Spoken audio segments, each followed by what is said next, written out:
The sun rose each morning into a sky bleached white with heat, and by noon the air shimmered in waves that made the horizon dance and dissolve.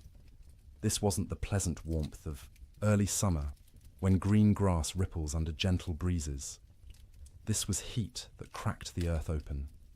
Heat that turned once lush grasslands into expanses of brittle brown stalks that crunched under every step. The drought began in spring and never broke. April rains that usually soaked the plains and coaxed prairie grass to shoulder height simply didn't come. May stayed dry. By June, the creeks that normally ran year-round had become chains of stagnant pools, shrinking daily, ringed with the desperate tracks of cattle and wildlife competing for every drop. Ranchers watched their grasslands with growing unease, but not yet alarm. Bad years happened. The West was unpredictable. Surely the rains would come eventually. Surely this was just a temporary dry spell. They were running more cattle than the land had ever supported. That was the problem, though few admitted it. The cattle boom of the early 1880s had been intoxicating. Eastern investors and European nobility had poured money into Western ranching, seduced by stories of limitless grass and cattle that reproduced themselves into fortunes. Ranchers who'd started with a few hundred head now ran thousands. Some operations counted their cattle in the tens of thousands. The math was simple and irresistible. Cattle bought in Texas for $10 a head could be driven north, fattened, on free grass, and sold in Chicago for $40, $50, sometimes $60. The Great Plains were an enormous, rent-free feedlot. The grass was free, the water was free. All you needed was cattle and cowboys to watch them, except the grass wasn't limitless, and the water wasn't guaranteed, and running 10 times more cattle than the land could sustainably support worked fine until conditions turned bad. That summer, conditions turned very bad indeed. Prairie fires became constant. The dry grass ignited from lightning strikes, from careless campfires, from sparks off wagon wheels striking rocks. Once started, fires raced across the plains for miles, sometimes days, consuming what little forage remained. Cowboys fought these fires with wet blankets and desperate prayer, but mostly they just watched the range burn, knowing each acre of blackened stubble meant less food for the cattle that fall in winter. By late summer, water sources that had never gone dry in memory went dry. Springs that had sustained homesteads for years simply stopped flowing. Rivers that normally ran strong became braided trickles through wide, cracked mudflats. Ranchers began to panic, moving herds constantly in search of water and grass, often finding neither. The cattle themselves began to show the strain. They should have been fat and sleek, building reserves for winter. Instead, their ribs became visible. Their hip bones protruded.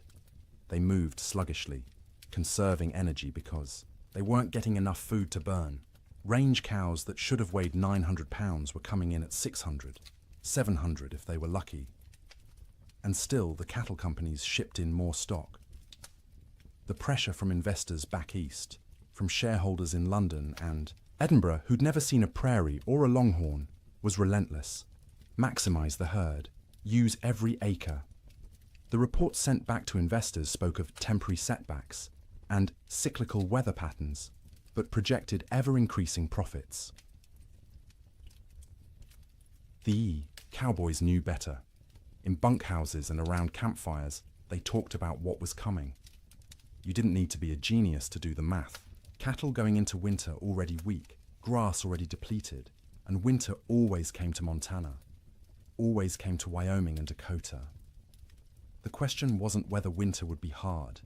Winter was always hard.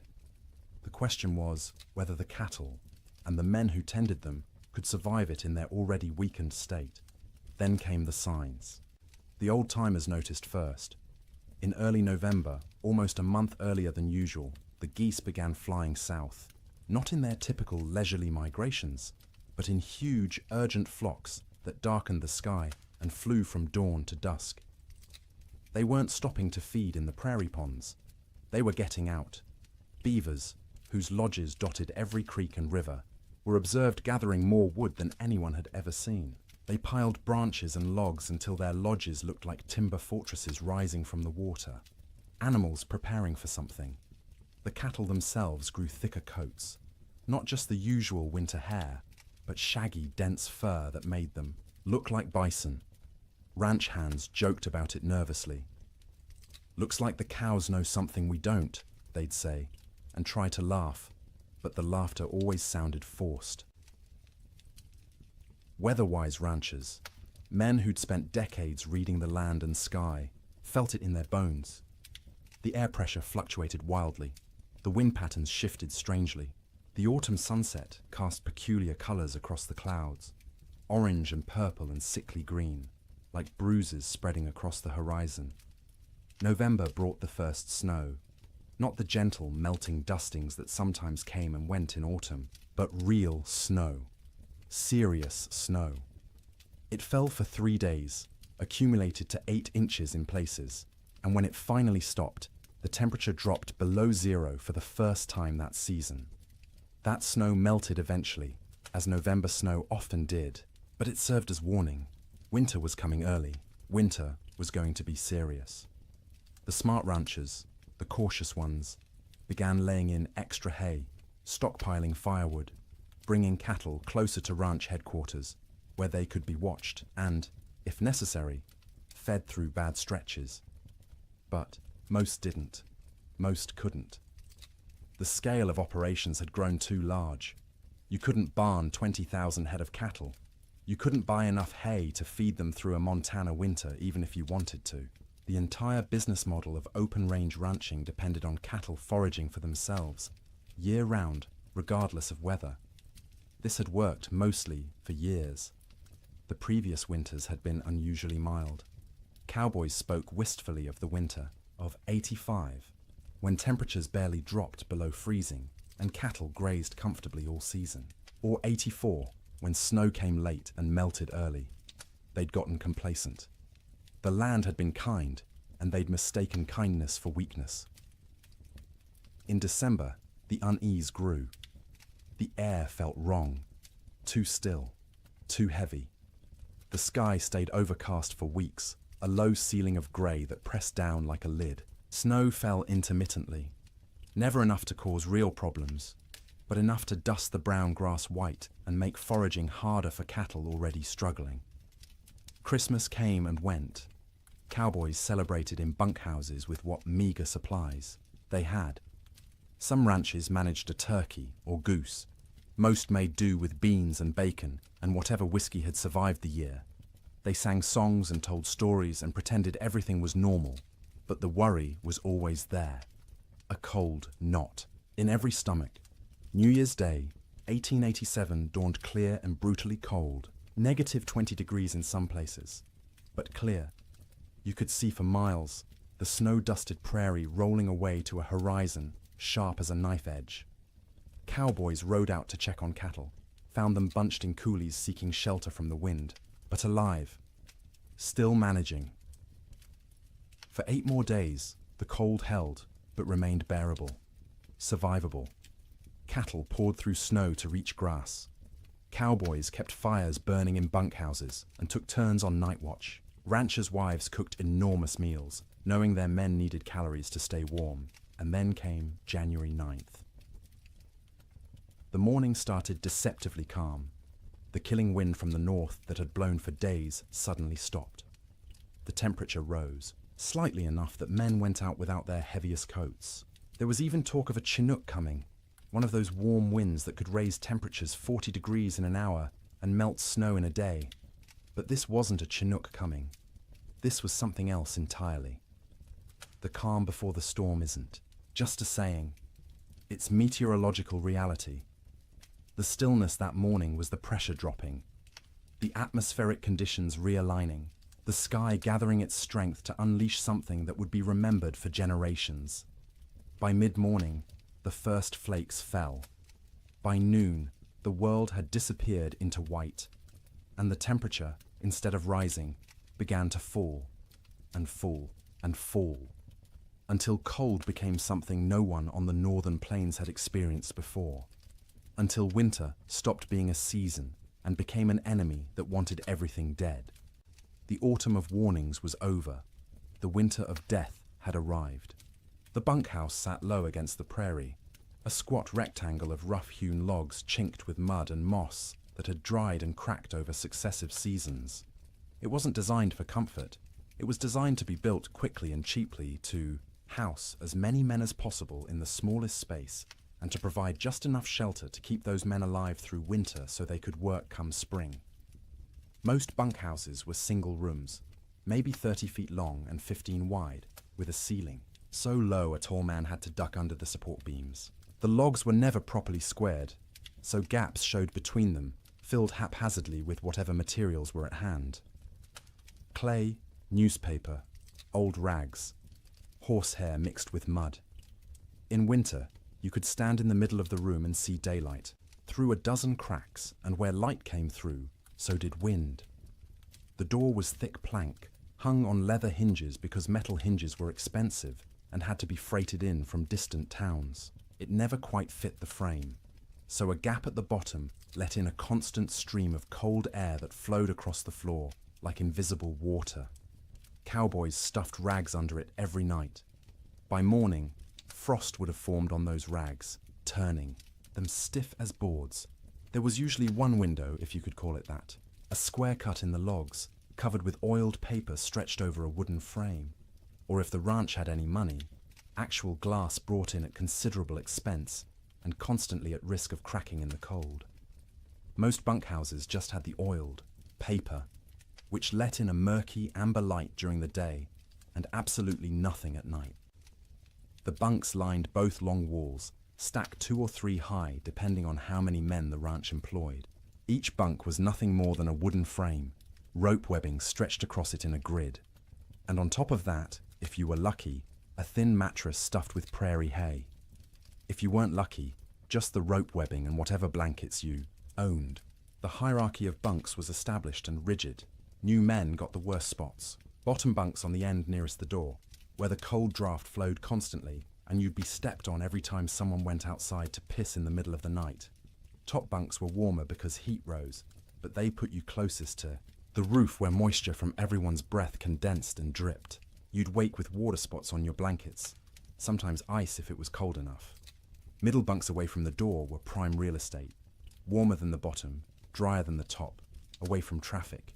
Senior cowboys claimed these spots and defended them jealously. If you wanted one, you either waited years or fought for it, and fighting in a bunkhouse full of armed men rarely ended well for anyone. At the center of the room stood the stove, a cast-iron barrel stove or, in better bunkhouses, an actual manufactured stove with a proper firebox and damper. The stovepipe ran up through the roof, and where it pierced the ceiling, there was supposed to be a metal collar to prevent fires. There often wasn't. More than one bunkhouse had burned down from a too-hot stovepipe, igniting dried wood and old bird nests lodged in the rafters. The stove was life. When it was burning hot, the men closest could almost be comfortable. 5 feet away, you could still be cold. 10 feet away, in a corner bunk, you might as well be outside. The stove created a temperature gradient so steep that men on one side of the room would be sweating, while men on the other shivered under piled blankets. Feeding the stove was a constant concern. Firewood was precious. Trees were scarce on the open plains, and what wood existed had to be hauled in by wagon from river bottoms or mountainsides miles away. Some ranches burned coal shipped in by rail, but coal cost money, and ranchers were notoriously cheap about anything that didn't directly increase cattle numbers. More often, cowboys burned whatever they could find: dried cow chips, sagebrush, buffalo bones, of which there were still plenty scattered across the plains from the great slaughter of a decade earlier. None of these burned hot or long. You had to feed the stove constantly to maintain any heat at all. At night, someone had to take responsibility for the fire. Usually, this rotated among the men, with each taking a shift to wake periodically and add fuel. Miss your shift, let the fire go out, and you'd wake to find 20 angry cowboys ready to throw you outside in your underwear to see how you liked the cold. Even with the stove going, the bunkhouse was never truly warm in winter. It was less cold than outside, which was the best that could be hoped for. Your face would be hot from the stove, while your back was cold from the draft. Your feet would be numb while sweat trickled down your spine. Comfort wasn't the goal. Survival, was the goal. Make it to morning alive and functional. That was success. Cowboys slept in their clothes. The idea of changing into night clothes, or worse, sleeping naked, was absurd. You slept in your wool shirt, your long underwear, your thick socks. On the coldest nights, you kept your pants on. Your hat stayed on your head or under it as a pillow, because hats were expensive, and you didn't want someone stealing yours while you slept. Boots were the exception. You took off your boots because sleeping in boots was miserable, and because boots needed to dry. They'd sit by the stove all night, the leather slowly warming and releasing the accumulated moisture of the day. The smell of drying leather mixed with the smell of unwashed men, wet wool, tobacco smoke, and the acrid tang of burning sage or cow chips. The smell of a bunkhouse was indescribable to anyone who hasn't experienced it. 40 men living in close quarters, bathing rarely because hauling and heating water was labor-intensive and rarely worth the effort. Clothes worn for weeks or months without washing, because washing meant they'd be wet and might not dry in winter, and wet clothes could kill you. The privy was outside, so men used a bucket in the corner at night rather than brave the cold, and that bucket added its own special contribution to the atmosphere. Tobacco smoke hung in layers because every cowboy who could afford it smoked too, passed the time. Some chewed and spit into cans or just onto the floor because the floor was already a mess of tracked-in mud, snow, manure, and spilled food. Mice lived in the walls and came out at night to scavenge. You could hear them scratching and squeaking, see them dart across the floor in the stove light. Some cowboys tried to kill them. Most gave up. There were always more mice, as long as they didn't chew holes in your blankets or get into the food. Stores, you learned to coexist. The sounds of a bunkhouse at night were particular. The wind outside, constant, varying from low moan to sharp whistle, depending on its strength and the gaps it found. The stove ticking as metal expanded and contracted with temperature changes.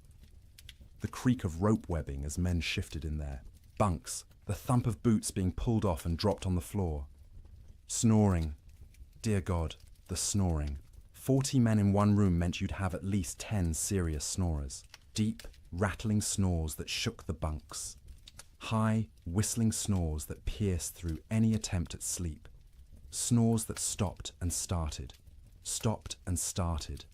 until you'd lie there waiting for the next one, unable to relax. Sometimes men would throw boots at particularly bad snorers. Sometimes it helped. Usually it just made everyone else laugh and the snorer angry. Coughing was constant. The cold, the dust, the smoke, the close quarters meant everyone had some kind of lung affliction. Dry, hacking coughs that went on for minutes. Wet, rattling coughs that made you wonder if the man would survive the night.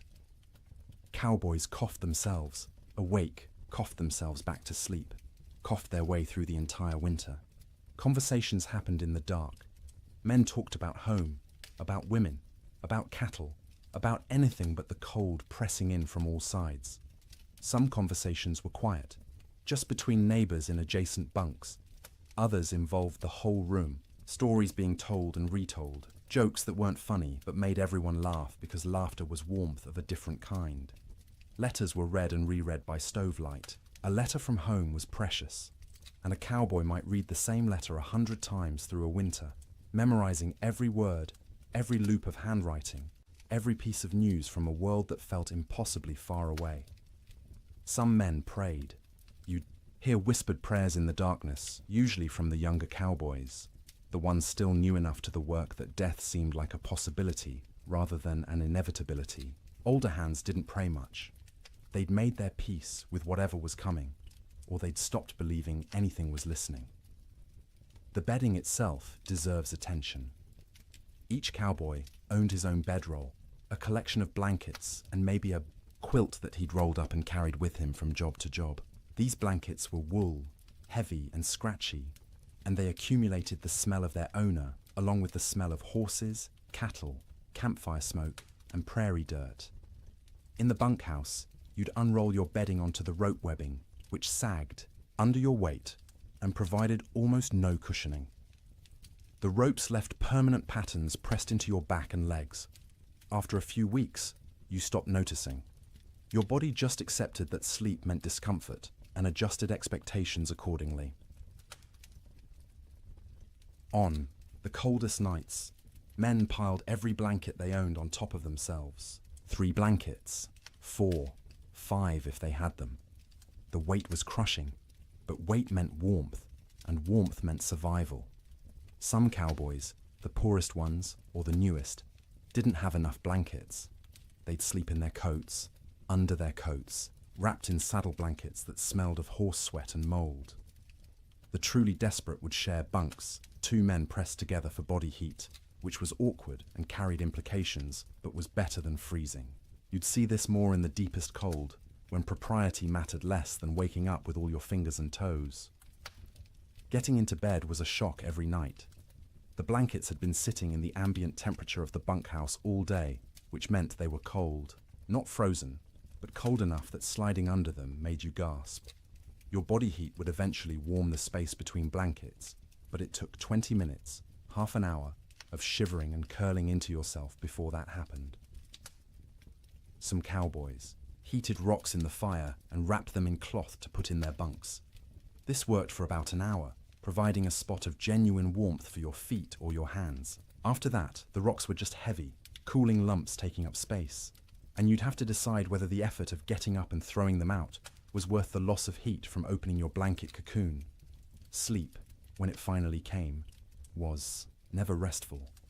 You were always partially aware of the cold trying to find you, aware of the fire and whether it was still burning, aware of the other men around you, their sounds and movements, aware that if something went wrong, a fire, a medical emergency, a blizzard bad enough that the whole bunkhouse might collapse, you needed to be able to wake and move.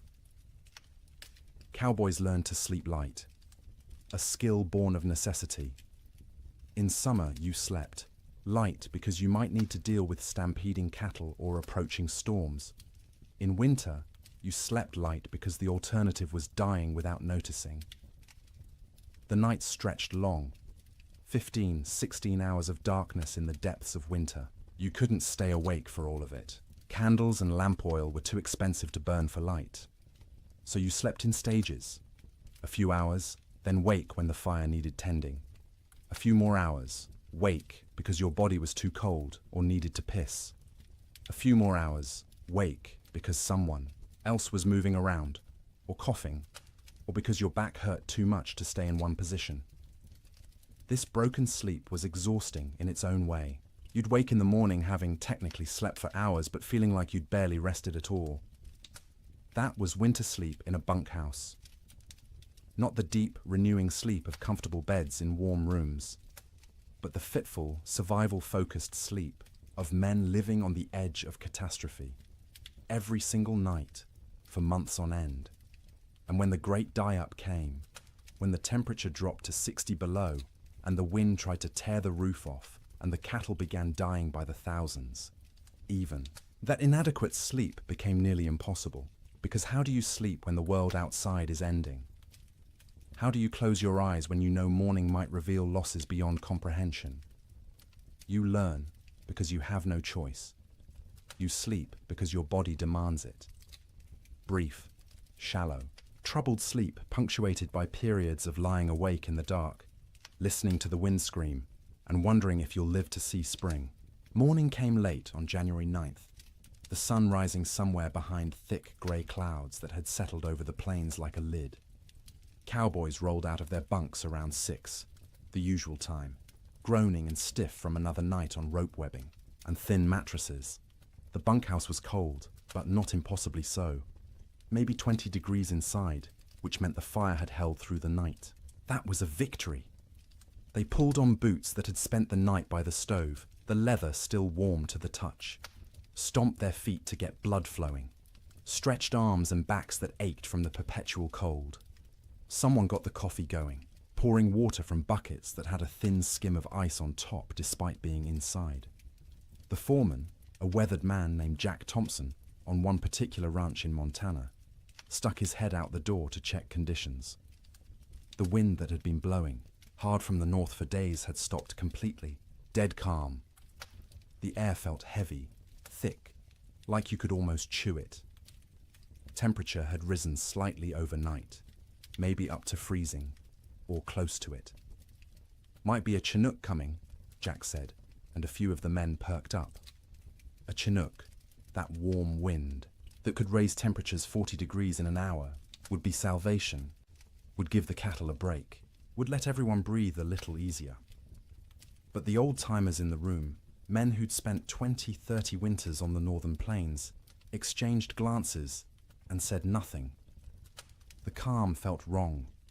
The air pressure made their joints ache more than usual. This wasn't a Chinook. This was something else. Breakfast was the usual. Beans warmed up from the night before. Fried salt pork.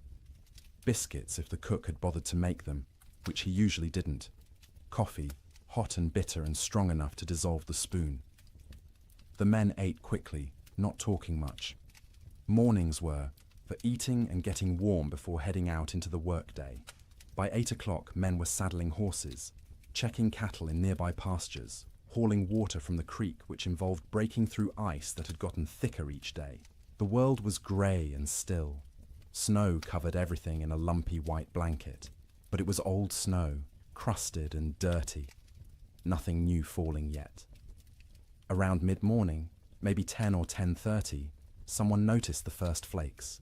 Tiny things, falling straight down.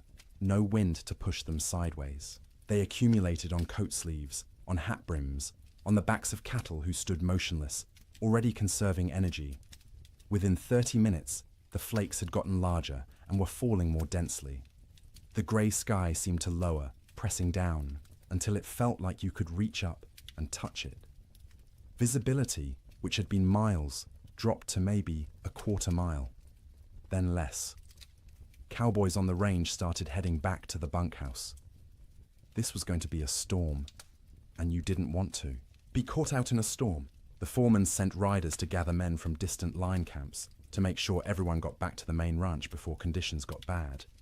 But conditions got bad faster than anyone expected. By noon, the wind returned. Not gradually building, but suddenly, like someone had opened a door. It came from the north, from Canada, from the Arctic, and it came with a howl that made horses shy and men grab for their hat brims. The temperature, which had been hovering near freezing, began to fall. 1 degree, 2 degrees, 5. The wind picked up the falling snow and threw it horizontally. Visibility dropped to 50 feet, then 20. Within an hour of the wind starting, you couldn't see your hand held at arm's length. The world became a screaming white chaos, where direction lost all meaning. Cowboys who'd been a mile from the bunkhouse when the wind started faced a terrible choice. Try to make it back and risk getting lost and dying, or try to find any shelter at all and hole up until it passed. Some made it back, stumbling into the bunkhouse half frozen, faces covered in ice where their breath had condensed and frozen in their scarves. Others weren't so lucky. A young cowboy named Billy Henderson, 18 years old, had been checking on a small herd in a draw maybe 2 miles from the main ranch. When the storm hit, he tried to make it back. His horse refused to face into the wind, kept trying to turn and run south. Billy fought the horse, knowing that south led away from shelter, from life. The horse won the fight, turned, and ran with the storm.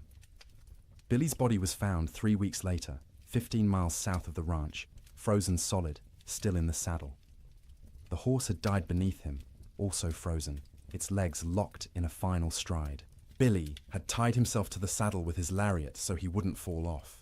It hadn't saved him, but that tragedy was still in the future. At noon on January 9th, Billy was just missing, and everyone assumed he'd found shelter somewhere and would show up when the storm passed. People didn't yet understand that this storm wasn't going to pass. Not in hours, not in days. The temperature kept falling. By 2 in the afternoon, it was 0. By 4, it was 20 below. The wind, instead of slacking, grew stronger. It found every crack in every wall, every gap in every window frame. In the bunkhouse, men stuffed blankets against the door, hung canvas over the oiled paper window, and fed the stove constantly, but the cold still invaded. Snow didn't just fall, it flew sideways, driven by wind that hit 50, 60 miles per hour in gusts. The snow was fine and dry, almost like dust, and it found its way through impossibly small openings. It drifted through the cracks between logs. It sifted around the doorframe despite the blankets stuffed there. It even seemed to come down the stovepipe, hissing when it hit the hot metal. Inside the bunkhouse, men watched drifts form along the walls.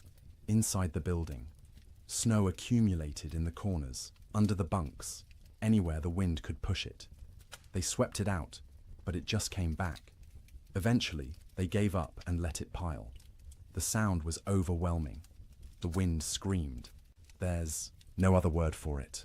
A constant, piercing shriek that vibrated in your bones and made thought difficult. It rose and fell in waves, sometimes dropping to a mere roar before surging back to that terrible scream.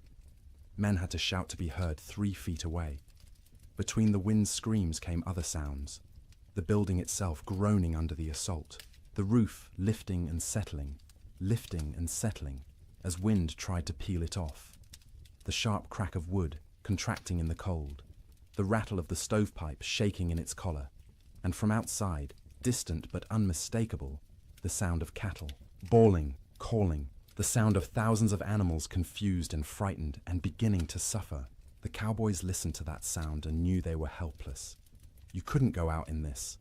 Going out meant dying. The cattle were on their own. The temperature hit 40 below by midnight. Inside the bunkhouse, with the stove glowing red hot, the temperature near the stove was maybe 50 degrees. 10 feet away, it was freezing. 20 feet away, in the corner bunks, water left in cups froze solid. Men piled on every piece of clothing they owned. 2 pairs of pants, 3 shirts, 2 coats, gloves and mittens worn indoors, blankets wrapped around shoulders like shawls. Some men wrapped their heads in scarves, leaving only their eyes visible, and still they shivered.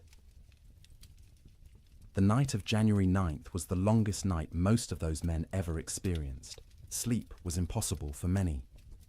The cold, the sound, the fear, the knowledge that outside cattle were dying by the hundreds, by the thousands, all combined to keep eyes open and minds racing. Those who did sleep did so fitfully, waking every few. Minutes from nightmares or from the cold penetrating their blanket cocoons, or from the building shaking in a particularly hard gust. The fire had to be fed constantly, every 15 minutes, every half hour at most, because letting it die meant everyone would die with it. Men took shifts by silent agreement. One would get up, face the cold outside his blankets, feed the stove, and retreat. An hour later, someone else would do the same. All night long through those terrible hours, they kept the fire alive, and the fire kept them alive. But just barely.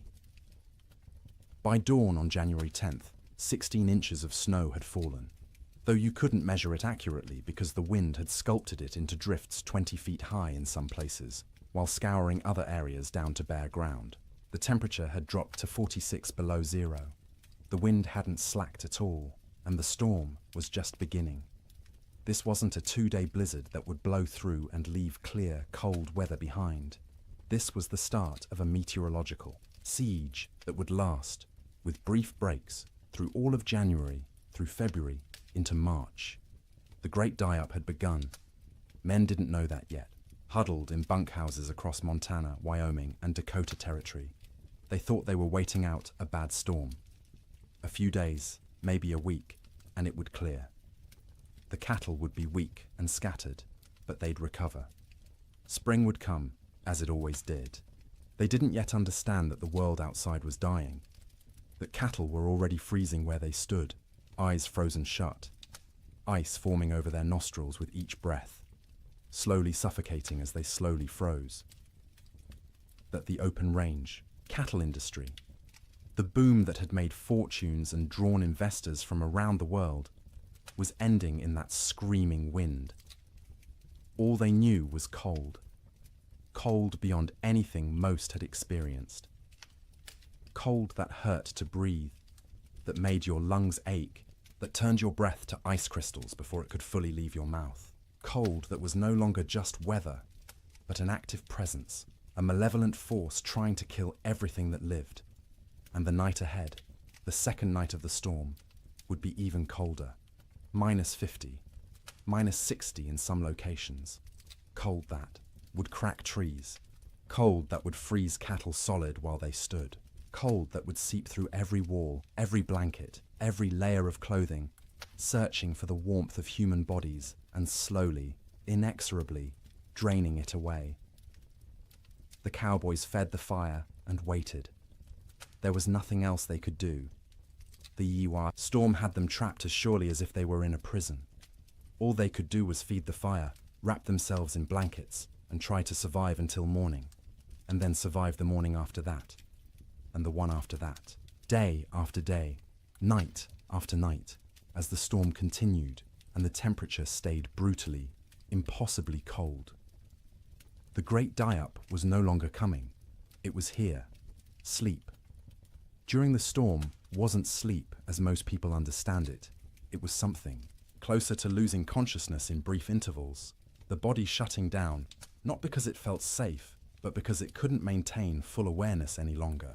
The exhaustion of constant vigilance, of shivering, of fighting the cold that pressed in from all sides, eventually overwhelmed even the most determined wakefulness. In the ranch houses scattered across the frozen plains, families faced the storm with a different kind of terror than the cowboys in their bunkhouses. Ranch houses were sturdier than bunkhouses, built to last generations rather than just seasons. They had proper foundations, real windows with glass, doors that fit their frames. But they were also larger, harder to heat, and filled with children who didn't fully understand why the wind screamed so loudly, or why Papa looked so worried. The Ferguson family lived in a 2-room cabin near the Musselshell River in Montana. William Ferguson, his wife Martha, and their 4 children, ranging in age from 3 to 11. When the storm hit that afternoon of January 9th, William had been out checking on a small herd they kept close to the house. He barely made it back, stumbling through the door with ice caked in his beard and eyebrows, his face raw and bleeding from wind-driven snow. Martha had already pulled all the children into the main room, the one with the fireplace. The second room, the bedroom, was abandoned for the duration. You couldn't heat both rooms. You had to choose, and you chose the one with the fire. The children helped drag mattresses and blankets from the bedroom, piling them on the floor near the hearth. By nightfall, the temperature inside that bedroom, separated from the main room by just a thin wooden door, had dropped below freezing. Frost formed on the inside walls. The wash basin Martha had left on the dresser froze solid, expanding and cracking the ceramic bowl with a sharp report that made everyone jump. In the main room, the family arranged themselves for a siege. William stacked firewood within arm's reach of the fireplace, more wood than he'd normally burn in a week. Martha filled every pot and pan with water, knowing that if the storm lasted, they wouldn't be able to get to the well. The pump would freeze. The well itself might freeze. Water was survival. The children sensed their parents' fear and grew quiet, subdued in a way children rarely are. They huddled together on the mattresses, watching the fireplace with wide eyes as their father fed it log after log. The fire roared, consuming wood at an alarming rate, but even standing directly in front of it, you could feel the cold at your back. That first night, nobody truly slept. The children dozed fitfully, waking every time the wind hit a particularly violent gust, every time the house shook, every time their father got up to add wood to the fire. Martha sat up through most of the night, mending by firelight, her hands moving automatically through familiar motions, while her mind worried at the problem of how long their supplies would last. William dozed in his chair, the rifle across his lap, though what good a rifle would do against a blizzard he couldn't have, said. It was simply habit, the frontier habit of being armed, of being ready. When you couldn't do anything useful, you could at least maintain the posture of readiness. The second night was worse. By then, the storm had been blowing for 30 hours straight. The temperature had dropped to 50 below outside, which meant maybe 30 below in the unheated bedroom. And even with the fire blazing in the main room, it was barely freezing where they slept. They'd pulled every blanket in the house onto the mattresses on the floor. Wool blankets, quilts made from scraps of fabric, buffalo robes William had traded for years ago. The family slept together, all 6 of them in a pile, sharing body heat like animals in a den. The children in the middle, where it was warmest, the parents on the outside, taking the brunt of the cold that radiated from the walls despite the fire. Martha sang to the children before sleep, or what passed for sleep.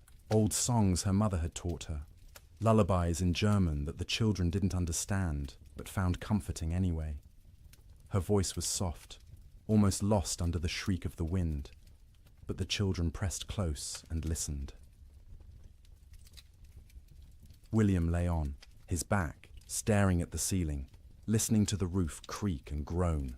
Every gust of wind made him tense, waiting for the moment when the roof would tear free and expose them all to the killing cold. It never did, but the fear never left either. Sleep came in stages. The youngest child, 3-year-old Emma, went first, exhausted from crying earlier in the day. She whimpered and fussed until her eyes finally closed and her breathing deepened. Her 7-year-old brother James followed, fighting sleep as long as he could, determined to be brave, to stay awake like the adults. But his eyes drooped, opened, drooped again, and finally stayed closed. The 2 older children, 11-year-old Sarah and 9-year-old Thomas, took longer. They understood more, worried more, and their minds wouldn't quiet. Sarah kept asking when the storm would end. Thomas asked if the cattle were all right, if Papa's horse had made it to the barn, if the chickens in the coop behind the house had frozen yet. Martha answered in soothing murmurs, not really answering at all, just making comforting sounds until the children's questions trailed off and their breathing slowed. She waited until she was sure they were deeply asleep before she allowed herself to close her own eyes. But closing her eyes wasn't sleeping. It was resting with her ears still alert, still tracking every sound.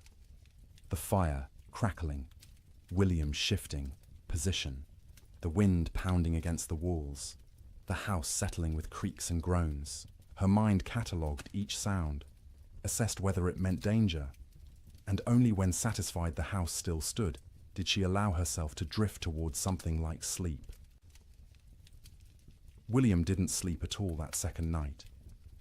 He dozed for minutes at a time, jerking awake at every sound, every change in the wind's pitch.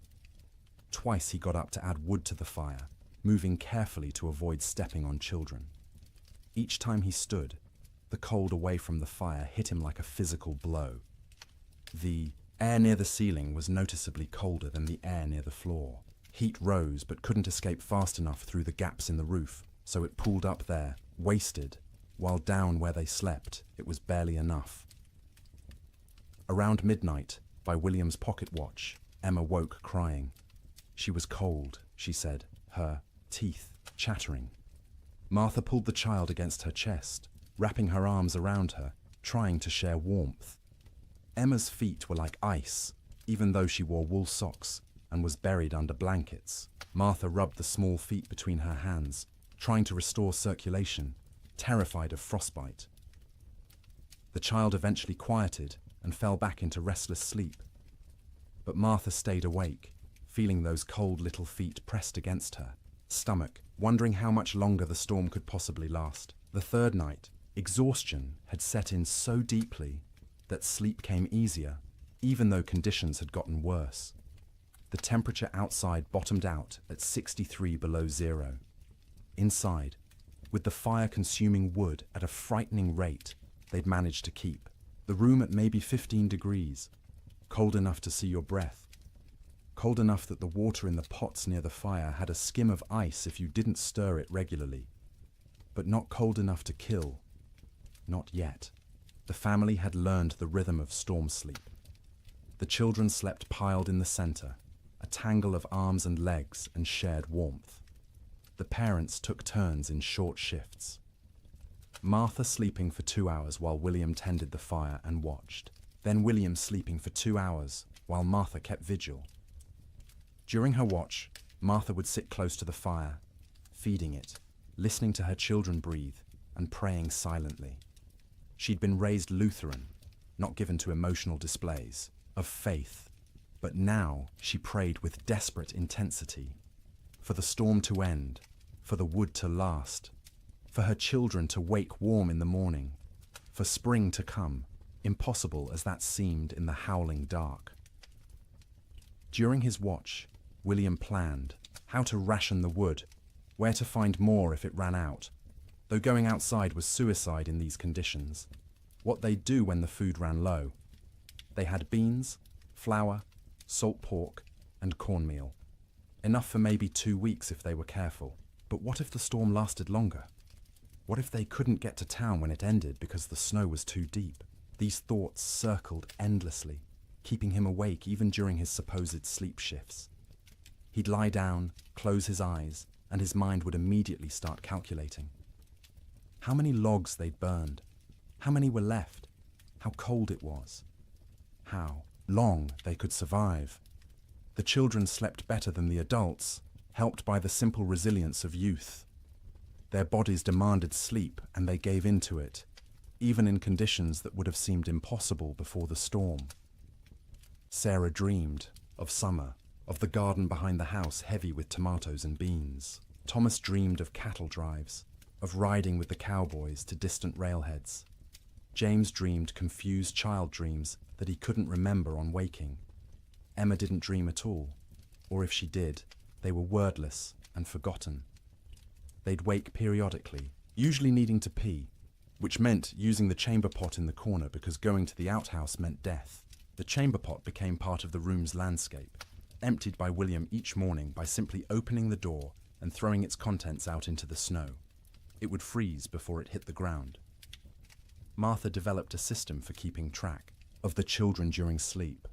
She'd reach out periodically, feeling for each small body, making sure everyone was still breathing, still warm enough.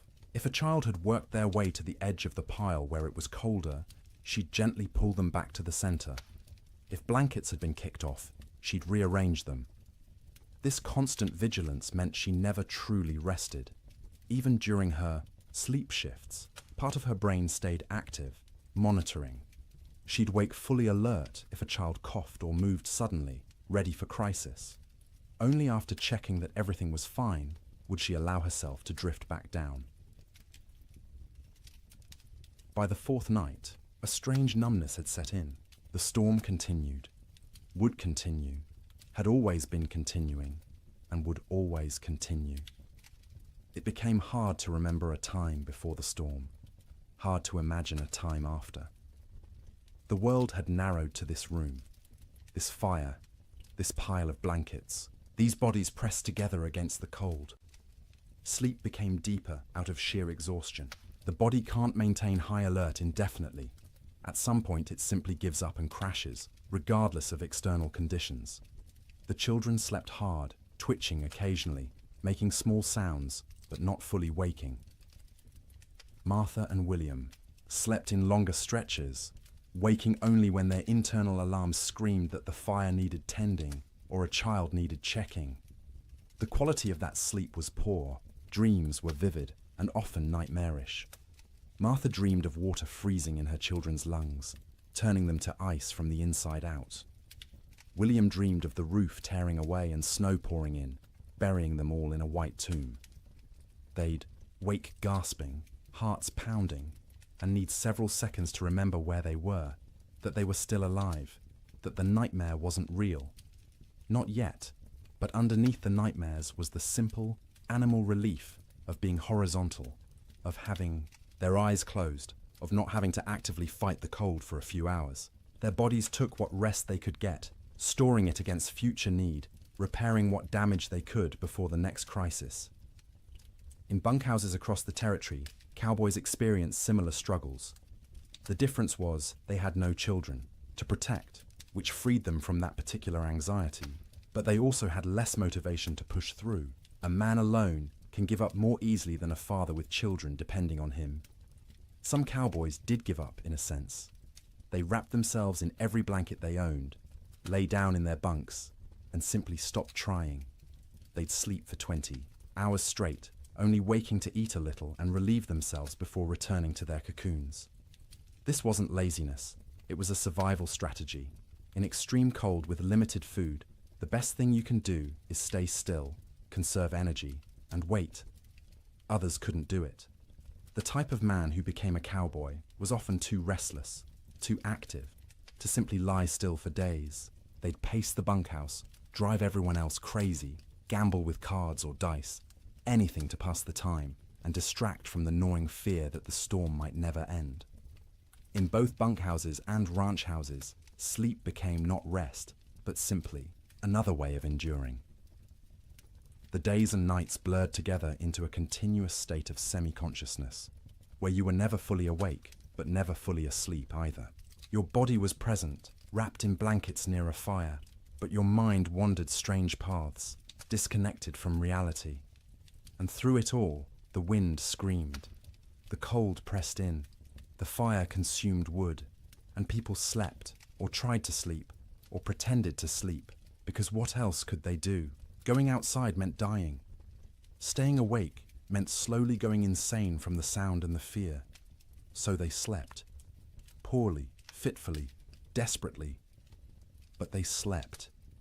And each morning they woke, surprised on some level to find themselves still alive, still, together, the fire still burning. The storm would eventually end, but not yet. Not for many days yet. And each of those days would require sleep stolen from between crises, rest grabbed in brief intervals, dreams haunted by cold and wind, and the terrible knowledge that outside the world was dying. The cattle felt the storm coming before any human did. Their instincts, honed by millennia of evolution, read signs in the air pressure, in the quality of light, in the way the wind tasted. When the first flakes began to fall on January 9th, cattle across the northern plains began to move, not panicked running, purposeful drifting, south, always south, away from the north wind that carried death in its teeth. They moved in groups, small herds combining into larger herds, thousands of animals flowing across the white landscape like a slow river seeking lower ground. Consider one cow, a 3-year-old Hereford mix, red and white, branded with the Rocking M brand on her left hip. She'd been born on this range, knew every coulee and creek, had survived 2 previous winters without particular hardship. She was carrying a calf, due in spring, and the pregnancy had left her thinner than usual going into winter. Not starving, but without the thick layer of fat that would have been ideal. When the snow started falling heavily and the wind began to rise, she was grazing, in a shallow draw with perhaps 50 other cattle. They'd been pouring through existing snow to reach the dried grass beneath, working methodically, conserving energy. The new snow started covering the ground quickly, and the cow lifted her head, testing the air. The wind came from the north with a sound like tearing fabric. The cow turned her back to it instinctively, and every other animal in the draw did the same. They began walking south, not because they knew south led to safety, but because south meant away from the wind, and the wind had to be avoided. They walked steadily for hours. The snow was falling too thickly to see more than a few feet ahead, but cattle can navigate by sense of smell and by following the animal in front of them. The cow found herself in the middle of the group, which offered some shelter from the wind, but also meant she had to keep moving at whatever pace the herd set. By nightfall, they'd walked perhaps 5 miles. Not far, but the constant fighting against wind and snow was exhausting. The temperature had dropped dramatically, and the cow's breath froze in clouds of white vapor. Ice was forming on her eyelashes, making it hard to see. Her legs ached from pushing through snow that was now knee-deep in places. The herd came to a fence line, relatively new barbed wire strung between posts, to mark the boundary of someone's claimed range. The cattle turned and walked along the fence, looking for a way through or around. They found neither. The fence extended as far as they could sense in both directions. Cattle aren't stupid, but they aren't problem solvers either. Finding their path blocked, they simply stopped. They stood with their backs to the wind, pressed against the fence line, and waited. For what, they couldn't have said. For the wind to stop. For the fence to disappear. For whatever force had always eventually made things better to make things better now. But things didn't get better. The wind increased. The temperature kept dropping. Snow accumulated on the cattle's backs. A heavy white blanket that they couldn't shake off because their muscles were already occupied with shivering, with the constant work of generating heat. The cow stood and shivered. Her body burned calories, trying to stay warm, calories she'd gotten from grass, but she hadn't eaten since morning and wouldn't be able to eat until she could paw through snow to reach grass beneath. She tried, lowering her head and pushing at the snow with her muzzle, but the wind-packed snow was too hard. Her hooves couldn't break through it either. Around her, other cattle made similar attempts. A few managed to find thin spots in the snow and got a few mouthfuls of dried grass. Most got nothing. They stood and shivered, and slowly, gradually, their body temperatures began to drop. Cattle can survive remarkable cold if they're well fed and can escape the wind. But these cattle were already weakened from a summer of drought. They had no windbreak, and they weren't eating. Their situation was unsustainable. Something would have to change or they would die. It was that simple. By the second day, the cow's suffering had intensified. She'd been standing for more than 24 hours straight. Her legs trembled with fatigue. Ice had completely sealed her eyes shut. She'd stopped trying to open them, instead navigating by sound and smell, and the feel of other cattle pressed against her on either side. Her ears, exposed to the wind, had frozen. The tissue was dying, would eventually slough off if she survived, leaving her with shortened, mangled ears. But that was future pain. Present pain was the cold that had worked its way into her joints, making every small movement agony. The hunger that gnawed at her belly, the thirst because she couldn't melt snow fast enough in her mouth to get adequate water. The calf inside her still moved occasionally, little kicks and shifts that she could feel. Some part of her body was still prioritizing that calf, still sending nutrients and warmth to the growing life within. But those resources were running out.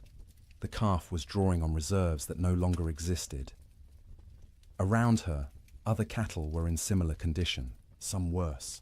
A few calves, born too early that spring and smaller than they should be, had already died, frozen solid while standing, their mothers standing next to them and occasionally lowing in confusion. Older cattle, those with the wisdom of many winters, had tried to move away from the fence to find a coulee or draw that might offer windbreak. Some succeeded and survived. Most simply exhausted themselves walking in circles in the blinding snow and returned to the fence line to die with the herd. By the third day, the cow had stopped shivering. This wasn't because she'd warmed up. It was because her body no longer had the energy to shiver.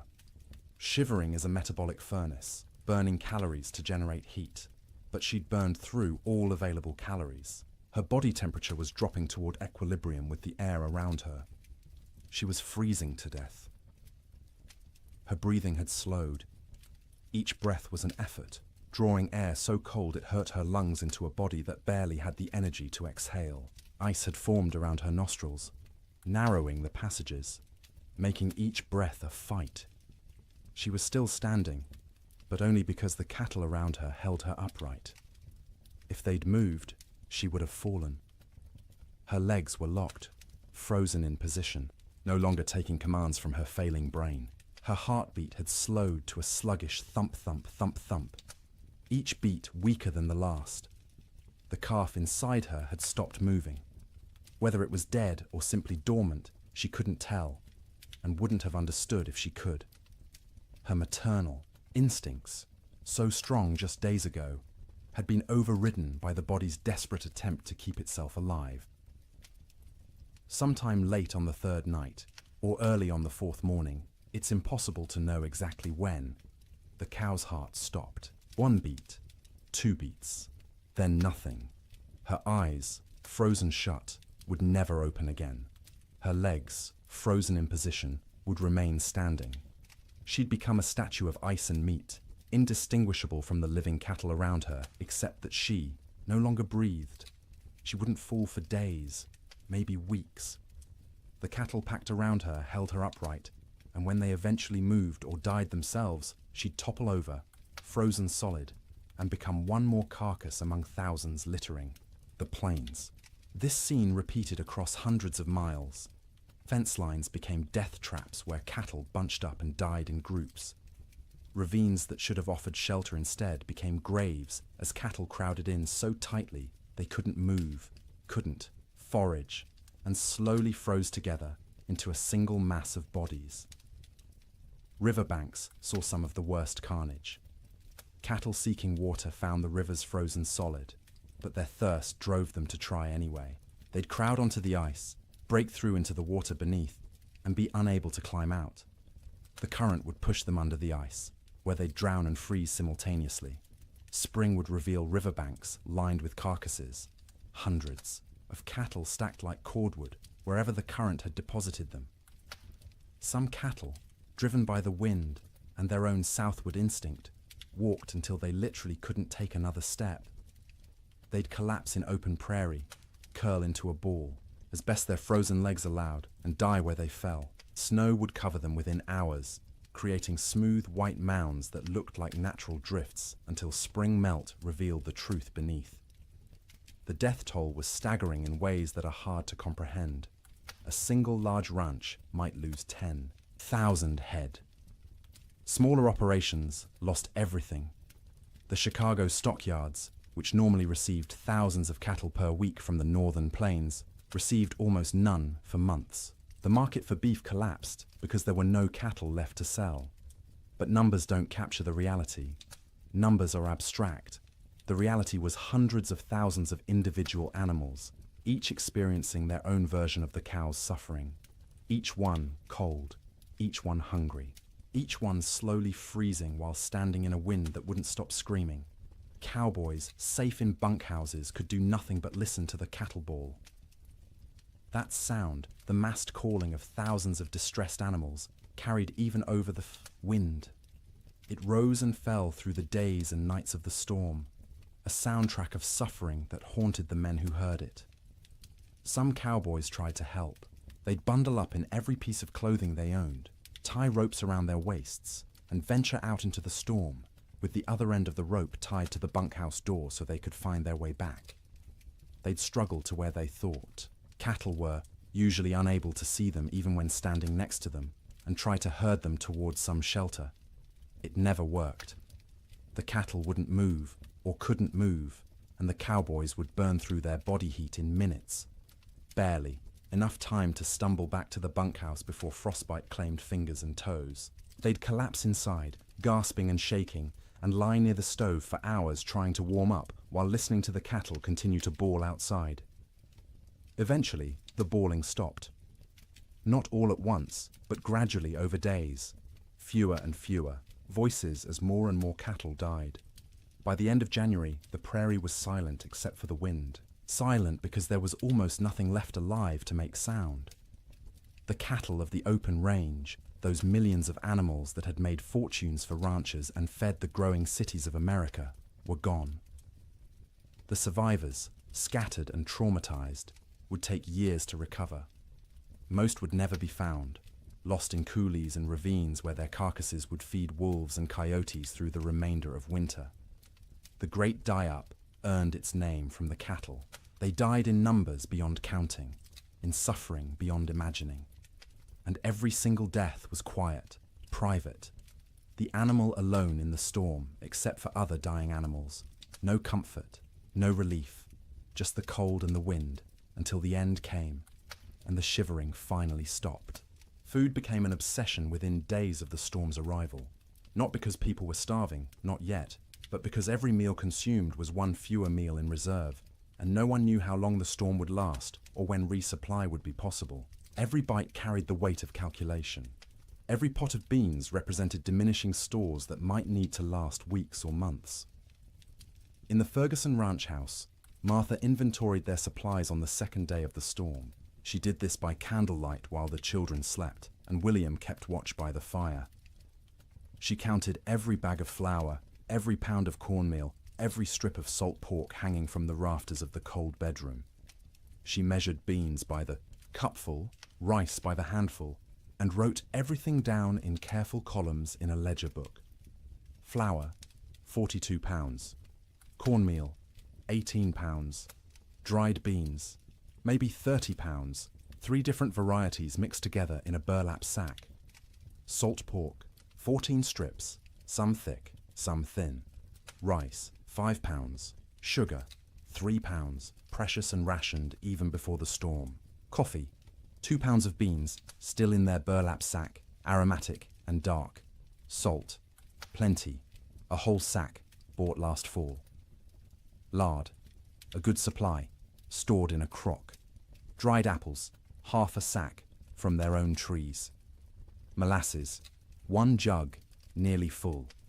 She did the math in her head, working through possible scenarios. 6 people, eating 3 meals a day. 18 meals per day. If they were careful, if they stretched everything, if they didn't waste a single bite, they had perhaps 3 weeks of food. Maybe 4 if they went hungry. 3 weeks seemed like plenty. No storm lasted 3 weeks, but Martha had learned in her years on the frontier to plan for the impossible, because the impossible happened with disturbing regularity. So she began rationing from day 1, before hunger forced the decision. Breakfast became smaller. Instead of flapjacks for everyone, she made 1 per person, thin and stretched with extra water to make the batter go further. The children complained but ate them anyway. William said nothing, just ate what was put in front of him and drank his coffee black to save the sugar. Dinner became the main meal, usually beans. Martha soaked dried beans overnight in water, then cooked them slowly through the day in a pot, suspended over the fire. She'd add a little salt pork for flavor, 1 strip cut into small pieces so everyone got a taste of meat. The beans cooked until they were soft, the liquid thick and sustaining. Everyone got a bowlful, sopped up with cornbread made from carefully measured cornmeal. Supper was often just leftover beans from dinner, reheated and eaten with whatever bread remained. Sometimes Martha made a thin soup from the bean broth, adding bits of dried apple for sweetness, calling it a special treat to make the children smile. The coffee was for William alone.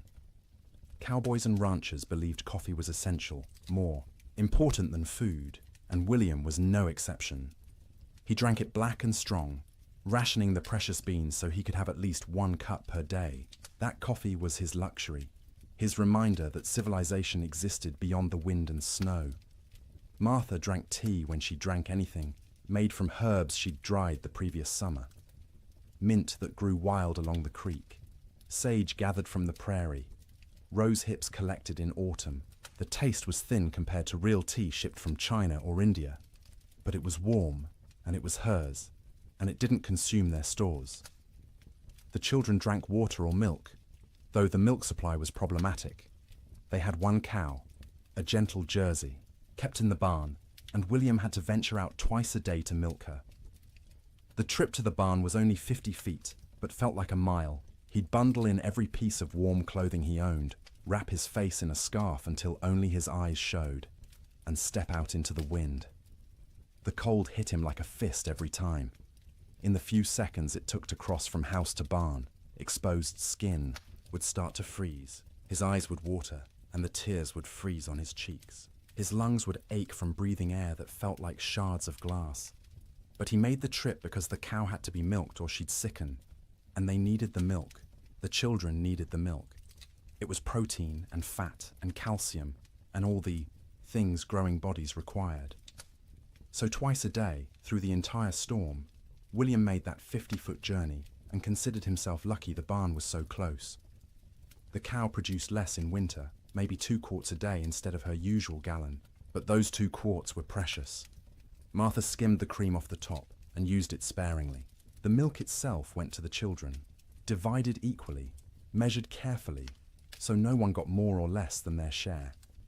Cooking in extreme cold presented unique challenges. The fire had to be hot enough to cook food, but not so hot it consumed wood too quickly. Martha became expert at judging the flames, adding just enough fuel to maintain cooking temperature while stretching the wood supply. Water was perhaps the most critical resource. William filled every bucket and pot with snow scooped from outside the door, then left the containers near the fire to melt. It took hours for snow to melt into usable water, and the water that resulted tasted flat and strange because it had no mineral content, but it was wet, and it was clean, and it kept them alive. They couldn't wash dishes properly, couldn't waste water or wood heating water for washing. Instead, Martha wiped plates and bowls clean with rags, rinsed them quickly in cold water if necessary, and called it good enough. No one got sick from dirty dishes. There were larger concerns. Personal hygiene went by the wayside entirely. No baths, no washing hair, no changing clothes. Everyone wore the same shirts and pants for weeks, adding layers when cold, removing them when near the fire. The smell in the main room became oppressive, but you stopped noticing after a few days. It was just how things were. In the bunkhouses, cowboys faced similar but different challenges. They had supplies, but those supplies were designed for men doing hard physical labor in normal winter conditions, not for men trapped indoors during the worst cold in recorded history. The typical bunkhouse larder consisted of dried beans, rice, flour, cornmeal, salt pork, bacon, maybe some beef jerky made from cattle slaughtered in the fall, coffee in large quantities because cowboys lived on coffee, sugar, salt, lard, sometimes canned goods if the ranch could afford them, but usually not. Canned goods were expensive and the freighting costs were prohibitive. The cook, if there was one, was usually an old cowboy too stove up for regular ranch work. He'd preside over the cast iron stove like a priest at an altar, creating meals from limited ingredients with whatever skill he possessed. Good cooks were treasured. Bad cooks were tolerated because the alternative was cooking for yourself, and cowboys were generally incompetent in the kitchen.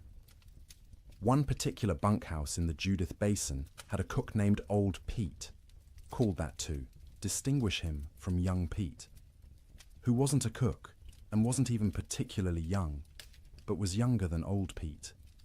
Old Pete had cooked in army forts, in mining camps, on trail drives. He knew 100 ways to cook beans and could make bread in a Dutch oven that rivaled anything made in a proper kitchen.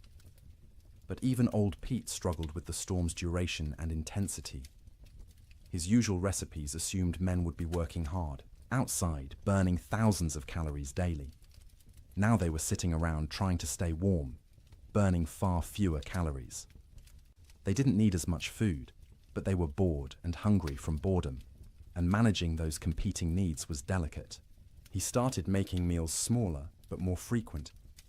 Instead of 3 large meals, he made 4 smaller ones, gave the men something to look forward to every few hours, something to mark the passage of time. Breakfast at dawn, such as dawn was, in the constant grey, a second breakfast mid-morning, dinner in early afternoon, supper at dark. Each meal was simple: beans cooked with salt pork, cornbread or biscuits, coffee always, constantly, the pot never empty. Occasionally he'd make a stew if there was meat available, though meat was running short. Most ranches had slaughtered a beef or 2 in the fall and hung the quarters to freeze. But accessing that meat meant going outside to the meat cache, which was difficult or impossible depending on the day. The men ate without complaint, mostly. Cowboys weren't complainers by nature. You ate what was put in front of you and were grateful to get it. But you could see them calculating, same as Martha Ferguson, counting days, estimating stores, wondering how long until starvation became a real concern rather than a theoretical one. Coffee was its own category of essential supply. Cowboys drank coffee the way other people breathed, constantly and without thought. A pot of coffee sat on the stove at all times, thick and black and strong enough to float a horseshoe. Men would pour themselves cups throughout the day and night, warming their hands on the tin cups, savouring the bitter heat. Old Pete guarded the coffee supply jealously. He knew exactly how many pounds they had, how much they consumed daily, how long it would last. When supplies began running low, he started stretching the coffee by reusing grounds. First brew was strong for the morning pot. Those same grounds would be used again for the afternoon pot, weaker but still coffee. Sometimes he'd use them a third time, creating a thin brown liquid that was more idea than substance, but the ritual of drinking it was as important as the caffeine. Sugar went into coffee for those who used it, though most cowboys drank it black. Sugar was also used sparingly in baking, a spoonful in a batch of biscuits to help them rise and add a hint of sweetness. But sugar was running low everywhere, and by the end of January, most outfits were out entirely. Salt, at least, was plentiful. Salt preserved meat, flavored food, and was cheap enough that even poor ranches had plenty. Cowboys ate salt with everything, needed it to replace what they lost sweating despite the cold. Their bodies burned hot from shivering, from the constant work of staying warm, and salt was essential. The mental aspect of food during the storm was almost as important as the physical nutrition. Mealtimes provided structure to otherwise formless days. They were events to anticipate, rituals that reassured everyone that civilization persisted despite the chaos outside. Children needed this structure especially. The Ferguson children learned to recognize mealtimes by the smells from the fire, by their mother's movements, by the rattle of bowls and spoons. They'd gather without being called, eager not just for food, but for the routine. Martha would serve, each child personally, making a small ceremony of it. Sarah first, as the oldest, then Thomas, then James, then Emma. Each child received their portion with their name spoken, a moment of individual attention that said, "You are seen, you are valued, you matter." Then William, then finally herself, always last, always the smallest portion, though no one noticed because she was skilled at hiding it. They'd eat together, mostly in silence because food was serious business. But afterward, there might be stories or songs. William would tell tales of his own childhood in Ohio, of winters there which had seemed hard at the time, but were nothing compared to this. Martha would sing in her soft voice German lullabies or hymns. The children would listen and feel for a moment that everything might be all right. After eating came the work of making food last. Crumbs were gathered and saved for thickening, soup. Grease from cooking was poured into a jar and used again. Bones from salt pork were boiled to extract every bit of flavor and nutrition, then boiled again, then fed to the dog who lived outside the door in a snow shelter William had built. Nothing was wasted. Waste was sin in the arithmetic of survival. Every scrap had value, potential use, future purpose. Martha became a miser of food, hoarding and parceling it out with grim determination, knowing that running out meant death, and death was not an option while her children lived. The storm continued. January crawled past, each day a battle against cold and hunger and despair. Food supplies dwindled steadily. By the end of the month, the Ferguson household was eating 2 small meals per day instead of 3. The children's eyes developed the hollow look of inadequate nutrition. Martha's dresses hung loose where they'd once fit snugly. William's belt had to be tightened 2 notches, then 3, but they ate something every day, and they were all still alive. And the cow still gave milk, though less each week, and the fire still burned, and that was enough. It had to be enough, because spring would come eventually. It always came. The question was whether they'd survive long enough to see it, and whether there would be anything left of their lives when it finally arrived. Theodore Roosevelt was not in Dakota Territory when the blizzard struck. He was in New York, warm and comfortable in his sister's house, living the life of an Eastern gentleman which he'd tried so hard to leave behind. But his money was in Dakota. His dreams were in Dakota. And when the reports began filtering east about the catastrophic winter destroying the northern plains, Roosevelt's future was being written in frozen cattle and bankrupt dreams. He'd come to Dakota Territory in 1883, a wealthy young man fleeing personal tragedy. His mother and his wife had died on the same day, in the same house, within hours of each other. The grief had been unbearable, suffocating, And Roosevelt did what men of means often did when Eastern life became too painful. He went west. He invested heavily in cattle ranching, buying into two operations: the Maltese Cross Ranch and the Elkhorn Ranch, both along the Little Missouri River in what would become North Dakota. He'd thrown himself into the work with characteristic energy, trying to become a real Westerner, a real cattleman. He'd learned to ride, to rope, to shoot. He'd earned grudging respect from cowboys who initially mocked his Eastern accent and glasses. Roosevelt loved the West with the passion of a convert. He loved the vast emptiness, the physical challenges, the sense of building something in a hard land. He wrote about it constantly in letters and journals, painting romantic pictures of cowboy life that had more to do with his ideals than reality. His ranches ran cattle on the open range like everyone else. Thousands of head, bought with Eastern money, fattened on free grass, and expected to multiply into a fortune.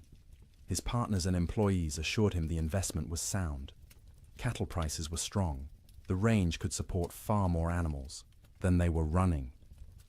Winter mortality was minimal in recent years. Roosevelt believed them because he wanted to believe. He needed the West to work, needed it to be the place where he could reinvent himself from grieving widower into rugged frontiersman. The cattle were symbols as much as investments, proof that he belonged in this harsh landscape. When the winter of 1886 to 1887 arrived, Roosevelt was back east, attending to political matters and family obligations. He was aware of the early reports, of harsh weather, but not overly concerned. Winter was always hard in Dakota. His men were experienced. His cattle were hardy. Surely they'd manage as they had in previous years. The first letters from his ranch managers arrived in late January. They were careful, measured, not wanting to alarm their employer prematurely. The weather had been severe, yes. Cattle were suffering, certainly. But it was too early to assess the full damage. They'd know more in spring when they could ride out and conduct a proper tally. Roosevelt wrote back with questions. How severe? How many cattle were in danger? What measures were being taken to protect the herds? The responses, when they came weeks later, letters delayed by closed roads and disrupted mail service, were progressively more concerning. His ranch, manager at the Maltese Cross, a practical man named Sylvain Ferris, tried to be honest without being devastating. The storms had been worse than anything he'd seen in 20 years on the plains. The cold had been extreme, sustained, deadly. Many cattle were certainly lost. The exact number wouldn't be known until spring roundup. But Ferris estimated at least 30% mortality. Maybe more, 30%. Roosevelt did the math in his study in New York, sitting in a comfortable chair by a warm fire, trying to comprehend what those numbers meant. He owned roughly 5,000 head between his two ranches. 30% meant 1,500 dead cattle. At $40 a head, that was $60,000 lost, more than many men earned in a lifetime. But it was worse than the money. It was the failure of his Western dream. The revelation that the land he'd romanticized could be cruel, that nature didn't care about his needs or desires, that the West wasn't the frontier of opportunity he'd imagined, but a hard country that broke more men than it made. The letters continued through February and into March. Each one was grimmer than the last. 50% losses now estimated, maybe 60. Entire line camps reporting no surviving cattle at all. Fences lined with dead animals piled 3 deep. The Little Missouri River, when it thawed, clogged with carcasses that had to be dynamited free to restore flow. Roosevelt read these letters with growing horror and despair. He'd been so confident, so certain of success. He'd borrowed money, encouraged friends to invest, staked his reputation on the cattle business. And now it was all dying in a winter he wasn't even present to witness. In March, when travel became possible again, Roosevelt received a telegram from Ferris. Brief, direct, devastating. Come west, you need to see this. Roosevelt went. He took the train to Medora, the small town near his ranches, arriving in early April to a world transformed by death. The snow was melting, revealing what had been hidden. And what it revealed was carnage beyond anything he'd prepared himself for. He rode out with Ferris and other ranch hands to assess the damage. Everywhere they looked, cattle. Dead cattle. Frozen cattle. Cattle that had been dead so long the coyotes and wolves had already been at them. Cattle piled against fences. Cattle in ravines. Cattle scattered across the prairie like obscene statues. The smell was overwhelming. Thousands of rotting carcasses perfuming the air with decay. Roosevelt, who'd prided himself on his toughness, on his ability to handle frontier hardships, had to dismount and vomit. He wasn't alone. Even hardened cowboys were sickened by the scale of death. They rode for days, making tally, trying to determine what remained of the herds. Of Roosevelt's 5,000 head, fewer than 2,000 could be found alive. 60% losses. Some of those survivors were in such poor condition they'd likely die anyway. His investment, his dream, reduced by 2/3 in a single winter. The financial blow was severe.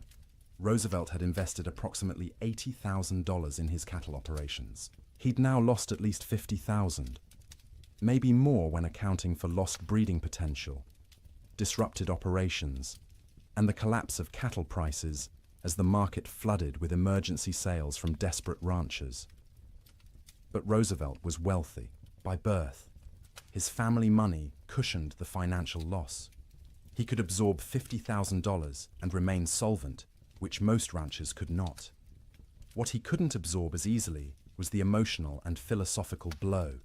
He'd come west believing in self-reliance, in the nobility of honest labor, in the frontier as a proving ground for American character. The Great Die-Up revealed those beliefs as naive. Self-reliance meant nothing when nature decided to kill everything. Honest labor couldn't prevent disaster driven by forces beyond human control. The frontier proved nothing except that it could kill you regardless of your character. Roosevelt spent several weeks at his ranches that spring, helping with the cleanup, the salvage operations, the grim work of trying to build something from the ruins. He participated in roundups, searching for surviving cattle, trying to assess what could be rebuilt.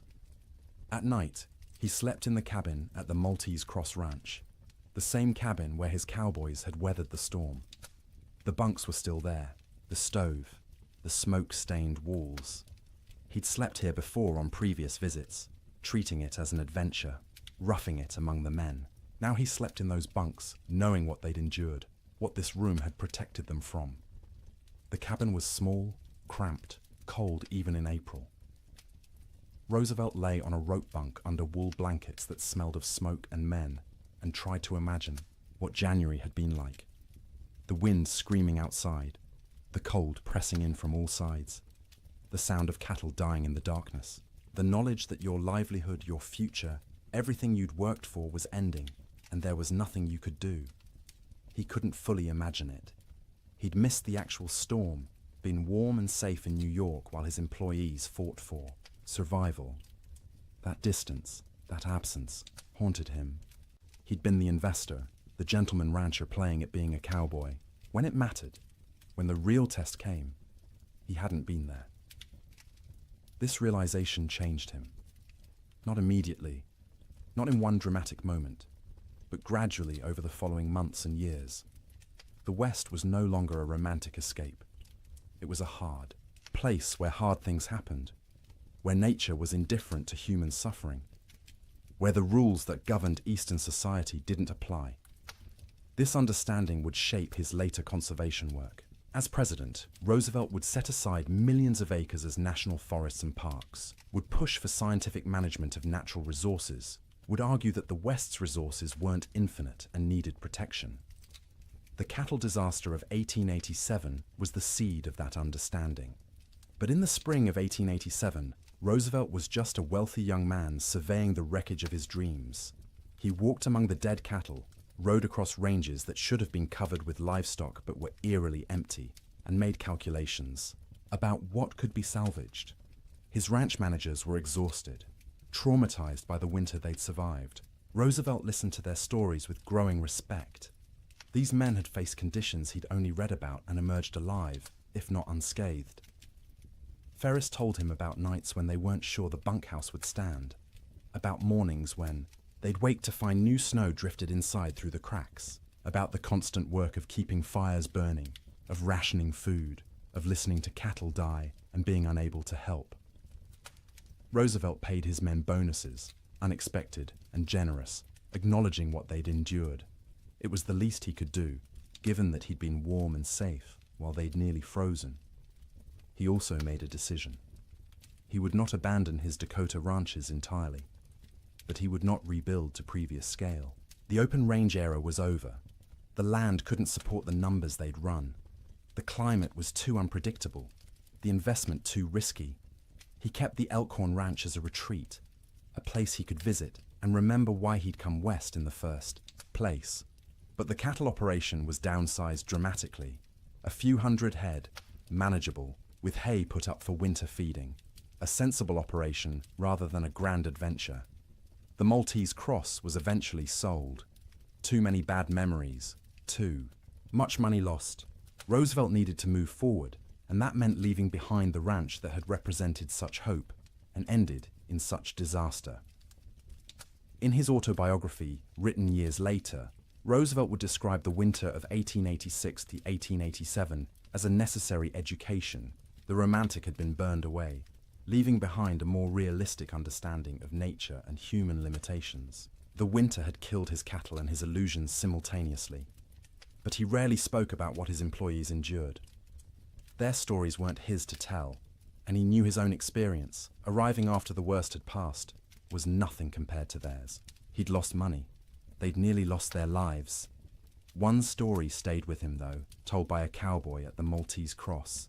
During the worst of the storm, this cowboy had volunteered to check on a nearby line camp, worried about the two men stationed there. He'd ridden out with a rope tied around his waist, the other end tied to the bunkhouse, planning to follow the rope back if he got disoriented. The temperature was 50 below with howling wind. He'd made it half a mile before he couldn't feel his hands or feet, before the cold had penetrated so deeply he knew he was in danger of freezing. He'd turned back, following the rope, barely making it to the bunkhouse before collapsing. The two men at the line camp were found dead when spring came. They'd tried to wait out the storm, ran out of firewood, and froze in their bunks. The cowboy who'd tried to reach them carried guilt about that for the rest of his life, even though there was nothing he could have done. Roosevelt listened to this story and understood, perhaps for the first time, what winter on the frontier really meant. Sleep in Dakota, he realized, was a gift not to be taken for granted. Every night his men had survived was a victory against odds that should have killed them, and every morning they'd woken was a reminder that survival wasn't guaranteed, that warmth and shelter and life itself were temporary conditions that could end at any moment.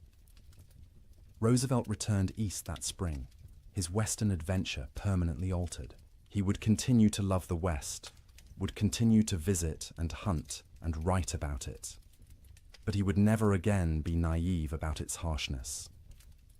The winter of 1887 had taught him that nature didn't care about your dreams, your money, or your character. It simply existed, indifferent, and you survived or you didn't. His cattle were mostly dead. His investment was lost, but he was alive, and his employees were alive, and that had to be enough. January ended, but the storm did not. February arrived with no fanfare, no change, just another day of grey sky and screaming wind and cold that wouldn't break. People stopped marking days on calendars. Time lost meaning when every day was identical, an endless repetition of surviving until dark, surviving through dark, waking to survive again. The psychological weight of the storm's duration became as dangerous as the physical cold. Humans are resilient, but not infinitely so. We can endure terrible conditions if we believe they'll end. But when days stretch into weeks, weeks stretch toward months, and conditions remain unchanged, the mind begins to fracture in subtle ways. In the Ferguson household, the children grew quieter. They'd stopped asking when the storm would end.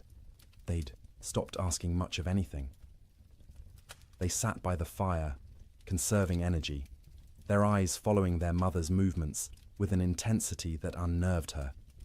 They were always hungry now, and the hunger made them old beyond their years. Martha found herself forgetting things. She'd go to the cold bedroom to fetch something and stand there, shivering, unable to remember what she'd come for. She'd start sentences and lose the thread midway, words dissolving like snow on her tongue.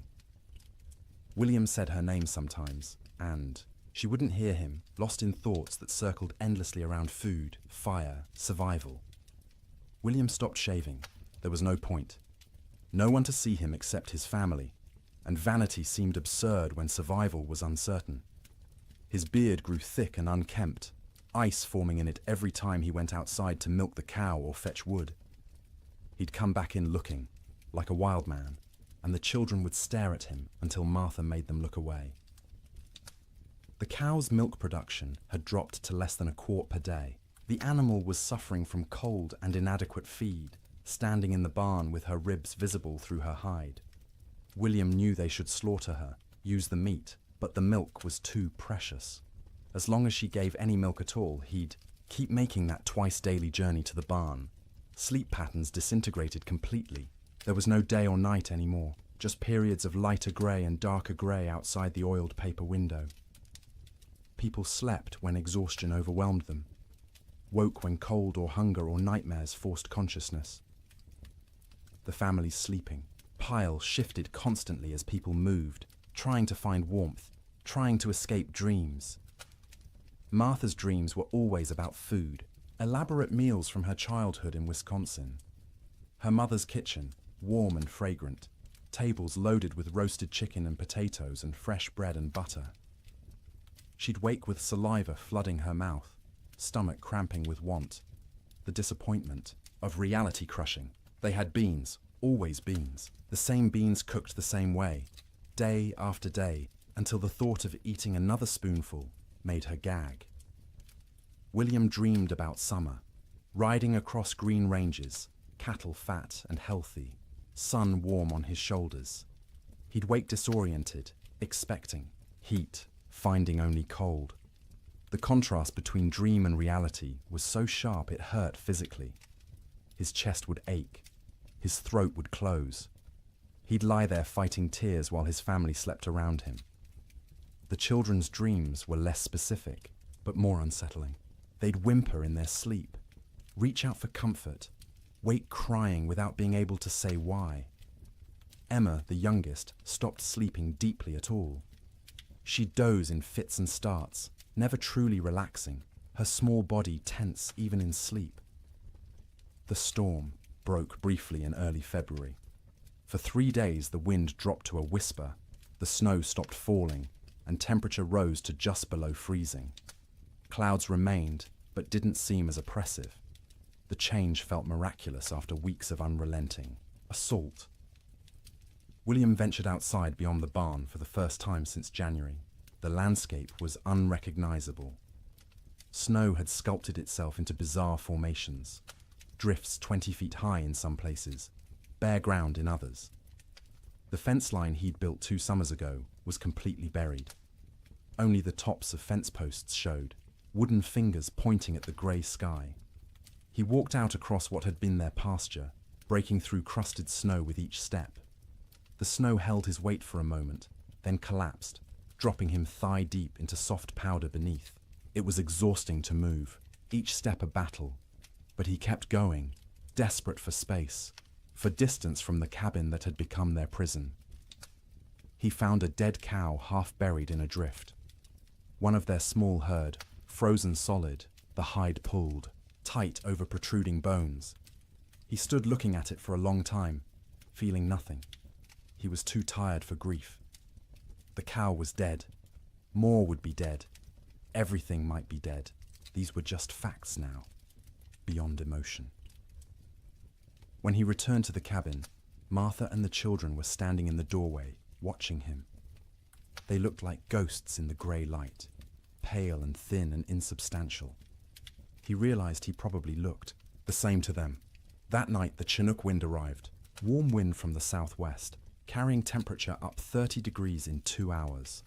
It felt like a gift from God, a promise that winter could end, that warmth still existed somewhere in the world. People opened doors and windows despite the waste, of heat from their fires, desperate for fresh air, for the feeling of movement, for anything different. The warm wind melted the top layer of snow, water dripped from roofs, ran in small streams across frozen ground, pooled in low spots. For brief hours, it seemed like spring might actually come, that the nightmare might be ending, but the Chinook betrayed them. After 2 days of relative warmth, the wind shifted back to the north. Temperature plummeted. The water that had melted froze instantly, creating a thick crust of ice over everything. The snow that had softened turned to concrete, and when more snow fell on top of that ice, it created a prison for any surviving cattle. Before the Chinook, cattle could at least paw through snow to reach grass beneath. After the ice crust formed, this became impossible. Their hooves couldn't break through. They stood on top of their food, separated from it by inches of ice, and slowly starved, while the grass they needed lay tantalizingly close. Cowboys trapped in bunkhouses understood what this meant. Any cattle that had survived, January were now doomed. The Chinook hadn't been salvation. It had been a final cruelty, raising hope before delivering death more certainly than the cold alone could have. In the bunkhouses, men stopped talking about spring. They stopped talking much at all. Conversation required energy they didn't have. They lay in their bunks, wrapped in blankets, emerging only to eat the meager meals old Pete still managed to prepare, or to take their turns feeding the stove. The silence was worse than the earlier noise of men talking and joking and trying to maintain morale. Silence meant defeat. Silence meant they'd accepted that this was how things were now, that normal life was so far away it might as well not exist. Some men slept 20 hours a day. Their bodies had adapted to scarcity by shutting down, reducing all functions to bare minimum. They moved slowly when they moved at all, speaking in monosyllables, their eyes dull and unfocused. They weren't sick, exactly. They were hibernating, human versions of bears in dens, waiting for conditions to improve. Others couldn't sleep at all, too anxious, too frightened, too aware of their situation. They'd lie awake hour after hour, staring at the ceiling, listening to the wind that never stopped. Their eyes developed a particular look, wide and staring, ringed with dark circles. Their hands shook constantly. They jumped at sudden sounds. Old Pete worried about these wakeful men more than the sleeping ones. The sleepers were conserving energy, doing what their bodies told them to do. But the wakeful men were burning through resources they couldn't afford to lose. Their minds were eating themselves from the inside, consuming sanity the way their bodies were consuming stored fat. He tried to help in small ways. Extra coffee for the wakeful ones, bitter and hot, and something to focus on besides fear. Stories told quietly in the dark, anything to distract. Sometimes just sitting with them, 2 men awake in a room full of sleeping men, sharing the burden of consciousness. The nights were hardest. 15, 16 hours of darkness in February's depth. The stove provided light as well as heat, flames visible through gaps in the iron, but it was barely enough to see by. Men moved through darkness, feeling their way, bumping into bunks and each other. Without clocks, without daylight, time became abstract. You'd wake, if you could call it waking when you'd only been half asleep, and have no idea if you'd been unconscious for 10 minutes or 10 hours. The disorientation was profound. Some men stopped trying to track time at all. They ate when food appeared, slept when they couldn't stay awake, existed in a perpetual present with no past or future. The concept of sleep itself changed. It wasn't restful anymore. You didn't sleep to feel refreshed. You slept because consciousness was too expensive to maintain. Sleep was a small death you practiced nightly, preparing for the real death that might come if the storm continued much longer. Dreams during this period took on a hallucinatory quality. Men dreamed they were awake, walking around the bunkhouse, having conversations with others, only to actually wake and realize none of it had been real. Or they'd dream they were outside in the storm, freezing, struggling toward shelter, and wake to find themselves wrapped in blankets by the stove. The boundary between sleeping and waking blurred. Some men experienced what would now be called dissociation. They'd observe themselves from outside their bodies, watching a stranger wear their clothes and speak with their voice. This disconnection was protective, a way the mind created distance from unbearable circumstances. But it was also terrifying to lose even the certainty of being yourself. In the ranch houses, children handled the extended ordeal better than adults in some ways. They adapted, accepting the new reality more easily than their parents who remembered how things should be. To the children, this was simply how life was now, cold, hungry, confined, but normal within its own context. But they also suffered in ways adults didn't. Their growing bodies needed more food than they were getting. Their development was being stunted by malnutrition. Sarah Ferguson, 11 years old, stopped growing taller. Her monthly bleeding, which had just started that fall, stopped entirely. Her body shut down non-essential functions to preserve life. Thomas developed a cough that wouldn't go away, a deep rattling in his chest that scared Martha. She'd give him extra portions of the thin soup she made, sacrificing from her own bowl, but it didn't help much. The cough persisted, worsening at night, keeping him and everyone else awake. James, 7 years old, stopped talking almost entirely. He'd answer questions with nods or shakes of his head, but volunteered nothing. He'd sit for hours staring at the fire, his face expressionless. Martha worried about him most of all, this strange, silent child who'd been so vibrant just months. Emma, the baby, clung to her mother constantly. She'd scream if Martha tried to put her down, terrified of separation. Martha learned to do everything one-handed, cooking, cleaning, even sleeping with the child attached to her like a growth. It was exhausting, but she understood. Emma was reverting to infancy, seeking the safety of the womb in a world that had become too frightening. February crawled past with the weight of years. Each day was a week long. Each week felt like a month. People stopped believing in spring. Spring was a myth, a story told by liars. There was only winter, eternal winter, and the question was no longer when it would end, but whether you'd survive it. And still the wind blew, and still the cold pressed in, and still people slept fitfully in their prisons of wood and hope, waiting for deliverance that seemed less likely with each passing day. Children experienced the great die-up through a lens of confusion and adaptation that was both heartbreaking and remarkable. They didn't fully understand what was happening or why, but they adjusted to impossibility with a flexibility adults had lost. To them, the storm wasn't an economic disaster or a failure of planning. It was simply the way the world had become, and they learned to live in it. Sarah Ferguson, at 11, was old enough to sense her parents' fear, even when they tried to hide it. She watched her mother's hands shake when portioning out food. She noticed her father's long silences, the way he'd stare at the fire without seeing it. She understood, in a way her younger siblings didn't, that something was terribly wrong. This knowledge was a burden. She couldn't share it with Thomas or James or Emma because they were too young to understand, and speaking it aloud would make it more real. So she carried it silently, trying to help without being asked, watching for ways to ease the tension that filled the cabin like smoke. She learned to anticipate her mother's needs. When Martha reached for the water bucket, Sarah was already moving, to refill it with snow. When the fire burned low, Sarah added wood before being told. She took charge of Emma when the toddler grew fussy, singing to her, telling her stories, anything to give Martha a few minutes of peace. At night, Sarah lay awake, listening to her siblings breathe, counting breaths, making sure everyone was still, alive. She'd developed an irrational fear that someone would simply stop breathing in the dark and no one would notice. So she stayed vigilant, even when her own body screamed for sleep. She dreamed about school, which seemed like something from another life.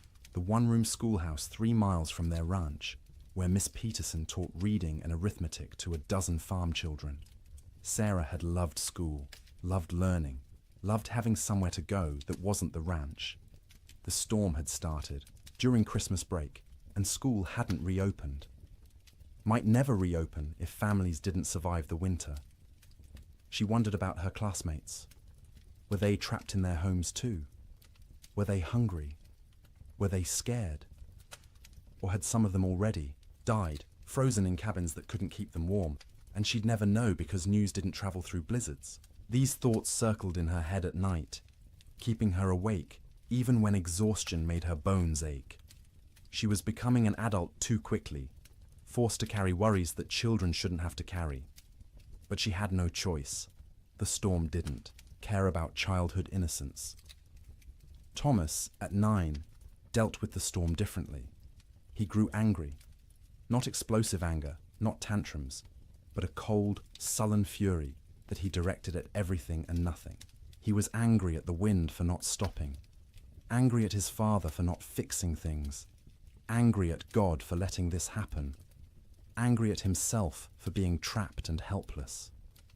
He'd punch his thin straw mattress when no one was looking, imagining it was the storm, hitting it until his knuckles hurt. He'd kick at the wall, leaving small scuff marks that his mother saw but didn't comment on. He needed to fight something, but there was nothing to fight except weather, and weather was beyond fighting. At night, Thomas didn't sleep so much as surrender. He'd fight consciousness until his body simply shut down, crashing into sleep so deep it was almost like fainting. He'd wake suddenly, disoriented, not remembering where he was for terrifying seconds before memory returned and reality settled back into place. His dreams were violent. He fought bears, wolves, faceless men. He swung fists and weapons, defending his family against threats that dissolved when he tried to focus on them. He'd wake with his heart pounding, sweat soaking his collar despite the cold, and lie there, trying to calm down before he disturbed everyone else. He was hungry all the time, a gnawing, constant hunger that made him think about food obsessively. He'd remember meals from before the storm, special occasions when they'd had roasted chicken, or beef, or his mother's apple pie. The memories were so vivid he could taste them, and the disappointment when he opened his eyes to find only reality was crushing. His mother noticed his anger, but didn't know how to help. She'd try to hug him, and he'd tolerate it stiffly, uncomfortable, with comfort, needing to be tough. He was the man of the house when his father was outside. He had to be strong. He couldn't let himself be a child, even though he was desperately, urgently still a child who needed reassurance that everything would be all right. James, at 7, retreated into silence and fantasy. He created elaborate stories in his head, imagining himself as a hero who could control weather, who could make the sun come out and melt all the snow. In his fantasies, he'd save his family, save the cattle, save everyone. People would thank him. His father would be proud. These daydreams occupied hours. He'd sit by the fire, face blank, living entirely in his imagination where he was powerful instead of helpless. His mother worried about his silence, not understanding it was protection. If he didn't talk, he didn't have to acknowledge reality. He could stay in his head where things made sense and he had control. At night, James slept deeply but unrestfully. He'd thrash and kick, fighting battles in his dreams, sometimes crying out words no one could understand. His siblings had learned to sleep away from his feet because he'd kick without waking. Martha would sometimes reach over and touch his forehead, checking for fever, but he was just hot from the exertion of his dreams. When he did talk, it was often about summer. He'd ask when they could go outside and play, when they could go fishing in the creek, when the cattle would come back. His questions broke Martha's heart because she had no answers. She'd deflect, saying soon, or when winter ends, knowing these were lies, but unable to tell a 7-year-old that winter might not end, that nothing might come back. Emma, just 3 years old, understood least and suffered most in some ways. She knew something was wrong but couldn't articulate what. Her world had shrunk to one room, a fire, and the immediate presence of her family. She didn't remember clearly how things had been before the storm. This cold, confined existence was becoming her normal. She cried often, not from any specific pain, but from generalized distress. Hungry cries, cold cries, tired cries, scared cries. Her vocabulary wasn't sufficient to express what she felt, so she cried and clung to her mother and refused to be put down. Martha carried her constantly, the child's weight a familiar burden. Emma was getting lighter instead of heavier, losing weight she couldn't afford to lose. Her ribs showed through her thin dress. Her eyes seemed too large for her face. She looked like children in pictures of famine, skeletal and haunted. At night, Emma slept fitfully, waking every few hours crying for her mother even though Martha was right there. She'd need to be held, rocked, soothed back to sleep, a process that took longer each time. Martha would hold her daughter and feel the tiny heart beating too fast, the small body too hot one moment and too cold the next, and wonder if Emma would survive even if the storm ended. Emma's dreams, when she could describe them in her limited vocabulary, were simple and sad. She dreamed of being warm, of having enough to eat, of going outside to play. She dreamed of summer in fragments, sensory impressions rather than coherent narratives. Sun on her face, grass under her feet, the feeling of running without being cold. The children had created small rituals to mark time and maintain some structure. Every morning, however they defined morning, Sarah would lead them in a counting game. They'd count to 100 together, which took Emma's entire concentration and distracted her from crying. Then they'd count by twos, by fives, by tens, math as comfort, numbers as proof that some things remained stable. In the afternoon, Thomas would tell stories. He'd inherited his father's storytelling ability and would spin tales about cowboys and cattle drives and adventures that took place in summer warmth. His siblings would listen, transported briefly to worlds where people weren't trapped and cold and hungry. Emma had a doll, a simple thing made from rags stuffed with more rags, with button eyes and yarn hair. She carried it everywhere, talking to it in her baby voice, explaining things. The doll was hungry. The doll was cold. The doll wanted Mama.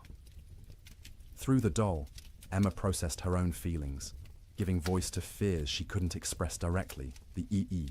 Children learn to read their parents' moods and adjust their behavior accordingly. When Martha looked particularly strained, they'd be quieter, more cooperative. When William came in from the barn looking defeated, they'd give him space, not asking for attention he couldn't provide. They became expert at making themselves small, at not adding to the household's burdens. But they were still children, and children need play.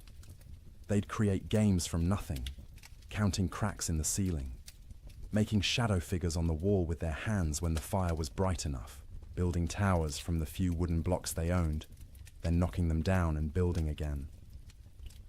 Sarah taught Emma songs, the same songs their mother had taught her. Simple rhymes about animals and weather and daily life. Emma's favorite was about a bird that flew south for winter, which seemed especially relevant. She'd sing it over and over, the words slurring together, while her siblings tried not to show their irritation. The children also absorbed lessons they shouldn't have needed to learn so young. That food was precious and must never be wasted. That fire was life and must be watched constantly. That cold could kill and must be respected. That sometimes adults didn't have answers, didn't know what to do, were as frightened and helpless as children, but had to pretend otherwise. They learned what their parents looked like when pretending to be brave, the slight tremor in their mother's voice when she said everything would be fine, the way their father's smile didn't reach his eyes. They learned to accept these performances without comment, understanding that challenging them would make things worse. In later years, the Ferguson children would remember the winter of 1887 as a blur. They'd recall specific images. The fire, always the fire, and their mother's face in its light, and the sound of wind that never stopped. But the timeline would be confused, events blending together because days had no distinct markers. Sarah would remember being hungry but never being fed. Thomas would remember being angry but not knowing why. James would remember his fantasy world more clearly than reality, which was probably for the best. Emma would remember almost nothing directly, just a vague sense of having been cold once, long ago, for longer than seemed possible. But they'd also remember warmth of a different kind. The feeling of sleeping piled together, siblings in a heap like puppies, their mother's songs in the dark, their father's hands, rough and gentle, checking them for frostbite. The way Sarah would hold Emma when Emma cried. The way Thomas would share his tiny portion of food, even though he was starving. The way James would tell stories that made them laugh despite everything. Children are resilient, but resilience has costs. The Ferguson children survived the winter, but they were changed. Sarah grew old before her time, burdened with worries she couldn't set down. Thomas's anger would last years, manifesting in ways that troubled his parents. James would remain in fantasy longer than he should, reluctant to engage with a world that had proven so harsh. Emma would be clingy and fearful, suffering from what we'd now call anxiety, though no one had that word then. But they survived. All 4 Ferguson children made it through the winter alive, which many children didn't. In the spring, when Sarah returned to school, half her classmates were missing, died in the storm, or their families had moved away, or they were too weak to attend. The teacher never spoke about them, and Sarah never asked, but she noticed the empty desks and understood what they meant. The children's winter was its own story within the larger tragedy. They experienced the same cold, the same hunger, the same confinement as adults, but they experienced it through the lens of childhood, with less understanding but also with adaptability adults couldn't match. They bent instead of breaking, or at least bent further before breaking, and some of them survived precisely because they were young enough to accept the impossible and adapt to it. March came quietly, without announcement or ceremony. The wind didn't stop all at once. The cold didn't break dramatically. But sometime in the first week of March, people noticed the light had changed. The grey wasn't quite as oppressive. The sun, invisible for months behind clouds, occasionally created a bright spot in the overcast sky, a suggestion that it still existed somewhere beyond the grey. The temperature rose first, not to warmth, not even close, but up from the deadly negatives, into the teens, then the 20s. At 20 degrees, after months of temperatures well below zero, it felt almost tropical. William Ferguson stepped outside without his heaviest coat for the first time since January and felt the difference immediately. Still cold, but survivable cold. Manageable cold. Human cold. The wind dropped next. Not gone, but diminished from its constant shriek to something closer to a whisper. You could hear other sounds again. Birds, tentatively returning. The creak of the barn, your own footsteps in the snow. After months of wind that drowned out everything, the relative silence was disorienting, and then finally the snow stopped falling. Days passed without new accumulation. The sky remained cloudy, but the clouds weren't releasing their burden anymore. What was on the ground would stay on the ground, but nothing new was coming. This realization spread through trapped households, like a physical wave. The storm was ending. Winter was releasing its grip. Spring, impossible spring, was actually going to come. But the thaw revealed horrors that had been hidden under snow. As temperatures rose above freezing and snow began to melt, the dead emerged. Cattle everywhere. More cattle than anyone had imagined possible. They lay along fence lines, stacked 3 and 4 deep, where they'd crowded against barriers trying to escape the wind. They filled ravines, hundreds in a single coulee, frozen together into a grotesque mass. They lined riverbanks, piled where they'd sought water, and found ice instead. William rode out in mid-March to assess their losses. The snow had melted enough to navigate, though the ground was a swamp of mud and standing water. He rode for hours, seeing nothing but dead cattle. Their small herd of 30 head was gone. All 30 dead. Some near the barn where they'd sought shelter. Others scattered across their range, frozen in place, some still standing. The smell was overwhelming. As the carcasses thawed, they began to rot. The air across the plains filled with the sweet, cloying stench of decay. You couldn't escape it. It permeated clothing, hair, got into your mouth and nose until you tasted it constantly. Cowboys tied, scarves soaked in vinegar over their faces, but it barely helped. The financial devastation was absolute. Ranches that had run thousands of head found hundreds alive, if that. The great cattle companies, backed by Eastern and European money, went bankrupt overnight.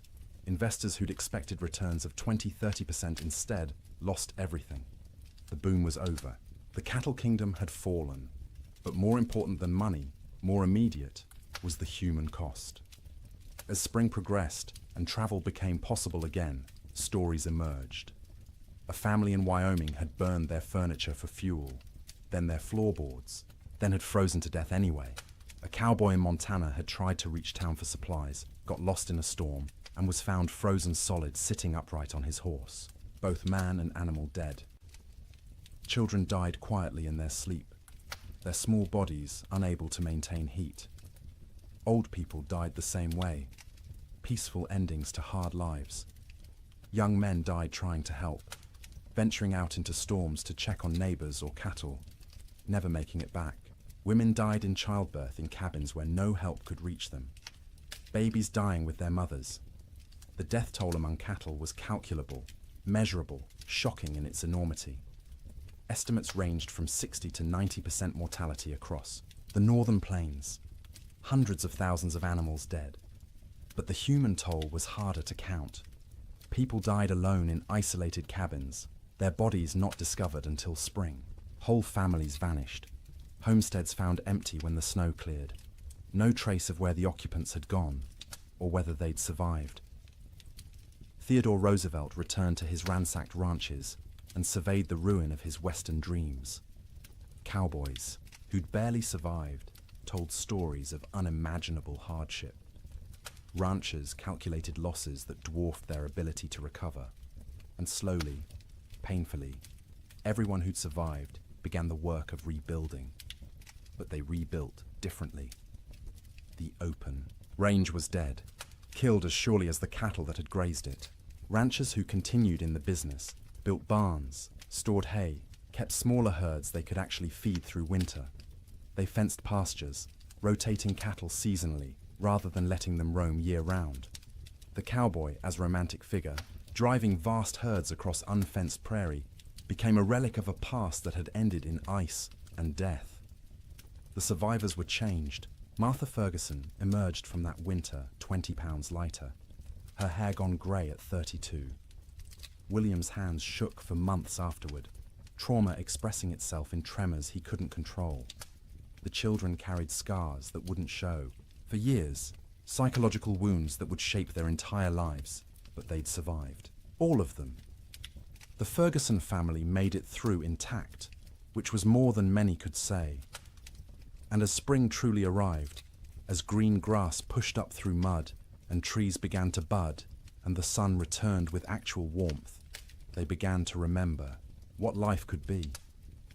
The first night Martha slept without waking every few hours, checking on her children. She woke feeling guilty for having rested. The first morning, William went outside and wasn't hit by killing cold. He stood in the barn doorway and cried. The children, resilient as children are, adapted more quickly. They ran outside in bare feet, feeling grass beneath their toes, relearning, joy they'd almost forgotten. Sleep in spring was different from sleep in winter. The fear was gone, the vigilance unnecessary.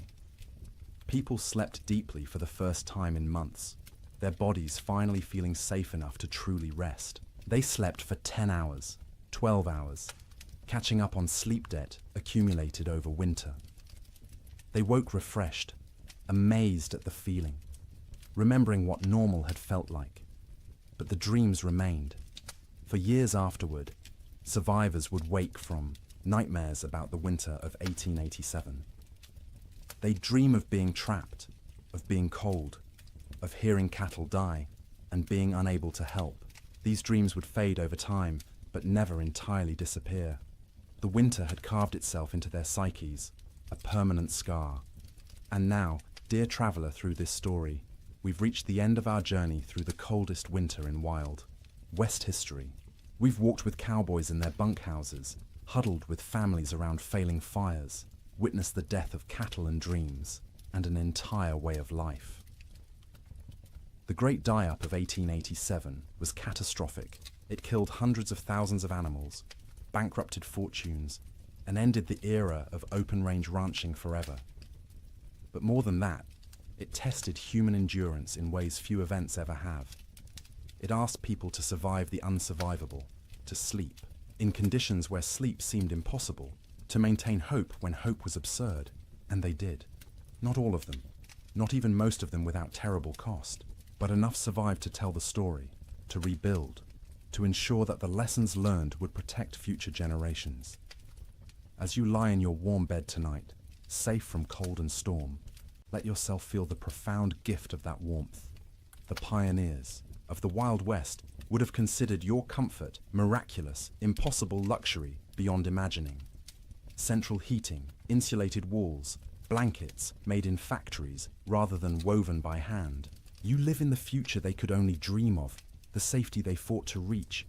Their struggle made this possible.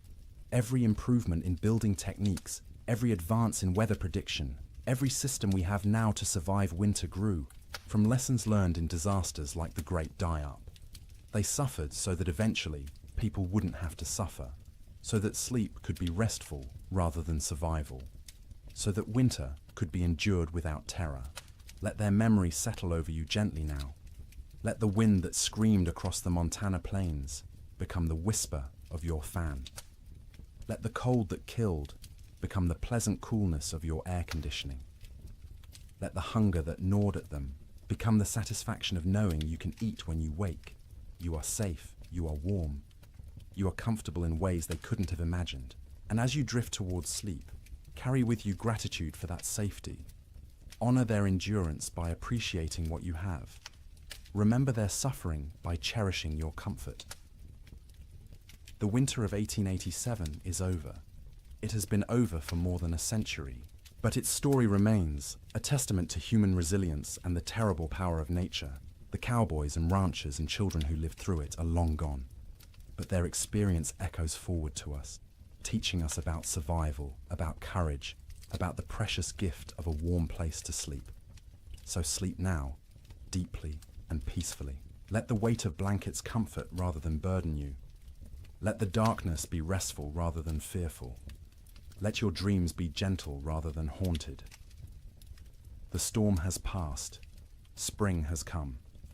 The long winter night is over, and you, in your warm bed, in your safe room, can rest without fear, can close your eyes without vigilance, can surrender to sleep, knowing you'll wake to warmth and safety. The Great Die-Up claimed so much, so many cattle, so many dreams, so much hope. But it couldn't claim everything. It couldn't kill the human capacity to endure, to adapt, to survive impossible conditions, and emerge, if not unscathed, then at least alive. Still capable of love, still capable of rebuilding, still capable of hope. That resilience lives in you too. You carry it in your genes, inherited from ancestors who survived winters and storms and hardships we can barely imagine. Their strength is your strength. Their determination is your determination. Their ability to close their eyes in terrible circumstances and wait to face another day is yours as well. You don't need it tonight. Tonight, you can simply rest. Let the story of the Great Die-Up fade like snow melting in spring sun. Let the cold recede. Let warmth embrace you completely. Sleep well, knowing that winter always ends, that spring always comes, that the coldest night eventually gives way to dawn. The pioneers of 1887 learned this truth at terrible cost. But they learned it, and they survived. And because of them, you live in a world where winter is manageable, where cold is temporary, where sleep is safe. Close your eyes now. Let your breathing slow.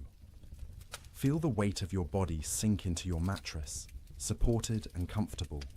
You've traveled a long way tonight, through a winter that ended before you were born. You've witnessed suffering and endurance and the slow arrival of relief. Now it's time to find your own relief, your own rest, your own peaceful surrender to sleep. The wind has stopped screaming. The cold has lost its teeth.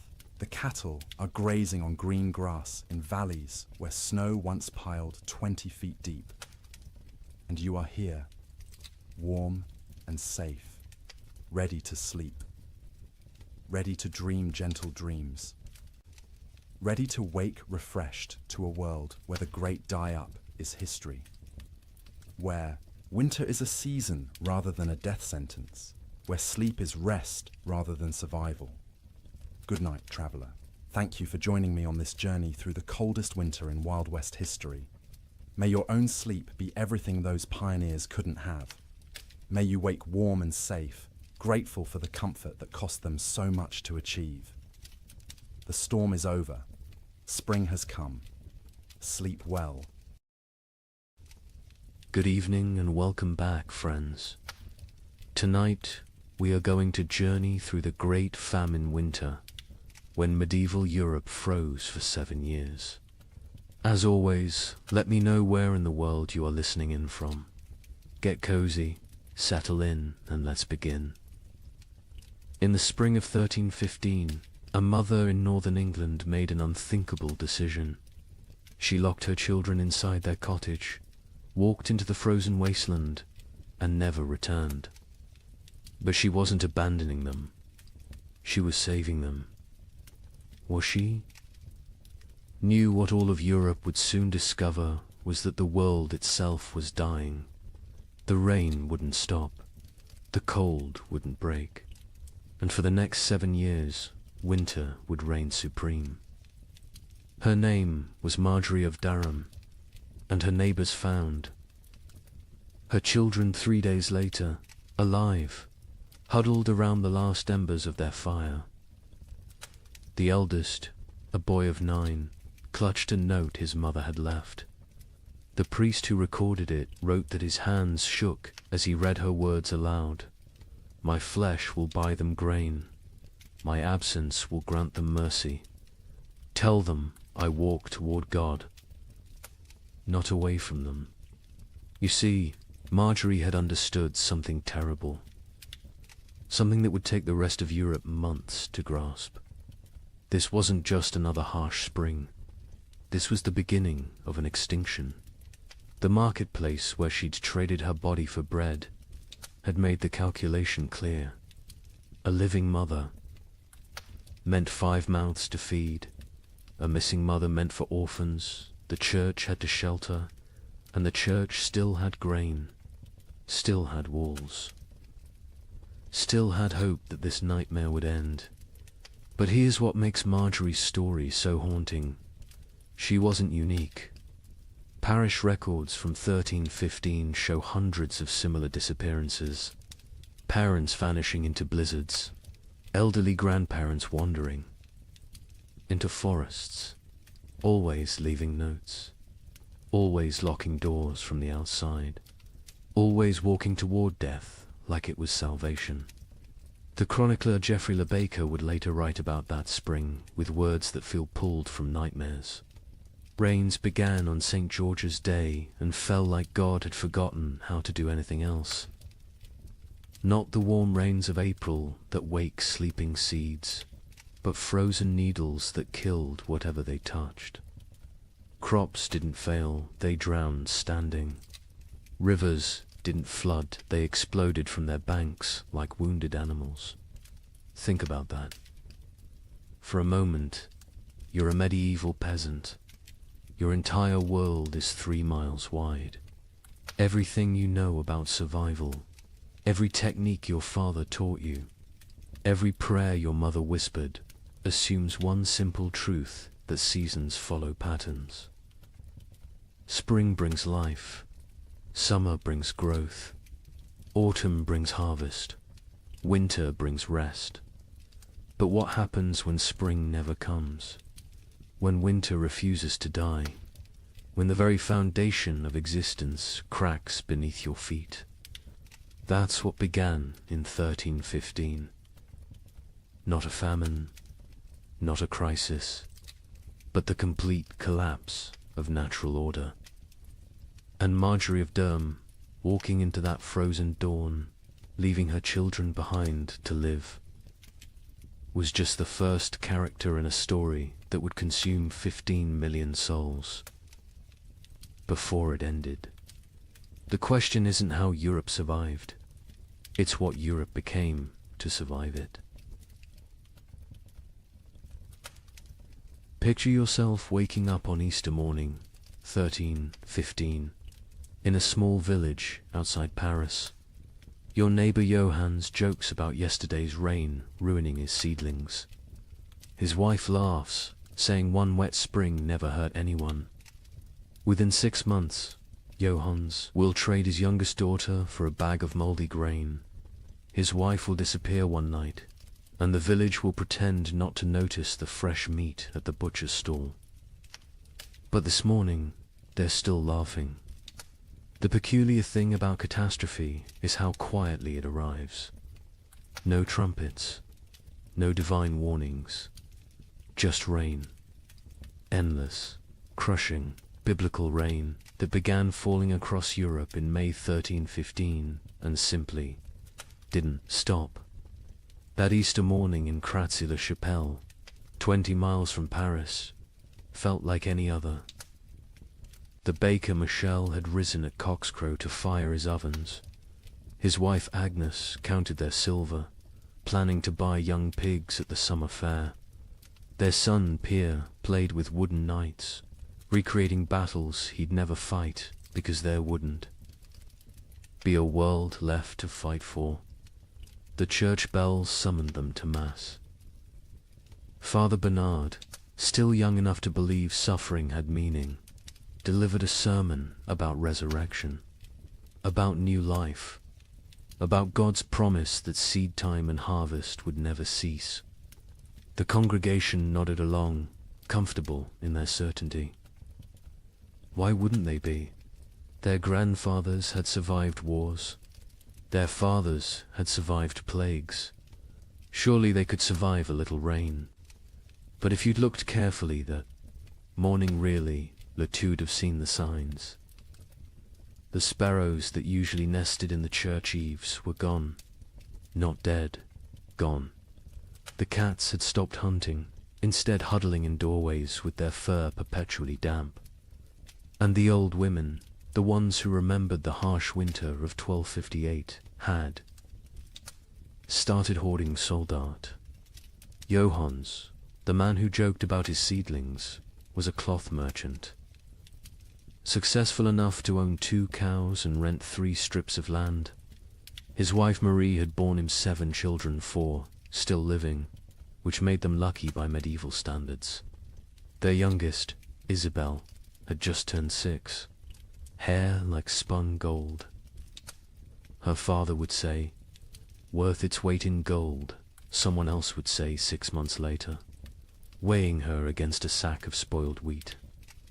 The rain that Easter was unusual only in its persistence. It had fallen for 3 days straight, turning the roads to mud, keeping the holiday merchants away. But rain in April wasn't catastrophe, it was inconvenience. The real terror wouldn't begin until May 15th, the feast of St. Dymphna, when the rain turned cold. Brother Francis of the Abbey St. Denis recorded it first. He'd been copying manuscripts when he noticed his breath misting in the scriptorium. In May, at midday, the ink froze on his quill. He thought perhaps illness had taken him. Fever turned backward into chills. Then he saw the other monks rubbing their hands, saw the frost forming on the inside of the windows. By June, That cold rain had become something medieval Europeans had no word for. We might call it freezing rain, but they called it devil spit. Water that fell as liquid but froze on contact. Entire fields became sheets of ice in summer. Roses bloomed and died in the same hour, encased in crystal tombs. The wheat, which should have been knee-high and green, stood stunted and yellow. The barley rotted in the earth before it could sprout. The rye grew, but wrong-twisted, black, infected with something that would later be recognized as ergot, the fungus that causes hallucinations and gangrene. Some villagers, desperate for any harvest, ate it anyway. They danced themselves to death in the streets, laughing as their fingers turned black and fell off. But we're getting ahead of ourselves. Let's return to Johannes and his family, because their story is everyone's story. By late May, Johannes had stopped joking about anything. The constant rain had ruined the roads, making trade impossible. No merchants could travel, which meant no cloth could be sold, which meant no coins for bread. Not that there was bread to buy. The baker Michel had closed his ovens now. Grain meant no flour, meant no purpose to the fire. June brought the first death in Crassy-la-Chapelle. Not from starvation, not yet. Old Catherine, who'd survived 70 winters, simply gave up. She announced at Sunday Mass that God had abandoned them, walked home, lay down in her bed, and willed herself to die. The priest called it despair, a mortal sin. But privately, he envied her escape. The real horror began in July, when the rain briefly stopped. For 3 days, the sun appeared, weak and watery but present. The villagers rushed to salvage what they could, to plant anything that might grow before autumn. They worked day and night, hands bloody from tearing at the muddy earth, planting beans, turnips, anything fast-growing. On the 4th day, the hail began. Not regular hail. Chunks of ice the size of fists, driven sideways by winds that shouldn't exist in summer. They shattered shutters, killed chickens, knocked full-grown men unconscious. When it stopped, nothing remained of those desperate plantings. The fields looked like they'd been trampled by an army of giants. That's when Johannes made his first, unthinkable choice. He killed one of his cows, not for meat yet but for mercy. It was starving, crying constantly, too weak to stand. He told his children it had gotten sick, but Marie knew. She saw him save the blood in buckets, saw him portion it carefully with their dwindling barley. Blood pudding would keep them alive another week. Argus arrived wearing winter's clothes. Frost in the mornings, ice on the water buckets, breath misting even at noon. The second cow died on its own, and Johannes counted it lucky. They ate everything: the meat, the organs, the marrow from the bones. They boiled the hide for soup. They ground the bones for flour. Nothing was waste, because waste meant death. Brother Thomas of Westminster Abbey wrote something strange in his chronicle that summer. The heavens have forgotten how to cease their tears. At first, monks like Thomas saw it as God testing their faith. A brief punishment, maybe for the wars between England and Scotland, maybe for the French king arresting the Pope. Surely it would pass. But then came the letters from sister monasteries. From Cologne, our fields are lakes. From Florence, the Arno has swallowed 3 villages. From Krakow, the children ask what the sun looked like. What terrified Thomas wasn't the rain itself, it was the temperature. In July, the height of summer, he could see his breath while saying morning prayers. Ice formed on the altar wine, and still the rain fell.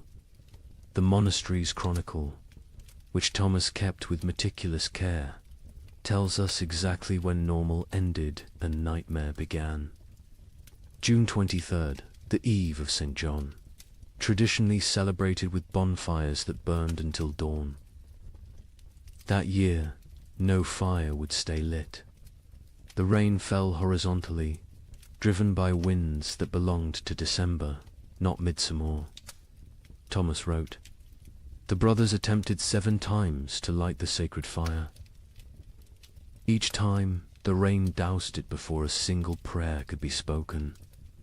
Prior William declared it a sign of what he dared not say." Thomas had been corresponding with monasteries across Christendom for 20 years. His position as chronicler meant he received letters from abbeys in Scotland to Sicily, from Ireland to Poland.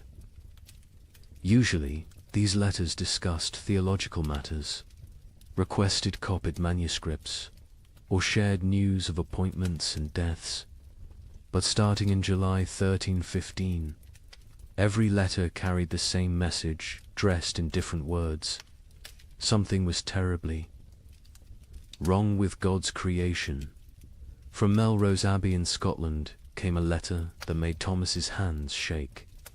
"Brother, we write to you from hell, frozen over. It is July, yet we break ice from our wells each morning. The barley stands drowned in fields that have become swamps. Yesterday, we found a shepherd frozen to death. In July, Brother Thomas. He was young, strong, only 20 summers. We found him standing upright, eyes open, still holding his crook. The sheep around him were ice statues. Have we entered the end times? The abbot of Cluny in France sent word that would have been dismissed as madness any other year. The vine withers as if cursed. The soil rejects all seed. We have consulted. Our oldest records nothing, speaks of summer frost, of hail in August, of rain that burns like ice. Our farmers weep in the fields, beating the mud with their fists, begging it to remember its purpose. From the German monasteries came increasingly frantic reports. The prior of Reichenau wrote, "Lake Constance rises daily. Entire villages now exist only as church bells tolling beneath the waves. We ring our own bells in answer, but God remains deaf. The rain tastes of sulphur. Birds fall from the sky mid-flight, frozen solid. What sin has mankind committed to earn such wrath?" But it was a letter from an Italian monastery that contained the most chilling observation. Brother Antonio of Monte Cassino, a learned man who'd studied both scripture and natural philosophy, wrote, "This is not divine punishment. Brother Thomas, I have read the ancient texts, Greek and Roman both. This happened before. They called it the years without summer. Crops failed, empires fell, and mankind retreated to caves. We are not being punished. We are being erased." Thomas himself had begun keeping detailed records of the weather, something unprecedented for the time. His entries from July 1315 read, "Like fever dreams. July 4th, Feast of St. Ulrich. Rain for 16 straight hours. Temperature cold enough that we wore winter robes to matins. 2 brothers collapsed during prayers, their lips blue. July 11th. The rain has not ceased for 40 hours. We cannot light fires. We eat cold porridge and pray with numb fingers. Brother Matthew suggests we are experiencing Noah's flood again. Prior William had him whipped for heresy. But privately, we all wonder. July 19th. Something impossible today. The rain froze as it fell, coating everything in ice.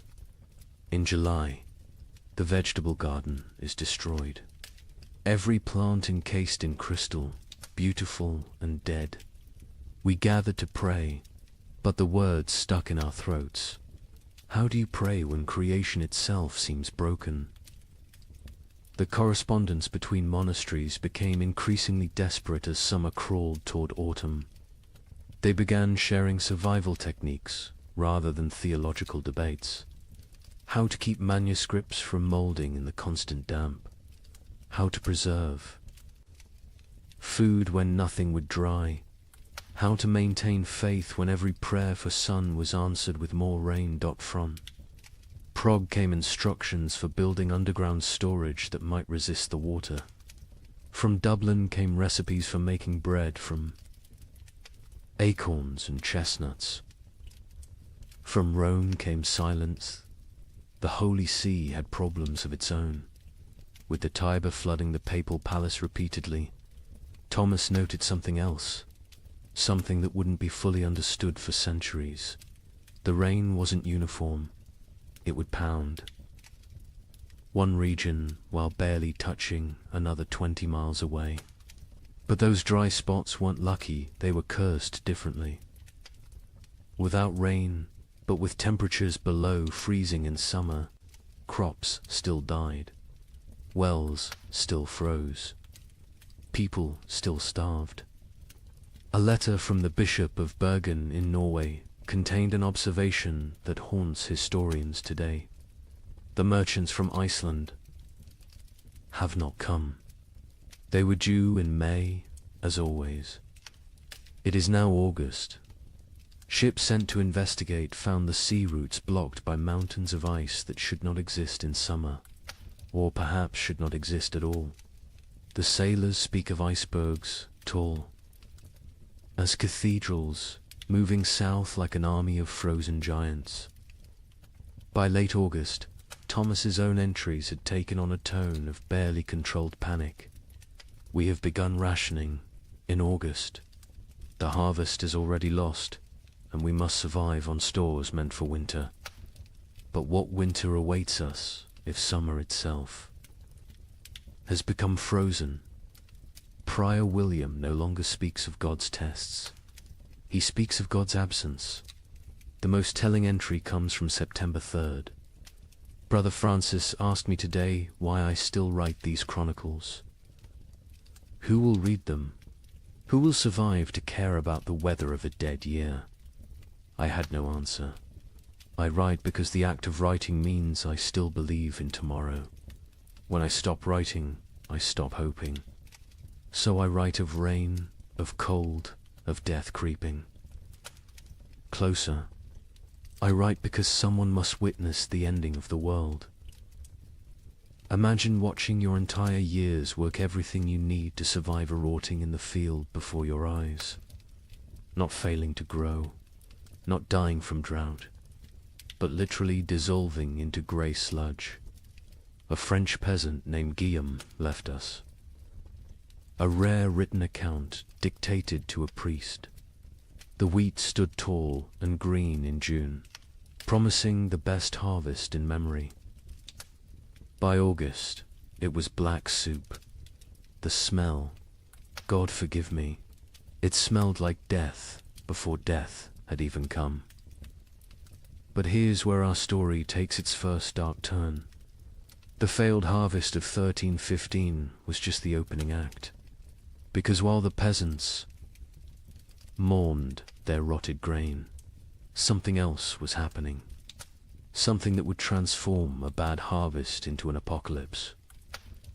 Guillaume of Soissons was not a typical peasant. He'd served in the king's army, learned his letters during a campaign, and returned home with enough silver to rent 5 strips of prime farmland. His account, preserved because the priest thought it might matter someday, gives us the only peasants. I view of the catastrophe unfolding in those fields. I have seen men die with their guts spilling onto French soil. Gideon told the priest. But watching my wheat die was worse. A man dies once. My wheat died every day for 60 days, and each morning I watched it die again. The process was unlike anything farmers had encountered. Usually, crop failure was quick frost, drought, or pests. You knew within days if you were ruined. But 1315 tortured them with hope. Gideon described walking his fields each dawn, and each dawn finding a new horror. First, the stalks grew too fast. In June, they shot up like they were racing toward heaven. We thought ourselves blessed. My wife danced between the rows, saying we'd have enough to sell, enough to buy that ox we'd dreamed of. The children planned what they'd eat at harvest feast: honey cakes, white bread, meat every Sunday until Christmas. But the unnatural growth was a warning, not a blessing. The constant rain and bizarre temperature swings had triggered something in the planta. Desperate attempt to reproduce before dying. The stalks grew tall but hollow. The kernels formed but never filled. By July, the color started changing. Not all at once. First, little spots like rust on a blade. We told ourselves it was nothing, just moisture. It would pass, but the spots spread. They merged, they consumed. A field that was green at sunrise would be brown by sunset. What Gideon was describing, though he couldn't know it, was a perfect storm of plant diseases. The cold, wet conditions had created ideal breeding grounds for multiple fungi. Stem rust, leaf blight, and ergot attacked simultaneously. But ergot was the cruelest. It didn't just destroy the grain, it transformed it into poison. The heads of wheat turned black and swollen, like fingers left too long in water. When you touched them, they burst, releasing clouds of black dust that made you cough blood. My neighbor Henry, trying to save something, anything, gathered these black kernels. His family ate bread made from them. Within 3 days, his children were screaming about devils in the walls. His wife's fingers turned black and fell off. Henry himself danced naked in the square until his heart burst. The aristocracy, watching from their castles, initially felt secure. They had stores from previous years, contracts with merchants, the ability to import grain. The Lord of Soissons, Robert de Courtenay, even rode through the failing fields in July, telling the peasants not to despair, that he would reduce their taxes, that no one would starve. But Lord Robert didn't understand what Gideon understood. This wasn't one bad harvest. This was the end of agriculture itself. The ground changed. Gillam explained. It wasn't soil anymore. The rain had been falling so long, so hard, that all the good earth washed away. What remained was grey clay. That wouldn't hold seed, wouldn't grow weeds, wouldn't even grow the grass. It was like God had salted the earth, but with water instead of salt. By August, desperation drove innovation. Farmers tried everything their ancestors had never dreamed of. They built fires in the fields, trying to dry the soil. They dug drainage ditches that filled faster than they could empty them. They brought their livestock to sleep among the crops, hoping animal warmth might save something. An educated monk observing these efforts wrote, "They perform rituals that border on paganism, dancing naked under the full moon, burying live cats at field corners, bleeding themselves onto the soil. They have forgotten Christ and remembered older, darker gods, yet still the crops fail. The nobility began to panic when they realized the Implications. No harvests meant no taxes. No taxes meant no armies. No armies meant no power. The entire feudal system depended on agricultural surplus. Without it, civilization itself would collapse. The Bishop of Reims recorded a meeting of local lords in August 1315. Lord Thibaut suggested we take what grain remains by force, store it in our castles, and let God sort the living from the dead. Lord Gautier proposed we sell our lands to Italian merchants who don't yet know of our catastrophe. Lord Felipe said nothing, just sharpened his sword throughout the meeting. We all knew what he was thinking. When the starving masses come, sharp steel might buy us more time than prayer.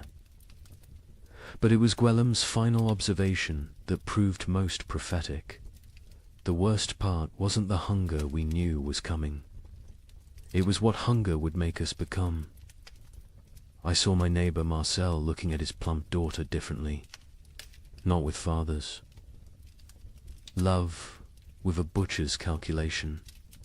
I saw wives eyeing husbands who'd grown too weak to work. I saw children forming packs, like wolf cubs learning to hunt. The priest asks me what I think God wants from us. I tell him God is done wanting. Now he's taking, and he's going to keep taking until there's nothing left but rain and mud and sigh. And mud and sigh. The memory of what men used to be before they became animals again.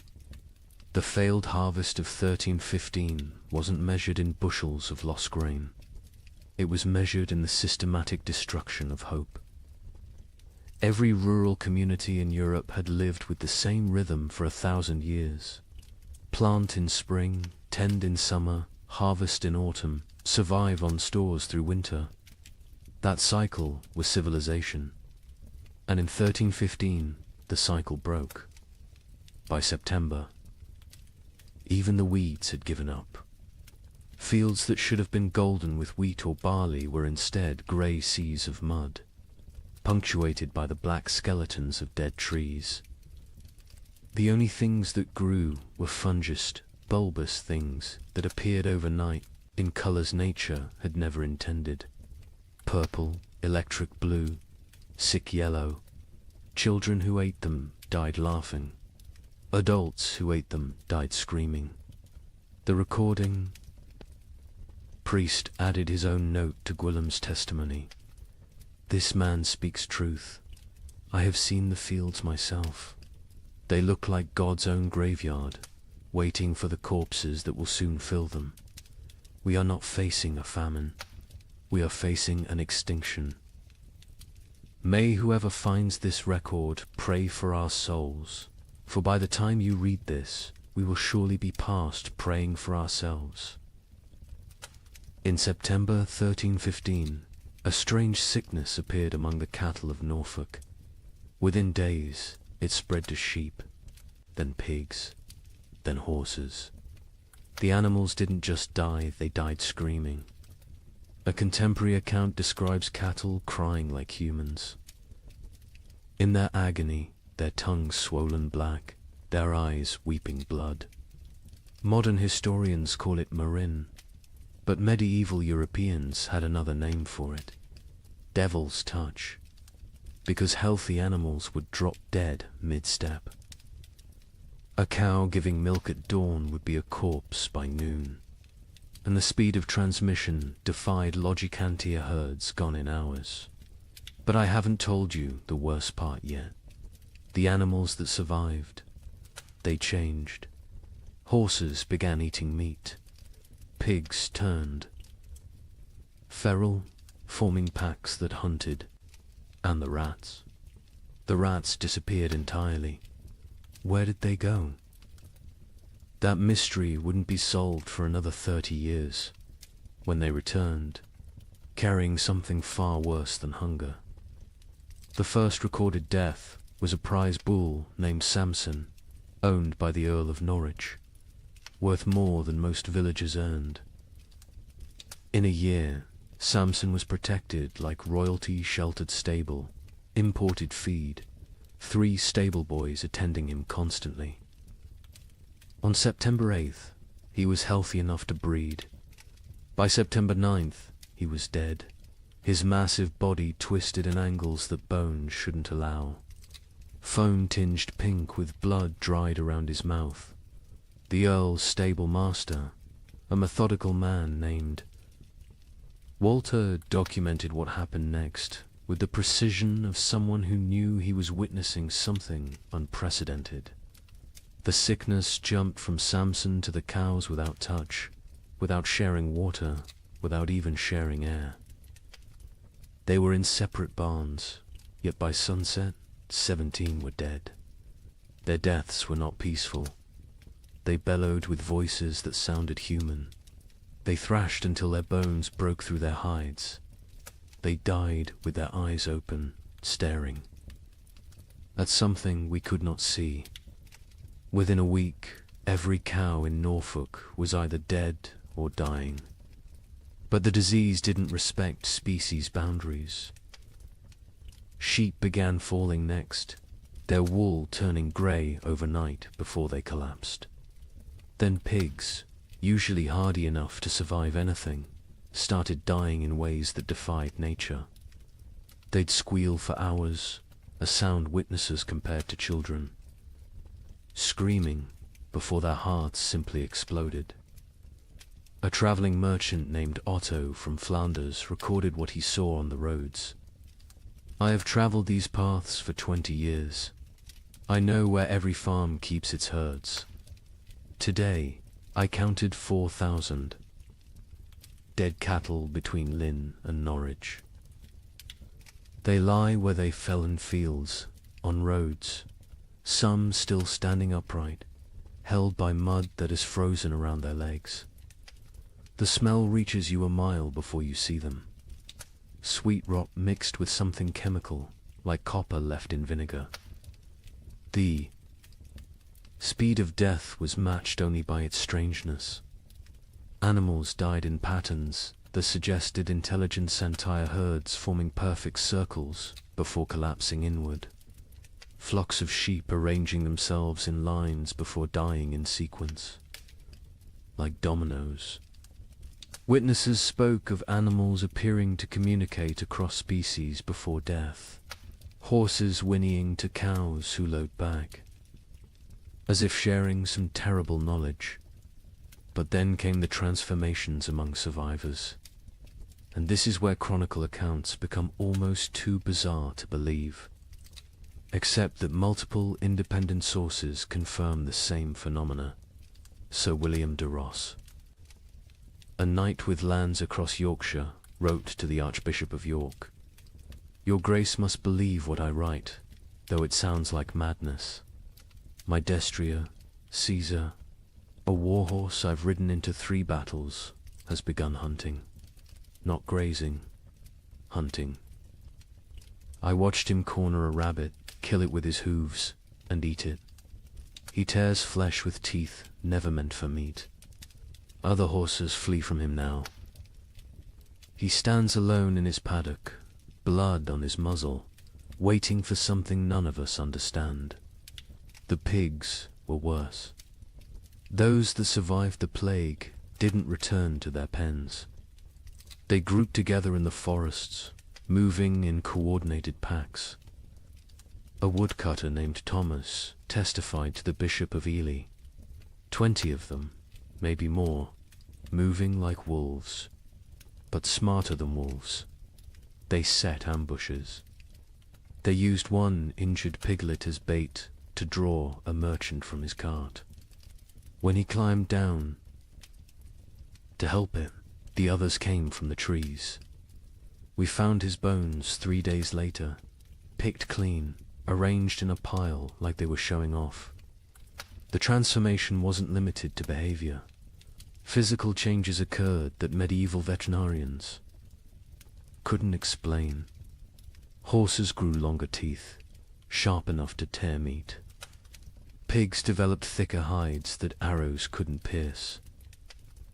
Chickens that survived grew black feathers, regardless of their original coloring, and their eggs when cracked, contained blood instead of yolk.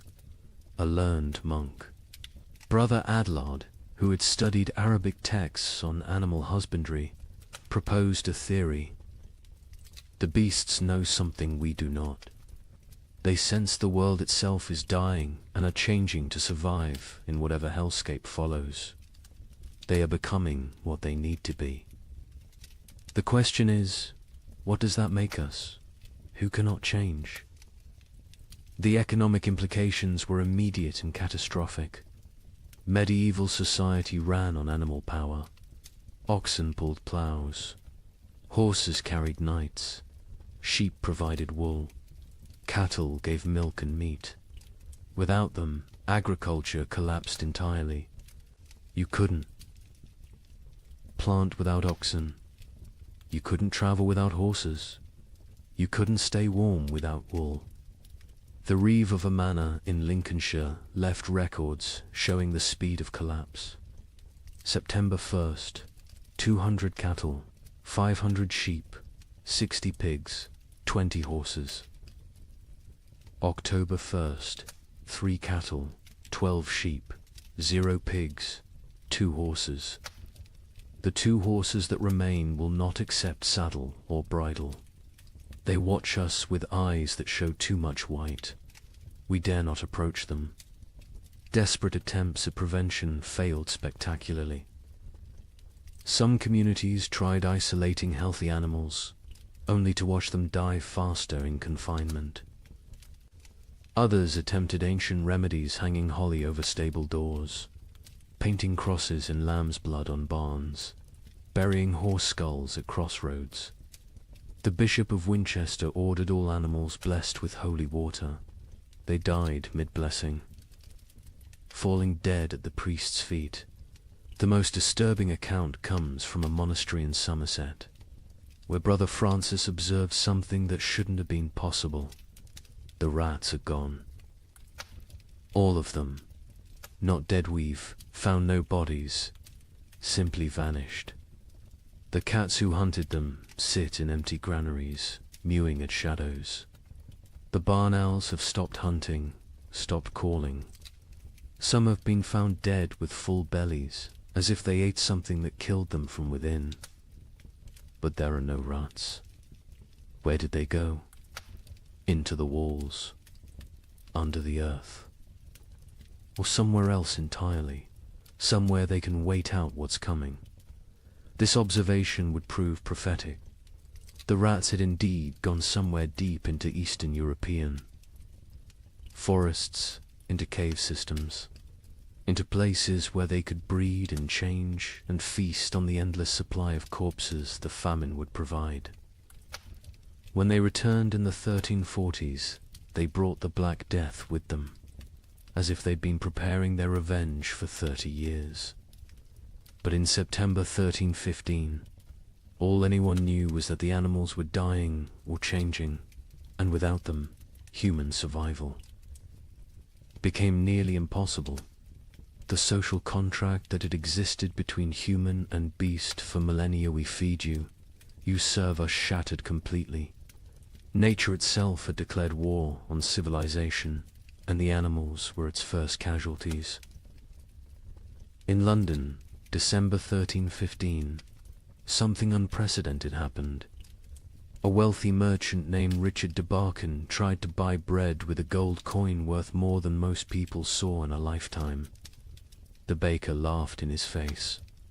"Can your gold fill my children's bellies? Can it bring back the grain?"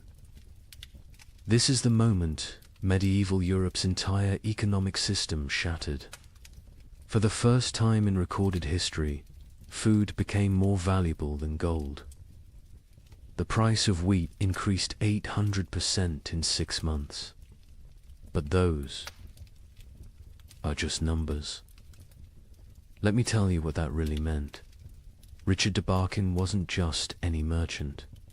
He controlled the wine trade from Bordeaux to London, owned 3 ships, and held contracts with the royal household. His wealth was legendary. He'd once bought an entire street in London just to evict a rival. On that December morning, he walked into Thomas Baker's shop on Bread Street carrying a gold noble, a coin worth 80 silver pence, enough to buy a horse. Thomas Baker, his hands still dusted with the last of his flour, looked at the coin like it was a stone. "I have one loaf left," he said, "my last flour. When it's gone, I close my doors forever. That loaf goes to my children. Your gold cannot create grain from nothing." Richard, accustomed to gold opening every door, placed 2 more nobles on the counter. Thomas swept them onto the floor. "Take your metal to the Thames and see if the fish will trade bread for it. I'll keep my loaf." The story spread through London within hours, not because a rich man was refused bread, but because everyone suddenly understood. The fundamental assumption of civilization that money could buy necessities had died. The keeper of the Royal Exchange, Simon de Canterbury, recorded the complete collapse of monetary meaning. December 1st, 1 penny buys a loaf. December 15th, 1 shilling buys a loaf. December 30th, 1 pound buys a loaf. January 13, 16, no amount buys a loaf, for there are no loaves to buy. But the breakdown went deeper than inflation. The very concept of value imploded. A manuscript from Guildhall records an exchange that would have been incomprehensible months earlier. Margaret Carpenter traded her wedding ring, passed down 5 generations, for 2 turnips. John Smithson offered his house for a ham. The hams. Owner refused. The guild system, which had regulated trade for centuries, collapsed overnight. The worshipful company of bakers, once among London's most powerful guilds, disbanded when 8 of 12 members died trying to defend their shops from crowds. Their final record, dated January 3rd, 1316, states, "We dissolve this fellowship, as there is nothing left to fellow over. May God forgive what we have become." In Paris, the situation grew even more surreal. The provost of merchants, attempting to maintain order, issued daily price controls. Every morning, he'd announce the maximum legal price for bread. Every evening, bakers would ignore it entirely. One baker, hauled before the provost for charging 30 times the legal rate, responded, "Hang me if you wish. My corpse will bake no bread. Pay my price or starve legally, those are your choices."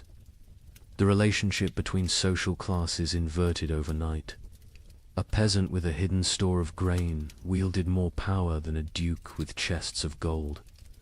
The Chronicle of St. Denis's records, the Count of Champagne, among the realm's richest men, was seen begging at a farmer's door.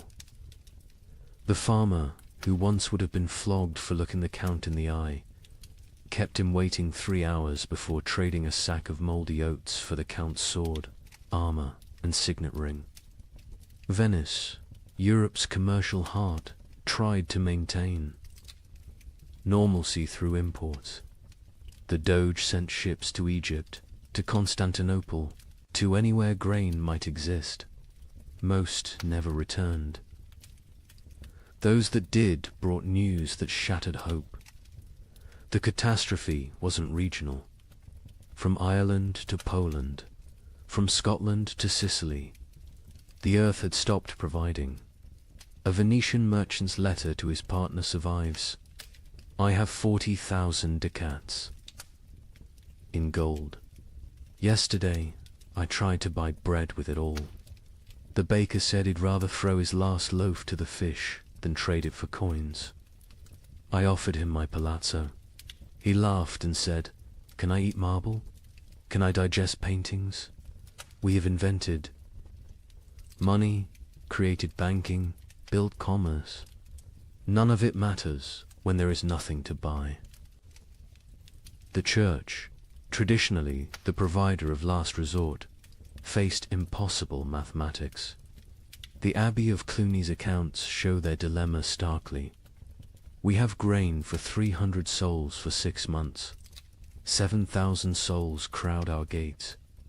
If we feed all 4, compassion's sake, all die in 3 weeks. If we feed only our brothers, we survive but lose our purpose. Christ multiplied loaves and fishes. We can only divide and subtract. Some monasteries chose martyrdom through generosity, opening their stores until empty, then dying with those they tried to save. Others became fortresses, monks armed with clubs defending walls, while starving crowds pleaded outside. The abbot of Glastonbury wrote, "We have become what we swore never to be, choosers of who lives and who dies. Each grain of wheat is a decision, each meal is a judgment. We are not God, yet we play him daily." The collapse of money created new forms of trade that horrified contemporary observers. The Bishop of Lincoln recorded, "Women sell themselves, not for coin, but for bread. A loaf buys what gold cannot. Mothers auction their children to whoever can feed them. These are not choices. These are mathematics of survival." In Hamburg, they developed a grotesque solution: the flesh market. Not selling human flesh, not yet, but selling the promise of it. People would sign contracts pledging their bodies after death in exchange for food while living. A German merchant wrote, "The dying sell their future corpses for present bread. Buyers mark their purchases, waiting like vultures. When someone falls, arguments break out over whose property they've become." The English crown attempted to maintain control through force. Edward II issued proclamations making food hoarding punishable by death. The result: those with food hid it better. Royal agents searching for hidden grain often found families dead of starvation, sitting around empty tables, having hidden their food so well they couldn't find it themselves in their final delirium. A royal clerk named William de Dean recorded, "The futility. We hanged a man for hiding grain.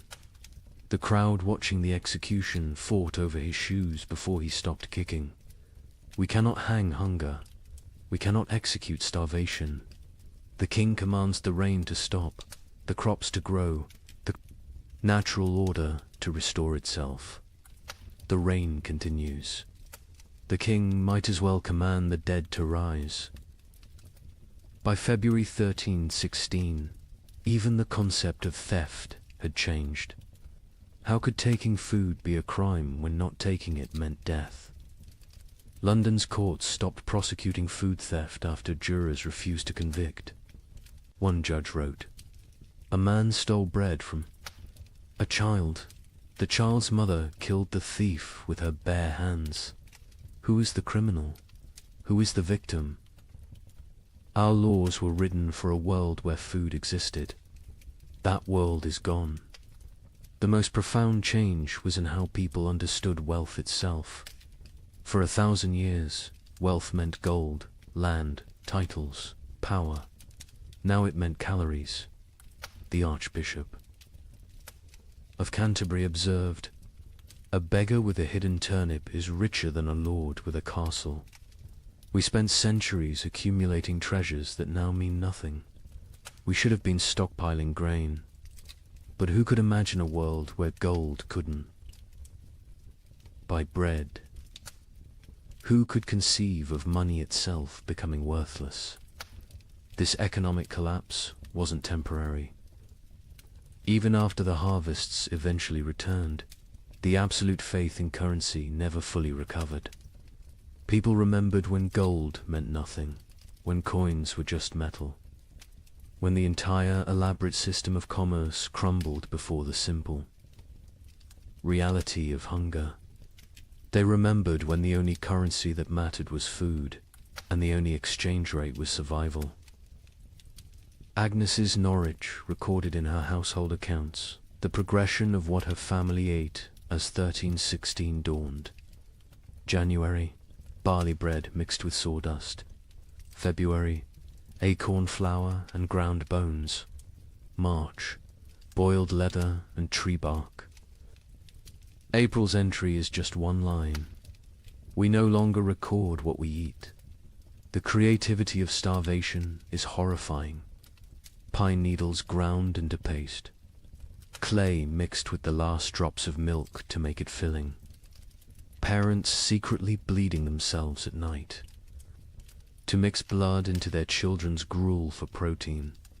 But in the city of Erfurt, they discovered something that would haunt Europe's collective memory forever. The local tanner, a man who had grown mysteriously fat while others starved, was found to have a peculiar source of leather.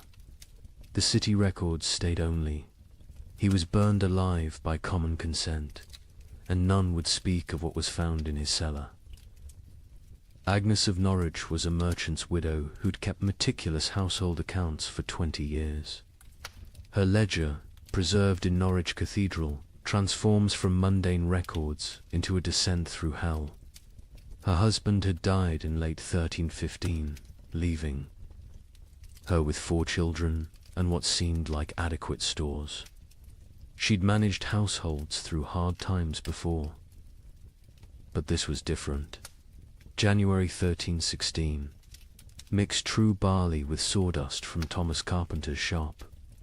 1 part grain to 1 part wood. The children notice but do not complain. The sawdust fills their bellies even if it provides no sustenance. We tell ourselves it is fibre, like bran. We pretend not to see the splinters in their stall. The recipe sections of her ledger became increasingly elaborate as real ingredients vanished. Acorn bread. Gather acorns before the pigs find them. Boil. 7 times to remove bitterness, the water turns black as sign. Dry what remains. Grind with stone's mill wheels are too precious for such base material. Mix with water and anything that binds egg. If God provides, blood if he doesn't.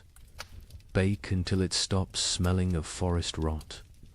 By February, even her precise nature couldn't hide the desperation. Bone meal from the butcher, he claims it's sheep, but the fragments look human-sized. I do not ask. Mix with the last acorn flour. Add melted snow, clean snow from rooftops, not the ground where the dead have lain. The children eat, their teeth hurt from the grinding. Better tooth pain than belly pain. A travelling monk who sheltered with Agnes that February wrote his own account. The widow feeds her children soup that is merely hot water with leather boiled until it releases some essence of the animal it once was. She watches them drink it with such intensity as if her gaze could transform it into beef stew. The youngest boy asks what meat this is. She says it is shukau. He accepts this. The substitutions became a science. Flemish merchants developed detailed guides for extending food that read like alchemical texts. Pine needle tea provides the sensation of eating when boiled thick enough. Add chalk dust for substance. The stomach believes it is full for precious hours. Warning: more than 3 cups daily causes blood in the urine. In Paris, a baker named Henry Fouquet was arrested for his miracle bread that stayed fresh for weeks. Under torture, he revealed the secret. Ground bones mixed with plaster, baked with real flour, spread only on the outside. People see bread. Smell bread, initially tastes bread, he confessed.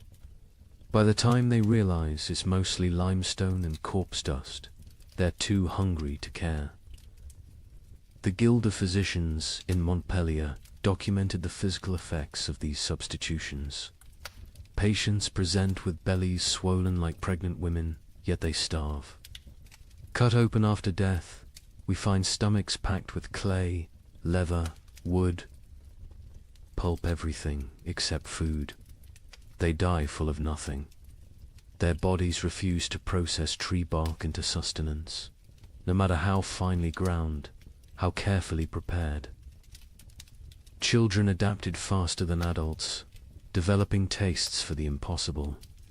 A priest in Reims wrote, "The young ones seek out specific trees, knowing which bark tastes less bitter. They have favorites: oak over ash, young wood over old. They teach each other which mushrooms cause the least pain, which grasses fill the belly longest." Children who should be learning Latin are instead becoming experts in eating the inedible. But March brought innovations that crossed into nightmare. Agnes's ledger, her handwriting now shaky. Martha Fisher says fresh blood from living animals goes further than from the dead. A cup drawn from a cow still walking provides more strength than meat from a week-old corpse. We take turns cutting our last goat, keeping it alive, taking just enough. It screams now when it sees us coming with the bowl. The monastery at Fulda recorded even darker adaptations. Brother Marcus suggests we bleed ourselves in rotation, each monk providing for others. The abbot forbids it, calling it cannibalism by degrees. But when the abbot falls ill, we find he's been secretly bleeding himself to feed the youngest novices. His arms are covered in cuts. He dies drained, literally and figuratively. In London, they discovered people grinding the mortar from between stones of ancient Roman walls. It contained traces of animal blood used in its mixing centuries ago. "They call it stone soup," wrote the sheriff. "They believe Roman blood maintains potency across 1,000 years.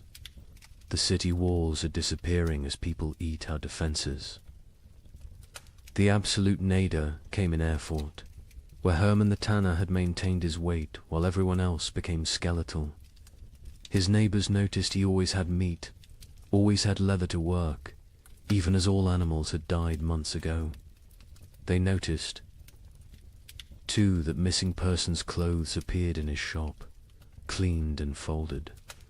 The investigation began when a mother recognized her missing daughter's distinctive birthmark on a piece of leather.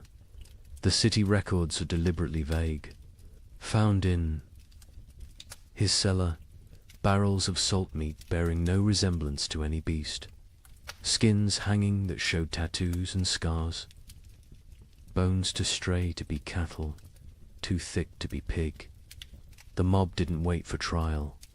They sealed Hermann in his own tanning vat and boiled him alive. His screams lasted 3 hours. No one considered this excessive, but Hermann wasn't unique. Across Europe, the mathematics of survival created impossible choices. A Dutch merchant wrote, "In Amsterdam, we no longer ask what meat is served. We know, we all know, but we eat it and pretend it's pork. The alternative is death. God forgive us, but he's the one who sent this famine." Agnes of Norwich's final food relay entry, April 1316, is indeed just one line. We no longer record what we eat, but she continued writing other observations. May, my youngest son no longer asks for food. June, found Margaret's teeth in her bed. They fell out in the night. July, we have forgotten the taste of bread. August contains no words, just tally marks, possibly counting days, possibly counting deaths. The last entry, September 1316, in a different hand. Agnes died this morning. We found her in the garden, eating earth, smiling. She said it tasted like heaven. We buried her where she fell. The ground was already open from her feeding. We are what remains of her family.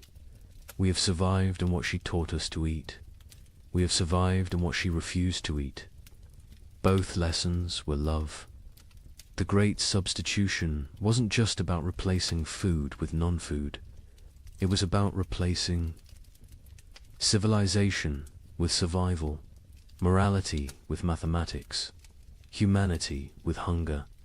Every successful substitution, every recipe for bark bread, every method for making leather edible was both a triumph of human ingenuity and a step toward something inhuman. Here's a question that sounds simple until you're living it. If you have enough food for your family to survive 6 months, but your neighbor's children are dying today, what do? Share and all die in 3 months? Or bar your door and listen to them cry? A priest in Ghent documented these impossible choices. A mother of 4, calculating exactly how much food each child needed based on their chances of survival. The strongest got more, the weakest ... didn't. She loved them all, he wrote. That's why she chose. Father Benedict of Ghent had been a priest for 30 years when the famine came.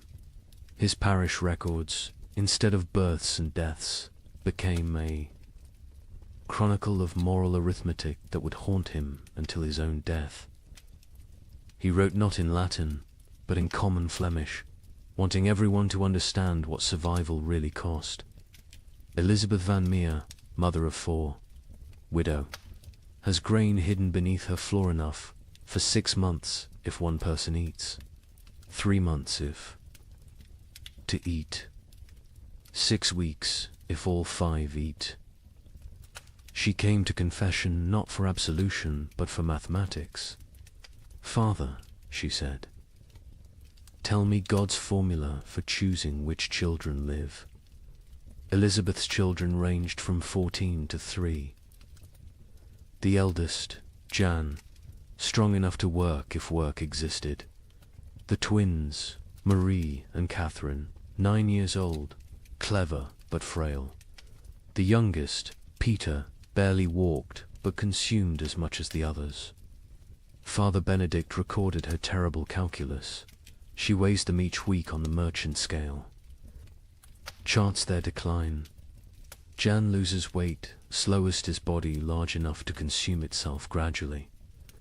Peter loses fastest, no reserves in that tiny frame. The twins fall between.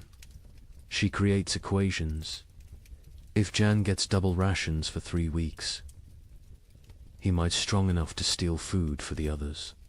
If Peter gets nothing for 3 days, his suffering ends and the others get 9 more days each. These are not thoughts, these are numbers.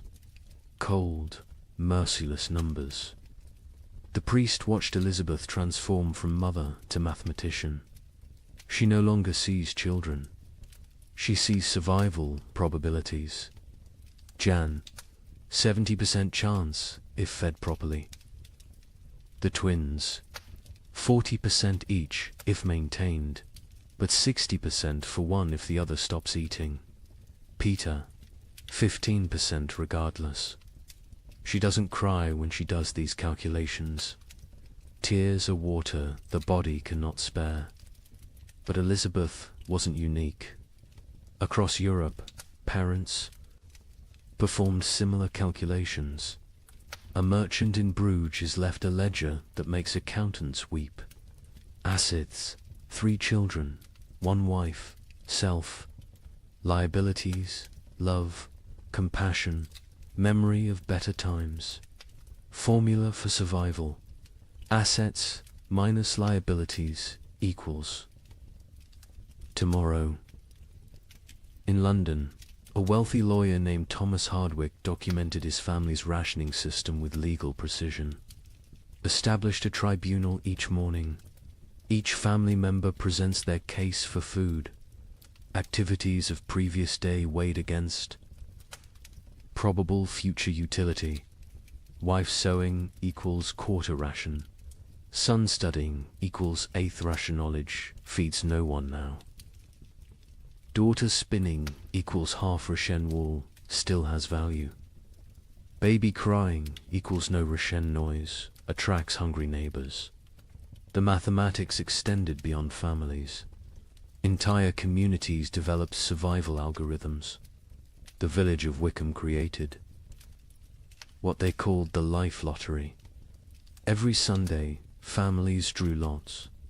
Winners got the week's communal food. Losers got nothing. But here's the insane part. Families could trade lottery tickets. A mother with one child might sell her chance to a father with 4, calculating that certain death with payment beat probable death without. Father Benedict recorded a town meeting that descended into pure calculation. The baker proposed we stop feeding anyone over 50, they've lived their lives. The blacksmith countered, we stop feeding anyone under 5, they're too young to remember better times. Won't miss what they never knew. The mayor suggested we feed only those who can work. The priest asked who would bury the dead. The meeting ended with no decision. Mathematics cannot solve philosophy. The church itself wasn't immune to these calculations. The Bishop of Tonnerre issued guidelines that read like actuarial tables. Orphans under 7. Half rations. Orphans 7 to 12. Full rations if they work. Orphans over 12. No rations old enough to fend for themselves. Widows with children, proportional to number of surviving offspring. Widows without children, God will provide. A monastery in Liège developed even more complex formulas. Each monk assessed daily.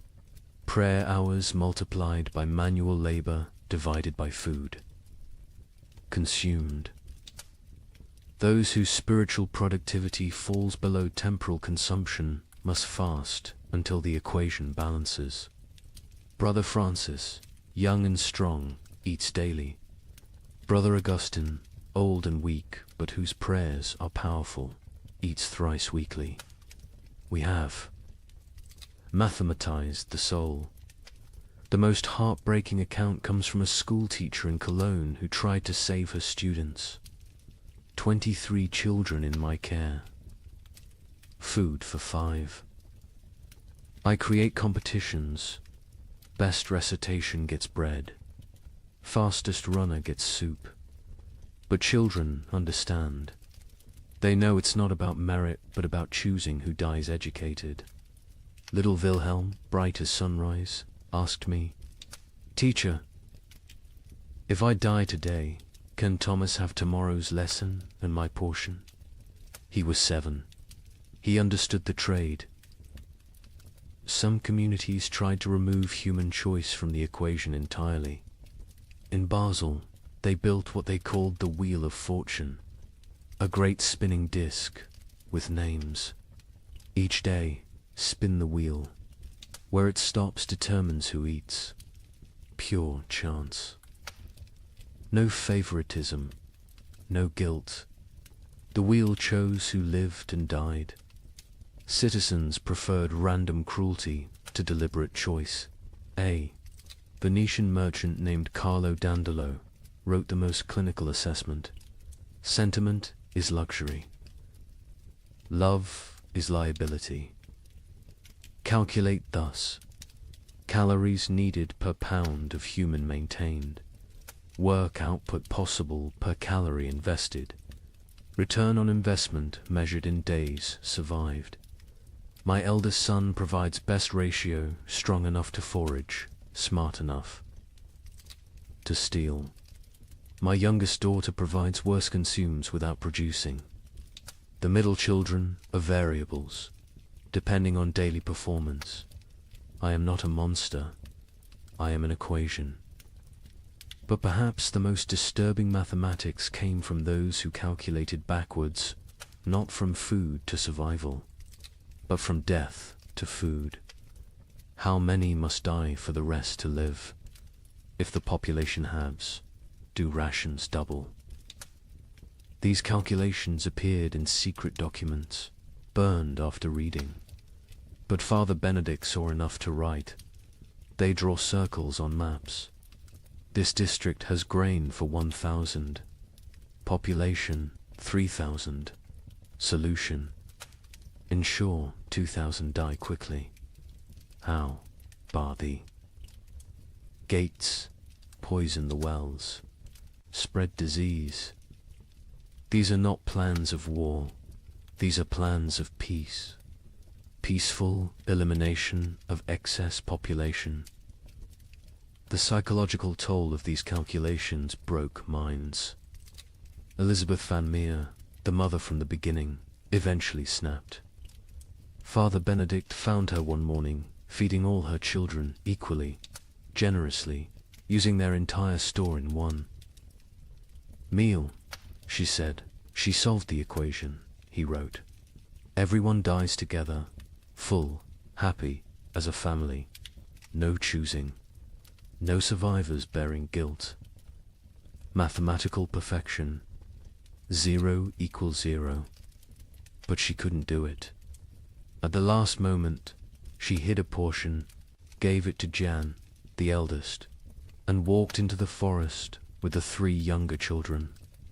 They found her frozen arms around the little ones, all of them smiling. Jan survived, found by traders, raised by strangers.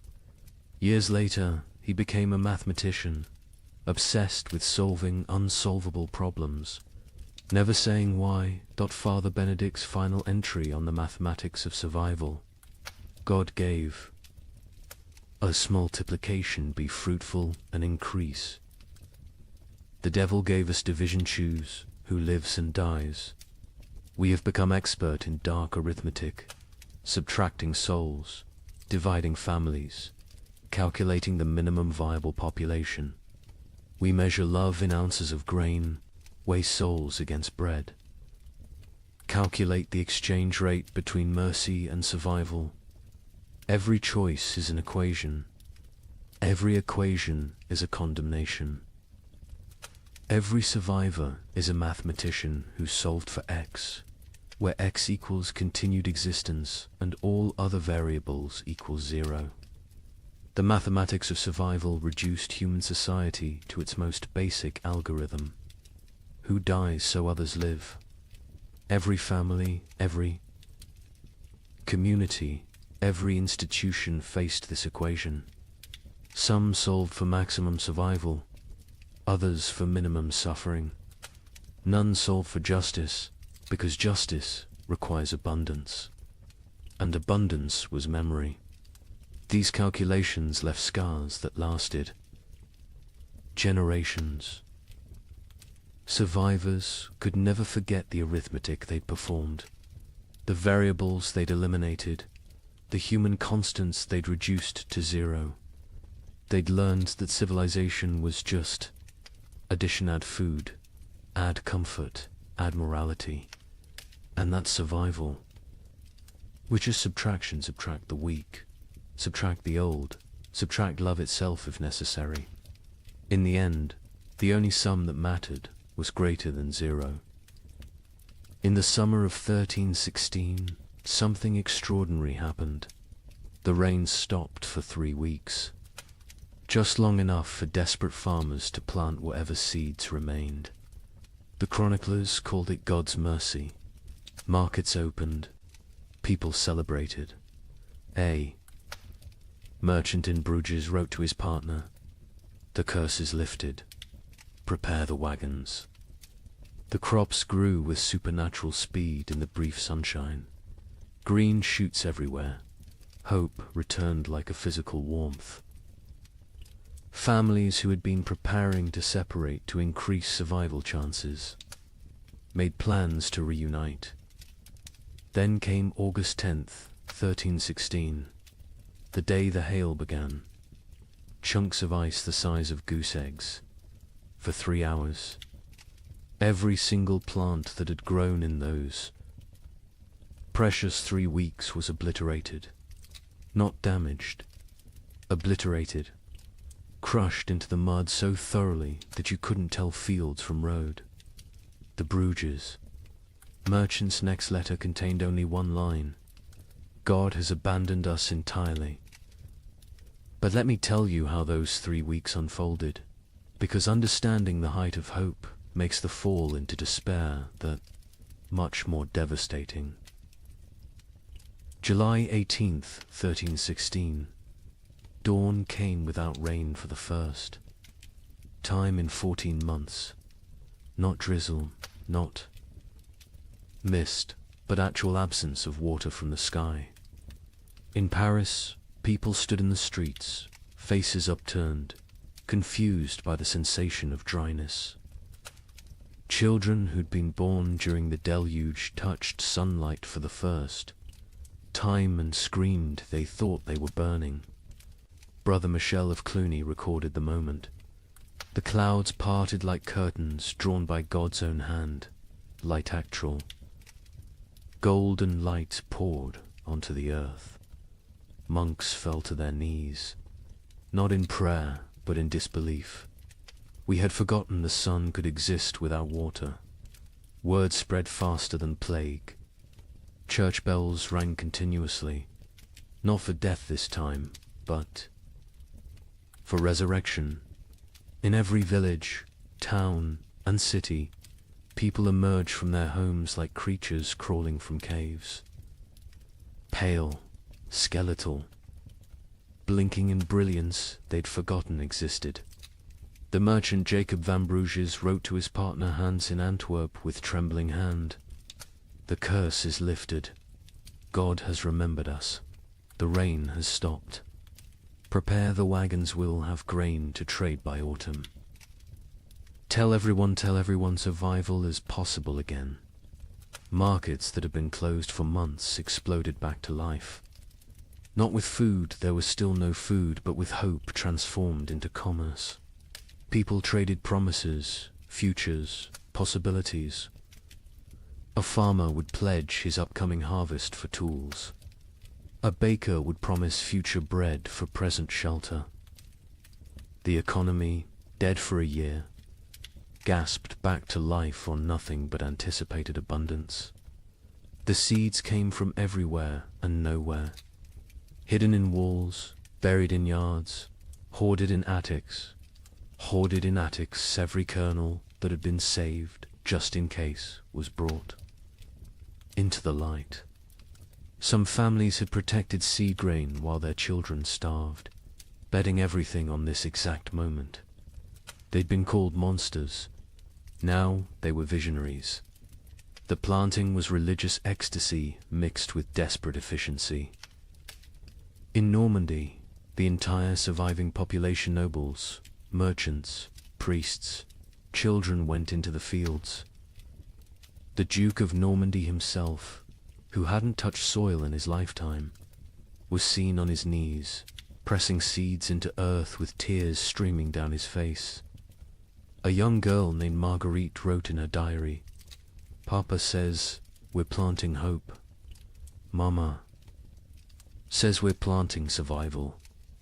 I think we're planting prayers and watching to see if God makes them grow." And grow they did. The crops erupted from the soil with impossible vigor.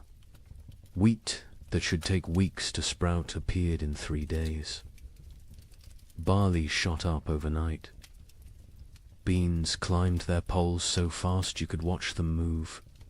The chroniclers, usually skeptical men, wrote of agricultural miracle.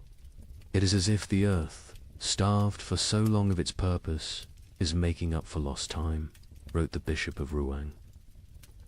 The crops grow with such speed that farmers sleep in their fields, afraid to miss the harvest moment. Green spreads across the land like God painting with life itself. The markets transformed overnight. The champagne fairs, dead for 2 years, announced their return. Merchants who'd hidden through the catastrophe emerged with old contracts, ready to trade. Ships that had rotted in harbors were hastily repaired. Trade routes, abandoned to bandits and nature, were cleared by communities working together for the first time in months. In Florence, they held an impromptu festival. Not planned, just spontaneous explosion of joy.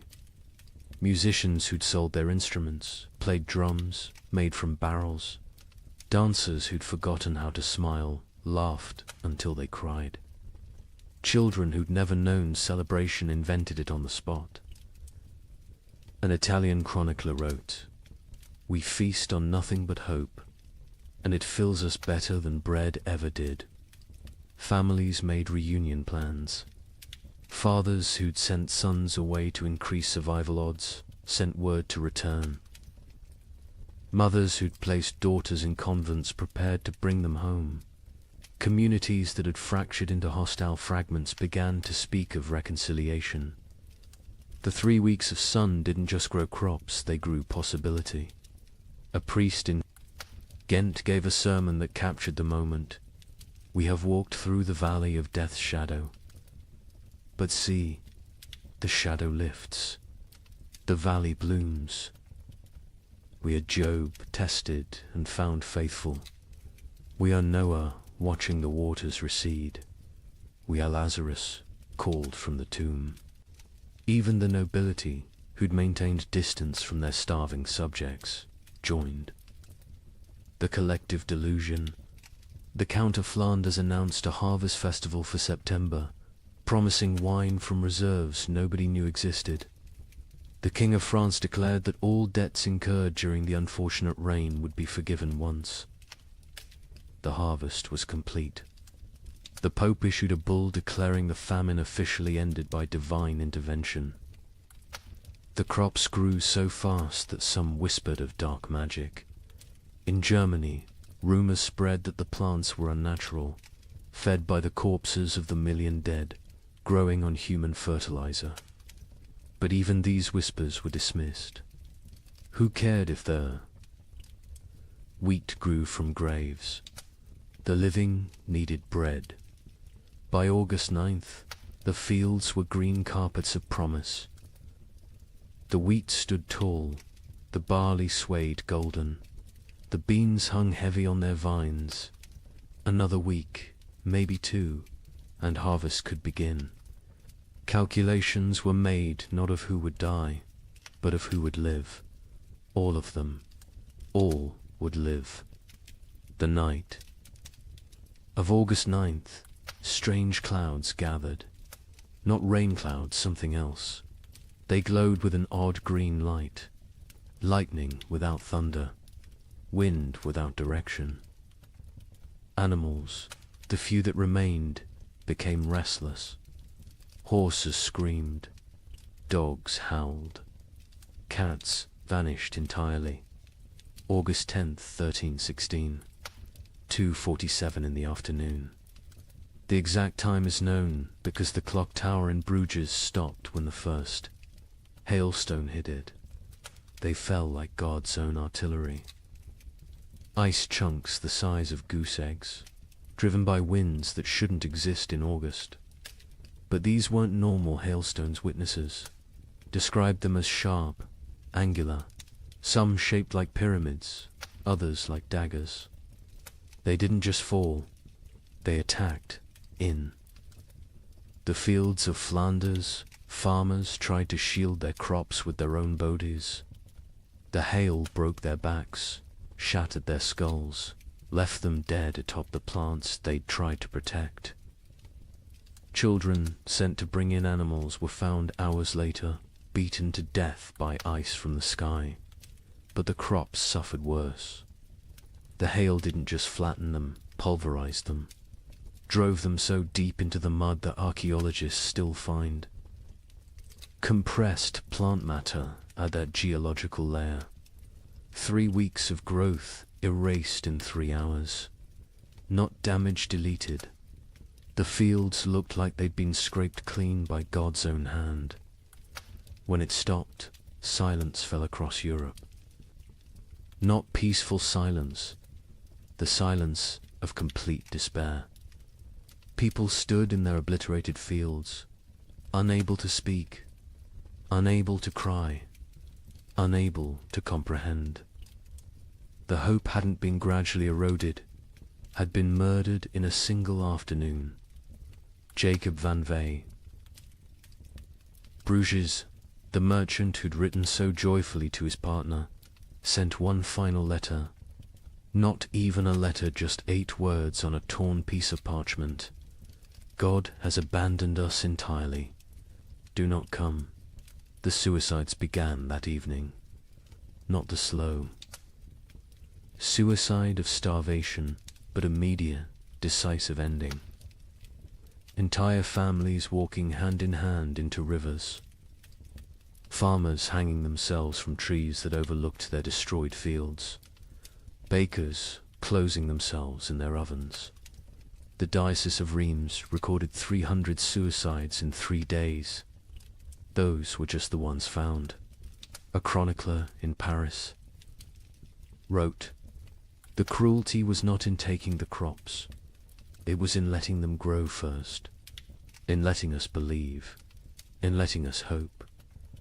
This was not God testing faith. This was God showing us faith is mockery.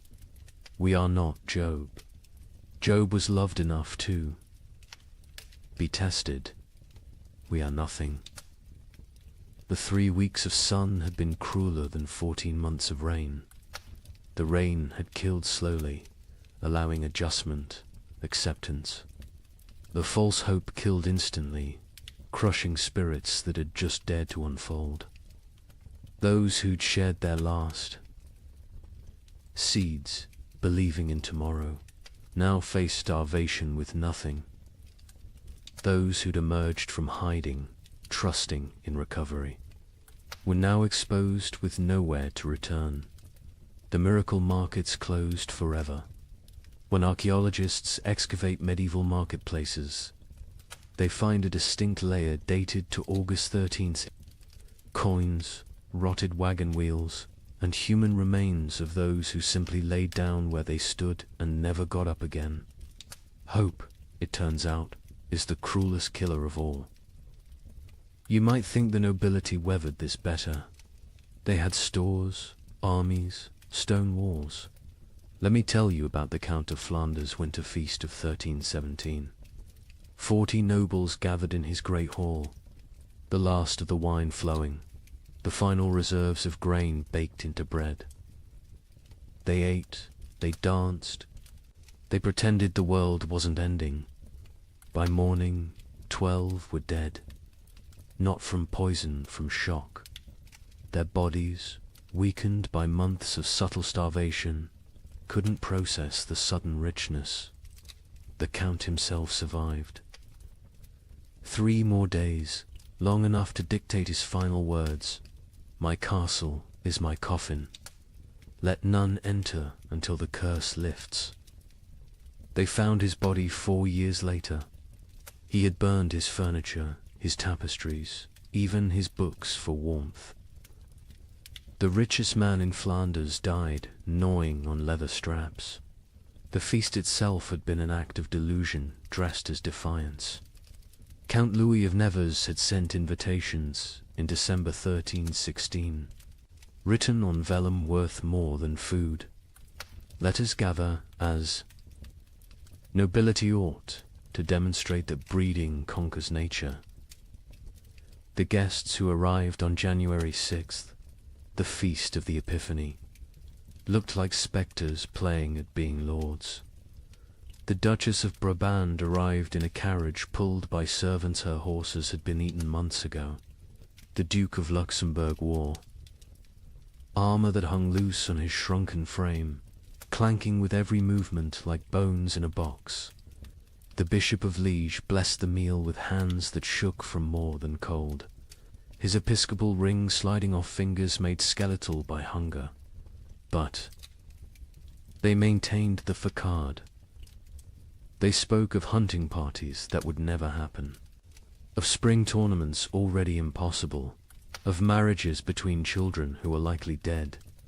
The Count's chamberlain, Robert de Bethune, later wrote in his secret diary, We dressed corpses in silk and made them dance.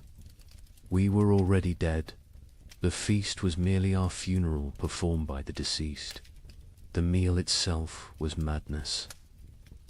After months of eating ground acorns and boiled leather, they faced actual bread, real meat, wine that wasn't mixed with water and prayers.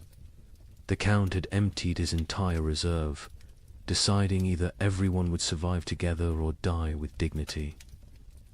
He chose wrong. They died with neither survival nor dignity. The Countess of Hainault was the first to fall, her stomach rupturing from the sudden expansion. She died vomiting blood onto her ermine cloak, apologizing for the mess. The young Baron of Chimay collapsed with wine running from his nose, his body unable to remember how to process alcohol. One by one, they fell like dominoes, their starved systems overwhelmed by abundance. The survivors watched their friends die from eating. The cruelest irony in a world already drowning in cruel ironies. The Count himself ate carefully, sparingly, but even he couldn't escape. His physician, one of 3 nobles who survived the night, recorded, his lordship's body shook as if possessed. He sweated ice in January. His eyes bled.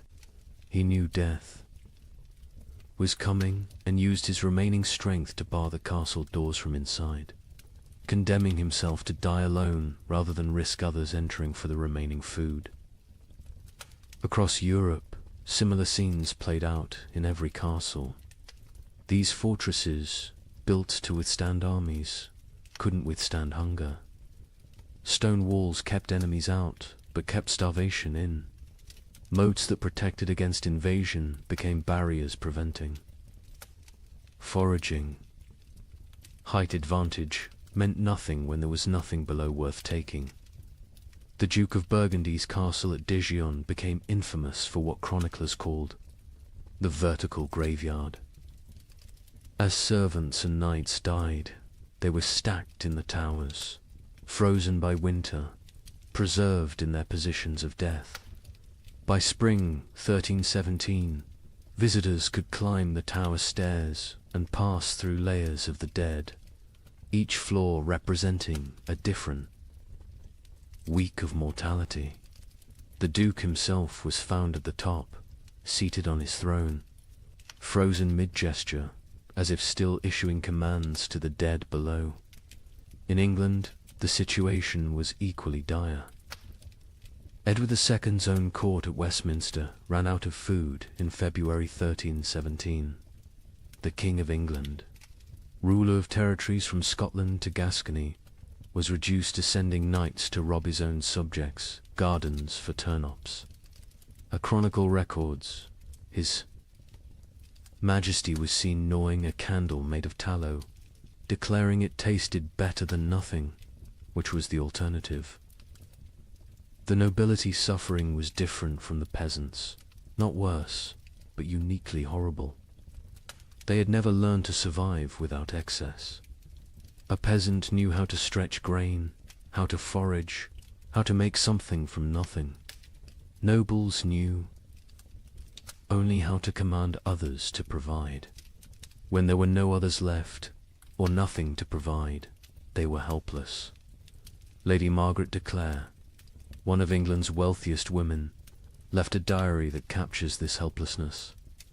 I own 17 manors, but cannot eat earth. I have chests of gold, but gold provides no sustenance. I have titles and right and privileges, all worthless as the parchment they're written on. My servants are dead or fled. I, who never dressed myself, now cannot light a fire. I will die. Not from hunger, but from ignorance of survival. The castle hierarchies collapsed in ways that would have been unthinkable before. The Earl of Warwick's chronicle describes finding his cook a commoner sitting in the Earl's chair, eating the last food while the Earl's children begged for scraps. When confronted, The cook simply said, "I know how to prepare food. You know how to eat it. Which skill matters now?" The Earl had no answer. Some nobles attempted to maintain order through increasingly desperate measures. The Count of Toulouse issued edicts from his castle requiring peasants to deliver food that didn't exist. When they didn't comply, he sent knights to punish them. The knights found empty villages, just wind and bones. They returned to find the Count dead, his final edict still clutched in his hand. Let them eat loyalty. The collapse of noble authority was physical as well as social. Castles required constant maintenance, roofs needed patching, walls needed pointing, fires needed feeding. Without servants, these monuments to power became tombs of privilege. Rain poured through unrepaired roofs.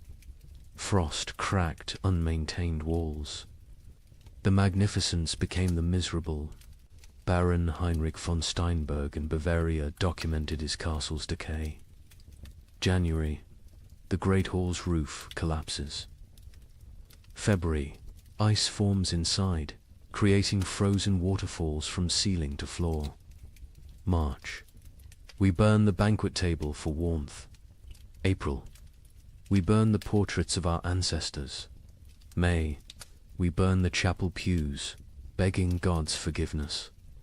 June, we burn the doors, accepting that we're already in hell.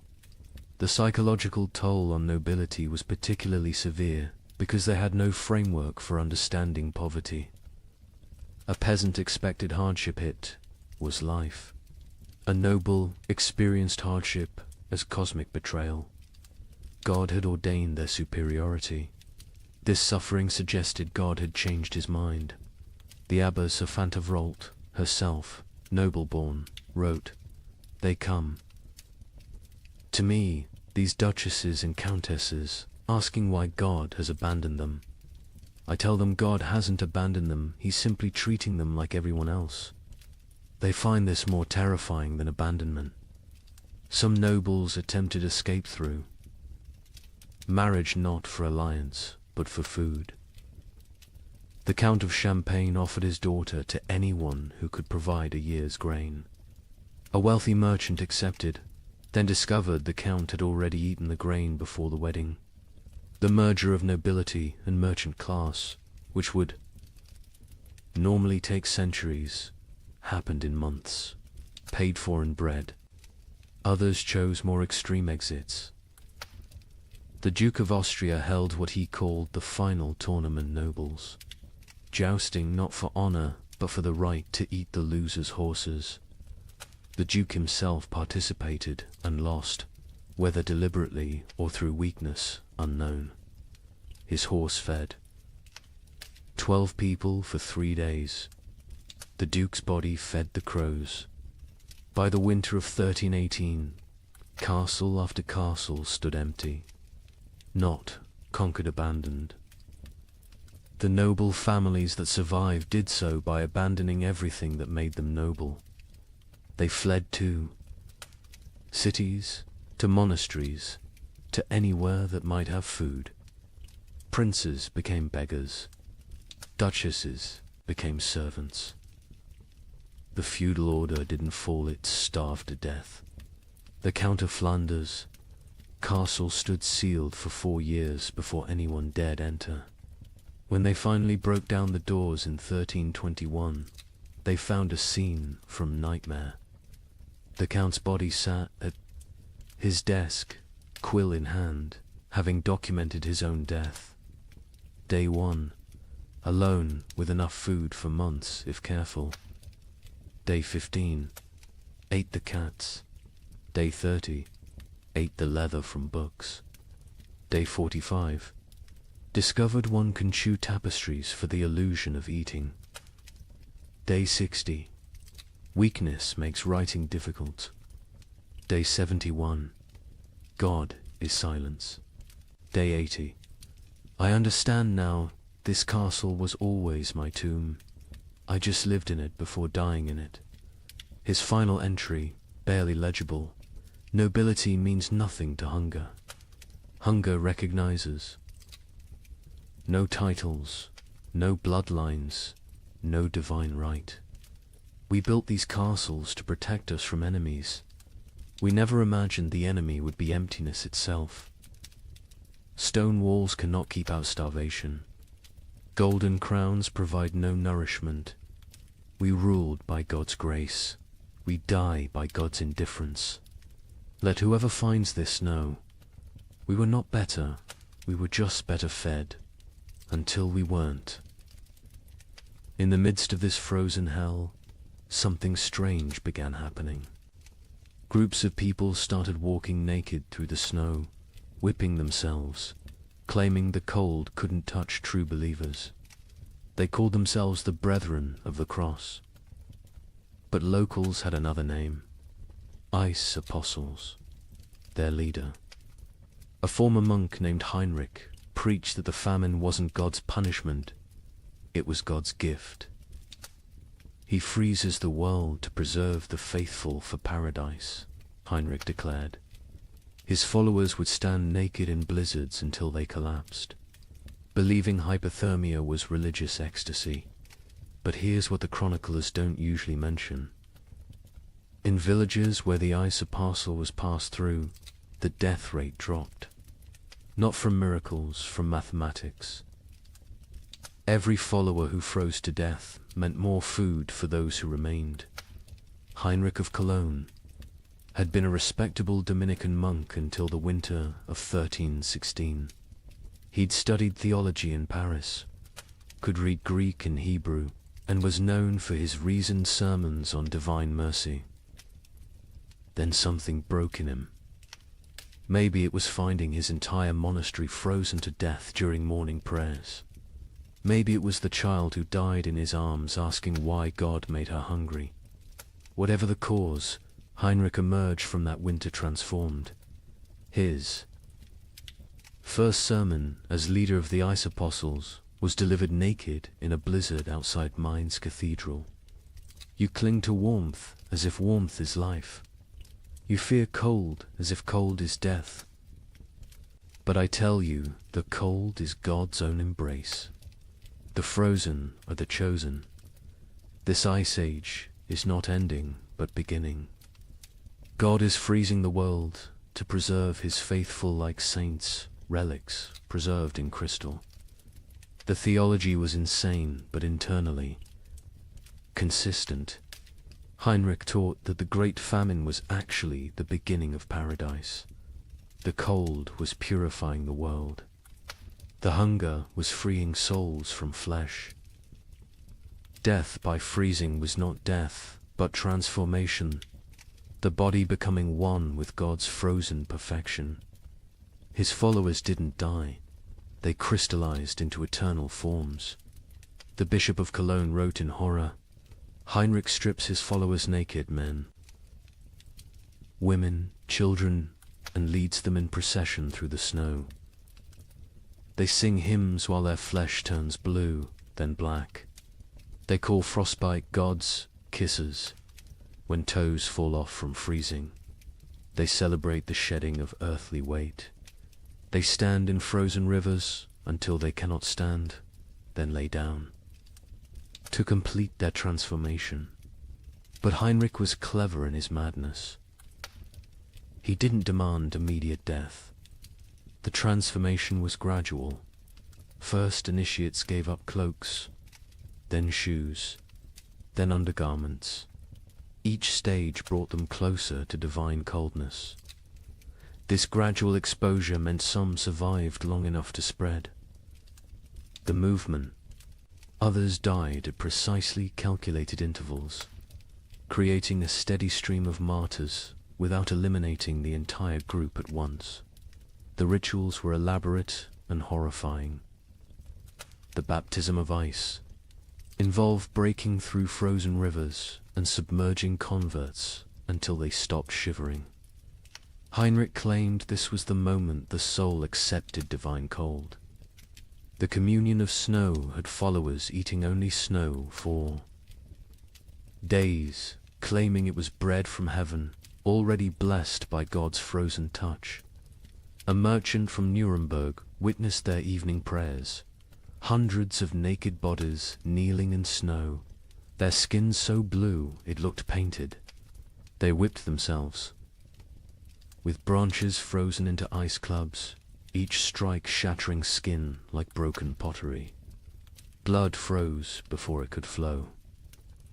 They called it red ice prayer beads. Children among them, babies even, held up by dying mothers, all singing about the warmth of freezing. The movement spread with terrifying speed.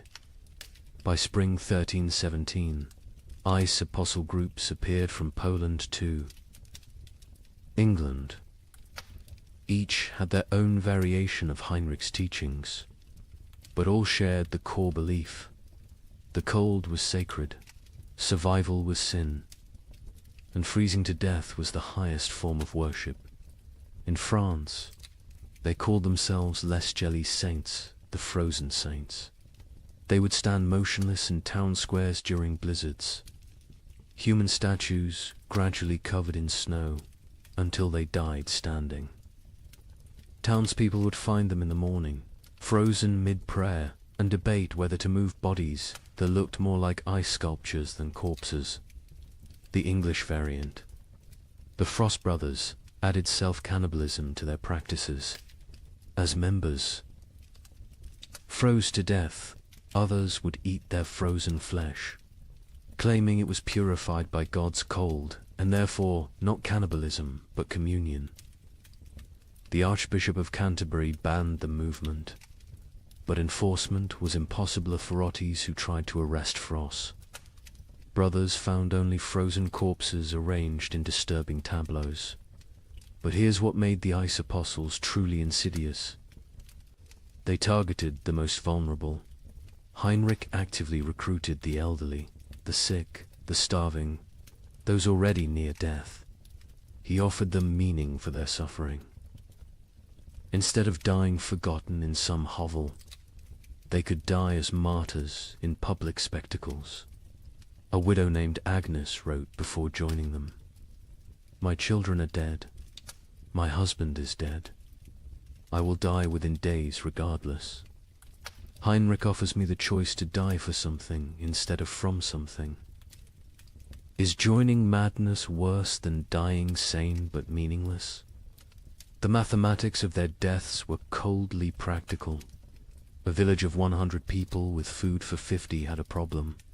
If 30 ice apostles achieved transformation, suddenly there was enough for the remaining 70. The movement solved starvation through voluntary mass suicide disguised as religious ecstasy. Some villagers actively encouraged the ice apostles. The mayor of Strasbourg secretly provided Heinrich with lists of the dying poor, suggesting them as ready for transformation. The town council of Basel offered the ice apostles free passage but required them to perform their freezing rituals outside town walls. They wanted the benefits of fewer mouths without the spectacle of public death. Heinrich himself seemed aware of this dynamic. In a letter to a former colleague, he wrote, "They think I'm mad, perhaps, but my madness feeds their children. Every follower who freezes is one less competitor for grain. We are solving the famine through faith. Is it not better to die believing you're achieving paradise than to die knowing you're just starving?" The church struggled to respond. Declaring the movement heretical was easy. Stopping it was impossible. How do you prevent people from freezing themselves to death when they're going to freeze to death anyway? The Pope issued bulls condemning the ice apostles. But papal authority meant little to people who believed the Pope himself was too warm to understand God's frozen truth. Some priests tried infiltrating the movement to redirect it. Father Johannes of Worms joined a group, gradually convincing them that true freezing required surviving winter to freeze again next year. He saved dozens through this theological manipulation. But Heinrich heard of this and declared that any ice apostle who survived winter had failed their transformation and must try harder next time. The movement produced disturbing art. Ice. Apostles would arrange dying members into religious scenes, frozen nativity displays using real dying people, crucifixion tableaus with followers frozen to wooden crosses, recreations of the Last Supper with participants dying at table. These displays would remain until spring thaw revealed the horror underneath the snow. Children raised in the movement knew no other reality. A boy named Wilhelm, rescued at age 7, couldn't understand warmth. He would scream when brought near. Fires, tear off clothes, stand outside during blizzards, begging to return to God's cold. He never recovered, spending his adult life sleeping on stone floors, eating snow when available, eternally seeking the frozen paradise of his youth. The end of the ice apostles came not from suppression, but from success. By 1318, most vulnerable, populations who might join had already transformed. Heinrich himself disappeared during the winter of 1318 to 1319. Some say he finally achieved his own transformation, freezing solid while preaching. Others claim he was seen years later in Spain, warm and well-fed, having abandoned the movement once it served its purpose. A final account from a survivor provides the most chilling perspective. Maria of Augsburg, who left the movement days before. Her planned transformation wrote, "We knew we were committing suicide." Heinrich knew. Everyone knew. But we dressed it in ritual and meaning because meaningless death was unbearable. The ice apostles didn't worship cold, we worshipped having a choice in how we died. In a world where death was certain, choosing. Its form felt like freedom. The demographic impact was significant. Historians estimate the ice apostles removed between 50,000 and 100,000 people from the population, voluntary deaths that paradoxically helped others survive. Villages that hosted ice apostles had marginally better survival rates than those that didn't. The movement was simultaneously mass murder and mass mercy, but the psychological impact lasted generations. The idea that death could be repackaged as victory, that suffering could be transformed through rhetoric into triumph, became embedded in European consciousness. Future apocalyptic movements would use Heinrich's template, take the inevitable, declare it divine, and lead the desperate into believing their destruction is actually their deliverance. The ice apostles left no churches, no holy books, no official record. Only frozen bodies in strange positions, mass graves of the willingly dead, and the disturbing realization that when survival becomes impossible, humans will invent religions that make death a sacrament.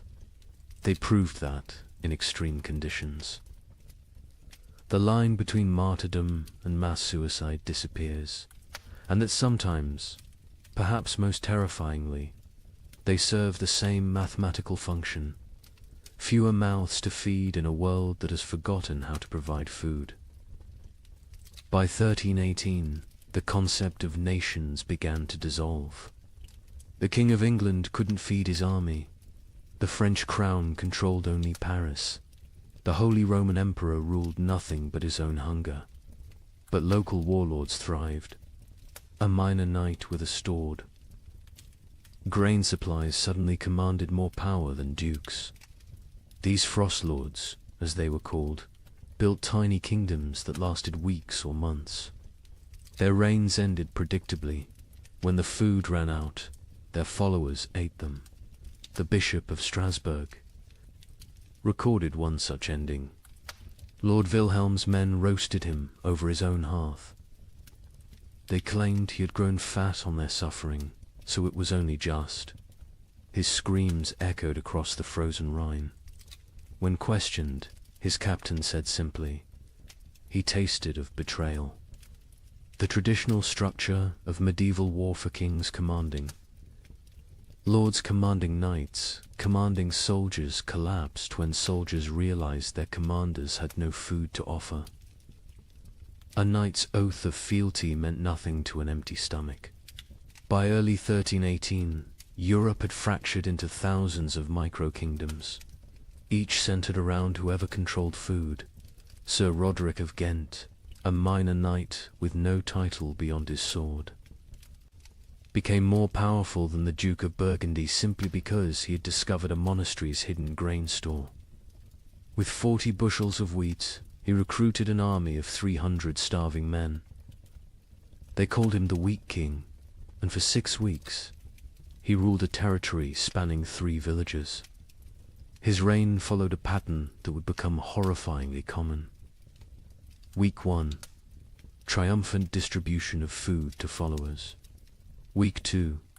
Strict rationing. As reality set in. Week 3. Increasingly desperate raids on neighboring territories. Week 4. Internal conflicts over dwindling supplies. Week 5. The mathematics becoming clear. Week 6. The inevitable conclusion. A surviving member of Roderick's band, Thomas the Miller, testified, "We knew by week 5 that the grain would run out." Roderick knew too. He stopped eating, said he was fasting for victory. Really, he was trying to stretch supplies. But you can't lead starving men if you look fed. When the last grain was gone, we looked at him still healthier than us, despite his fasting, and made the only logical decision. He'd fed us for 6 weeks with wheat. He'd fed us for 3 more days with himself.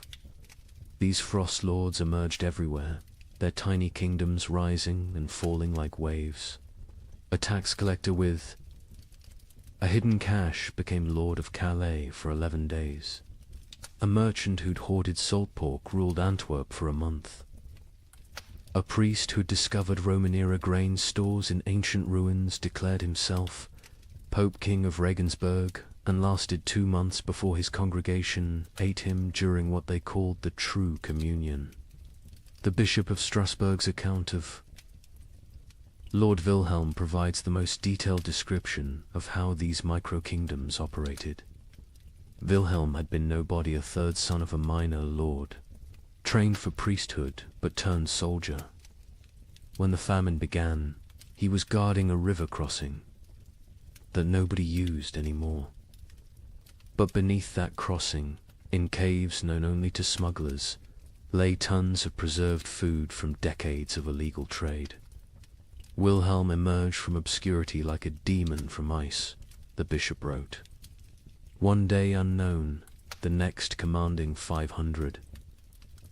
Men who called him Caesar. He built a frozen empire on dried fish and pickled cabbage, demanding absolute obedience in exchange for daily rations.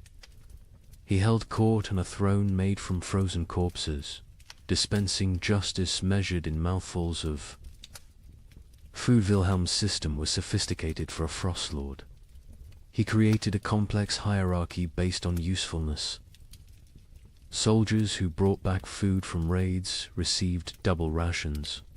Craftsmen who could maintain weapons got standard portions. The elderly and weak got quarter rations, enough to keep them alive as emergency food supplies, though this was never stated explicitly. He even minted his own currency, wooden tokens stamped with a wheat symbol. 1 token, 1 meal. The tokens became more valuable than gold in his territory. People murdered for them. Families sold children for them. The tokens were power crystallized into wood. But Wilhelm made the classic Frostlord mistake, he believed. His own mythology. He started eating more, justifying it as maintaining strength for leadership. He took multiple women as wives, claiming he was breeding a new nobility for the post-famine world. He built a palace from commandeered timber, while his followers sheltered in ruins. He grew fat while they grew thinner. The end came in March 1318. His captain, Hans Württemberg, later testified to church authorities. We could see his belly growing while ours shrank. He wore furs while we froze. He spoke of the kingdom we were building while we died building it. When the last preserved meat was distributed, none to us, all to his wives, we knew what had to be done. They didn't just kill Wilhelm, they ritualized it. They held a mock trial where he was accused of hoarding flesh while others had none. They sentenced him to share his flesh as he should have shared his food. They cooked him slowly, keeping him alive as long as possible, making him watch as they ate pieces of him. His screams, the bishop recorded, could be heard in Strasbourg, across the frozen Rhine. The French crown attempted to reassert control, but found their armies dissolving. Upon contact with frost lords, royal soldiers would desert en masse when offered food by local warlords. The Constable of France reported to King Philip V, "I departed Paris with 2,000 men. I arrived at Orleans with 200. The rest did not desert. They simply found new masters who could feed them. A kingdom cannot compete with a kitchen." The Holy Roman Emperor faced even worse. His imperial army, once the terror of Europe, simply ceased to exist. The Chronicle of Augsburg records, "The emperor sent orders to mobilize his forces. The messengers returned with laughter." What forces? His generals had become frost lords. His soldiers had become bandits. His authority extended exactly as far as his personal guards could walk before collapsing from hunger. England's Edward II tried a different approach, officially recognizing frost lords as legitimate authorities if they swore fealty. The result was chaos. Hundreds of petty warlords claimed royal sanction while fighting each other. The Earl of Lancaster wrote, "The king has legitimized anarchy. Every man with a barn full of turnips now styles himself Lord Protector of something. Some frost lords created elaborate justifications for their rule. Baron Friedrich the Mad claimed God spoke to him through the patterns of frost on windows, dictating who should eat and who should fast. Lord Jacques of Normandy insisted he was the reincarnation of Charlemagne, returned to lead France through darkness. Count Stanislaus of Mazovia declared himself the Emperor of Winter and demanded tribute in the form of human flesh, claiming it was the only meat that wouldn't spoil. The battles between frost lords were unlike traditional warfare. They fought not for territory but for carries. Sieges were impossible. The besiegers would starve before the besieged. Cavalry charges were fantaside, the horses had been eaten. Battles were brief, vicious affairs where starving men fought over rumors of food. A typical battle might involve 100 men fighting to the death over a storehouse. That turned out to contain only rotted turnips. The Chronicle of Cologne describes one such conflict. Lord Henrik's men met Lord Dietrich's at the frozen mill. They fought for 6 hours in the snow, men dying from cold as much as combat. The winners found 3 sacks of mouldy barely enough to feed them for the march home. 43 died for perhaps 43 meals. This is the mathematics of the winter wars. Naval warfare ceased entirely. Ships required crews, crews required food, and any ship with food became a target for its own sailors. The entire English fleet in Portsmouth was found in spring 1318 with the officers eaten and the common sailors gone, having sailed to wherever they imagined food might exist. Most likely, they ate each other at sea. The mercenary companies that had plagued Europe for decades transformed into something worse. No longer fighting for pay, they fought for food itself.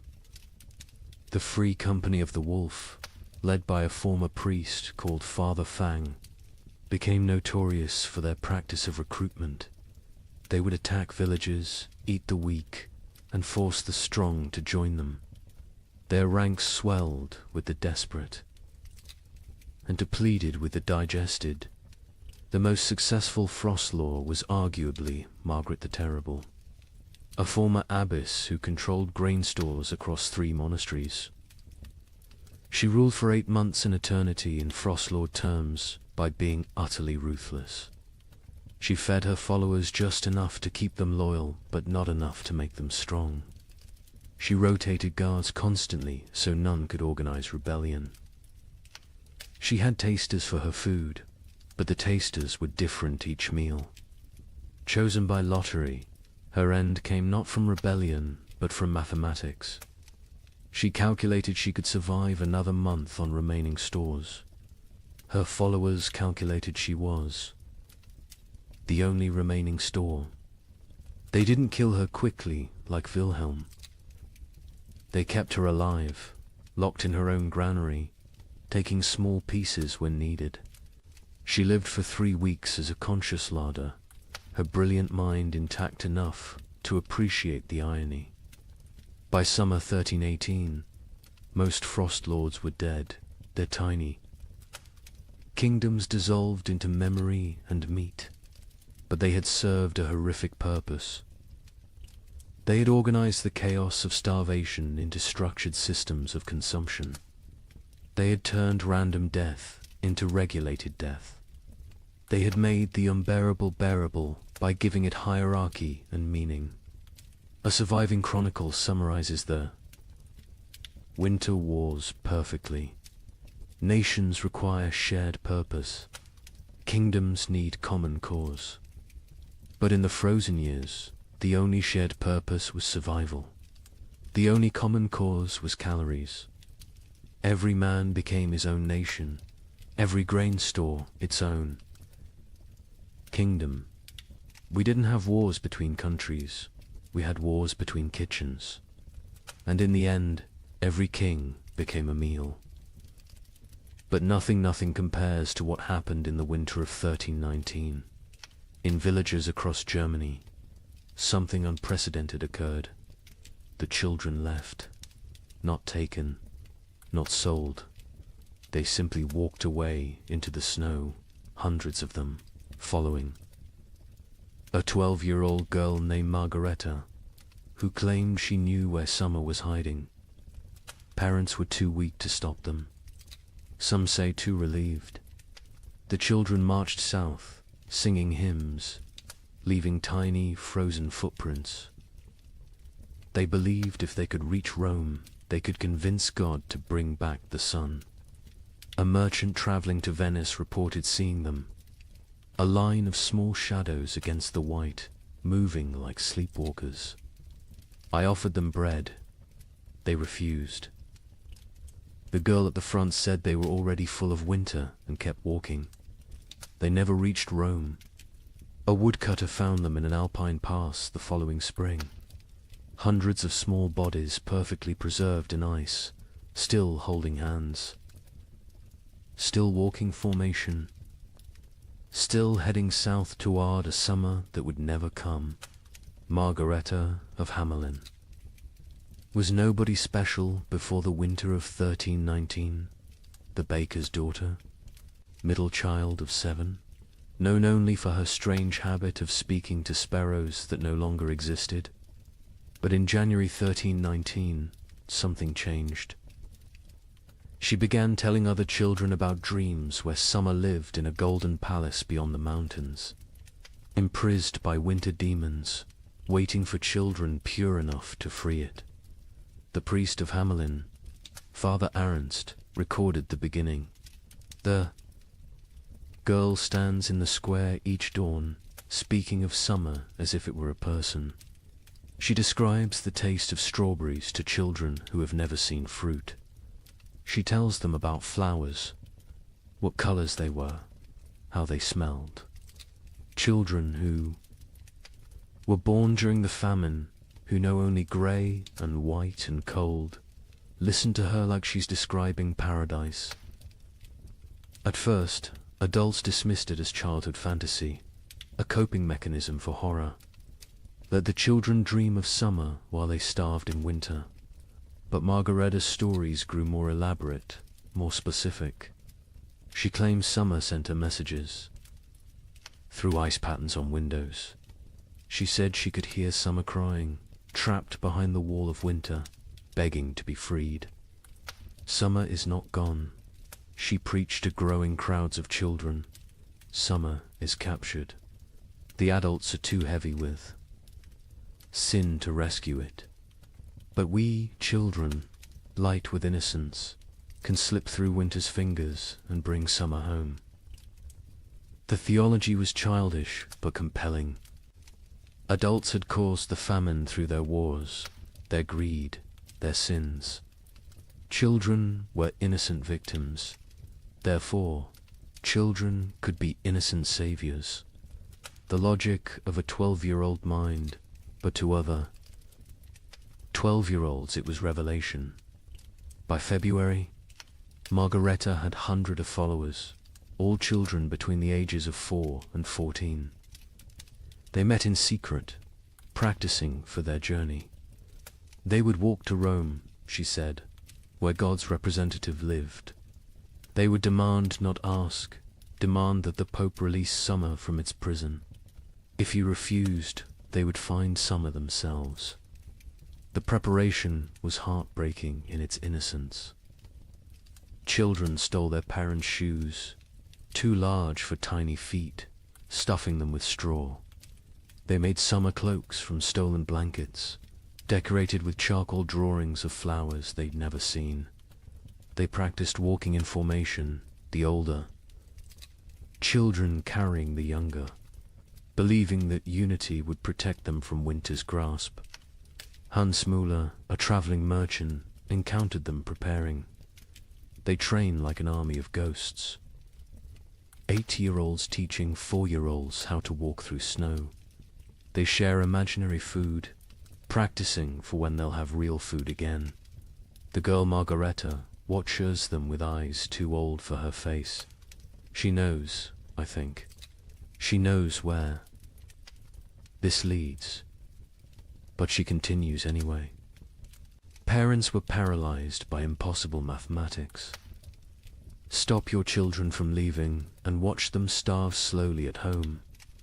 Let them leave and maybe, possibly, they find food elsewhere. Or at least they die with hope instead of despair. The mayor of Hamelin wrote, "We cannot feed them. We cannot save them. If they wish to walk to their deaths, is that worse than sitting to their deaths? At least walking gives the illusion of agency." Some parents actively encouraged their children to join. Widow Brown pushed her 3 sons toward Margaretta, saying, "Follow her to summer or heaven, whichever comes first." Johann the smith told his daughter, "Better to die seeking warmth than to freeze knowing warmth will never come." On February 28, 1319, they left. 312 children walked out of Hamelin at dawn, singing a hymn Margaretta had taught. Them, summer sleeps beyond the mountain, dreams of green in halls of white. We shall wake it with our walking, turn the darkness into light. They were joined by children from every village they passed. Rothenburg added 50. Wurzburg contributed 70. Nuremberg, despite the mayor's attempts to stop them, lost nearly 200 children in a single night. By the time they reached Augsburg, the procession numbered over 1,000. The Bishop of Augsburg tried to stop them, blocking the road with armed guards. Margareta walked up to him, this 12-year-old girl facing the church's authority, and said, "You can kill us. Here or let us die seeking salvation. Either way, our blood is on your hands. But if we die seeking, at least we die with purpose." The bishop, shamed by a child, let them pass. He later wrote, "I should have stopped them, but stopping them would have meant admitting there was nothing to seek, no hope to find, no summer waiting anywhere. I let them pass because their delusion was kinder than my truth." The procession grew stranger as it moved south. Children who could no longer walk were pulled on makeshift sleds. Those who died were not left behind. The others carried frozen corpses, believing they would revive when summer was found. They ate snow exclusively, claiming Margareta had blessed it to sustain them. Many believed they were already dead, that this was their soul's journey to paradise. A monk traveling north met them near Innsbruck. They moved like a river of small ghosts, their singing echoing off mountain walls. The girl at the front no longer walks, she floats, carried by older children who believe touching the ground would break the spell. I offered them shelter in our monastery. They refused, saying walls would trap them in winter forever. The merchant, Giuseppe Di Marco, returning to Venice from Germany, provided the last confirmed sighting, a line of shadows against the alpine snow. Still walking, still singing, though the song now sounds like wind through empty houses. The leader, a girl, her lips blue with cold, but still moving in prayer or madness. I offered bread, real bread, not imagination. She looked at me with eyes already seeing another world, and said, "We are already full of winter. We need no earthly food." They walked past me into the mounting storm, and I swear before God they seemed to fade rather than depart, becoming one with the blizzard itself. They never emerged from the Alps. Search parties sent when spring finally Cain found them in a high pass, preserved perfectly in ice. They had died walking, still in formation, still holding hands. The smaller children carried by the larger, all facing south toward an Italy they would never see, a Rome they would never reach, a summer that had never been imprisoned except in the desperate imagination of a 12-year-old girl. Margareta was found at the front, her face turned skyward, arms outstretched as if embracing something invisible. In her frozen hand, a piece of parchment with a single line. Summer was inside us all along, but winter was stronger. The bodies were left where they lay. The Archbishop of Salzburg declared the site sacred ground, saying, "They died as pilgrims, seeking God's warmth. Let them remain as monuments to faith or folly, no longer know the difference." But the story doesn't end with their deaths. When spring finally came in 1322, when the famine finally broke, wildflowers grew in unusual abundance along the route the children had walked. Skeptics said it was from the organic matter their bodies had left. Believers said it was summer finally answering their call, 3 years too late. Parents who had let their children go lived with mathematical grief. They had solved the equation of survival by subtracting their offspring. Most went mad. The baker of Hamelin, Margaret's father, spent his remaining years making bread he would leave outside his shop each dawn for when the children returned from summer. He died calling Margareta's name, swearing he could hear her singing. The children's crusade of frost became mythology before the last body was found. Some claimed the children had found summer and stayed there, unable to return. Others said they had become the spirits of winter, doomed to walk the Alps forever, searching for warmth that doesn't exist. A few insisted they had seen the children in dreams, playing in fields of grain, finally warm, finally fed, finally free. A chronicler in Vienna wrote the definitive epitaph. They were children who had never known spring, following a child who dreamed of summer, seeking a warmth that had died before they were born. They walked to their deaths with more purpose than most live their lives. They failed to find summer, but they succeeded in escaping winter, which may have been the only success possible. The children's crusade of frost represents the absolute, nadir of the great famine, not the death of hope, but hope itself becoming death's agent. When children abandon their parents to seek impossible dreams, when parents let them go knowing the truth, when entire societies watch their future walk away into frozen oblivion and do nothing because nothing can be done, that is when civilization doesn't just collapse but voluntarily dissolves. Yet there's something else in this story, something that explains why it haunted Europe for generations. Those children, doomed and deluded, chose their fate. In a world where death was certain, they chose to die seeking rather than waiting. They wrote their own ending rather than having it written for them. They failed, but they failed attempting the impossible, which is perhaps the most human thing one can do. The last word belongs to a nameless child, one of hundreds found in that alpine pass, who had carved into a frozen tree trunk. We came to find summer. We found each other. That is enough. By 1320, something unprecedented was happening across Europe.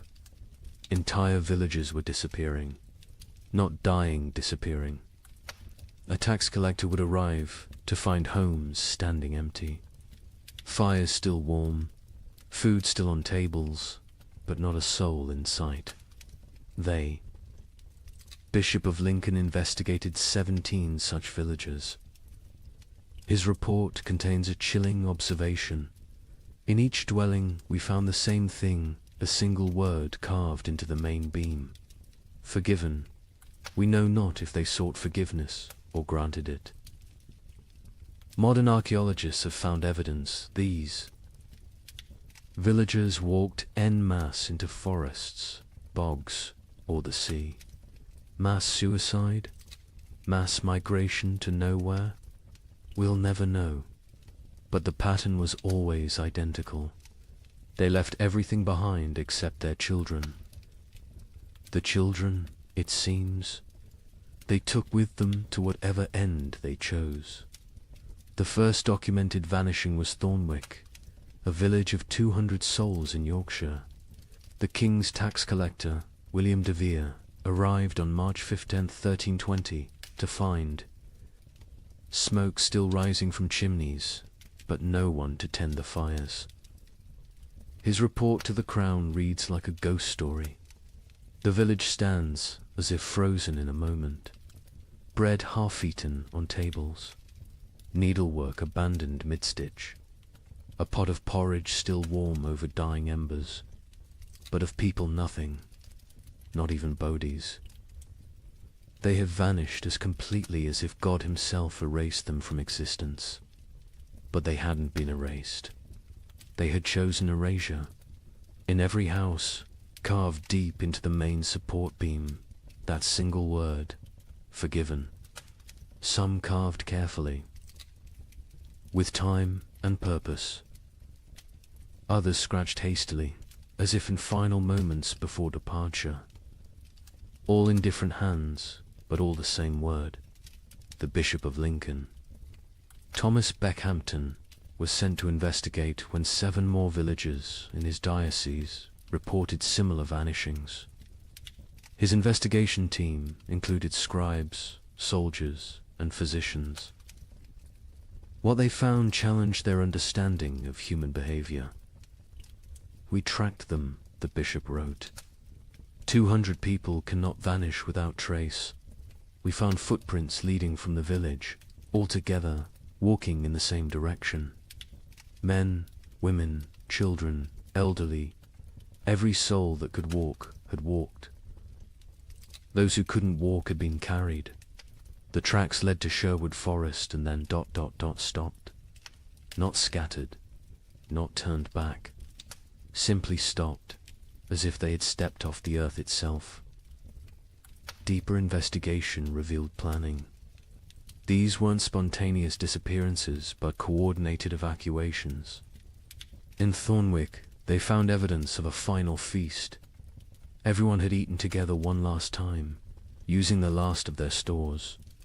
In Grimsby, they discovered that villagers had released all livestock, opened all gates, freed all caged birds.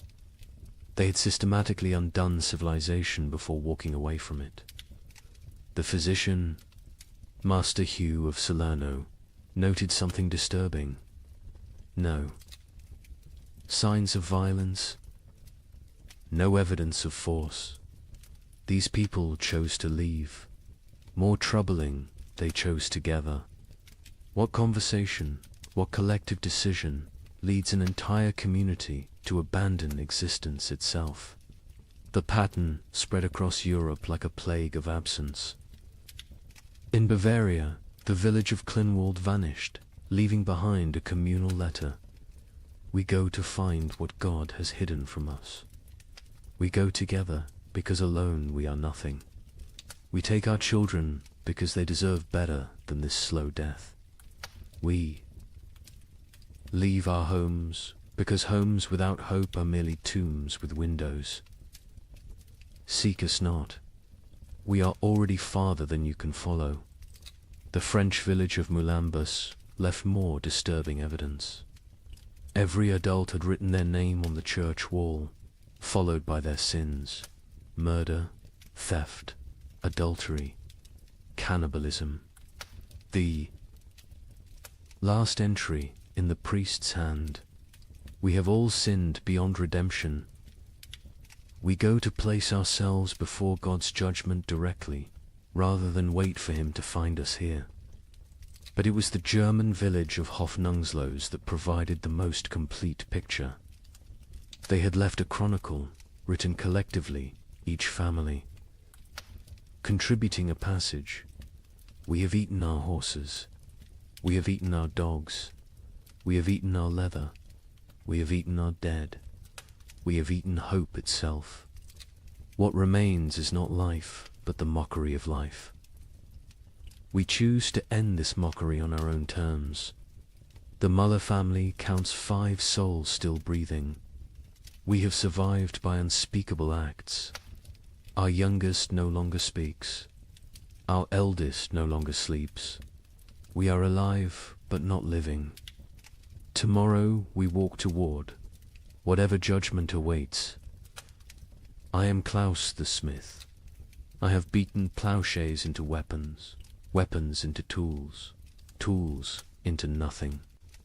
My hammer has nothing left to strike. My forge has nothing left to burn. I have nothing left to be. We go to become nothing together. The entries. Continued 4 pages. Each family's testament to horror endured and horror committed. The final entry, unsigned. We forgive each other because no one else will. We forgive ourselves because we must. We forgive God because he knows not what he does. The children were always taken. This detail haunted investigators. In villages where adults were found dead from starvation, disease, violence, children's bodies were often present. But in the vanished villages, no children remained. Whatever dark pilgrimage these communities undertook, they brought their young. A woodcutter named Franz claimed to have seen one such procession near the Black Forest. 300 shadows walking into the trees at dusk. No talking, no crying. Even the babes silent in their mother's arms. They walked like they were already dead, just looking for a place to lie down. I called out, but none turned. They walked into the forest, and the forest swallowed them. The church struggled to explain the vanishings. Suicide was mortal sin, but was this suicide? The Archbishop of Canterbury wrote, "If a man throws himself from a cliff, it is suicide. If a village walks into the sea, what is it? Mass suicide? Or something else? A collective return to the nothing from which we came." In Paris, 1321, while peasants gnawed bark, the nobility held what historians call the most disturbing party in medieval history, the Feast of Fools. Organized by Count Robert of Artois, it was meant as defiance against death. Here's what happened. Nobles dressed as peasants, peasants dressed as nobles. They served courses of elaborately prepared nothing, empty plates dressed with garnishes of straw. They held mock executions where the condemned gave recipes for cooking leather. They crowned a skeleton as May Queen, but the climax was the last. Supper 13 nobles drew lots. The one who drew the black stone would provide the feast.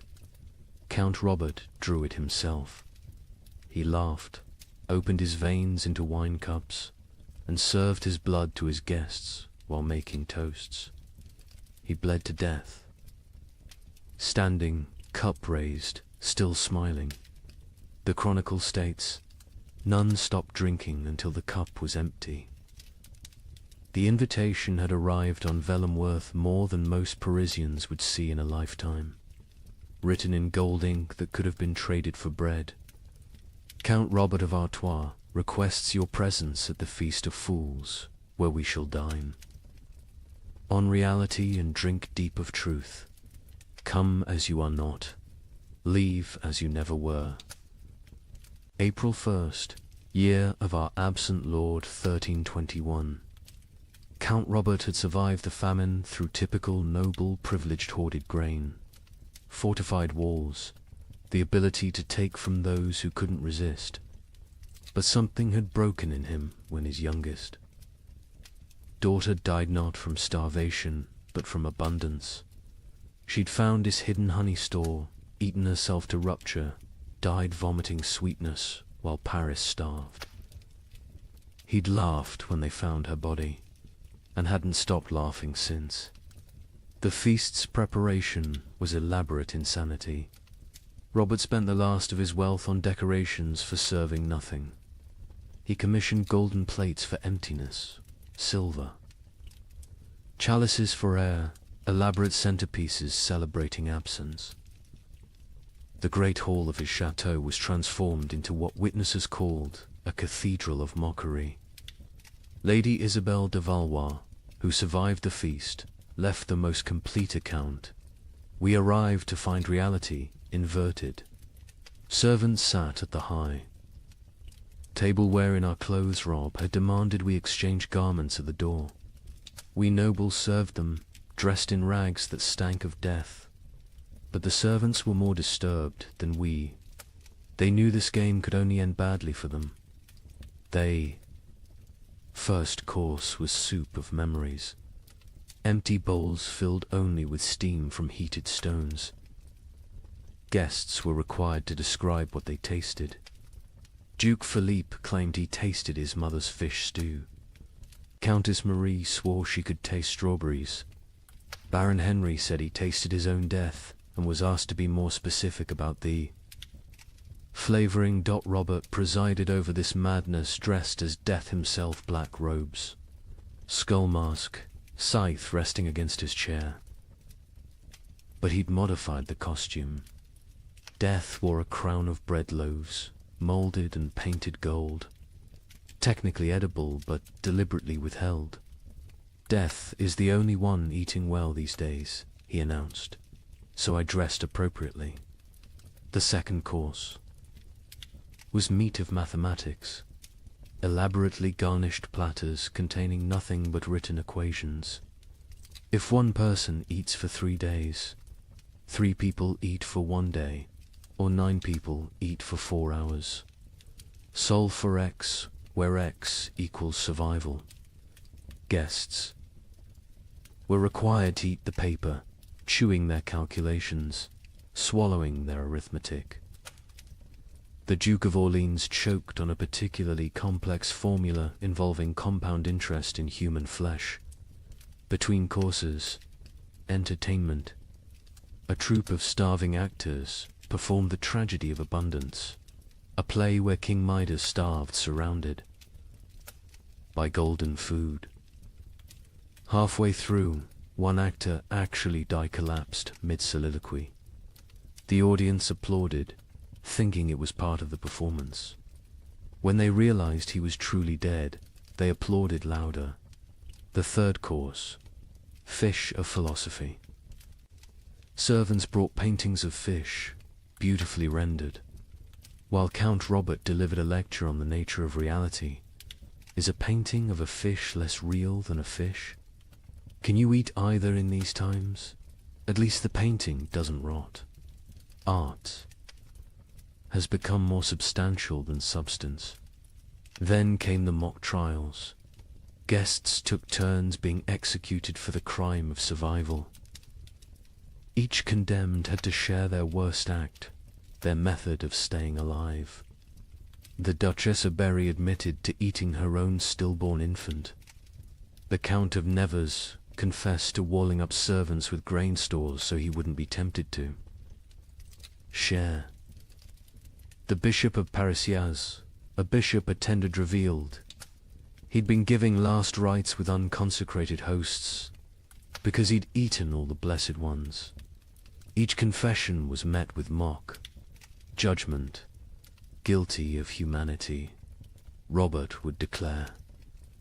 Sentenced to continued existence. The crowd would laugh, but it was laughter like screaming, laughter like sobbing. Laughter because the alternative was acknowledging what they'd all become. The fourth course was vegetables of vanity, sculptures made from human hair and nail, clippings arranged to look like salads. We consume ourselves, Robert explained. We always have. The famine just made it literal. Guests were required to eat these two. The Marquis de Toulouse vomited immediately. He was forced to eat that as well. Nothing wasted, Robert insisted. That's the new nobility. The entertainment grew darker. A puppet show where marionettes made from human bones performed a harvest dance. A choir of orphans singing recipes for preparing leather. A juggler tossing skulls who revealed, mid-performance, that they were his own children's skulls. The audience couldn't tell what was performance and what was confession. The fifth course, bread of betrayal. Actual bread appeared, one small loaf. The room went silent. Real food, after hours of elaborate nothing. Roberts explained the game. Tell us who you killed for food. The best story wins the bread. What followed was an auction of atrocity. The Baron of Anjou described smothering his elderly mother to inherit her hidden grain. The Countess of Blois explained how she'd poisoned her husband when she discovered he'd been secretly eating while she starved. The Duke of Normandy won with his tale of hosting a dinner party, serving his guests, his own son, then revealing the truth after they'd eaten. He took one bite of the bread and vomited blood. The bread was made from sawdust and painted to look real. The sixth course, wine of wisdom. Empty goblets that guests had to fill with their own fluid stares, saliva, blood, whatever they could produce. We toast to truth, Robert declared. The truth that we are bags of liquid pretending to have purpose. They drank their own essences while Robert laughed and laughed and laughed. Then came the moment that would define the feast in history. Robert announced the Last Supper, 13 volunteers to recreate Christ's final meal. but with a twist. They would draw lots. 12 would feast. 1 would be the feast. The volunteers came forward, 12 nobles, so broken by horror they'd embrace any ending. Robert himself was the 13th. They drew carved bones from a jeweled box. Robert palmed the black bone, ensuring he drew it. Everyone knew. No one spoke. "I am the feast," he announced with genuine joy. "I am bread and wine. I am flesh and blood. I am the only honest noble lefty. Give myself to be consumed." He opened his veins with ceremonial precision, not to die quickly, but to fill 13 cups. He made toasts as his blood flowed, to abundance. Nervous laughter to the feast that never ends. Desperate drinking to the truth that we're all already dead. Silence, except for swallowing. He conducted himself like a summer lay describing vintages. Note the iron undertones, the hint of despair, the full body of wasted life. He grew paler with each toast, but never stopped smiling. Drink deep, friends. I'm a vintage that won't be repeated. The guests drank because stopping would mean acknowledging what they were doing. They drank because Robert was watching, still standing, still bleeding, still insisting this was all a grand joke. They drank because his blood was warm and they'd forgotten warmth. They drank because it was that or scream. Robert's final toast, as his knees began to buckle, to the feast of fools, where fools feast on fools, where wisdom is folly and folly is survival. To the nobility that dies with nobility, leaving only animals wearing crowns. To the joke that God played on us, and the joke we play back. To the end that never ends, and the ending that never he fell forward. Cup still raised, smile still, fixed. Dead before he hit the ground, but somehow still laughing. The guests sat with empty cups, full stomachs, and the knowledge that they'd literally drunk noble blood while dressed as peasants in a world where symbolism had become sustenance. The aftermath was swift and terrible. The servants, Forster, watch nobles drink noble blood, revolted, not politically aside. They stripped off the noble clothes, fled the chateau, most walking directly into the Seine to drown. The nobles, trapped in servant rags, covered in Robert's blood, stumbled into Paris streets where they were attacked by mobs who didn't recognize them or didn't care. Of the 100 guests at the Feast of Fools, 13 survived to Easter. Most died by suicide, unable to process what they'd participated in. Lady Isabel, who recorded the events, ended her account. "We went to mock death and became death's mockery. We tried to feast on nothing and discovered we were nothing. Count Robert won his game. He died laughing at a joke only he understood, leaving us to live with the punchline." The Feast of Fools wasn't just noble decadence, it was aristocracy's suicide note written in performance art, when the highest class of society serves nothing on golden plates. Crowns, corpses, and drinks human blood as entertainment, the social order hasn't just collapsed, has performed its own autopsy while still breathing. The king, upon hearing of the feast, reportedly said, "Count Robert has shown us our future elaborate rituals around nothing, performances of power without power. Substance, consumption of ourselves disguised as celebration." He then ordered all records of the feast destroyed. They survived because Lady Isabel hid her account inside a Bible, writing, "Let future generations know that when the world ended, the nobility threw a party. We dressed our doom in silk and served our destruction on silver platters. We made horror into art because art was all we had left. And when the last toast was raised, it was to our own annihilation, delivered with perfect etiquette. Let me share numbers that medieval minds couldn't comprehend. In 1310, Europe's population was roughly 75 million. By 1322, it was 60 million. 15 million people gone. Not from plague, not from war, from cold and hunger, but statistics hide. Individual horror. In the town of Ypres, they kept exact records. Population 1315, 10,400. Population 1,322, 2,100. But here's the detail that haunts. Of those 2,100 survivors, only 300 were the original residents. The others, they came from elsewhere, drawn by rumors of food, only to find more death. The prior of Ypres wrote, "We no longer bury the dead. We stack them like cordwood, waiting for spring. But spring never comes warm enough to dig. The numbers tell a story that words cannot." The Abbey of Saint-Denis kept meticulous death records, originally for prayers for the departed.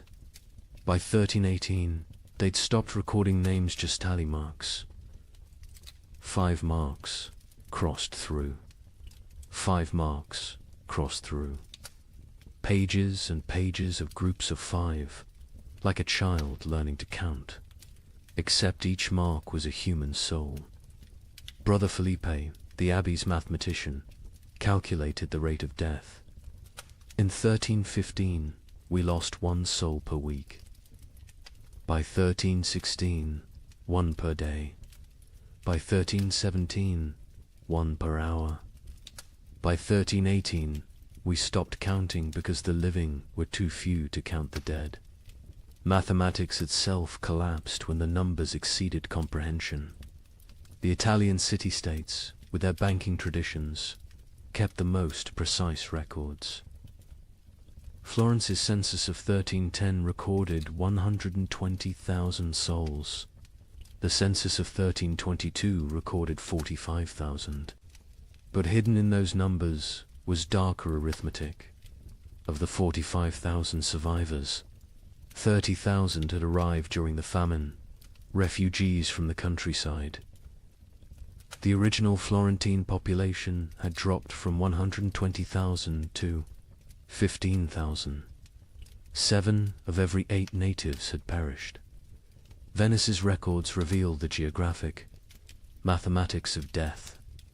The city's famous districts died at different rates. San Marco, where the wealthy lived, lost 40% of its population.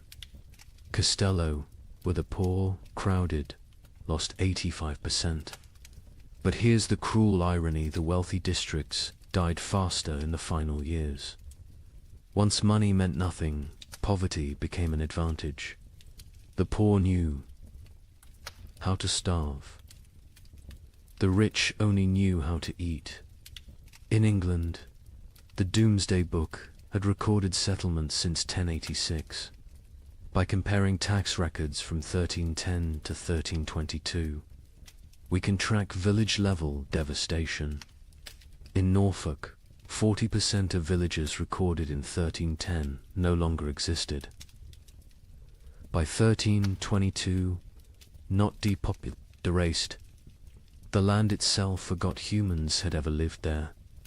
But let's look deeper at Ypres, because their obsessive record-keeping reveals the true mathematics of societal collapse. The town's cloth guild recorded not just deaths, but causes. 1,315. 500 deaths to 400 starvation. 100 disease 1316. 1,200 deaths to 900 starvation. 200 disease. 100 violence 1317. 2,100. deaths to 1,000 starvation, 500 disease, 400 violence, 200 voluntary, 13, 18, 2,500 deaths to 800 starvation, 600 disease, 700 violence, 400 voluntary, 13, 19, 1,800 deaths to 300 starvation, 400 disease, 500 violence, 600 voluntary, 1,320, 900 deaths minus 100 starvation, 200 disease, 200 violence, 400 voluntary. See the pattern. As starvation deaths decreased because the weakest had already died, violence and suicide increased. The mathematics of survival had shifted from competing for food to eliminating competitors. The demographic breakdown is equally telling. By age, infants 0 to 2, 95% mortality children 3 to 12, 80% mortality young adults 13 to 25, 60% mortality adults 26 to 45, 70% mortality elderly 46 plus, 90%. Mortality, the young adults survive best old enough to fight, young enough to endure. Children and elderly died first, too weak to compete. But adults in their prime died at higher rates than young adults. Why? They had families. They gave their food to their children, starved themselves for others. Love was mathematically lethal. The gender mathematics were brutal. In 1315, Ypres had roughly equal numbers of men and women. By 1322, there were 3 men for every woman. Not because women were weaker, because women fed their children first, their husbands second, themselves last. Maternal sacrifice showed clearly in the survival statistics. The social class mathematics defied expectations. Nobility, 60% mortality clergy, 50% mortality merchants, 70% mortality craftsmen, 75% mortality peasants, 80% mortality beggars, 40% mortality beggars. Survived best. They already knew how to live on nothing. The nobility, despite their resources, died from inability to adapt. Merchants died because their profession became meaningless. But beggars, they thrived in a world that had become universal beggary. The geographic distribution created what scholars called death shadows. Cities drew refugees from the countryside, creating rings of escalating mortality. Paris, with a 1310 population of 200,000, had 80,000 survivors in 1322. But the villagers within a day's walk of Paris, complete annihilation. They'd all walked to the city seeking food, died in the streets, their homes becoming ghost towns. The monastery of Cluny mapped deaths across their network of abbeys. They discovered death followed trade routes not because trade spread disease, but because rumors of food traveled along merchant paths.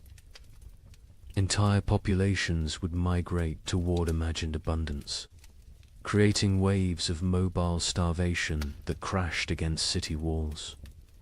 The seasonal mathematics were predictable yet horrifying. Spring, highest death rates, bodies hidden by snow revealed. Last stores exhausted summer, moderate deaths, some forage available. But disease spread autumn. Lowest deaths, whatever harvest existed, plus weakest already dead winter. Rising deaths, cold, multiplying hungers, lethality, but within those seasons. Specific dates showed spikes. Christmas saw mass suicides. The contrast between religious celebration and reality broke minds. Easter saw violence spiked, the promise of resurrection mocked by death's omnipresence. Harvest festivals became killing fields as communities fought over failed crops. The birth rate mathematics were perhaps most tragic. In 1310, Ypres recorded 400 births. In 1316 to 200 births. In 1318, 50 births. In 1320, 12 births. By 1321, 0. Not 0, recorded 0, occurred. Women stopped conceiving, bodies too starved to support pregnancy. Those who did conceive miscarried, or gave birth to stillborn children. An entire generation unborn. The marriage mathematics inverted. In 1310, Ypres recorded 200 marriages. In 1320, they recorded 400. Why the increase during horror? Survival partnerships. Widows with food marrying widowers with shelter. Children married to combine family resources. Marriage became merger. Love replaced by mathematics. The death-to-burial ratio reveals societal collapses. Progression to 1,315. One death equals one burial, 1316. Two deaths equals one burial, 1317. 5 deaths equals one burial, 1318. 10 deaths equals one burial, 1319. 20 deaths equals one burial, 1320. Burial ceased. Bodies stacked or burned. The prior of Ypres wrote, "We have built pyramids of the dead, frozen corpses stacked like masonry, mortared with ice. Come spring, they will thaw and collapse, but by then, who will remain to care?" The economic mathematics were absurd. The price of wheat increased 2,000% between 1315 and 1320, but expressing it as percentage obscures the reality. In 1315, a penny bought a loaf. In 1320, a year's wages couldn't buy a crumb. Money became meaningless. The only currency was calories. Distance mathematics changed. In 1310, a healthy person could walk 20 miles per day. By 1320, survivors could manage perhaps 2 miles. The world shrank as human capability decreased. Villages 10 miles apart became unreachable foreign lands. Geography expanded as humans contracted. The theft mathematics reveal moral collapse. 1,315. 100 thefts. Mostly grain, 1316. 500 thefts. Anything. Edible, 1317. 1,000 thefts. Including clothing and fuel, 1318. 2,000 thefts. Including children, 1319. Theft became meaningless. Nothing left to steal. The murder mathematics followed similar patterns, but with a crucial difference. Murders peaked in 1318, then declined not from returning morality, but from lack of strength.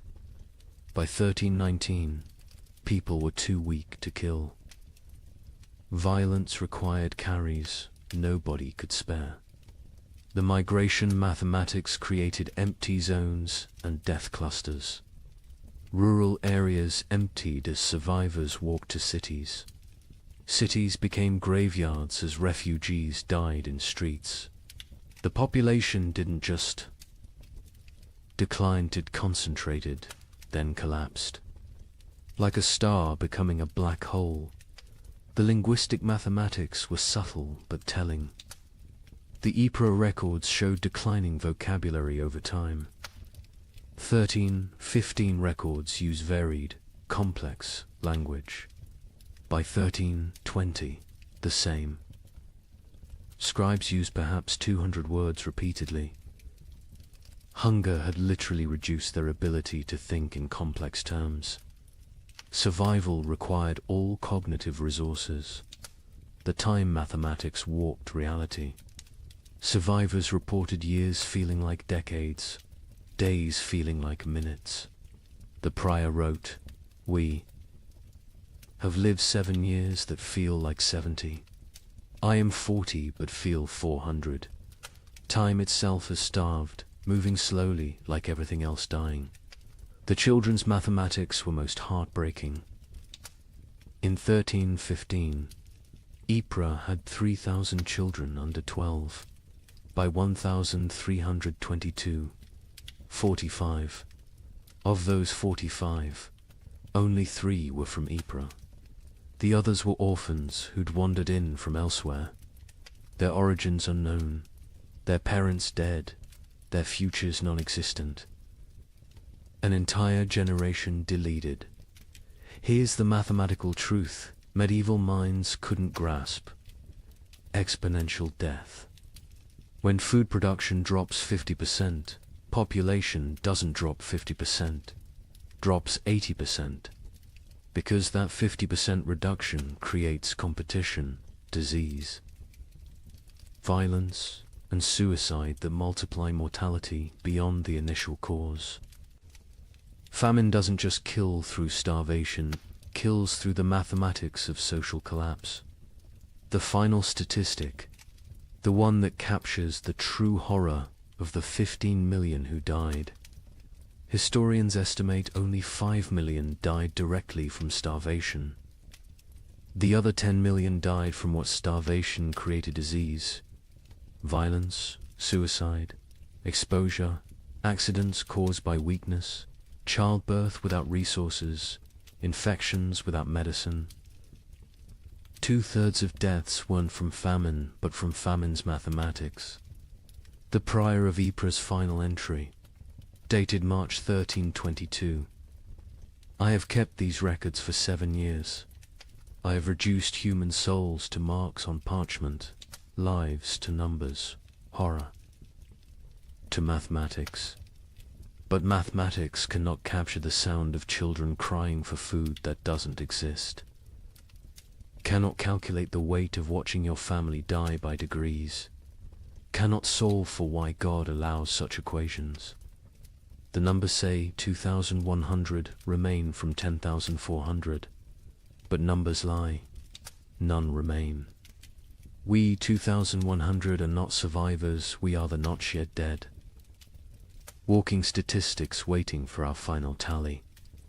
Mathematics has proven that hell is not fire and brimstone. Hell is subtraction without end, division without remainder, the null set of human hope.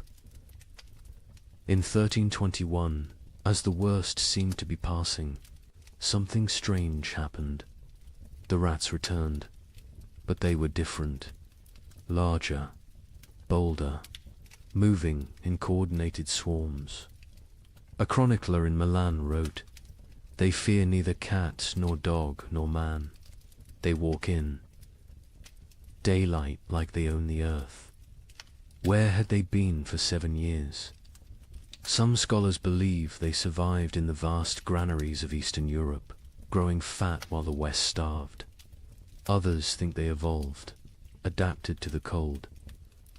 But everyone agrees on one thing: they brought something back with them. A Venetian merchant noted, "The rats are sick. They dance in circles before dying, black swellings on their necks." Those swellings would have a name soon enough. But in 1321, as Europe began to believe, the worst was over. Nobody knew they were witnessing the overture to the Black Death. The first documented sighting was in Prague, March 1321. A baker named Joseph, one of the few whose ovens still functioned, reported to the city guard. They came at dawn, hundreds of them, moving like water through the streets. But wrong. Rats don't move together like soldiers. These did. They ignored the few cats left alive. The cats ran from them. Within days, similar reports flooded in from across Europe.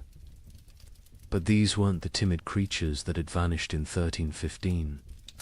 The merchant Giovanni di Marco, traveling from Venice to Vienna, documented what he saw. Rats the size of rabbits, some larger, grey-black fur so thick arrows bounce off, eyes that reflect light like demons. They don't scatter when approached. They stand their ground, studying you, calculating. The Archbishop of Mainz received disturbing reports from his parishes. The rats show intelligence beyond nature. They work in teams, some distract while others steal. They've learned to open larches, untie knots, even use simple tools. A priest in Worms saw one using a stick to knock bread from a high shelf. This is not natural. This is diabolic. But where had they been?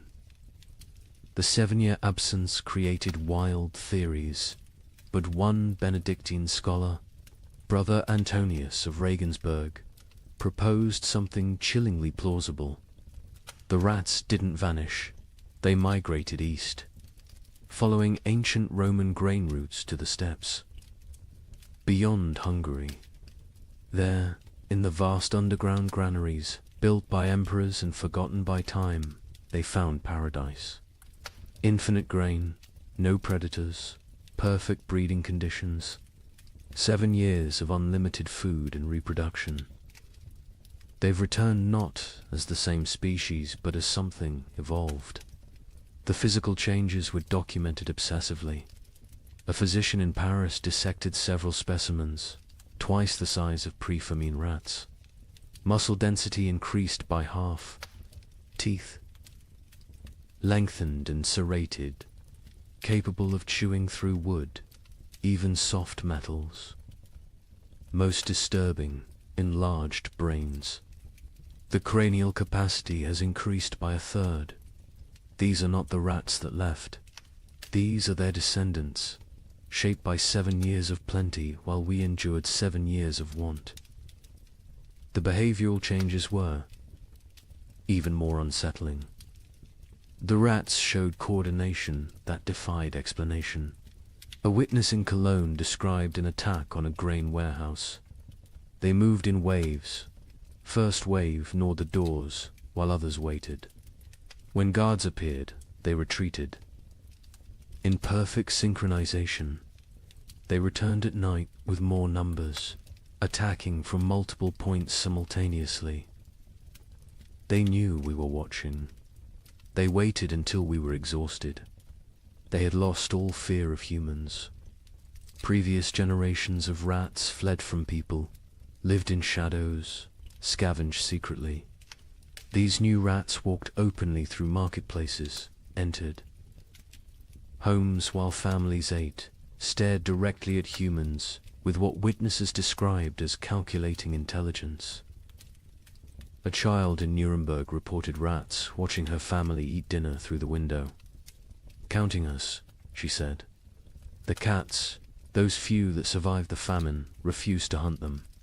A chronicler in Lyon observed, "Our best Mauser, who survived 7 years of horror by hunting, now cowers when rats pass.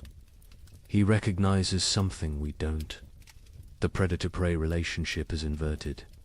The cats know they're now the prey. Dogs fared no better. Hunting hounds trained to kill wolves ran from rat. Swarms. A pack of street dogs in Milan, hardened by years of surviving on corpses, was found torn apart. Witnesses said the rats had hunted them like wolves hunt deer, driving them into a corner, exhausting them, then moving in for the kill. But it was the rats' relationship with the dead that proved most disturbing. During the famine, corpses had accumulated faster than burial. Mass graves, body piles, frozen pyramids of the dead, all untouched for years. The returned rats showed intense interest in these sites. Not to feed, they seemed well fed, but to investigate. A gravedigger in Bordeaux reported. They dig into the mass graves, not eating, just ... examining. They spend hours among the bones, touching them with their paws, almost like they're reading something. Then they emerge and dance, spinning, leaping, falling over, getting up, spinning again, like they're drunk or mad.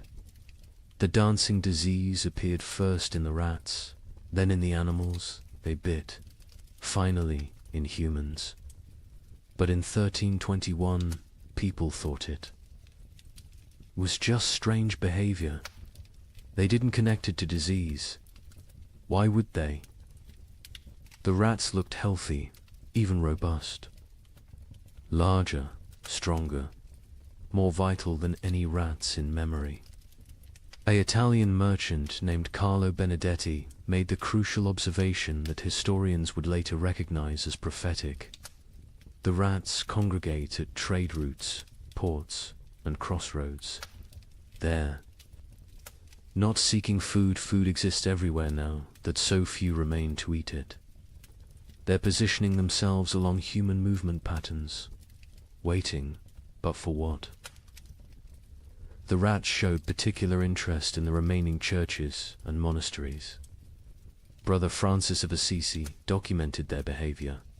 They enter during services, completely unafraid of the congregation. They sit in neat rows as if listening to the sermon.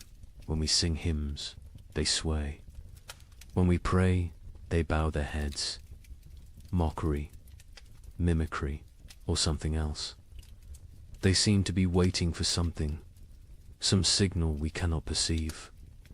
The first human deaths directly attributable to the returned. Rats came in summer 1321, not from attack from disease. A family in Bruges who'd been bitten while defending their grain store fell ill within days. The symptoms were unlike anything seen during the famine. High fever, delirium, and most distinctively, black swellings in the neck, armpits and groin. The family died within a week, but not before describing their hallucinations. The rats speak to us in dreams. They show us cities of the dead, kingdoms built in grave earth, empires of bone and plague.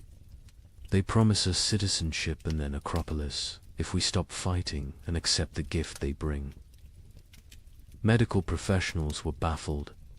A physician in Prague wrote, "The disease is nothing like the starvation, sickness, or winter plague. It burns through bodies like fire through dry wood. The black swellings appear where the body fights hardest, lymph nodes swelling with failed resistance. But, strangest of all, the victims dance before they die, just like the rats." The dancing sickness spread from the bitten to their families, from families to neighborhoods, from neighborhoods to districts. But in 1321, it was still contained, still rare. Most who died that year still died from famine's lingering effects. The new plague was just beginning its incubation, both in human bodies and human societies. The rats' intelligence manifested in increasingly complex ways. They learned to avoid traditional traps, poison, and hunting methods. They developed new social structures: scout rats who tested food for danger, guard rats who watched for threats, even what appeared to be leader rats who directed group movements through series of squeaks and gestures. A scholar in Vienna documented their learning capabilities. We captured one, intending study. Its companions spent 3 nights trying to free it, using increasingly sophisticated methods: leverage, distraction, even attempting to pick the lock with twisted metal. When they failed, they sat outside the cage in vigil until the captured rat died. Then they left. But the next night, our laboratory burned. The fire started in 3 places simultaneously. Draw your own conclusions. The church struggled to explain the rats' return. Were they demons? Punishments? Tests? The Bishop of Cologne preached. For 7 years they abandoned us to our suffering. Now they return in our moment of hope, stronger for their absence. They are either God's final curse or Satan's opening move in some greater game. Either way, they herald something worse than what we've endured. Popular folklore developed quickly. Rats were secret rulers of the underworld who'd retreated to plan humanity's destruction. They would transformed human souls, twisted by starvation into animal form. They were advanced scouts for an invasion from hell itself. Each theory was more fantastic than the last, but none were as terrible as the truth. The truth was biological, not theological. The rats had spent 7 years in isolated populations, breeding rapidly in the eastern granaries. Diseases that would normally kill them had instead created resistant populations. The Black Death bacterium, Yersinia pestis, had found perfect incubation conditions, countless hosts, rapid reproduction, isolation from human interference. The rats weren't evil. They were evolution's answer to abundance. After scarcity, by autumn. 1321, the dancing sickness had spread to every major city. Still not epidemic, still not recognized as connected to the rats, but growing. The correlation between rat populations and disease was noticed by a few. An Italian doctor wrote, "Where rats congregate, sickness follows. Where rats dance, humans die. Where rats thrive, plague arrives." But Europe, exhausted from 7 years of famine, couldn't process another catastrophe. The return of the rats was seen as disgusting but manageable. The dancing sickness was concerning but limited. Nobody connected the dots that would seem obvious in hindsight, that the rats weren't just returning from exile. They were bringing hell with them. The final observation of 1321 came from a child in Marseille, a girl who'd survived the famine by eating rats when they were still scarce. She told her priest, "The old rats tasted of hunger and fear. These new rats taste of death and patience.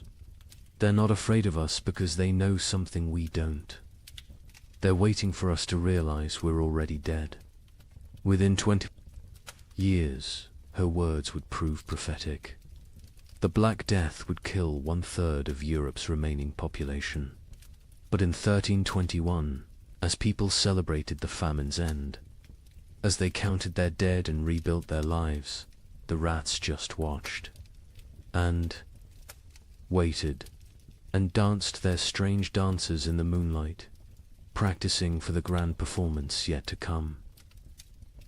On March 15th, 1322, something miraculous happened. The sun broke through clouds that had shrouded Europe for 7 years. Real warmth, real light. In London, people fell to their knees in the streets, weeping. Church bells rang for 3 straight days. A young monk in Canterbury wrote, "We had forgotten the sun could hurt your eyes." Children who had never seen their own shadows screamed in terror at the dark shapes that followed them. But the thaw revealed horrors frozen in time. Bodies emerged from snowdrifts, perfectly preserved. Entire families found seated at tables. Frozen mid-meal. Armies discovered standing in formation, weapons raised, ice statues of a war that winter had won. The warmth came suddenly, without warning. Dawn broke grey as it had for 7 years. But by noon, actual golden light pierced. Through, not the weak, watery light that occasionally appeared, but real sunshine, hot, bright, alive.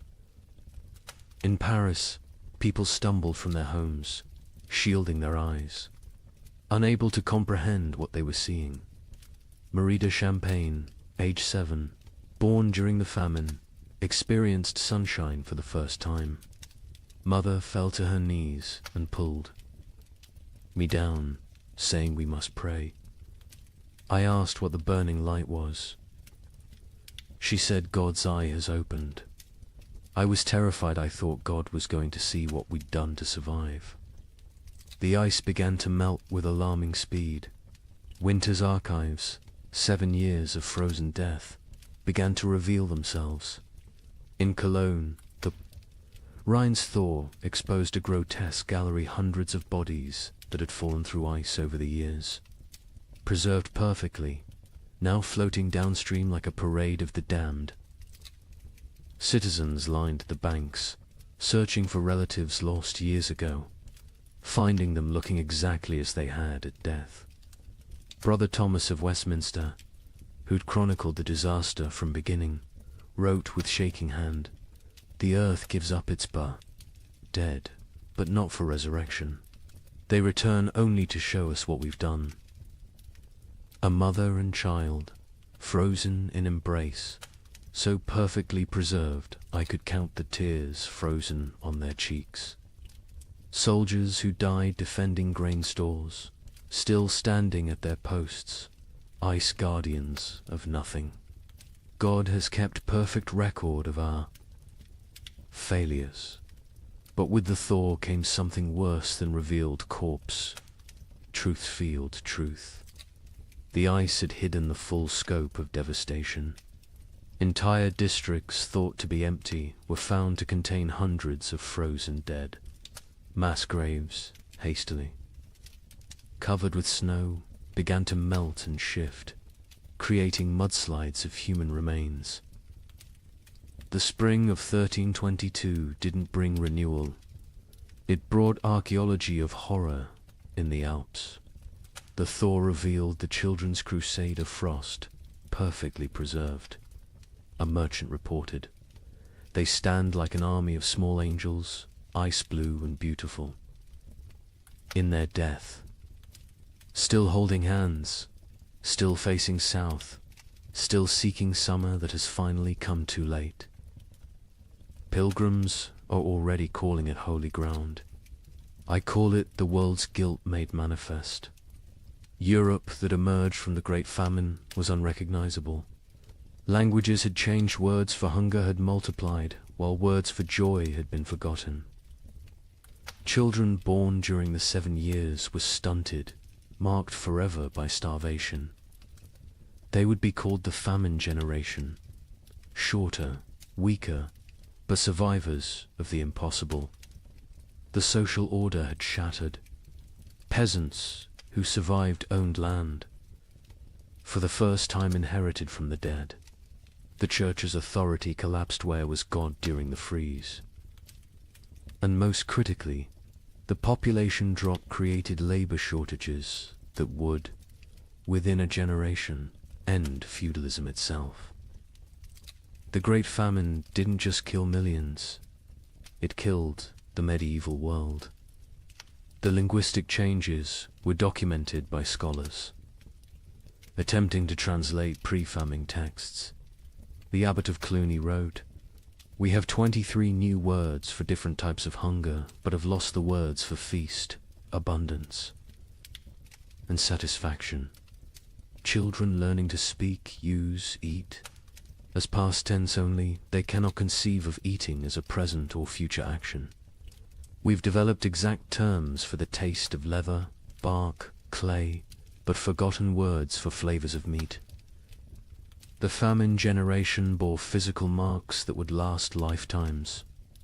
Stunted growth, adults reaching barely 5 feet, bone deformities from childhood rickets, teeth destroyed from eating stones and wood, but worse were the invisible scars. They hoarded food obsessively, even in plenty. They ate alone in darkness, unable to share meals. They counted every grain, weighed every crumb. A physician in Paris noted, "They survived famine, but remain imprisoned by it.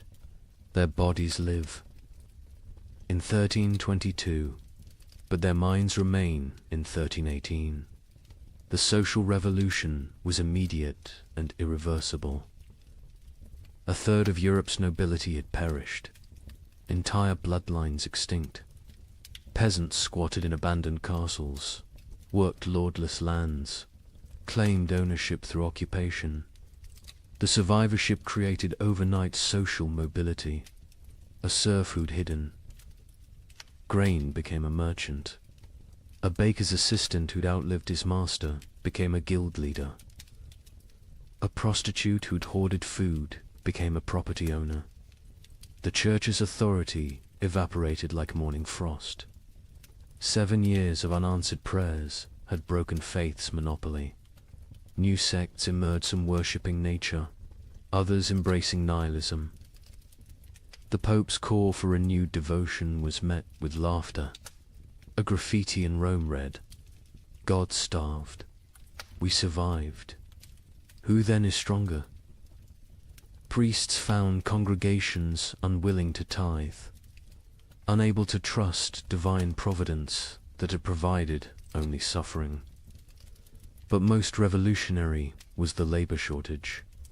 With 15 million dead, every survivor became valuable. Peasants demanded wages. Instead of feudal obligations, serfs simply walked away from their lords, knowing they'd find better conditions elsewhere. The statute of laborers, attempting to freeze wages at pre-famine levels, was universally ignored. A blacksmith could demand noble prices. A farmer could negotiate like a merchant. The medieval world built on hierarchy. Faith and agricultural abundance had been murdered by weather. What emerged was proto-modern, mobile, skeptical, calculating. The Great Famine didn't just kill people. It killed the very idea of divinely ordered society. The survivors knew now that God could forget them, that nobles could starve, that civilization was only 3 meals deep. Europe would rebuild, but never recover. The medieval dream was frozen in those 7 years, preserved like the corpses in ice, beautiful and dead forever. In 1323, an anonymous scribe in Bavaria wrote what might be the most important document of the entire famine. Not a chronicle of events, but a warning. To those who come after, know this. We thought ourselves masters of the earth. We built castles against enemies, churches against damnation, walls against nature itself. But when the sky turned against us, when the very air became our enemy, we learned that civilization is only 3 mills deep.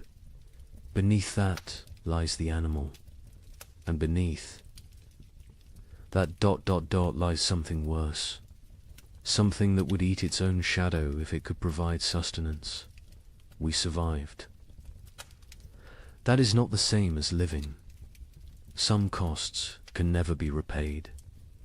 Some hungers never leave you, no matter how much you eat. We measured time in deaths. We measured love in shared suffering. We measured God in his absence. If the cold comes again, and it will come again, remember that the greatest danger is not the freeze. It's what the freeze reveals about your neighbor, about your family, about yourself. May you never be warm enough to forget what we learned in the cold.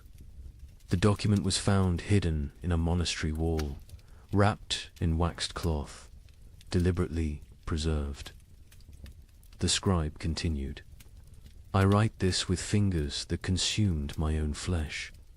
I write with eyes that watched my children choose which sibling would eat. I write with a soul that has been to hell and discovered hell is not fire. Hell is ice and the mathematics of survival. We who survived are not heroes.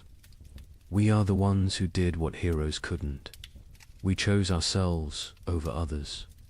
We calculated love against calories and chose calories.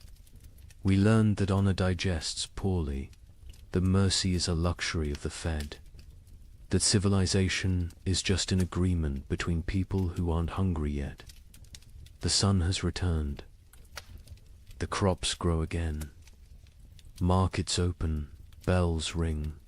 Children are born who will never know the taste of bark bread. They will call us the generation who endured. But endurance is just a prettier word for betrayal. Betrayal of everything we once believed. Made us human. When abundance returns, you will forget. You will must forget to stay sane. But someone should remember. Someone should know that we measured children's worth in weeks of food, that we drew lots for who would walk into winter, that we learned to distinguish the taste of different mortar. From ancient walls, so I leave this testament, not of what happened, chronicles will tell that story, but of what we became. We became arithmetic. We became efficiency. We became the truth that underneath every prayer, every law, every noble sentiment, lies the animal that will eat its own tail if the circle of consumption demands it. Remember us accurately, not as victims of weather, but as humans revealed. The cold didn't change us, it showed us, and what it showed can never be fully hidden again. The thaw has come, summer returns, but we who survived carry winter inside us forever, a frozen seed that whispers, "This is what you really are, everything. Else is just the dream of well-fed men." In the spring of 1315, a mother in northern England made an unthinkable decision.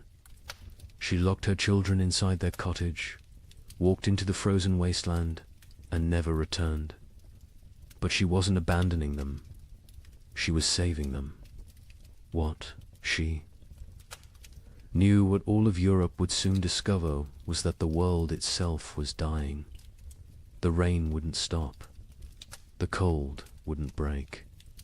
And for the next 7 years, winter would reign supreme. Her name was Marjorie of Dereham, and her neighbors found her children 3 days later, alive, huddled around the last embers of their fire. The eldest, a boy of 9, clutched a note his mother had left. The priest who recorded it wrote that his hands shook as he read her words aloud. "My flesh will buy them grain. My absence will grant them mercy. Tell them I walk toward God, not away from them."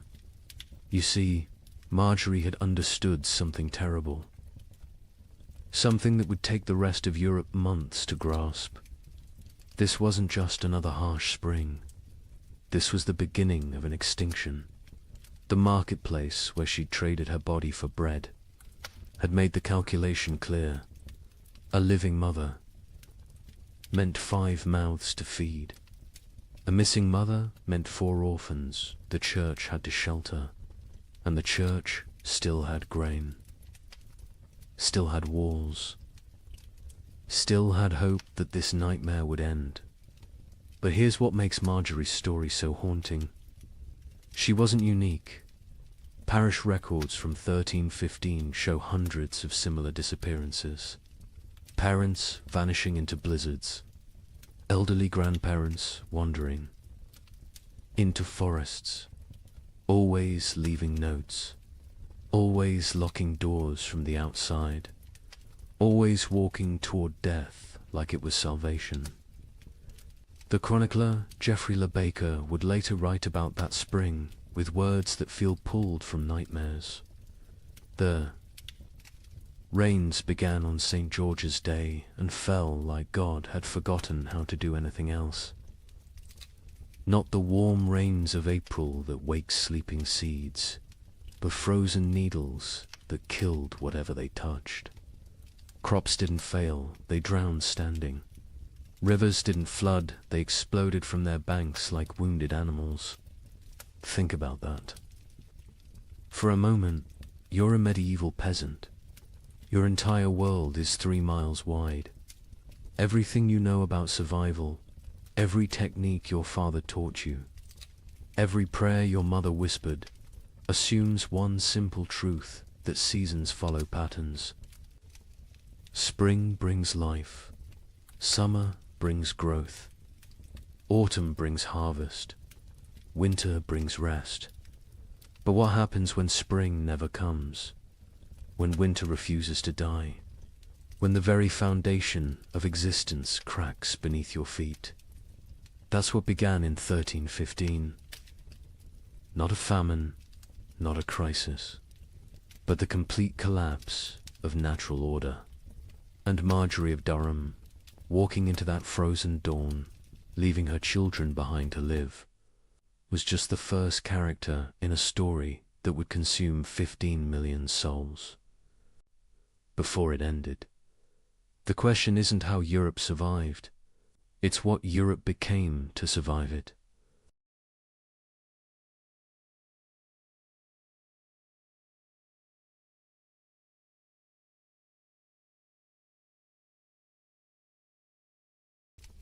Good evening and welcome back, friends. Tonight, we are going to journey through the winter that never ended, America's forgotten ice years. As always, let me know where in the world you are listening in from. Get cozy, settle in, and let's begin. She stood at the frost-covered window. Her breath formed clouds in the June air. Outside, snow fell on what should have been green cornfields. Her children huddled by the dying fire. They wrapped themselves in every blanket the family owned. She whispered a prayer, the same prayer she had whispered every morning for weeks. She asked God when spring would finally come. She did not know this was only the beginning. Picture thousands of similar scenes across the American frontier. Thousands of windows, thousands of prayers whispered into the impossible cold. What happened in 1816 was merely a prelude, a warning that no one heeded. 20 years later, something far worse came to the American interior. This time it would last not 1 year, but 3 brutal winters. They bled into each other without mercy, without explanation, without end. Between 1836 and 1838, a climate catastrophe struck North America. It has been nearly erased from popular memory. Historians debate the causes today. Solar minimums, volcanic eruptions half a world away, or a deadly combination of forces beyond human understanding. The pioneers who lived through it had no such explanations. They had only survival. They had only the next day, and the day after that, if they were lucky enough to see it. This is their story. The story that America chose to forget. What you are about to hear challenges everything you thought you knew about westward expansion. Textbooks celebrate the march of civilization across the continent. They praise the brave pioneers, claiming their piece of the American dream. But they rarely mention the winters that nearly ended it all. They do not talk about the settlements that simply vanished. They do not discuss the mass graves discovered decades later, or the journals hidden in attics, journals filled with words that survivors could not bear to speak aloud. This is the story of the winter that never ended, and the people who somehow lived to see spring again. Late 1835. The American frontier hummed with optimism. The economy was booming. Land was cheap. Opportunity seemed limitless. Thousands of families poured westward into territories that promised fertile soil and new beginnings. Michigan Territory, Wisconsin, Illinois, Indiana, Ohio. These were the lands of promise. These were the places where a man could build something from nothing. A young couple in their early 20s had just claimed 160 acres in Michigan Territory. They were newlyweds. She was pregnant with their first child. He had spent the summer building a one-room cabin with his own hands. The logs were chinked with mud and moss. The roof was solid. The door hung true. They planned their first full harvest together. She planted a small garden near the cabin. Carrots, potatoes, beans. He cleared 3 acres for corn. At night they sat by the fire and talked about the future, about the children they would have, about the farm they would build, about growing. Old together on this land, an older family arrived in Illinois in the autumn of 1835. They had come from Pennsylvania, a mother and father with 3 children under 10 years old. They had sold everything they owned for this chance. The wagon journey had taken 6 weeks.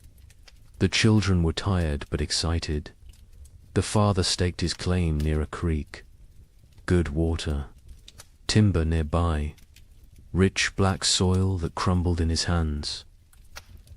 He told his wife this was it.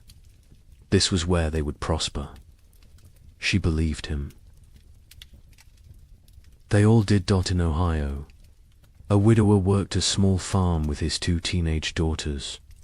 His wife had died of fever the previous summer. The grief was still raw, but he had responsibilities. Daughters to feed, a farm to maintain, a future to secure. For them, the older girl was 16, capable, strong. She helped with everything. The younger was 14, still learning, still growing. Together the 3 of them made it work. They honored the memory of the wife and mother they had lost by surviving, by building, by moving forward.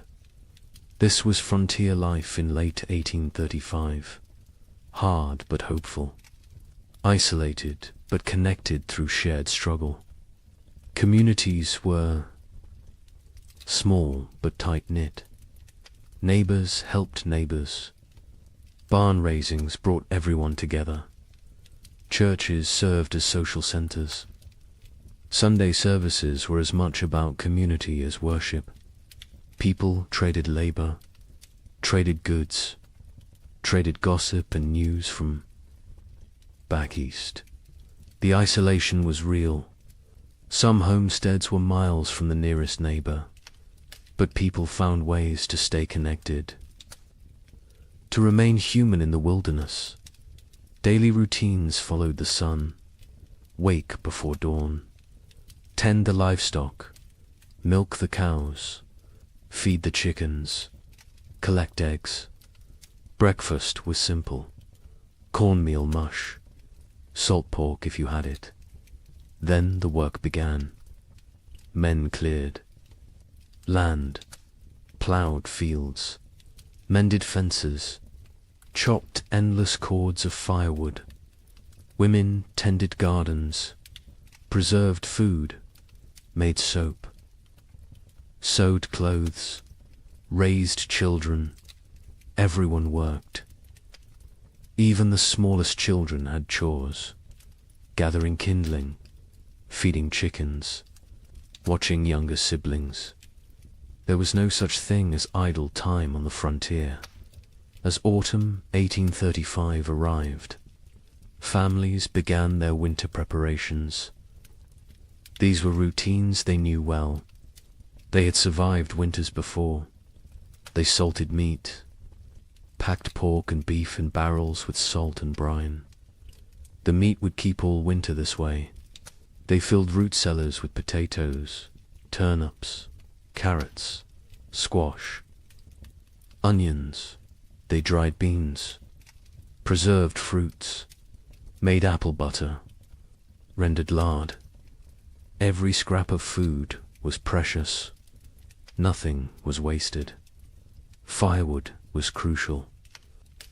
Men spent weeks cutting and stacking wood, cord after cord after cord. A family could burn through several cords in a hard winter. The stacks grew higher, oak for long burning, maple for cooking, pine for quick heat. The wood had to dry, green. Would wood smoke and not burn hot? So they cut wood a season ahead when they could. The wood piles near cabins stood taller than a man. They looked like enough. They always had been enough before. The young couple in Michigan worked together on their preparations. He hunted, brought home deer and wild turkey. She preserved the meat. They worked side by side. Her belly grew with the pregnancy. He worried about her working too hard. She laughed and told him women had been having babies since the beginning of time. She would be fine. The baby would come in May, spring, when everything was green and growing. It seemed perfect. The family in Illinois worked frantically to prepare. They had arrived late in the season. They had less time. The father pushed himself. Hard. Too hard. His wife worried. But they got it done. Meat preserved, vegetables stored, firewood stacked. The cabin was small but well built. They had purchased it from a family moving back east. The previous owners had said they missed civilization, missed family. The father thought they were foolish. This land was too good to abandon. His wife was not so sure, but she kept her doubts to herself. The widower and his daughters prepared. Methodically, they had done this before. Last year they had done it without a wife and mother. This year was easier in some ways. The grief was less sharp. The routines were established. The older daughter had learned her mother's preservation techniques. The younger helped without complaint. They worked together in comfortable silence, the kind of silence that comes from shared loss and shared survival. They would make it through another winter. They had to. December 1835 arrived cold and early. The first snows came before Thanksgiving, heavier than usual. The temperatures dropped fast. Old-timers mentioned it reminded them of 1816, the year without a summer. But the younger settlers dismissed the comparison. Every old-timer thought their memories were the worst. This was just a hard winter, nothing more. They had food, they had shelter, they had firewood. They would be fine. By January 1836, something felt different. The cold had a quality that went beyond mere temperature. It was bone-penetrating, relentless, aggressive, the kind of cold that found every crack in a cabin wall, every gap around a door, every weakness in your clothing. People wore layers, wool on wool on wool. They stayed close to fires. They moved less, conserved energy, conserved heat, conserved everything. Animals behaved strangely. Livestock refused to leave their barns. Horses stood in corners, unmoving. Even when offered food, cows produced less milk. Chickens stopped laying. The wildlife disappeared. Deer vanished from the forests. Rabbits seemed to evaporate. Tracks in the snow became rare, then non-existent. Hunters returned empty-handed day after day. Where had everything gone? The young man in Michigan noticed the silence first. The forest was always noisy. Birds, squirrels, the rustle of small animals, whined through leaves. But now there was nothing. just silence and wind. The wind never stopped. It howled around the cabin at night. His wife pressed close to him for warmth, for comfort. She was 7 months pregnant now. He felt the baby kick against his back sometimes when they slept. He wondered what kind of world this child would be born into. In Illinois, the children asked their father why it was so cold. He told them God was testing them, testing their faith, their strength, their family. The mother said nothing. She watched. Their food stores. She calculated in her head. If winter ended in March like it should, they would be fine. But something in her gut told her March might not bring spring this year. The widower in Ohio kept a journal. He had started it after his wife died, a way to process grief, to feel less alone. In late January 1836, he wrote an entry that he would later try to burn. He wrote that the cold felt wrong, not natural, that he had a feeling of dread he could not shake, that his daughters felt it too, though they did not speak of it. He wrote that he was afraid, not of dying, but of failing to protect his girls, of not being enough. February arrived. It should have shown signs of weakening. Winter, longer days, occasional thaws. The promise of spring lurking beneath the cold. But February 1836 brought none of these things. It brought deeper cold, more snow, storms that lasted days. The sun appeared rarely. When it did, it seemed weak, pale, unable to warm anything. People began to worry, really worry. This was beyond a normal hard winter. Food stores were being depleted. Faster than expected.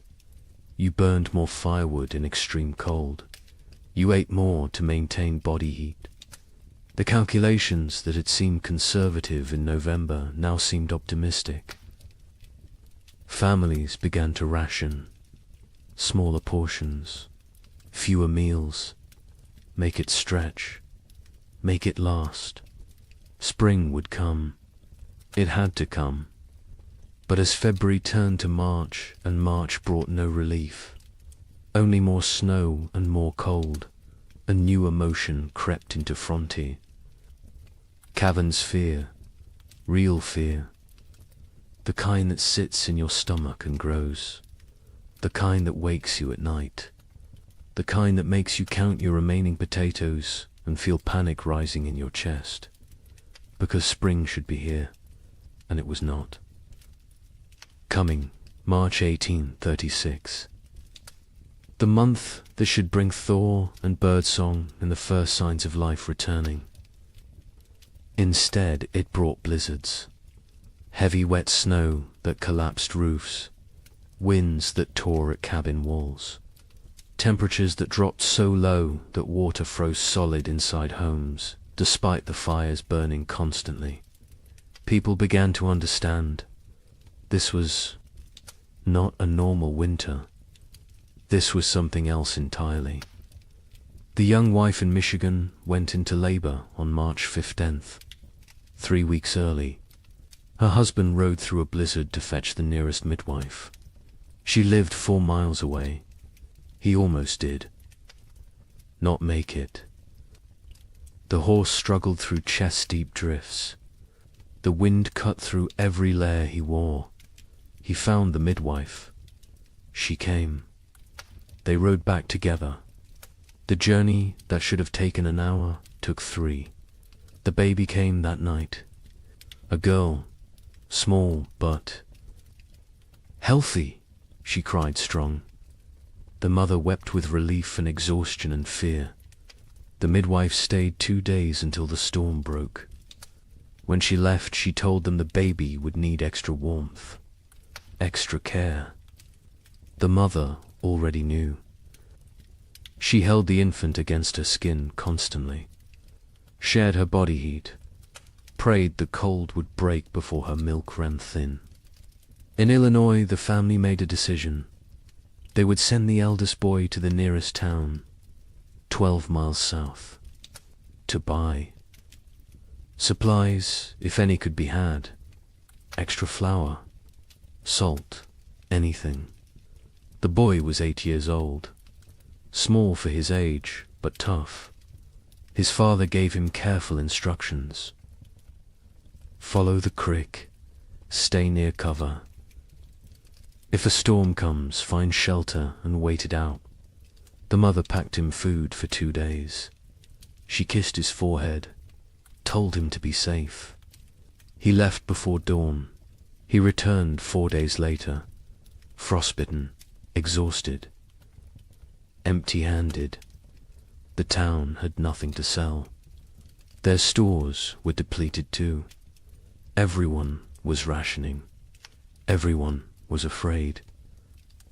He had slept in a barn the first night, a chicken coop the second. A family had taken him in on the third night, fed him soup, let him warm by their fire. They had children his age, thin children with hollow eyes. He came home and told his parents what he had seen. His father nodded, said nothing. His mother turned away so the children would not see her cry.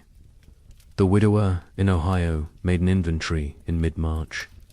He wrote down every item of food they had left. 2 bushels of potatoes, some sprouting, half a barrel of salt pork, 1 small sack of cornmeal, dried beans, maybe 20 pounds, some preserved apples, not many, he calculated. If they were very careful, if they ate little, if spring came in April, they might make it.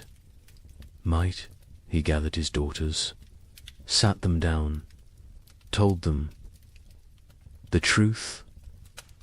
They were running low on food. They would need to ration carefully. The older daughter asked if they would starve. He could not lie to her. He said he did not know, but they would do everything possible to survive.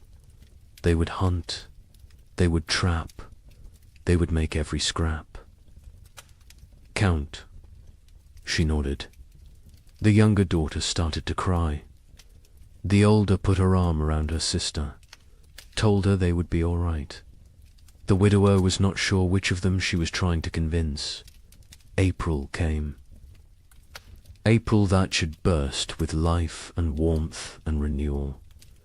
April that should mean planting time and spring rain and hope. This April brought none of those things. The ground remained frozen solid, 18 inches deep, 2 feet in some places. No plough could break it. No seed could be planted. Even if they tried, nothing would grow in this cold. Families faced a terrible realization. Even if spring came tomorrow, the growing season was too short now. Crops planted in late April might not mature before full frost.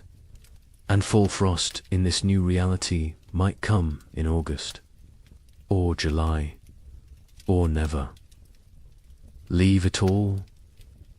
The cycle of farming that had sustained human civilization for thousands of years was broken, and no one knew how to fix it. The young couple in Michigan began hunting for any food source. The man set snares for rabbits. The traps stayed empty. He tried fishing through the ice. Nothing. Not even the fish were biting. He ranged farther from the cabin, looking for any game, any sign of life. His wife worried when he was gone. She sat by the window with the baby, watched for his return. Sometimes he was gone for 2 days. When he came back with nothing, they did not speak of it. They simply held each other and their daughter and tried not to think about tomorrow. Neighbors began to disappear. The family 2 miles east was there. One day, gone the next. Their cabin door stood open, their belongings left behind. Only the food was gone, and their wagon, and their animals. They had fled south, or tried to. No one knew if they made it. More families followed. Every week someone else left. The community that had been tight-knit was fraying, unraveling. People made choices for their own survival now. There was no room for collective thinking anymore. Some tried to help each other still. Families with slightly more food shared with those who had less.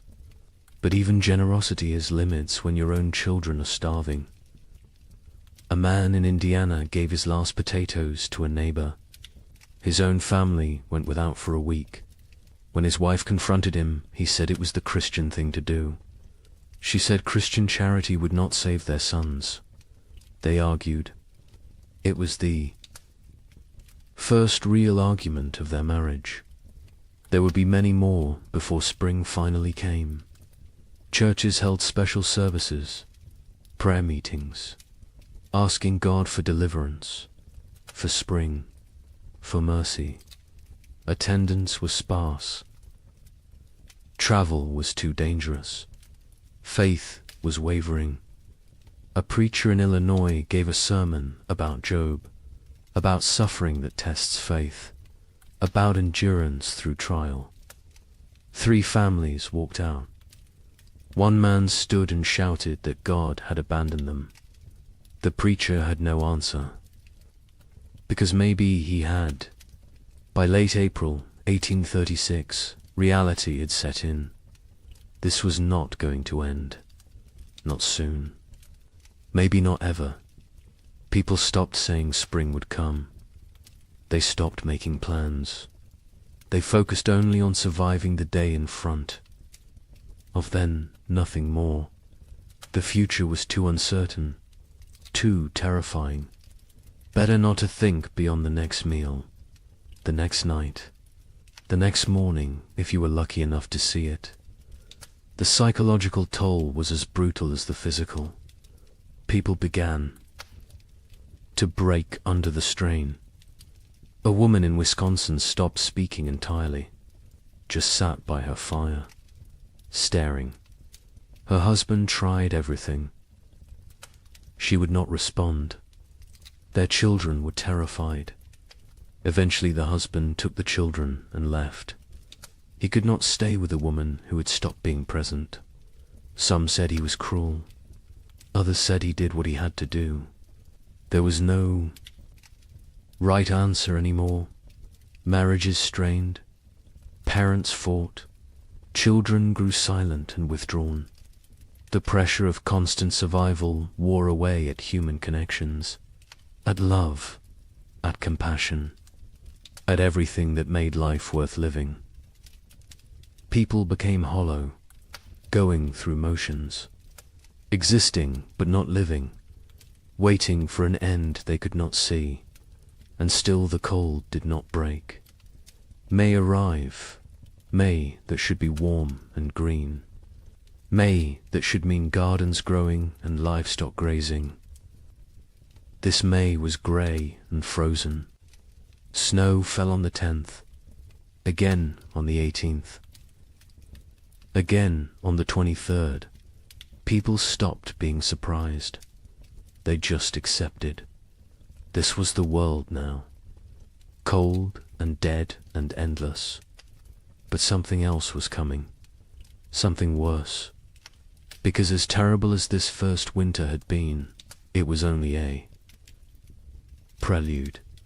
The summer of 1836 would bring brief hope, just enough to make people believe the worst was over, just enough to make them vulnerable, and then winter would return, colder, longer, more deadly. Wait until you hear what happens next. Spring refused to come. That is the simplest way to describe what happened in 1836. Spring simply refused to arrive. March became April. April became May, and still the ground stayed frozen. Still the snow fell. Still the temperatures remained far below what any living person had. Experienced Dot, the young mother in Michigan Territory, held her baby and watched the window. Every day she looked for signs. A bird, a patch of bare ground, anything that suggested winter was weakening. She saw nothing but white, endless white. Her husband ventured out less now. The cold was too dangerous. The exertion burned calories. They could not afford to lose. He sat by the fire and stared at the walls. She knew what he was thinking. The same thing she was thinking. How long can we last? Their food stores had dwindled to almost nothing. The potatoes were gone.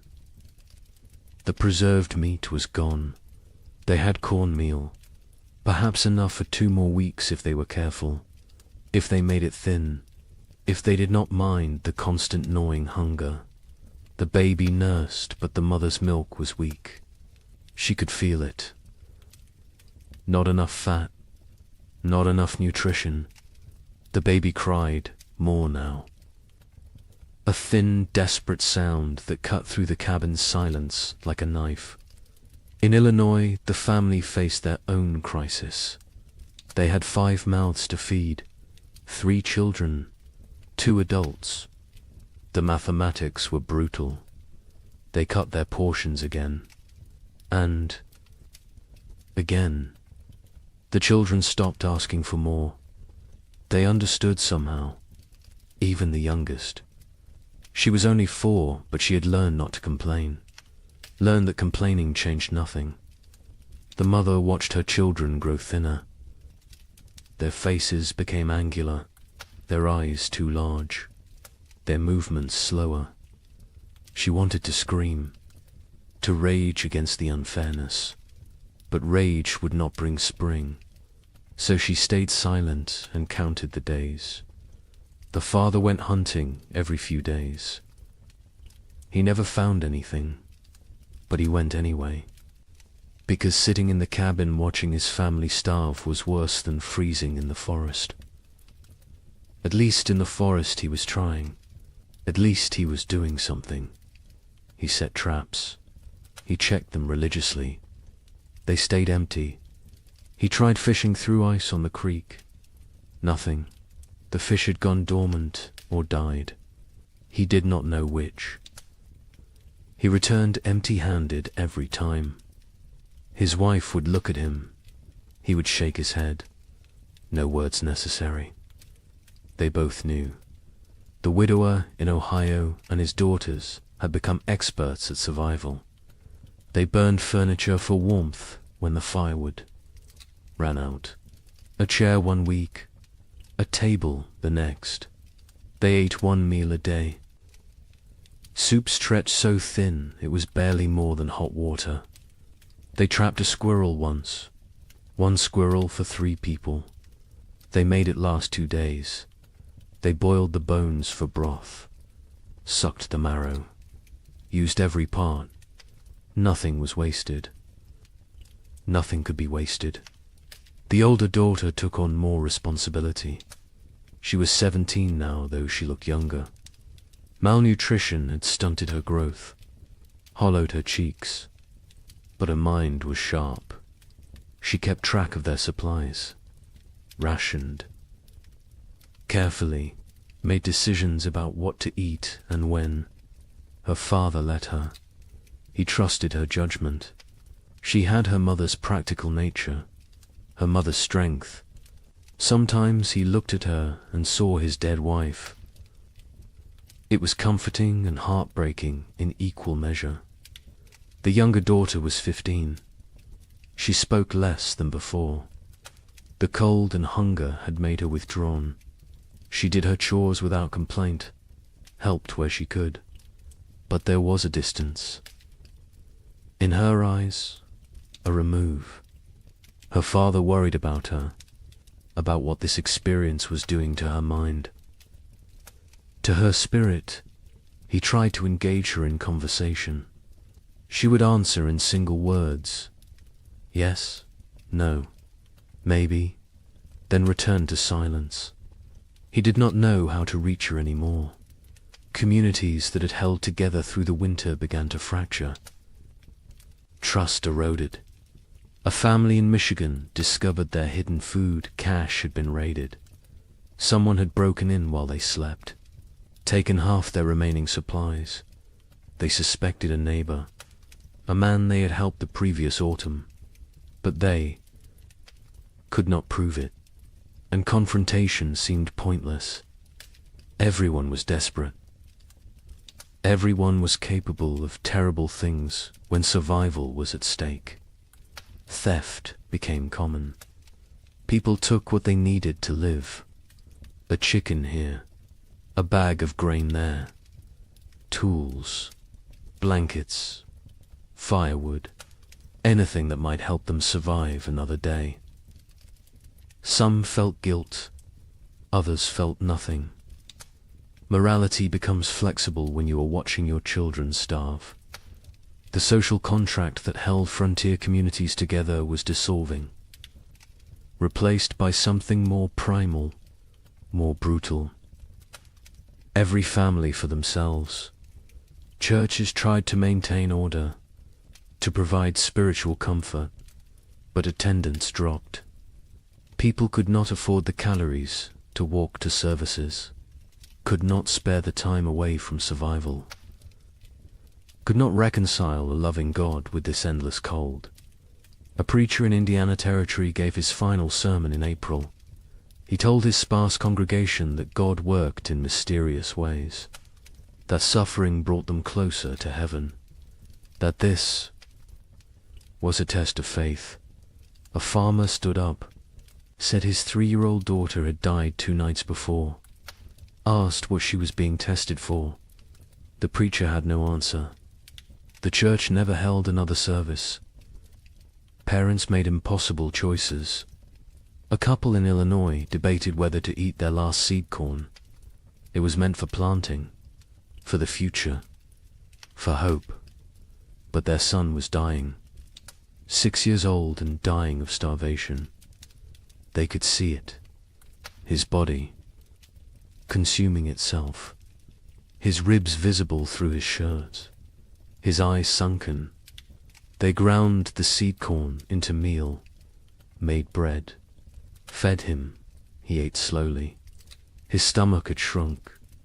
He could not eat much, but it was something. They had chosen survival today over the possibility of food tomorrow.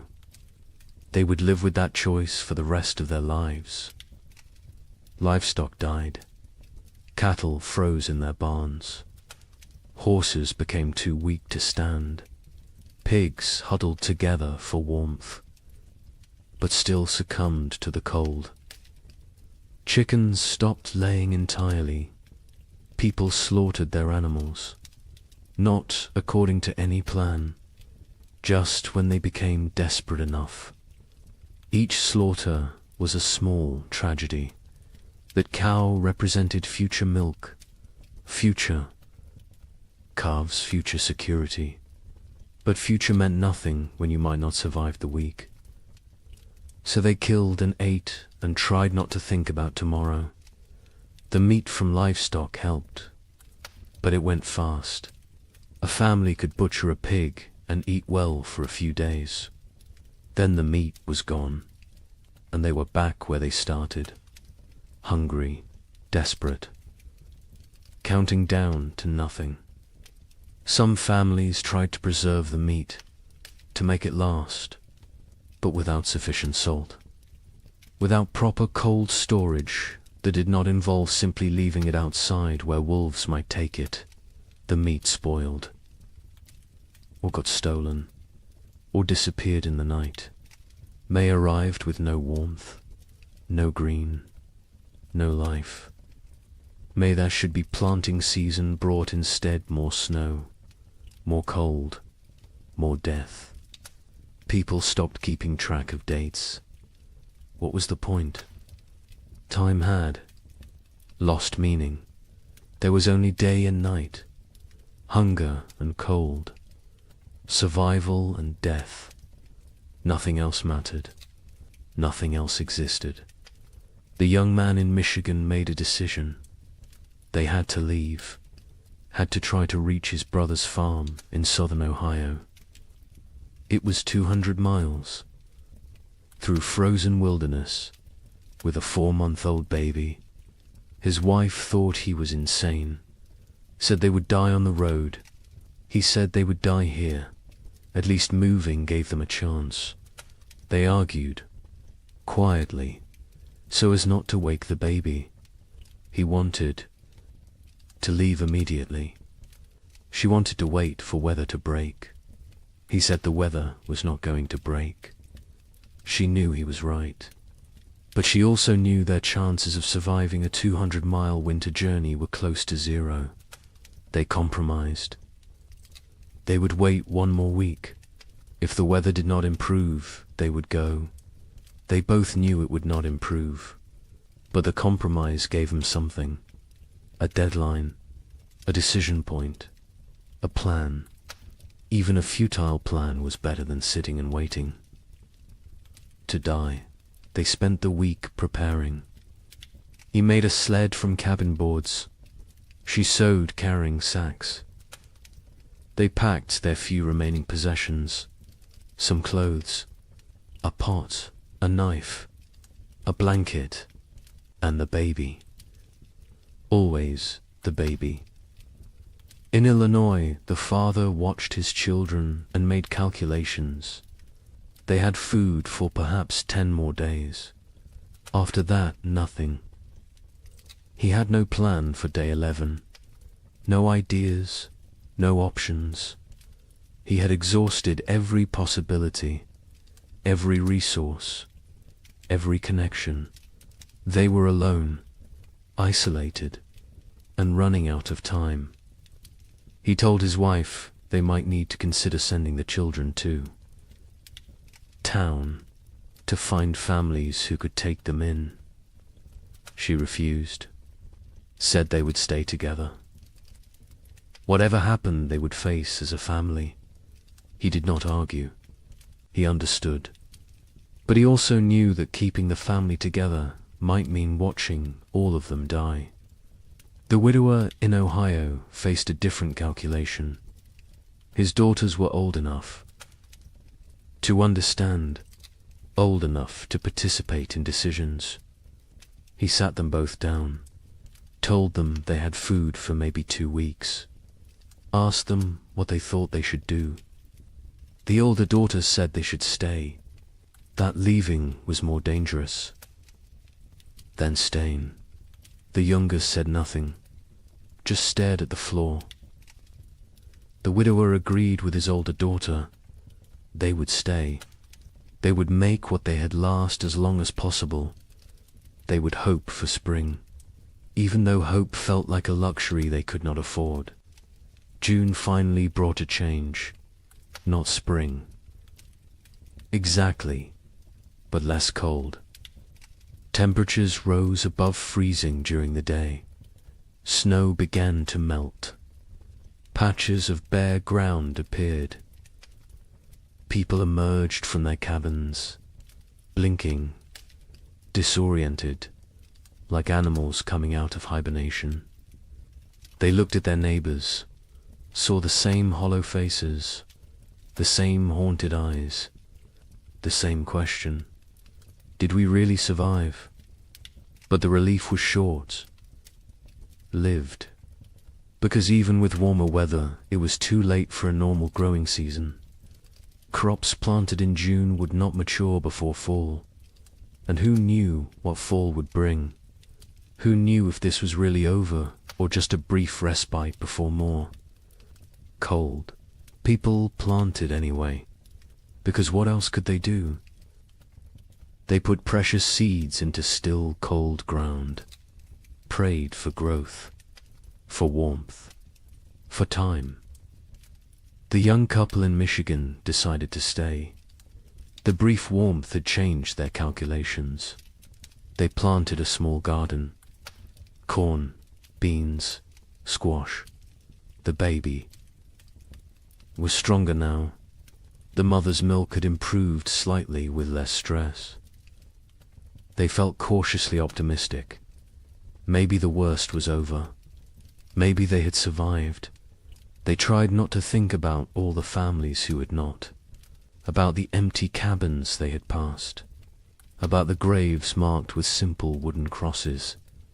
They focused on their own survival, on the tiny shoots of green emerging from the soil, on small reasons to hope. In Illinois, the family planted everything they had, every remaining seed. It was a gamble. If the crops failed, they would have nothing. No seeds. For next year, no backup plan. But they could not eat seeds, and they could not wait another year. So they planted and prayed and watched the sky nervously, expecting frost, expecting snow, expecting disappointment, because this year had taught them to expect nothing good.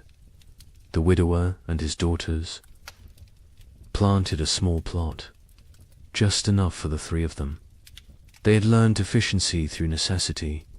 No wasted space, no wasted effort, every action calculated for maximum return.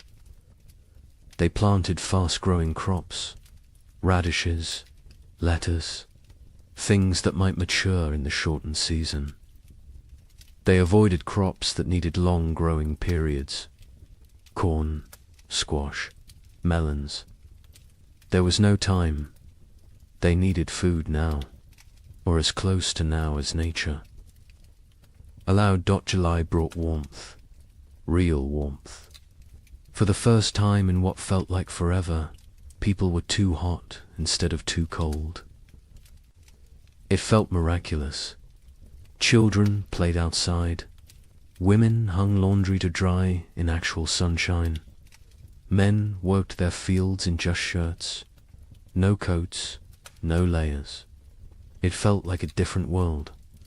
A world they had almost forgotten existed. Some people wept, just from feeling warm sun on their faces, from remembering what it felt like to be comfortable. The gardens grew, slowly at first. The soil was poor after 2 years of cold. The plants were struggling, but they grew. Green shoots became leaves. Leaves became stalks. Stalks became the promise of food. People watched their gardens obsessively, checked them multiple times a day, measured growth, celebrated every new leaf. These plants represented survival, represented hope, represented the possibility of making it through another winter.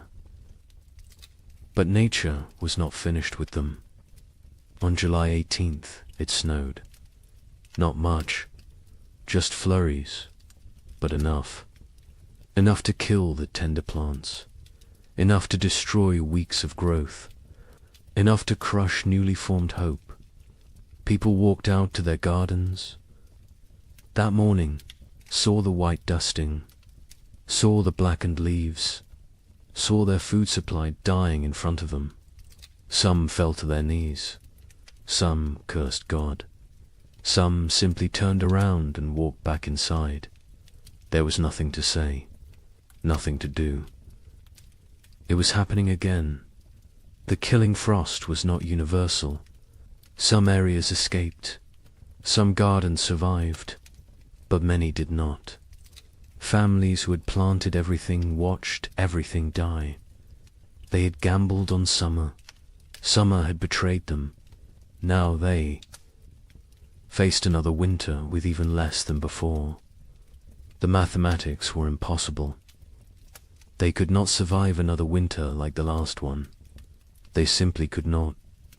August brought more temperature swings, warm days, cold nights. Plants that survived the July frost struggled to grow. The growing season was too short, too unstable.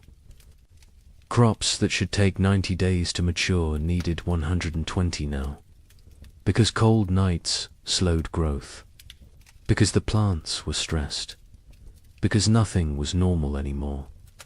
People harvested what they could: small potatoes, stunted corn, vegetables that in normal times they would have discarded. But these were not normal times. They harvested everything, used everything, wasted nothing. The young couple in Michigan harvested a small crop, not enough to last a winter, but something. They dried corn, made it last. Dug potatoes. Tiny potatoes the size of walnuts, but potatoes nonetheless.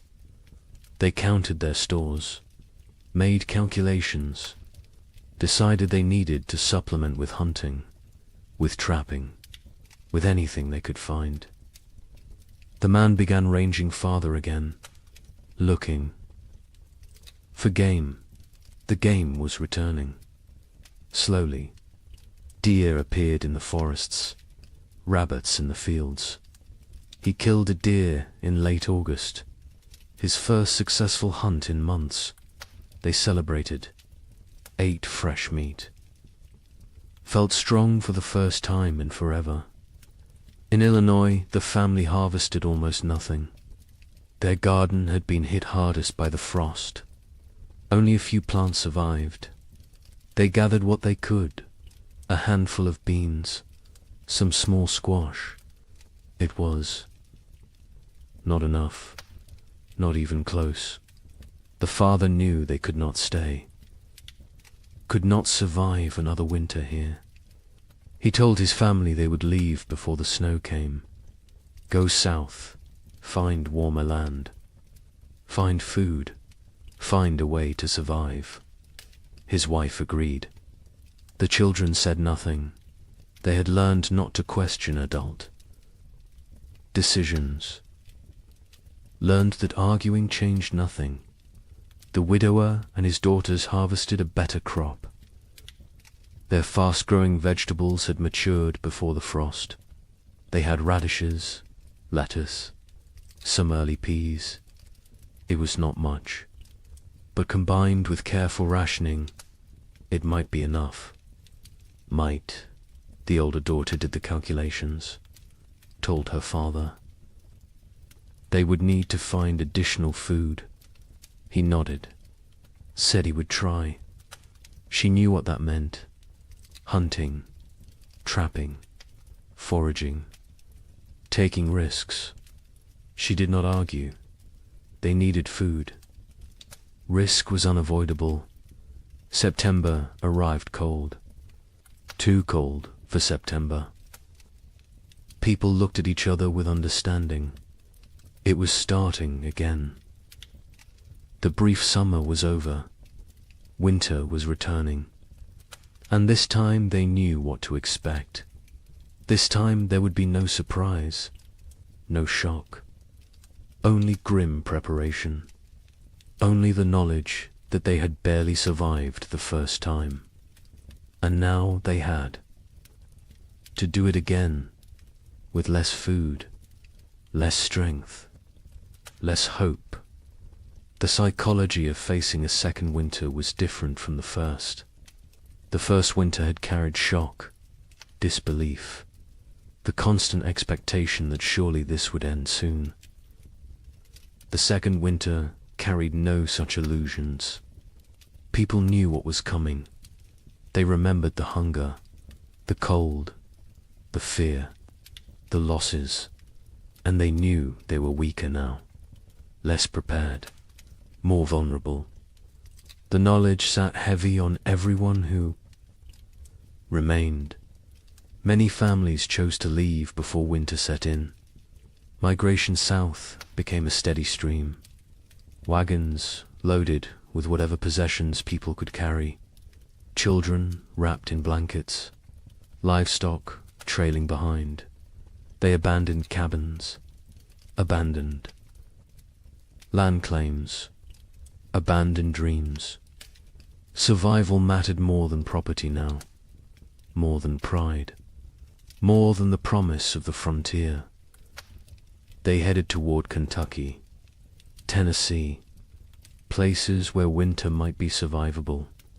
The young couple in Michigan debated leaving daily. Every conversation came back to it. Should they go? Should they stay? He wanted to try one more winter. They had more food this time, more experience, more knowledge of what to expect. She was not convinced. The baby was only 6 months old. Traveling with an infant in winter was suicide. But staying might be too. They went in circles, never deciding, paralyzed by impossible choices. A neighbor stopped by in mid-September, an older man who had lived in Michigan Territory for 10 years. He told them he was leaving, heading to his sister's farm in Kentucky. He offered to take them with him. Safety in numbers, shared resources, shared risk. The young man looked at his wife. She looked at the baby. The neighbor said he was leaving in 3 days, with or without them. Think about it. He left. They thought about it. They thought about nothing else. In the end, they decided to stay. The risks of travel seemed greater than the risks of staying.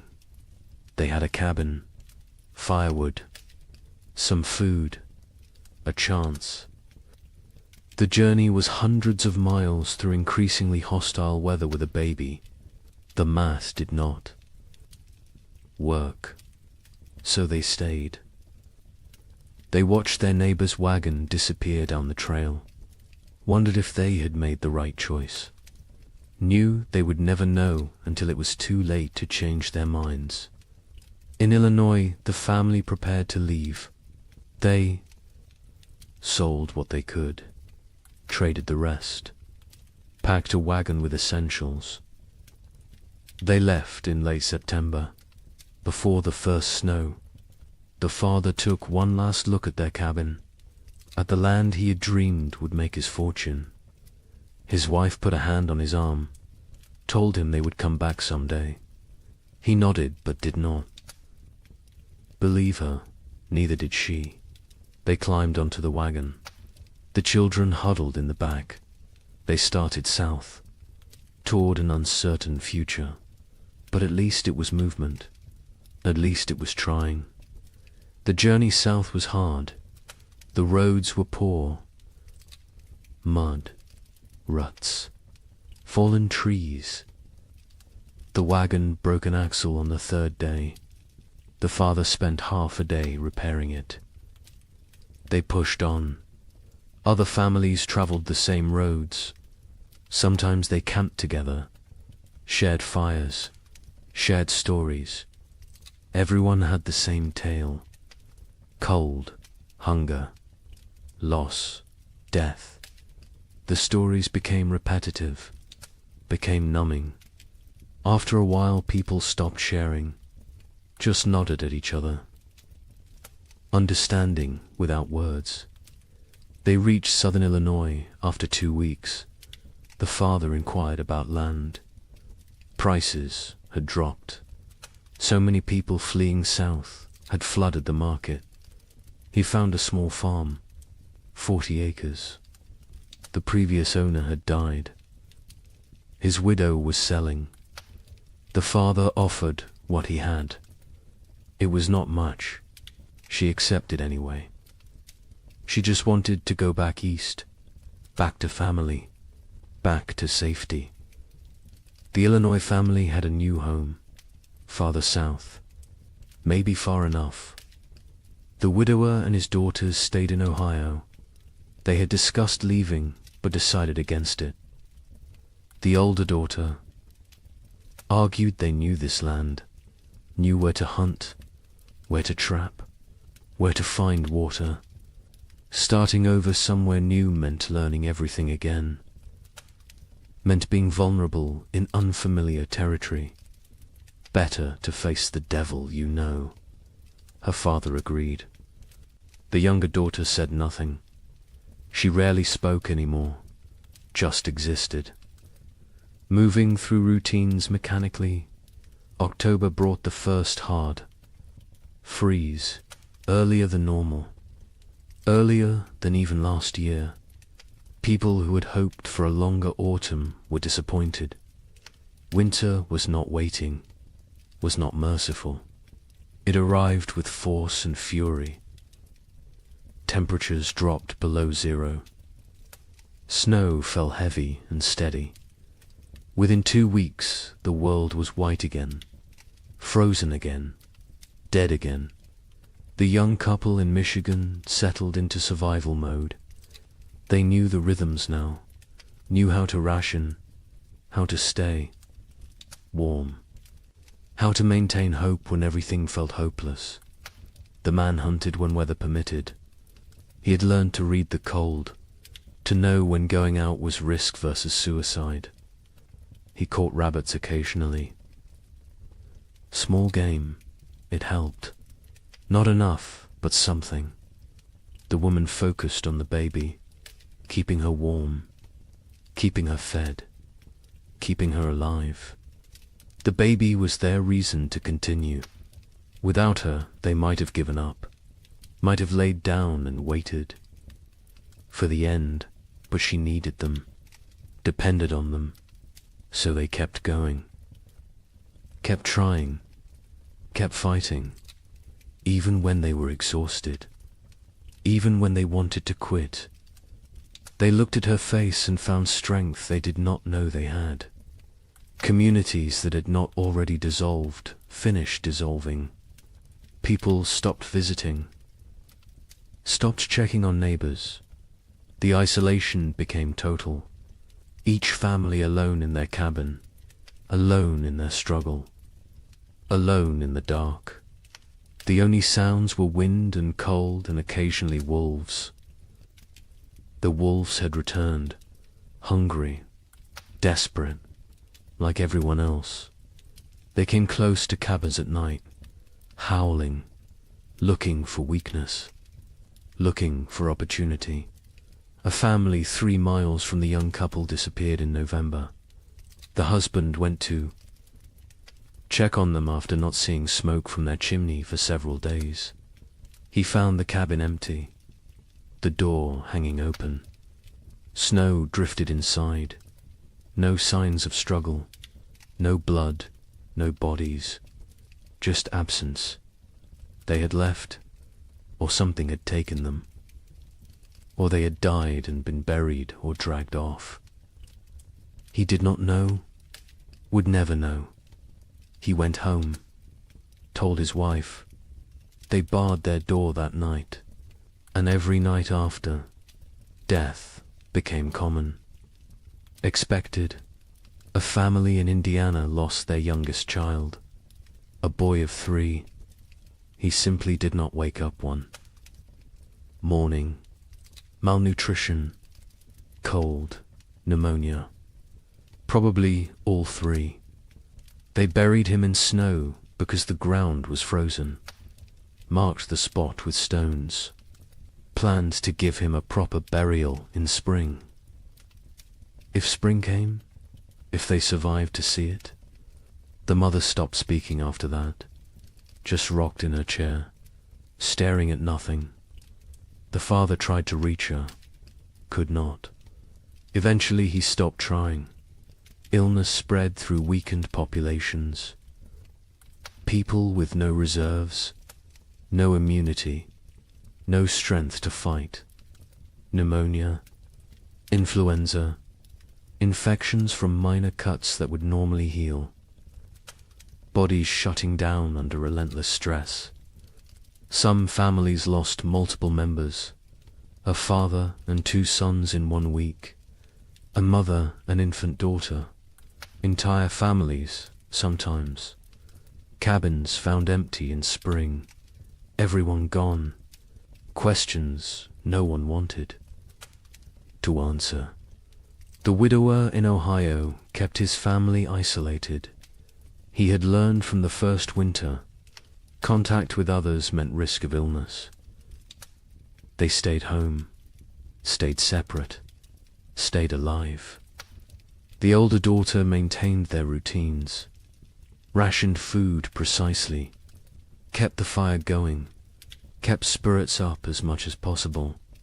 The younger daughter helped when asked, but remained distant, locked, inside her own mind, traumatized by 18 months of horror. The widower worried about her, but keeping everyone alive took precedence over mental health. Survival first, healing later. If there was a later, December arrived. The darkest month. Short days. Long nights. Endless darkness, both literal and metaphorical. People sat by fires and tried not to think, tried not to calculate, tried not to realize how bad things were, because thinking made it worse. Awareness made it unbearable. Better to exist moment to moment, not looking forward, not looking back, just being, just surviving. Christmas came and went unmarked. No celebrations, no gifts, no joy. Some families tried to acknowledge it, a special meal, a prayer, but mostly it passed like any other day. Cold, dark, hungry. Religion felt hollow to many now. Hard to believe in divine providence when children starved. Hard to have faith when prayers went unanswered year after year. Some held on to belief, others let it go, released it like one more thing they could not afford to carry.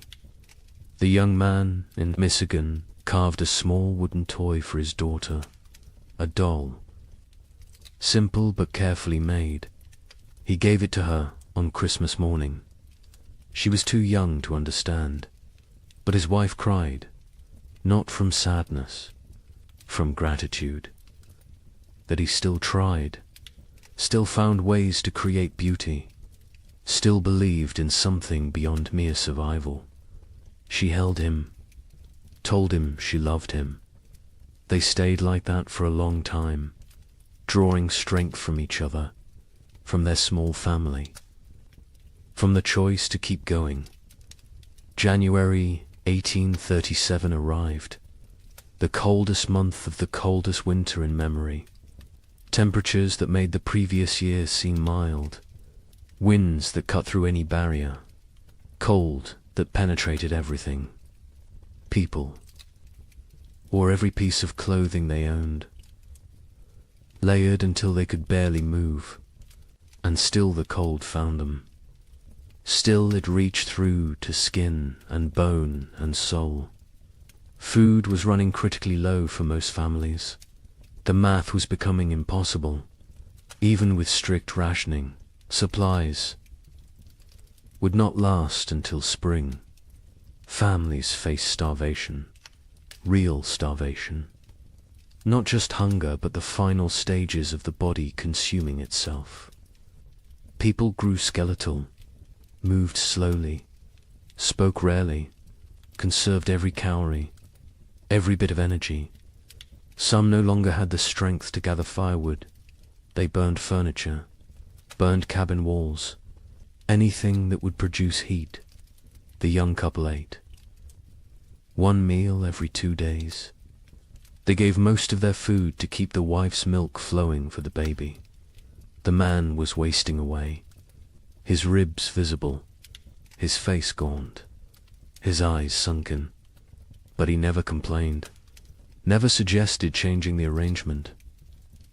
His daughter would eat, would survive, even if he did not. The wife saw what he was doing, begged him to eat more. He refused, said she needed strength for the baby. She did not argue further, because he was right, and because arguing took energy. They did not have. February brought no relief, just more cold, more snow, more death. The widower in Ohio made a final inventory. They had perhaps 3 weeks of food left. After that, nothing. He gathered his daughters, told them the truth. They would need to start hunting more aggressively, taking more risks. It was dangerous, but necessary. The older daughter nodded, said she would help. She had learned to trap, to track, to skin small game, skills her mother never imagined she would need. The younger daughter looked up briefly, then back down. The widower wondered what she was thinking, if she was thinking, or if she had retreated so far inside herself that she was unreachable. But then something changed. Late February brought a warm spell. Temperatures above freezing for 3 consecutive days. Snow melted.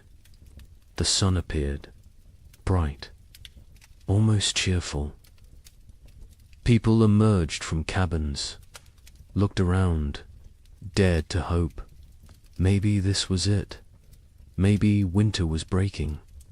Maybe they had made it through. The warmth lasted a week, then ended abruptly. Temperatures plunged again. Snow returned. But something was different. The cold was less aggressive, less absolute. Spring was not here, but it was coming. Finally, actually coming. People could feel it, could sense it. The rhythm of seasons reasserting itself. Nature remembering how things were supposed. To work marsh brought increasing warmth. Real thaw. Ice melting on rivers. Snow receding from fields. Mud appearing. Glorious mud. People celebrated mud like it was gold, because mud meant earth, meant ground, meant the possibility of planting, of growing, of food. The young couple in Michigan stood at their window and watched snow melt, watched brown earth emerge. The wife cried. The husband held her. They had survived. Somehow, against all odds, they had survived. Wait until you hear how much worse it gets.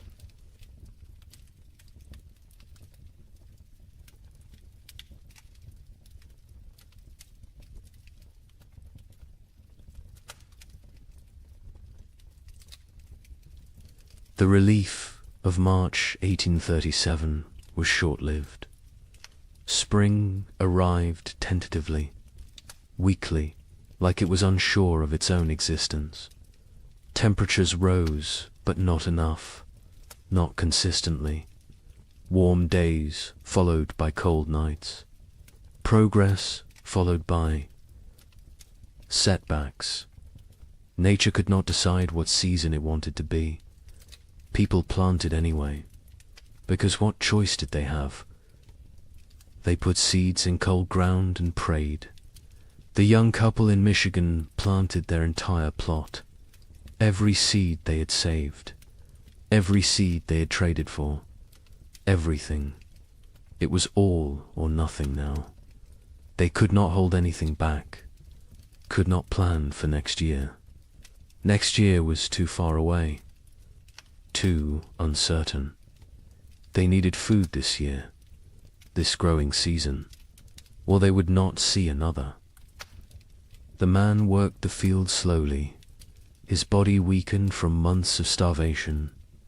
His wife helped when she could, the baby strapped to her back, growing, thriving somehow despite everything. In their new home in southern Illinois, the family that had fled hoped for better conditions. Warmer weather, longer growing season, better chances. The father plowed fields, planted corn, beans, squash. The soil was good, better than what they had left behind. But the weather was still wrong, still cold, still unpredictable, he realized. with growing horror that they had not escaped, had only delayed the inevitable. The cold had followed them south, or perhaps it was everywhere. Perhaps there was no escape. The widower in Ohio planted with his daughters. They worked together in silence. The older daughter had become the de facto head of household. She made decisions, organized work, kept them functioning.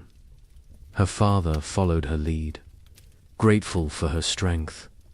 The younger daughter worked mechanically, planting seeds, covering them with soil, watering. Her face remained blank, empty. The widower had accepted that she might never fully return, that the person she had been before the cold was gone, replaced by this hollow version. He mourned her even though she still lived at. April brought frost, killing frost. Not as severe as the previous year, but enough to damage crops, to set back growth, to remind everyone that nature was still hostile, still unpredictable, still deadly. People watched their seedlings blacken and die, watched weeks of work destroyed overnight. Some replanted, others gave up, decided to focus on foraging, on hunting, on finding food rather than growing it. Trust in agriculture had eroded. The contract between farmer and earth felt broken. Communities were shadows of what they had been. So many had left. So many had died. The ones who remained were changed, hardened, suspicious. The social bonds that had held frontier life together were gone, replaced by wariness, by self-interest, by the understanding that in crisis every person was ultimately alone. Neighbors who had once helped each other now avoided contact, feared obligation, feared the weakness that came from caring about others. A woman in Michigan Territory knocked on the young couple's door in late April. She was gaunt, desperate. Her husband had died in February. She had 3 children, no food, no options. She begged for help, anything they could spare. The young man looked at his wife. They had so little themselves, barely enough for their own family. His wife went inside, came back with a small sack of cornmeal, perhaps 2 pounds. It was a significant portion of their stores. The woman wept, thanked them, left. The young man and his wife never discussed it, never questioned the decision, but they both knew what that cornmeal might cost them later. May brought better weather, warmer, more stable. The crops that survived April began to grow, slowly, struggling, but growing. People tended their gardens obsessively, pulled every weed, watered carefully, talked to the plants, begged them to thrive. These gardens represented everything: hope, survival, future. Without them there was nothing, just slow starvation through another winter. And no one could survive another winter like the last 2. The young couple's garden showed promise. The corn was growing, short stalks, but growing. The beans were climbing, the squash spreading. They allowed themselves to hope, to plan, to imagine a harvest that would see them through. The man hunted regularly now. The game had returned. Deer, rabbits, turkey. He was successful more often, building their stores. They smoked meat, preserved it, prepared for the worst while hoping for better. In southern Illinois, the family's crops grew better. The warmer climate helped. Their corn reached knee-high by late May. The father felt vindicated. They had made the right choice to move. His wife was less certain.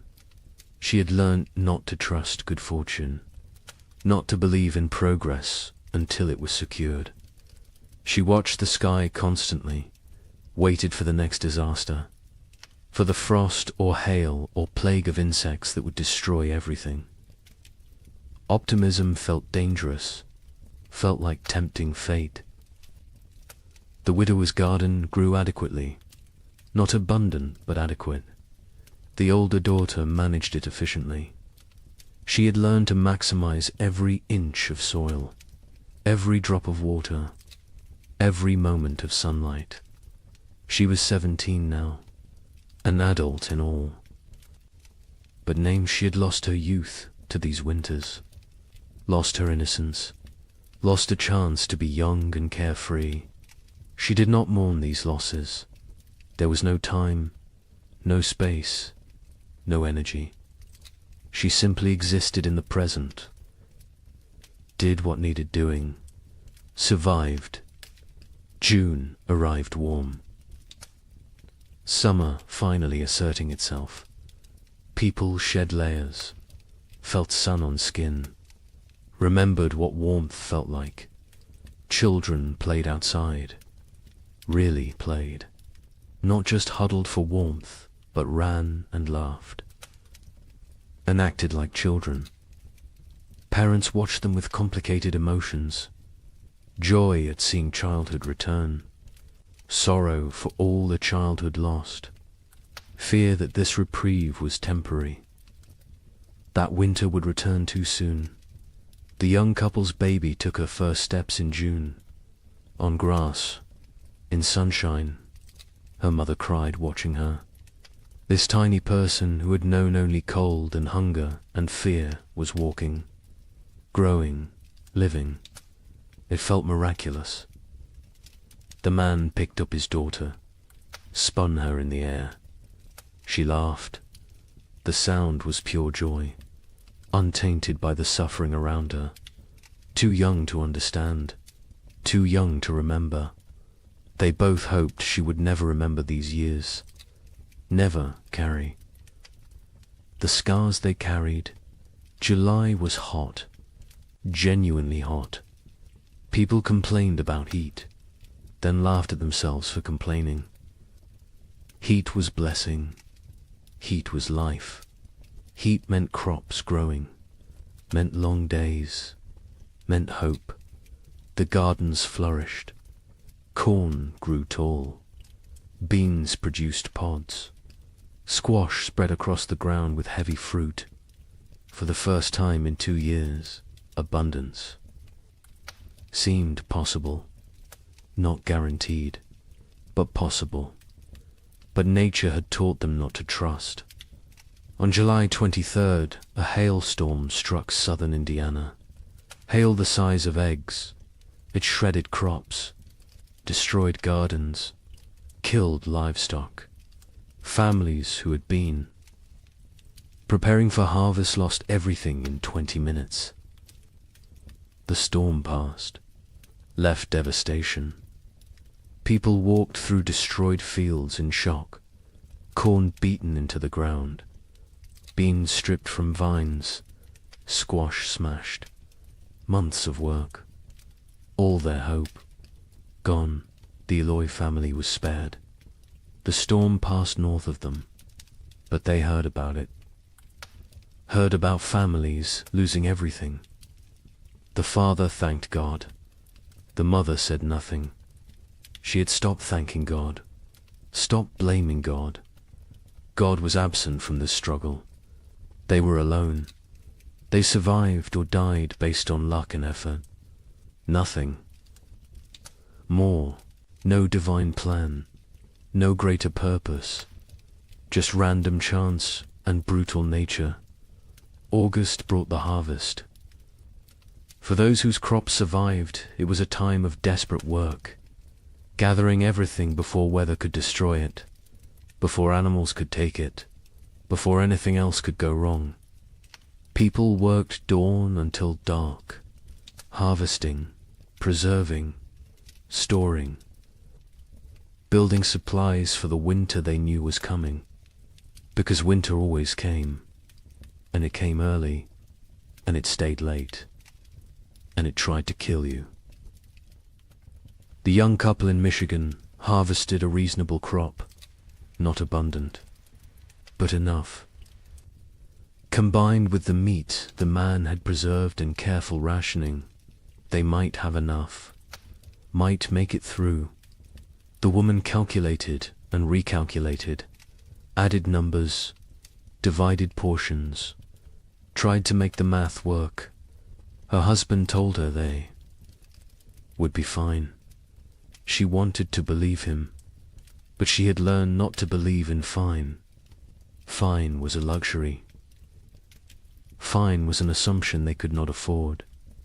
The widower and his daughters harvested their garden methodically. The older daughter kept precise records, weight of every potato, count of every ear of corn, number of beans. She created an inventory, made a plan, calculated daily rations for each of them. Her father was impressed, told her so. She shrugged, said it was just practical. Someone had to do it. He realized she had become the leader of their family. Somewhere during these terrible years she had taken control. He was grateful and sad. No 17-year-old should have to be this responsible, this hard. This adult September came cool, cooler than it should be. People noticed, worried, hoped. They were imagining it, hoped it was just normal September weather. But they knew better. They had learned to read the signs, to feel the wrongness in the air. Winter was coming early again. The second winter in a row. The third overall in this nightmare cycle. And they were tired. So tired. Tired of fighting. Tired of surviving. Tired of being afraid. October brought the first snow. 6 weeks early. Heavy snow that blanketed everything. Buried the world in white. People watched from windows with dead eyes. They had known it was coming, had prepared as best they could, but knowing did not make it easier, did not make it less terrifying. They settled into their cabins, barred the doors, fed the fires, began the long dark wait. The psychology of the second winter was different from the first. The first had carried shock, disbelief, the hope that surely this would end. The second winter carried resignation, acceptance, the knowledge that this might never end, that they might die in this cold, that survival was not guaranteed no matter how hard they tried. This knowledge was heavier than the cold, heavier than the hunger. It pressed down on souls, crushed spirits, made people hollow. The young couple settled into routines. He maintained the fire. She cared for the baby. They rationed food strictly. 1 meal a day. Small portions. They talked less now. Conversation took energy, took hope. They existed side by side, parallel lives barely touching. The baby was their only connection, their only reason. Without her, they might have drifted apart entirely, might have retreated into individual isolation. But she needed both of them, so they stayed together, functioned as a unit, survived. In Illinois, the family that had fled south discovered that southern winter was still winter. Less severe than Michigan, but severe enough. Cold enough. Dangerous enough.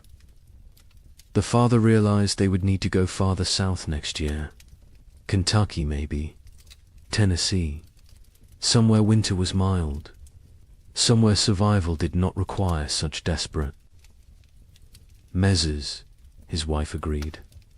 The children were weakening. The youngest was sick. A cough that would not go away. A fever that came and went. They needed better conditions. Warmer weather, more food, or they would lose her. The widower and his daughters faced the second winter with grim efficiency. They had learned so much. How to ration perfectly. How to maintain minimal fire. How to trap in winter. How to make everything last. The older daughter ran the household. Her father followed orders. The younger daughter existed. That was all. She ate when told, slept when told, worked when told, but there was nothing behind her eyes. No personality, no emotion, no self. She had retreated so far inside that the widower wondered if she would ever come out. November was brutal. Temperatures far below normal. Winds that never stopped. Snow that fell constantly. People burned through firewood faster than anticipated. Started burning furniture again. Cabin walls. Anything wooden. Anything that would burn. Heat was more important than shelter at a certain point. Better to freeze in an open cabin than freeze in a closed one. At least an open one gave you a chance to see death coming. Food became critical. Families ran low faster than expected. The cold required more calories. The body burned fuel trying to stay warm. People ate more, depleted stores more quickly. By mid-November, some families were already rationing desperately, making soup with water and a single potato, boiling bones multiple times to extract every bit of nutrition, eating things that would normally be considered inedible, tree bark, leather, anything that might contain some caloric value. A family 4 miles from the young couple knocked on their door in late November. A father with 2 sons. Their wife and mother had died in October. Pneumonia. They had no food left. Nothing. They were starving. The father asked for help. His sons stood behind him, thin, shaking, eyes too large in gaunt faces. The young man looked at his wife. She looked at the baby. They had enough food for themselves. Barely, not enough to share. The young man told them he was sorry. He had nothing to give. The father nodded. Said he understood. They left. The young couple never saw them again. Never learned what happened to them. Preferred not to know. December brought darkness. Literal and metaphorical. The days were so short, the nights so long. People sat in dark. Cabins, conserving candles, conserving lamp oil, conserving everything. The darkness was oppressive, heavy. It made time feel strange, distorted. Days blended together. You woke, ate a small amount. Sat, slept, woke again. Was it day? Was it night? Did it matter? Time lost meaning when every moment was the same. Cold, dark, hungry, afraid. The young couple's baby got sick in early December. A fever. She cried constantly. Would not nurse. The mother held her day and night. Tried everything. Cold cloths. Warm cloths. Arb's prayer. The fever broke after 3 days. The baby survived, but the mother did not recover emotionally. She stopped sleeping. Watched the baby constantly. convinced that if she looked away, her daughter would die. The man tried to comfort her, told her the baby was fine. She would not listen, could not listen. Fear had taken hold. Rational thought had fled. Christmas came. No celebration, no acknowledgement. It was just another day. Cold, dark, hungry, the young. Man had carved another toy for his daughter. A small horse. He gave it to her on Christmas morning. She grabbed it, put it in her mouth. Too young to play properly, too young to understand. His wife smiled weakly, told him it was beautiful, then went back to staring at the baby. The man sat by the fire, wondered how much longer they could do this, wondered if survival was worth the cost, then felt guilty for wondering. The Illinois family's youngest child died on December 30th. The cough had gotten worse. The fever never broke. She was 6 years old. They wrapped her in a blanket, laid her in the snow, marked the spot. The mother did not cry. She had no tears left. The father built a small cross. The other children stood silently. They had learned not to show emotion. Emotion was weakness. Weakness was dangerous. The family went back inside. Life continued, because what else could they do? Stop living because one of them had died. Everyone was dying, slowly, quickly, inevitably. January 1837 was the coldest month in living memory. Temperatures dropped to levels that should not be possible, that could not be survived.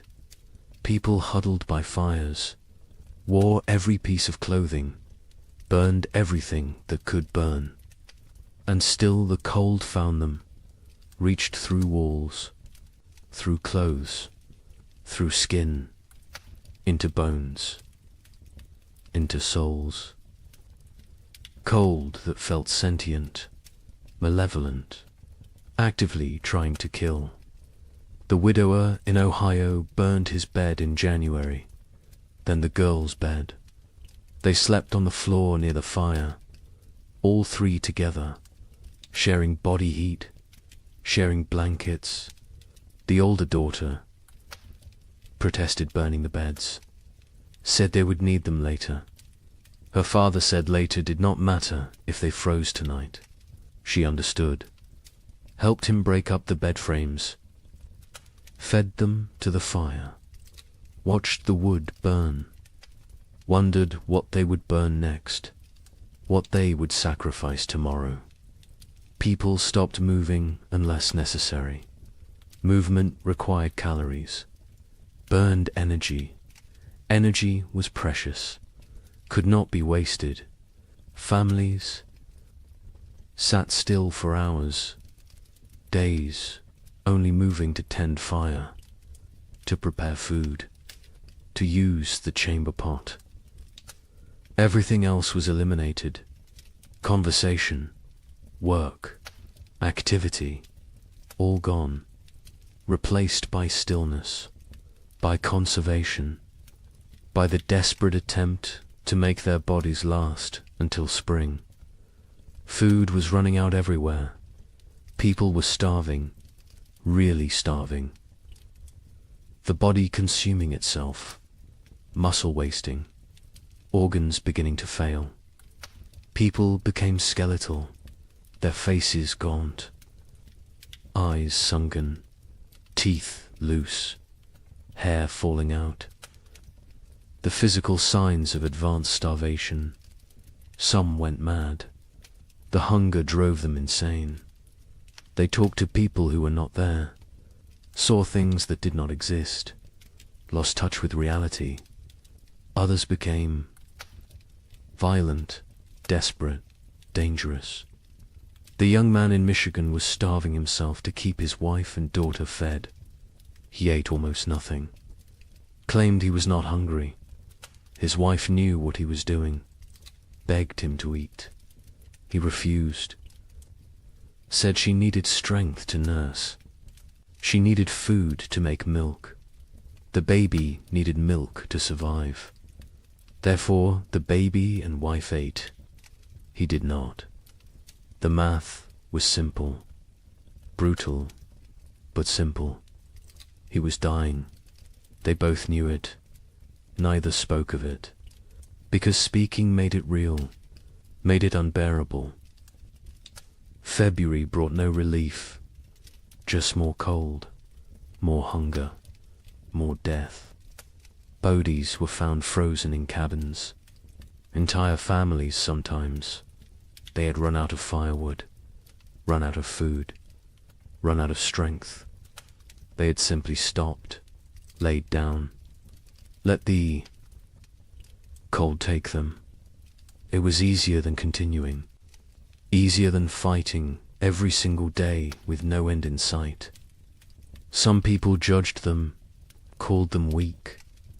Others understood, envied them even, because at least their suffering was over. The young couple reached their breaking point in late February. They had no food left, nothing. The man was too weak to hunt, too weak to trap, too weak to move. His wife was still nursing, but her milk was almost gone. The baby cried constantly, starving, dying. They sat together, held each other, held their daughter, waited for the end. They did not speak, did not cry, did not pray. They had moved beyond all that.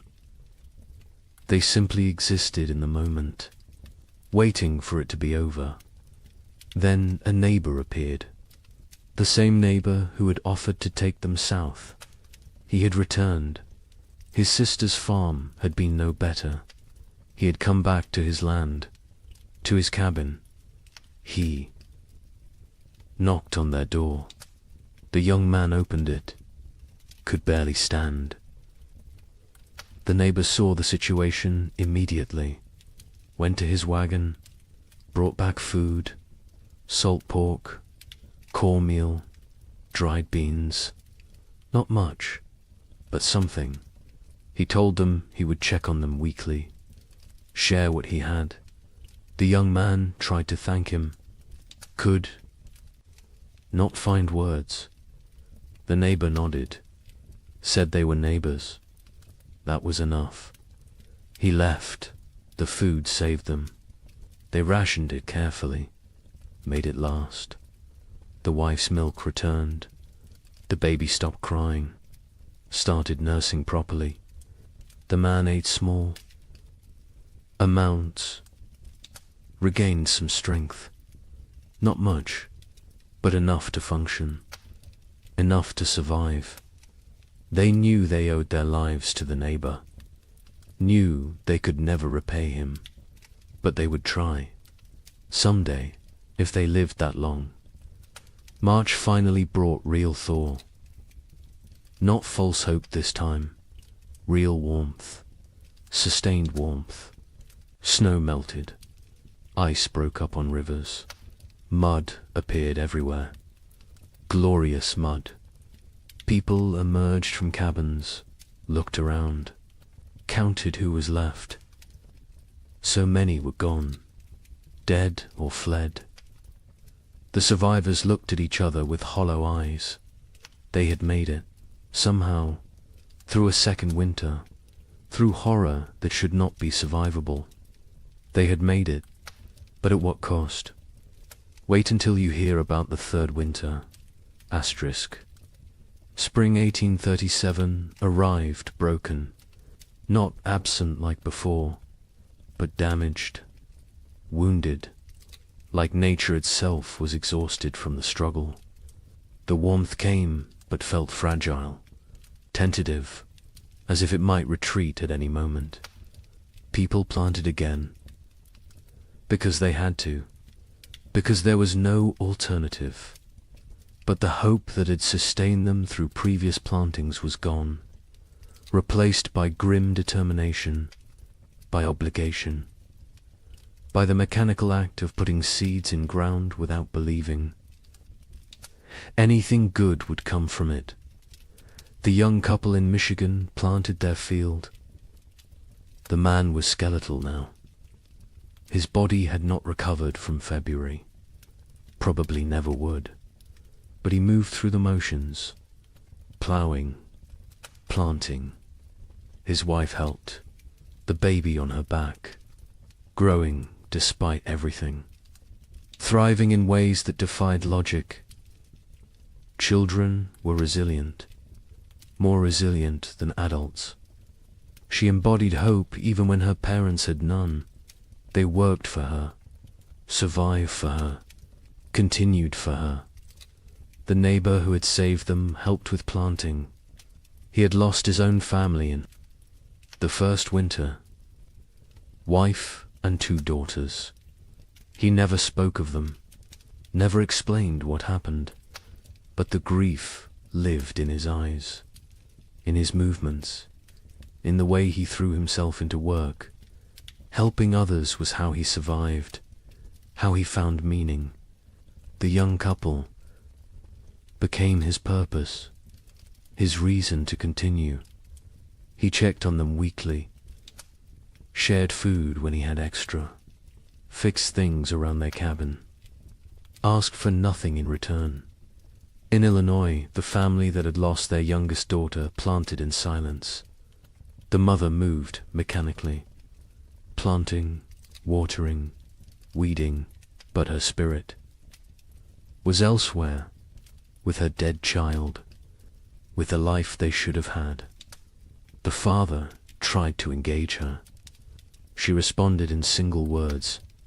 Yes, no, maybe.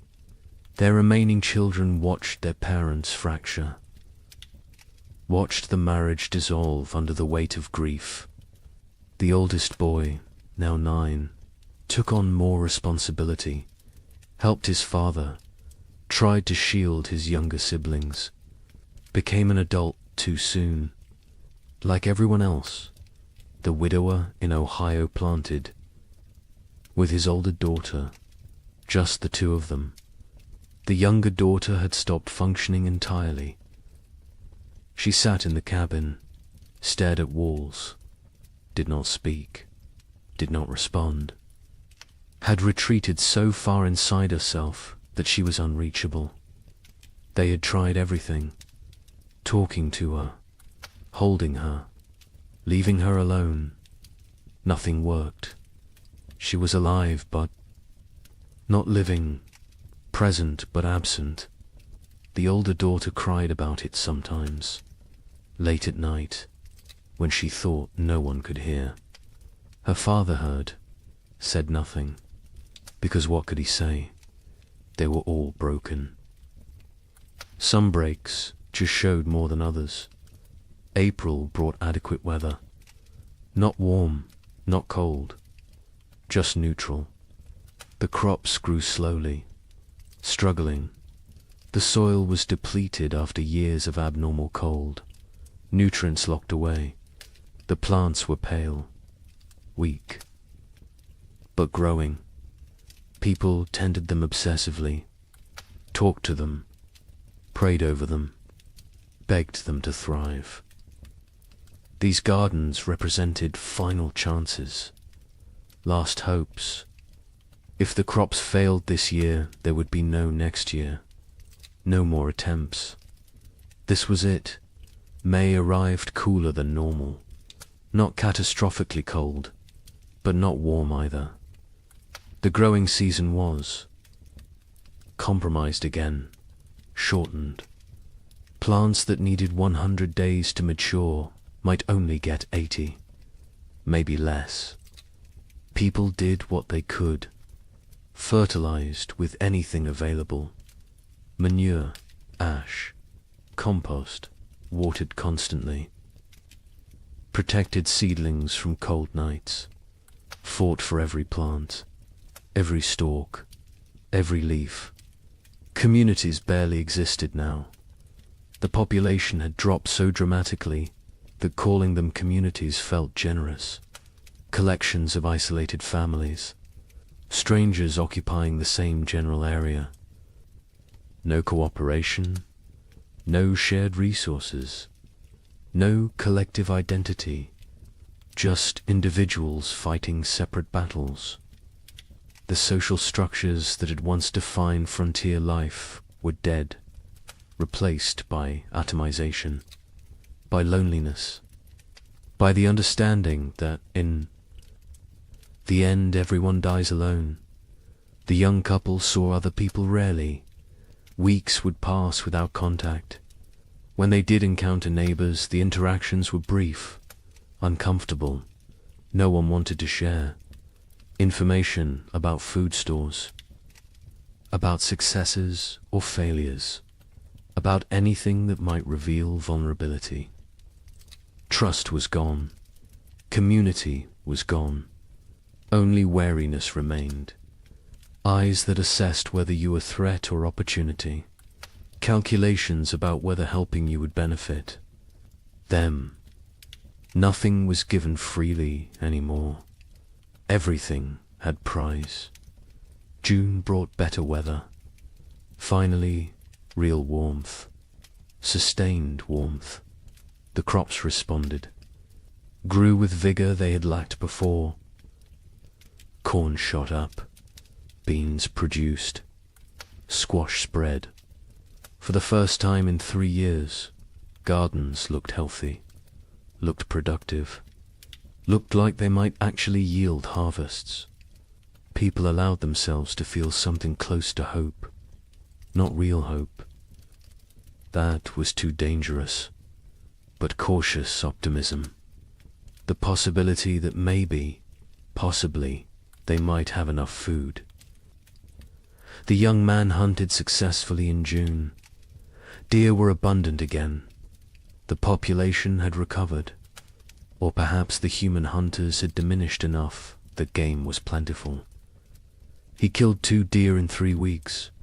They smoked the meat, stored it, carefully added it to their supplies.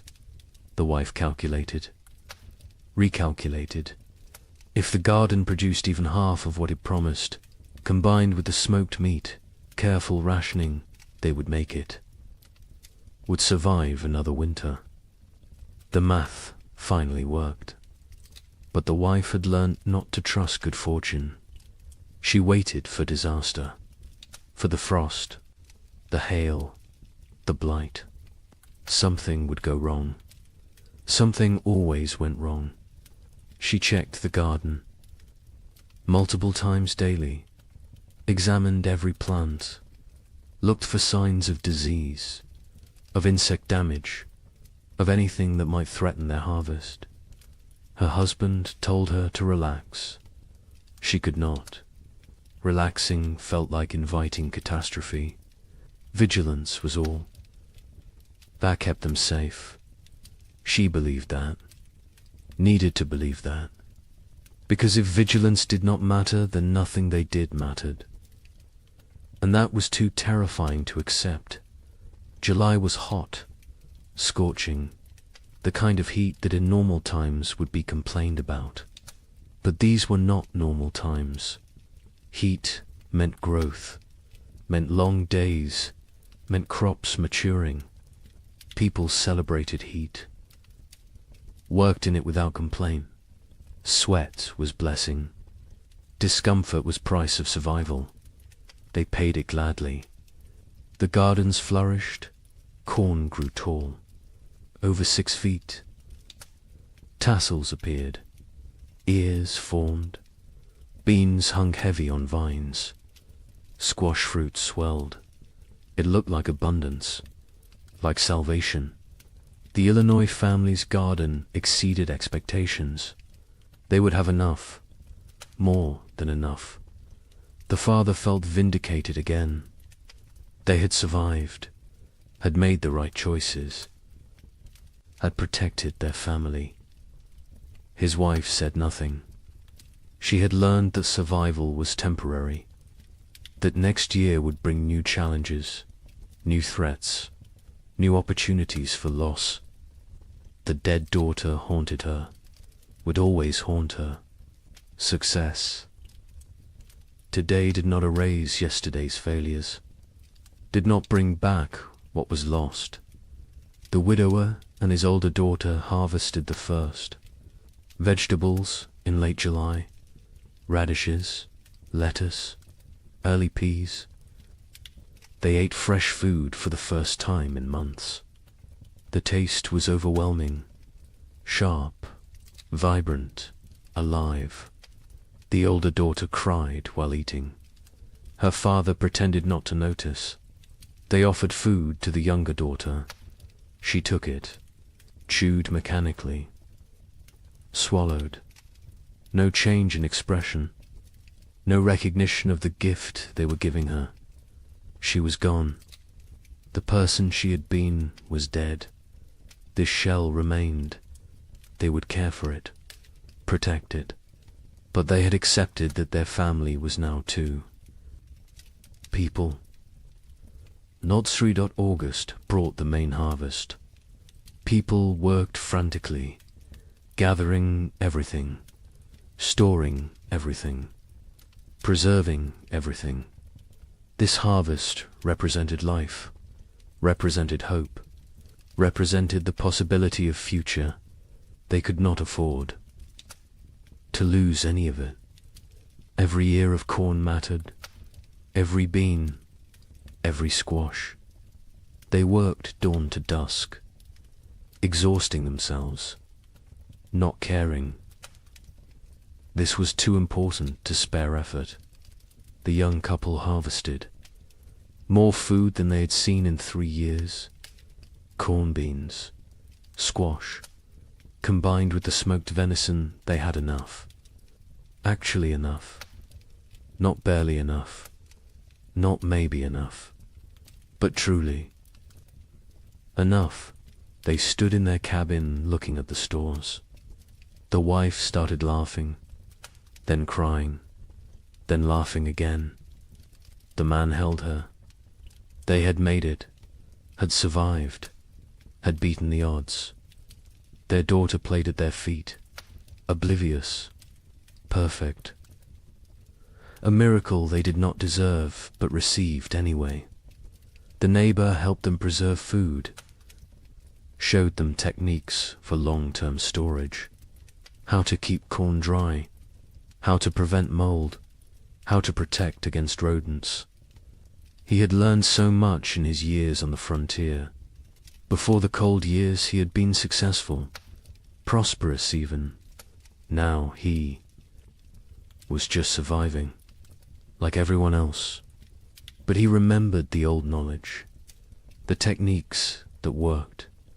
He shared them freely, asked nothing in return. The young couple offered to pay him, with food, with labor. He refused, said neighbors helped. Neighbors, even though neighbors barely existed anymore. Even though community was dead, he held on to the old ways, the old values. It was how he honored his dead family. September arrived cool. People tensed, waited for the cold, for winter to come early again, for the pattern to repeat, but it did not. September stayed temperate, pleasant even. Leaves changed color on schedule. Geese flew south at the normal time. Nature seemed to be remembering how to be normal, how to follow the rhythms that had existed for millennia. People did not trust it, could not trust it, but they noticed, hoped, very carefully hoped. October brought the first frost, right on schedule. Normal frost, expected frost, not the killing freeze of previous years, just regular autumn cold. Farmers finished their harvests, stored the last vegetables, prepared for winter. But this preparation felt different, less desperate, less terrified. They had food, real food, enough food. Winter was coming, but it was normal winter. Survivable winter. They could do this. The young family brought in their last harvest in mid-October, filled their cabin with stores. The man built additional storage, racks for corn, bins for potatoes, hooks for smoked meat. The cabin was crowded now, full of food, full of life, full of hope. His wife walked around touching everything, making sure it was real. Not a dream, not delusion, actually real. She counted, recounted. The numbers worked. They would eat this winter, would eat well even. The relief was almost unbearable. The Illinois family stored their harvests methodically. The father built a proper root cellar, dug into a hillside, lined with stone, cool and dry, perfect for storage. He placed potatoes carefully, carrots, turnips, everything that would keep. The corn hung from rafters, the beans dried in bags, the squash lined shelves. It looked like prosperity, like success. He allowed himself to feel proud. His wife did not share the feeling. She looked at the food and thought only of their dead daughter, of how she would never eat any of it. The father tried to reach her, tried to pull her back to the living. She would not come. Grief had her, would always have her. The widower and his older daughter stored their harvest efficiently. They had learned to waste nothing, use every space, maximize every resource. The cabin was full. The root cellar was full. They had succeeded. Against all odds, against impossible circumstances.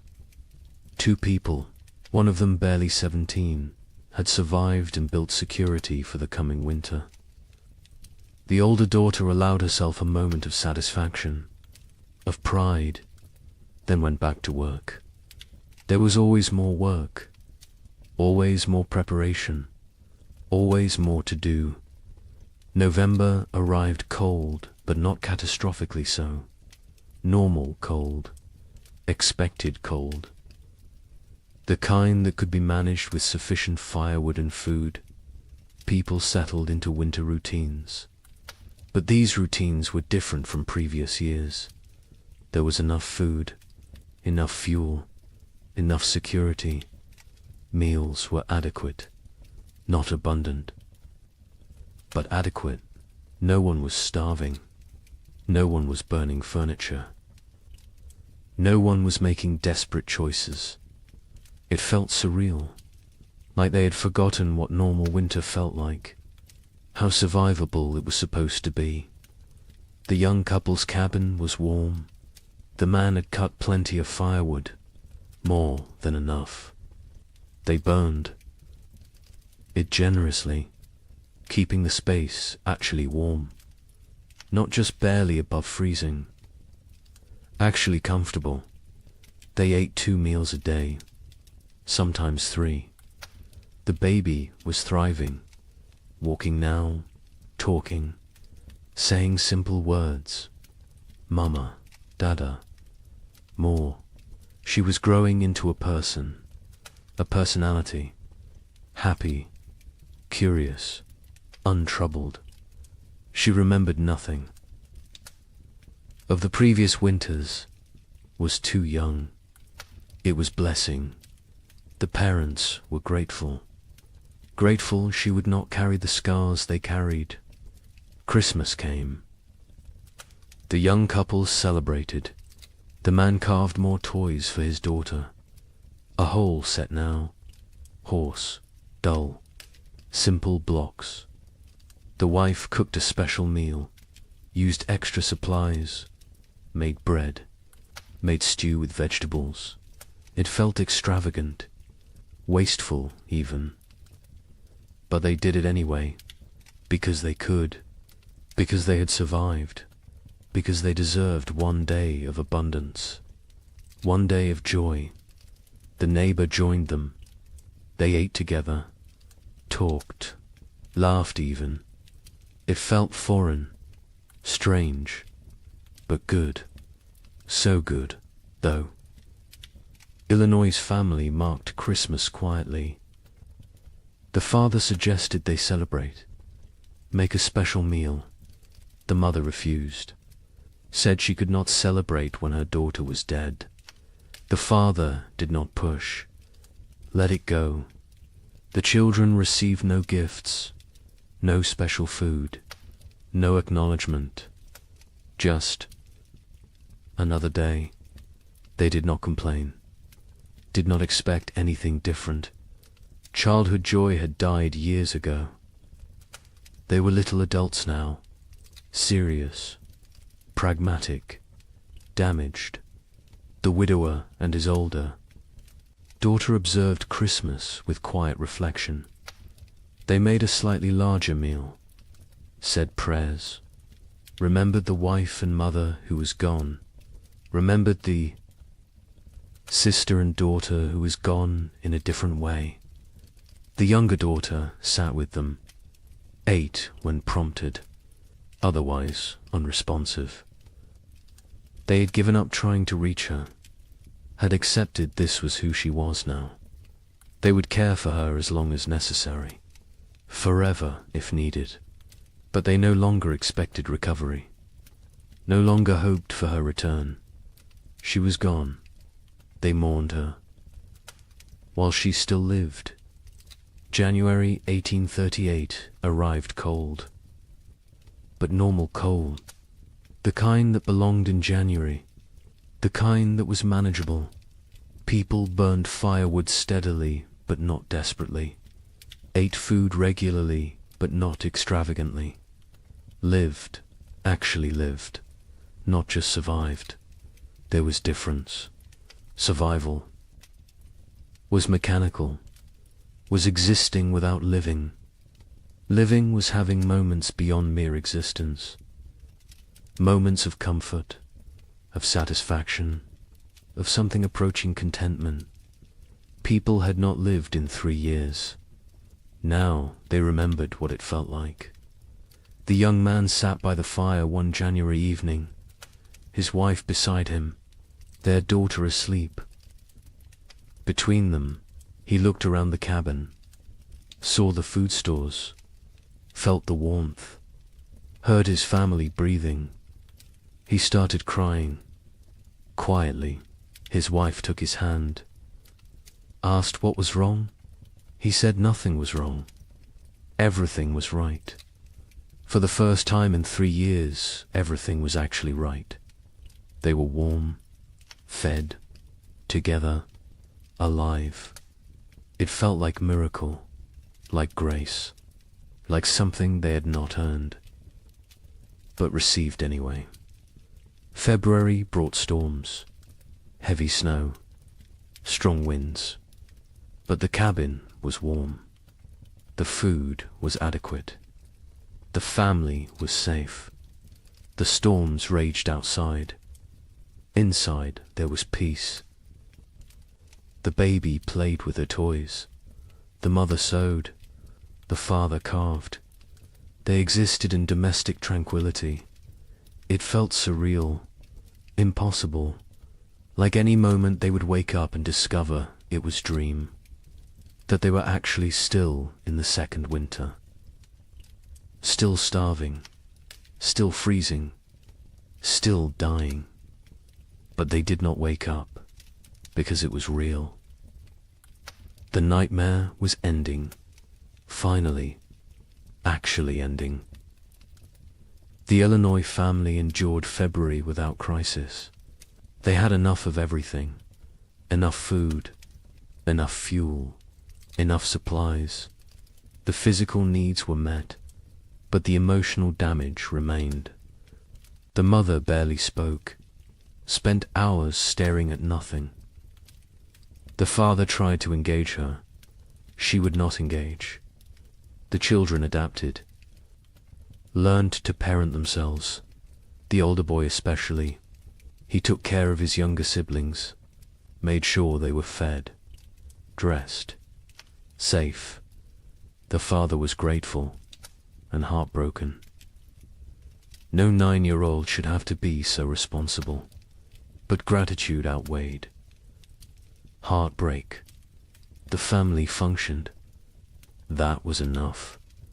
The widower and his daughters survived February too easily. After 3 years of desperate struggle, normal winter felt trivial. They had so much food, so much fuel, so much security. The older daughter relaxed slightly. Not much, but slightly. Allowed herself to believe they would make it. Would survive. Would see spring. Her father noticed the change. Was glad. She deserved peace. Deserved to feel safe. Even if that safety was temporary. Even if next year brought new challenges. She deserved this moment. March arrived with thaw. Real thaw. Permanent thaw. Spring was coming. Not false hope this time. Not temporary reprieve. Actual spring. The kind that arrived and stayed. The kind that brought warmth and life and renewal. Snow melted rapidly. Rivers broke up. Birds returned. The world came back to life. People emerged from cabins, looked around, saw their neighbors, saw who had survived, who had made it through.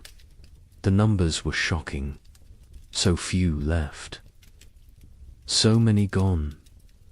The young couple walked their property in early March, looked at the field they would plant, looked at the cabin they had defended, looked at each other. They had survived, had kept their daughter alive, had made it through 3 winters that should have killed them. They did not speak. Words were insufficient. They simply stood together, holding hands, watching their daughter chase the neighbor's dog through melting snow, laughing, perfect, untouched by the horror. Her parents had endured. They had protected her from it, had given her life and safety and future. It was enough. It had to be enough. The worst was over. The 3 winters that seemed endless had ended. Spring had returned. Life had returned. Hope had returned. But the cost had been staggering. The scars ran deep. The survivors would carry the memories forever, would wake in the night sometimes, sweating, terrified, remembering the cold, the hunger, the fear. They would never fully recover, never fully heal, but they had survived, and survival meant possibility, meant future, meant that maybe, just maybe, they could build something good from the ashes of horror. Spring 1838 arrived like a resurrection, not the tentative half-springs of previous years, but full, complete, undeniable. March brought warmth that stayed. April exploded with growth. The earth seemed desperate to make up for lost time. Grass grew with unusual vigor. Trees budded aggressively. Wildflowers carpeted fields in waves of color. It was as if nature itself was apologizing, compensating, trying to heal the wounds it had inflicted. Survivors emerged from their cabins, slowly, blinking in bright sunlight, disoriented, like people waking from long nightmares.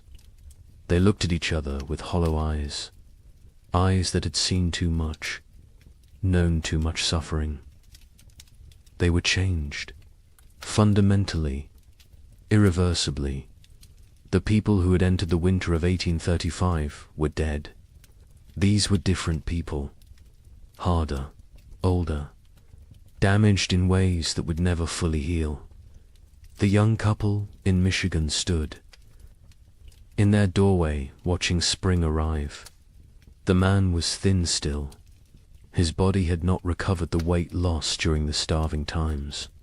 Probably never would. His hair had gone partially grey. He was 25, but looked 40.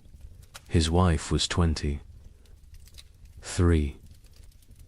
She looked older, lines around her eyes, around her mouth, marks of worry, of fear, of 3 years spent on the edge of death. Their daughter was almost 2 now, perfect, unblemished, the only innocent thing left in their world. They planted their field in April. The work felt different this year. Not desperate, not terrified, just work, normal work, the kind farmers had done for thousands of years. Put seeds in ground, trust earth to do its part. The simplicity was jarring. They had forgotten farming could be simple, could be routine, could be anything other than life or death struggle. The man worked slowly, his body still weak. The neighbor helped. He always helped. It had become part of their family in ways that transcended blood. The field grew beautifully. The corn shut up, strong, healthy, dark green, the kind of growth they had not seen in years. The beans climbed vigorously. The squash spread rapidly. It looked like abundance, like prosperity, like the future they had imagined when they first claimed this land, before the cold, before the suffering, before they learned how fragile everything was. The wife watched the garden grow and felt nothing. No joy, no satisfaction, no relief. The capacity for positive emotion had been burned out of her.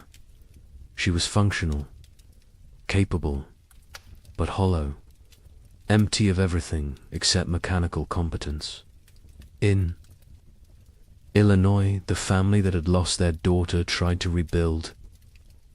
The father threw himself into work, expanded his fields, built new structures, kept busy constantly. Movement meant not thinking, not remembering, not grieving. His wife did the opposite. She stopped moving, sat for hours, staring at nothing. The children navigated between these extremes, tried to be invisible, tried not to cause problems, tried to hold together a family that was fragmenting. The older boy carried the weight.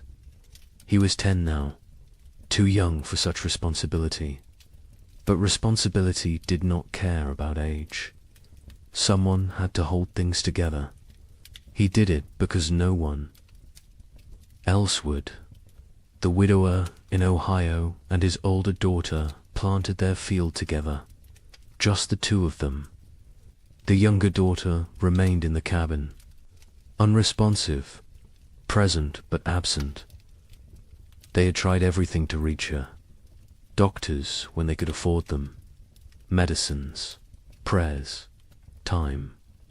Nothing worked. She was locked inside herself, trapped in whatever mental prison the winters had created. They cared for her, fed her, kept her clean, but they had stopped hoping for recovery. Hope was too expensive, too painful when it failed. Better to accept reality. She was gone. They would tend her shell for as long as necessary. Other families across the frontier faced similar struggles. The physical danger had passed. Food was available. Weather was normal, but the psychological damage remained. People suffered from what we would now recognize as severe trauma, depression, anxiety, what was then called melancholy or nervous. Exhaustion. They startled easily, had nightmares, struggled with crowds, with noise, with anything that reminded them of the hard years. Many never fully recovered, carried the scars until death. Communities began to reform, slowly, hesitantly. People who had isolated for survival started reaching out again, started talking to neighbors, started attending church, started rebuilding the social structures that had dissolved. But it was different now. The easy trust was gone. The assumption of mutual aid was gone. People helped each other, but warily, with limits, with boundaries. The innocence of early frontier community had died, been replaced by something more cautious, more cynical, more realistic. A traveling minister came through Michigan territory in May, held revival meetings, promised salvation, promised explanation for the suffering, promised that God had a plan. Some people came, desperate for meaning, desperate to believe their suffering had purpose. The young couple attended once, listened to the minister talk about divine testing, about Job, about how suffering brought people closer to God. The wife stood up, walked out. Her husband followed. They never went back. If God had done this to them, then they wanted nothing to do with God. If God had not done this, then he was powerless to prevent it. Either way, church offered nothing they needed. Others found comfort in religion, clung to faith as the only thing that made sense of senselessness, believed that heaven waited, that their dead children were safe, that suffering on earth was temporary, that eternity would compensate for temporal pain. The young couple did. Not judge them. Whatever got you through was valid, but they could not share that faith. Had lost it somewhere in the second winter, when their daughter was dying and prayers went unanswered, when they realized they were alone, truly alone. Number. God, no providence. Just luck and effort and random chance. Summer brought abundance. The crops matured perfectly. The harvest was extraordinary. People gathered more food than they had seen in 5 years. Barns filled, root cellars filled, cabins filled. It was almost obscene. This wealth after such poverty, this abundance after such scarcity. Some people hoarded reflexively, stored food they would never eat, could not stop gathering, could not trust that next year would also be good. The trauma of scarcity had rewired their brains, made them incapable of feeling secure no matter how much they had. The young couple harvested their field in August. The yield was massive, more than they could possibly use. They sold some, traded some, gave some away, kept plenty for themselves. Their stores were overflowing. The man built additional storage. The wife watched him work, felt disconnected, like she was observing someone else's life. She went through motions, cared for their daughter, cooked, cleaned, did everything a wife and mother should do, but felt nothing, was numb, had been numb since February of the second winter. She wondered if she would ever feel again, or if this numbness was permanent, the price of survival. In Illinois, the abundant harvest did not heal the broken family. The father worked obsessively, made more money than they needed, bought things, built things, kept moving. The mother remained withdrawn, lost in grief, The children adapted, learned to function without real parenting, became independent too soon. The family existed together but separately. Parallel lives in the same space, not connected, not whole, just adjacent. The widower and his older daughter harvested successfully. Their fields produced well. They had security for the coming winter. The older daughter was 18 now. An adult, she had offers of marriage. Young men who saw her competence, her strength, her capability. She refused them all, said she could not leave her father, could not leave her sister, could not abandon her responsibilities. Her father told her to go, to live her life. She refused. They both knew why. She had lost too much already, could not risk caring about anyone new, could not risk more loss. Better to stay, to maintain, to exist in the known pain rather than risk unknown happiness that might become pain. New settlers began arriving in late 1838. People from the east who had heard land was cheap, who did not know what had happened, who saw opportunity in the depleted population. The survivors looked at them with mixed feelings, part resentment. These newcomers had not suffered, had not earned their place. Part relief. New people meant community could rebuild, meant the frontier would not die completely. Part pitied, because the newcomers were so innocent, so hopeful, so unaware of how quickly everything could collapse. A young family moved in near the young couple in September, fresh from Pennsylvania, full of dreams. The man introduced himself, talked about his plans, about the farm he would build, about the future he saw. The young couple listened politely, said nothing about the previous years. What could they say? How could they explain? The newcomers would learn, or they would not. Either way, it was not the survivors' responsibility to shatter their illusions, let them have their hope, while it lasted. The physical scars were obvious. People were thinner, weaker. Many had lost teeth from malnutrition, had hair that had gone white or fallen out, had skin that showed the effects of vitamin deficiency, scurvy, rickets. Conditions that should have been rare were common. Some people recovered physically. Others carried permanent damage, weakened hearts, damaged lungs, bodies that had been pushed beyond sustainable limits and never fully healed. But the psychological scars went deeper. The young wife woke screaming. Sometimes nightmares of her daughter dying, of snow falling in July, of cold that would not end. Her husband held her, said nothing, because what could he say? He had his own nightmares, his own fears.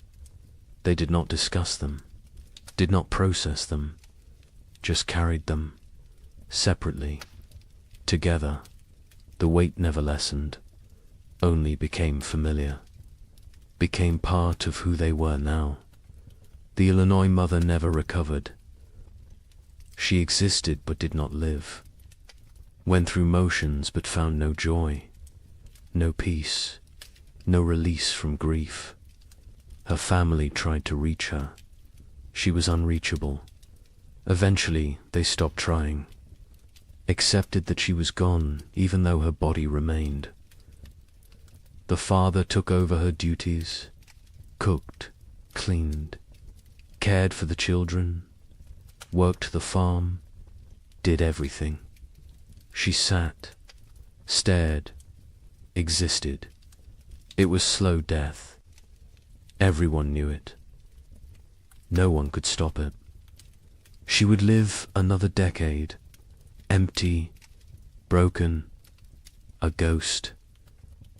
In her own life, some survivors found ways forward, created new lives from the ruins of the old. The widower eventually remarried, a widow from the next county. She had lost her husband and son in the first winter.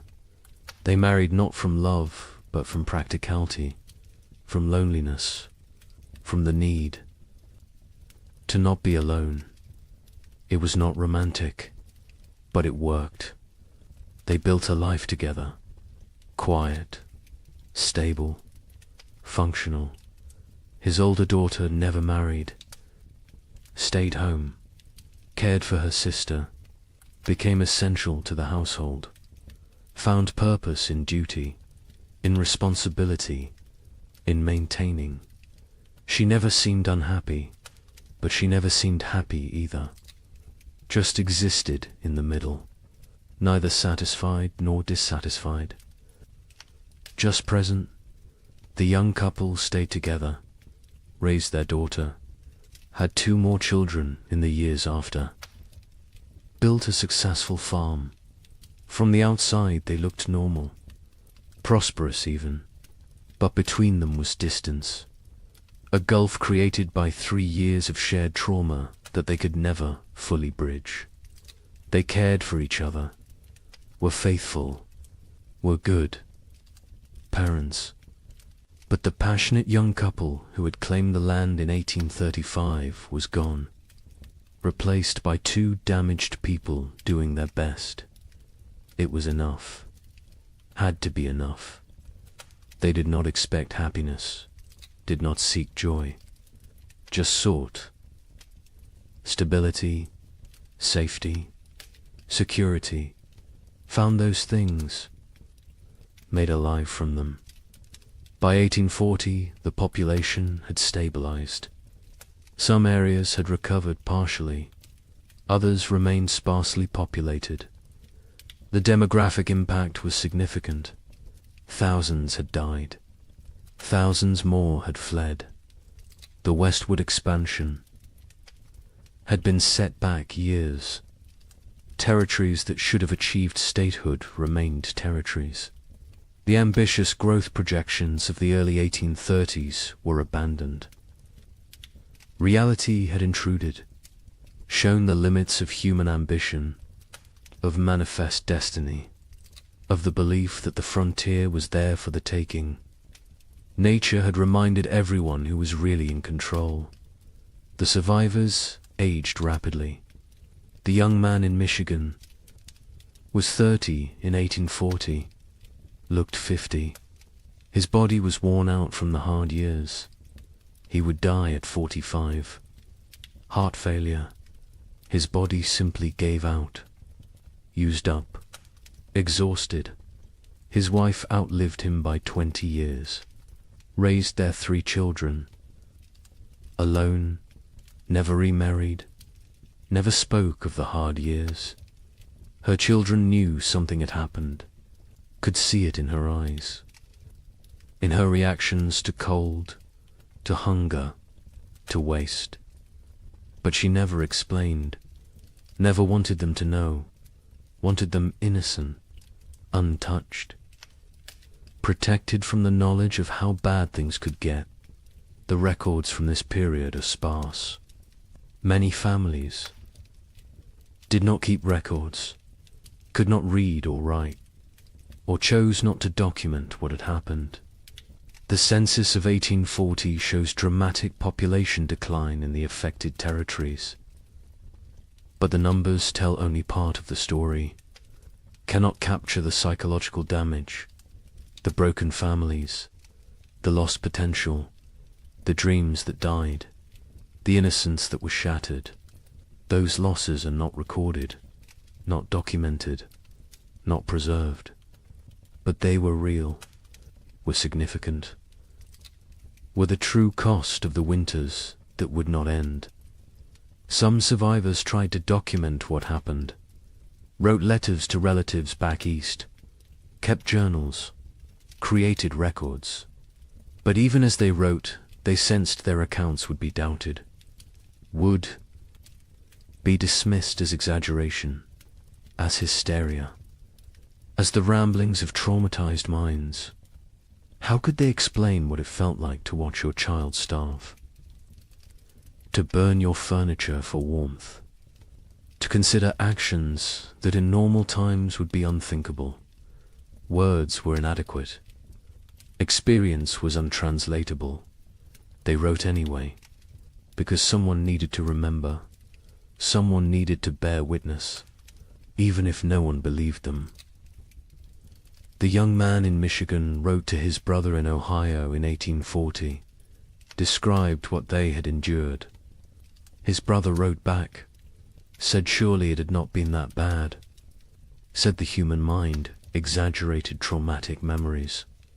The young man never wrote to him again, did not have energy to convince anyone, to defend his experience, to prove his suffering.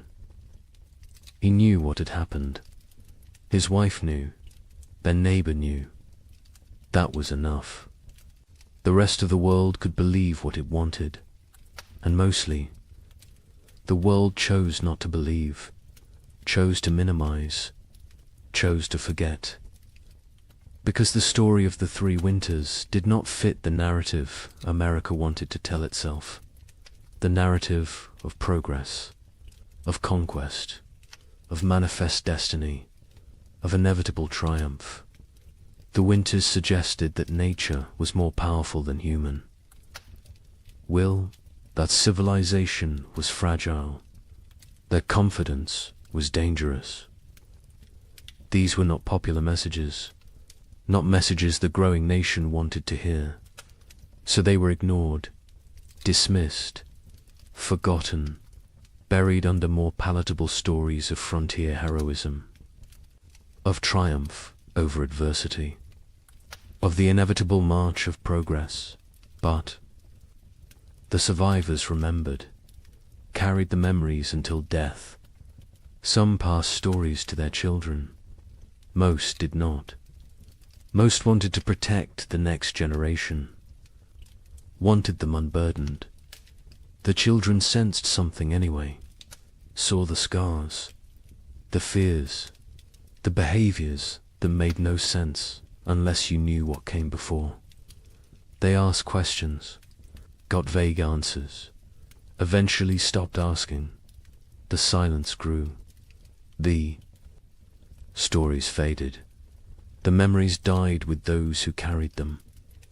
Wait until you hear how thoroughly this was erased.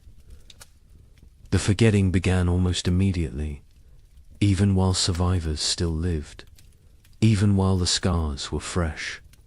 The erasure was not accidental, was not natural memory decay.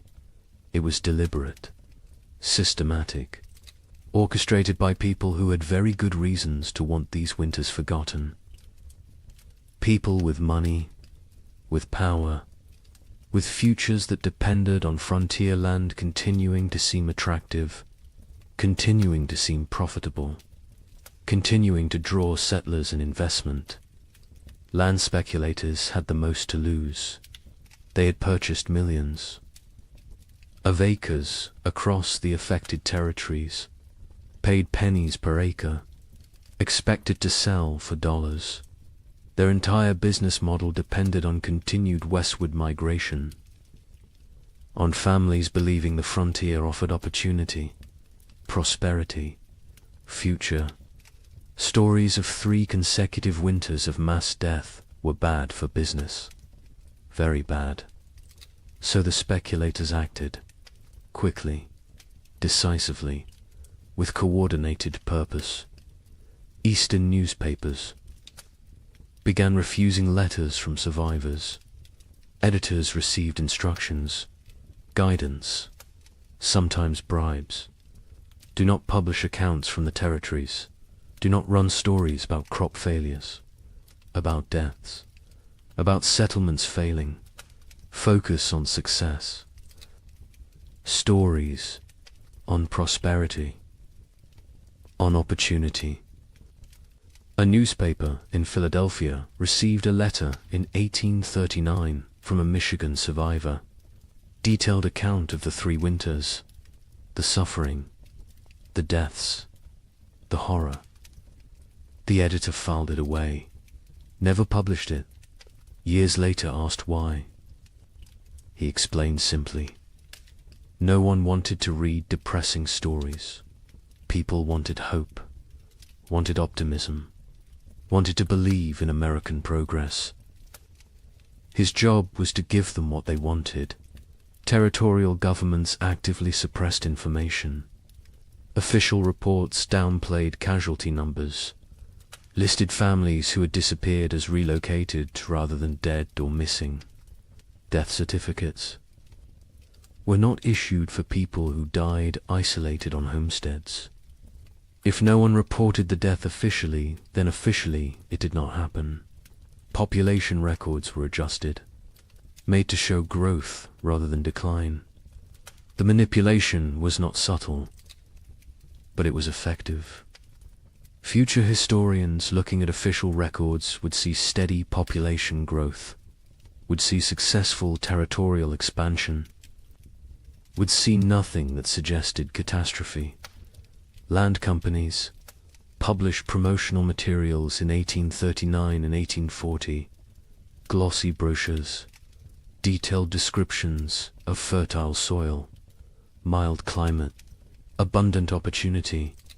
They made no mention of the previous years, no acknowledgement of hardship, no warning of risks. New settlers arrived with these brochures, with these promises, found a very different reality. By then, the land companies had their money. The deception had served its purpose. The newcomers were stuck, had to make the best of it, or abandon their investment and flee. Most stayed, tried to succeed. Never knew they had been deliberately misled. A land office clerk in Michigan Territory received orders in 1839. Adjust the records. Families who had disappeared needed to be listed as relocated to other territories. Deaths needed to be minimized. The numbers needed to show growth, success, progress. He complied. His job depended on it. His family depended on it. He made the changes, falsified documents, erased people from existence. Years later, guilt-ridden, he confessed to his wife, told her what he had done. She told him he had no choice. Everyone had to survive somehow. He accepted this, but the guilt never left. He carried it until death, never told anyone else, never made it right. Just carried the weight of erasing thousands of people to protect property values. Railroad companies were equally invested in suppressing the truth. Their business plans required population growth in the territories, required towns, commerce, customers. Empty land was worthless. They needed settlers, needed them desperately. Stories of mass death were obstacles, barriers to profit. So they acted, funded newspapers that told the right stories, hired writers to create promotional content, paid for testimonials from satisfied settlers, built a narrative of success and opportunity that bore little resemblance to reality. The suppression extended to personal correspondence, letters from survivors to relatives. Back east were sometimes intercepted, lost, destroyed. Postal clerks received instructions. Letters containing certain content should not reach their destinations, should disappear. It was not official policy, not written down anywhere, but it happened regularly, systematically. Survivors wrote letters describing their experiences. Melt them. They never arrived. The relatives back east never learned the truth, continued to believe the promotional literature, continued to encourage others to move west. The cycle continued. Churches participated in the suppression, not overtly, not deliberately, perhaps, but they promoted a narrative that made the hard years easier to ignore. Suffering was divine testing. Those who died were called to heaven. Those who survived were blessed. This framing made the catastrophe seem like individual, spiritual journey rather than systemic climate disaster. Made it about personal faith rather than policy failure.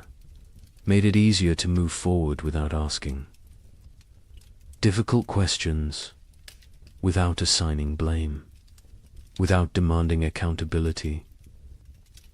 The survivors themselves often did not speak about their experiences. Many were deeply traumatized, could not articulate what had happened. The words did not exist. The concepts did not exist. Post-traumatic stress disorder would not be named. For another century, they just knew they could not talk about it, could not revisit it, could not make others understand. So they stayed silent, kept the memories locked inside. The silence was mistaken for acceptance, for healing, for moving on. It was none of these things. It was survival mechanism. It was protective barrier. It was the only way they could continue functioning. Others faced social pressure to remain silent. Communities wanted to move forward, wanted to rebuild, wanted to forget. People who dwelt on the hard years were seen as weak, as complainers, as obstacles to progress. A woman in Illinois tried to talk about losing her daughter, about the starvation, about the cold. Her neighbors told her to stop living in the past, to focus on the future, to be grateful for what she had. She stopped talking, but the memories did not stop. They never stopped. She just carried them alone, in silence, until they consumed her. Some survivors feared judgment for the choices they had made, for the actions they had taken to survive. Better not to speak of those years at all than to risk revealing what they had done, what lines they had crossed, what boundaries they had violated. Silence protected them, protected their reputations, protected their ability to be seen as respectable members of society. The price was isolation, loneliness, the inability to process trauma, but the alternative seemed worse. So they chose silence.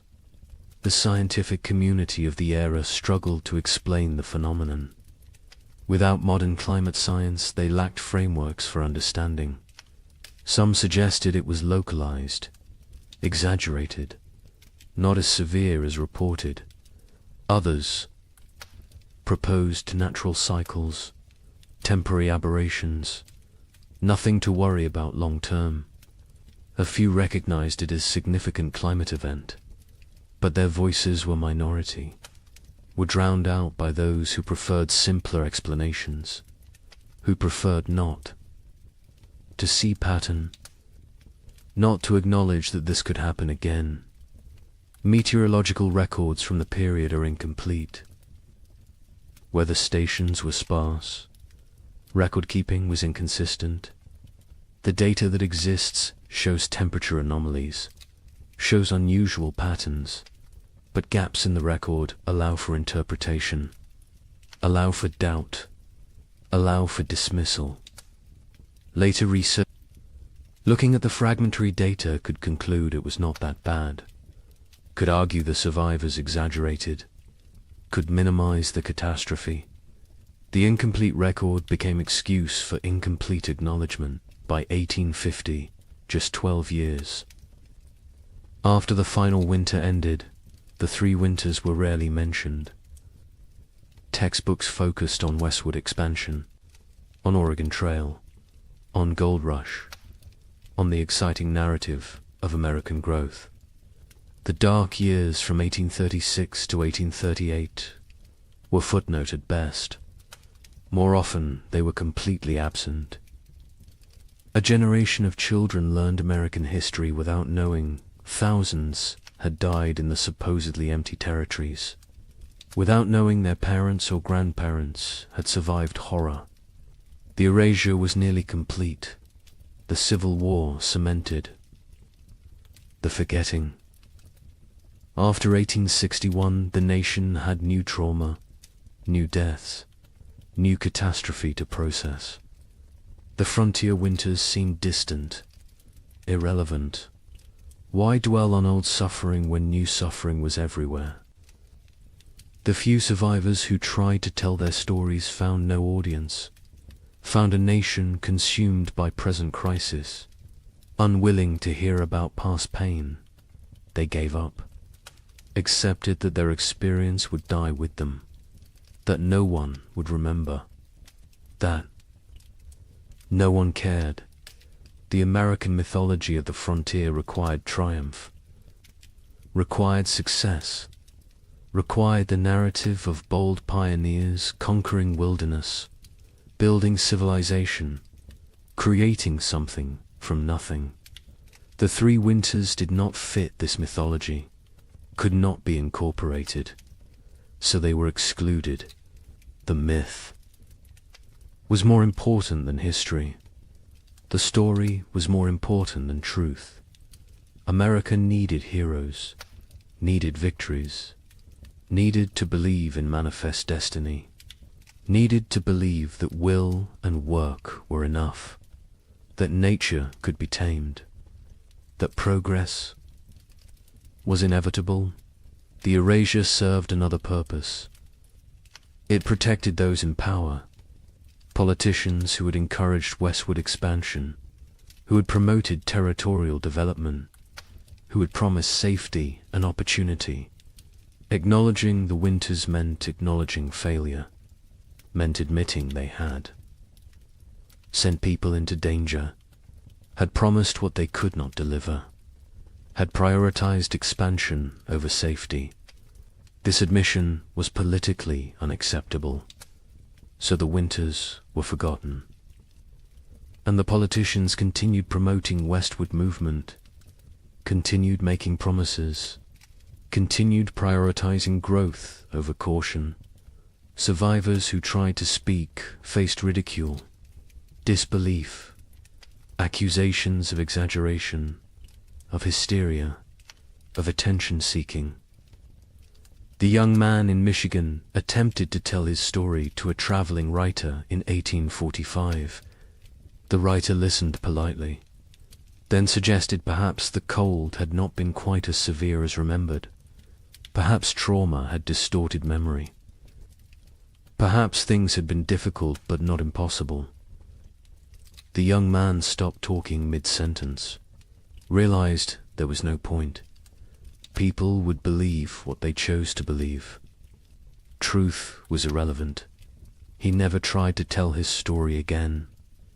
The conspiracy of silence was not organized. No one coordinated.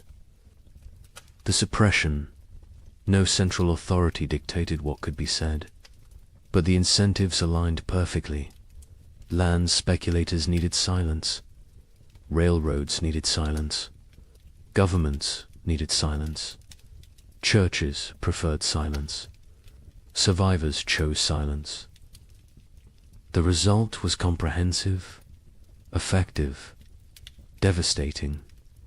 Within 20 years, the three winters had been nearly erased from collective memory. Within 50 years, they were completely forgotten. A climate catastrophe that killed thousands and destroyed. Hundreds of settlements simply disappeared from history, vanished, as if it never happened, but evidence remained, buried, hidden, waiting, in journals stuffed in attics, in letters preserved by accident, in graveyards with too many children's stones dated 1836 to 1838.